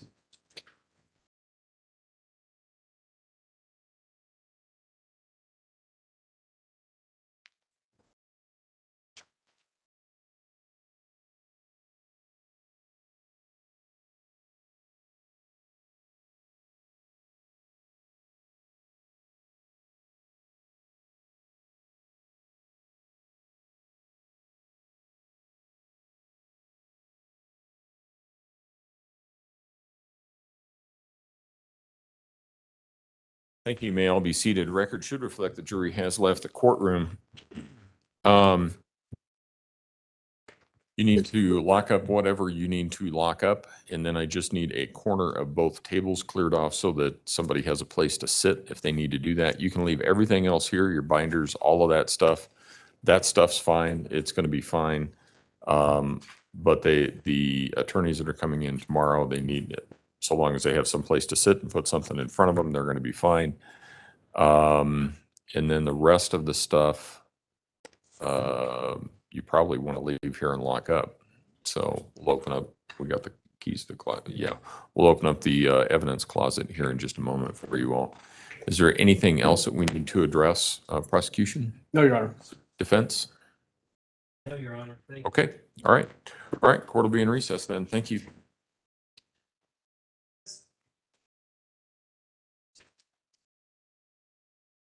Thank God we get a break tomorrow. I might just have to take the day off tomorrow and not stream. I don't know. We'll see. I am spent from this. I mean, it's just, it's not only just exhausting just to be here streaming. It's just the subject matter is so heavy. It's like, ugh. And then it's like nighttime when I get off here. It's like, ugh. But anyways, at that prison, there were 2 cell phone videos where Richard Allen is being held that were released. One shows prisoners and warders allegedly snorting what appears to be coke and smoking other drugs inside their jail cells. And in a second video, warders are seen handing weapons to prisoners and allegedly encouraging them to fight. And that was dated, let's see. Oh, there's the conditions there in 2019. So, yeah. And then you look at the condition of him. I don't agree with that shit one bit. Let's take a little look before we end here. Because you know what? Everybody deserves to be treated fairly. And if this is a high profile case, what's going on with cases that we don't hear of? So the lawyers citing the deteriorating physical and mental condition of their client, attorneys for Delphi murder suspect Richard Allen want to move to a new location. In an emergency motion filed Wednesday, Allen's defense team contends their client has endured poor conditions at Westville Correctional. He was assigned to the facility for safekeeping, given the high-profile nature of the case. They want to move to Cass County Jail, saying it would be better for logistical reasons as well as the well-being of their client. He faces 2 counts of murder. His attorneys said he's been sleeping on a pad on a floor. Okay, so he has the pad, he just doesn't have the bed, I guess. In a 6 by 10 foot cell with no larger than a dog kennel. He often wears the same clothes for days and has been unable to visit his wife or other family members. Allen makes calls to family members through a tablet. They just kind of contradicted that, which is monitored by prison officials. He's afforded little, if any, recreation time outside of his cold, concrete, and metal quarters. I mean, aren't all jail calls monitored? They described him as isolated, and they said they have to travel for hours to see their client, and the conditions are harming Allen's mental and physical health. So again, there he is. Let's see. In November, they noticed a change in his demeanor recently. They said he's always generally been polite, communicative, and in good humor, despite his circumstances. But they noticed a steep decline in the ability to communicate and assist in his defense. Simply put, the version of Richard Allen was a very different version than counsel for Mr. Allen had interacted over the past 5 months. It's only been 5 months. They said he's having trouble communicating, appears to be suffering from memory loss. And then they included these photos.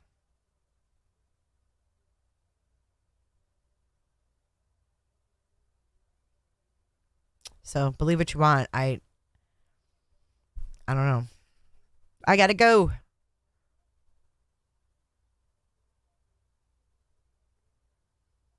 I think they want him to die or be so miserable he just pleads out. I mean, if you make someone miserable enough, they'll just, I mean, it's just like interrogations, you know? You treat someone poorly enough and they want to get the fuck out of there and plead out and make a deal. Look at Chris Watts. He didn't want to be in a Colorado prison. That was the last thing he wanted. And guess what? He pled out and look, he's in one of the best prisons he could be in. And that's just the way it is. So dance it out, guys. I will see you not tomorrow morning. I will see you Friday morning for sure. I'll see you.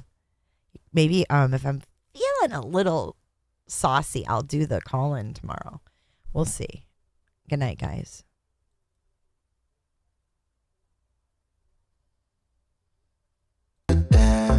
I don't really care about you and your problems. I don't give a damn. You talk way too much. I have heard enough about you and your problems. I don't give a damn.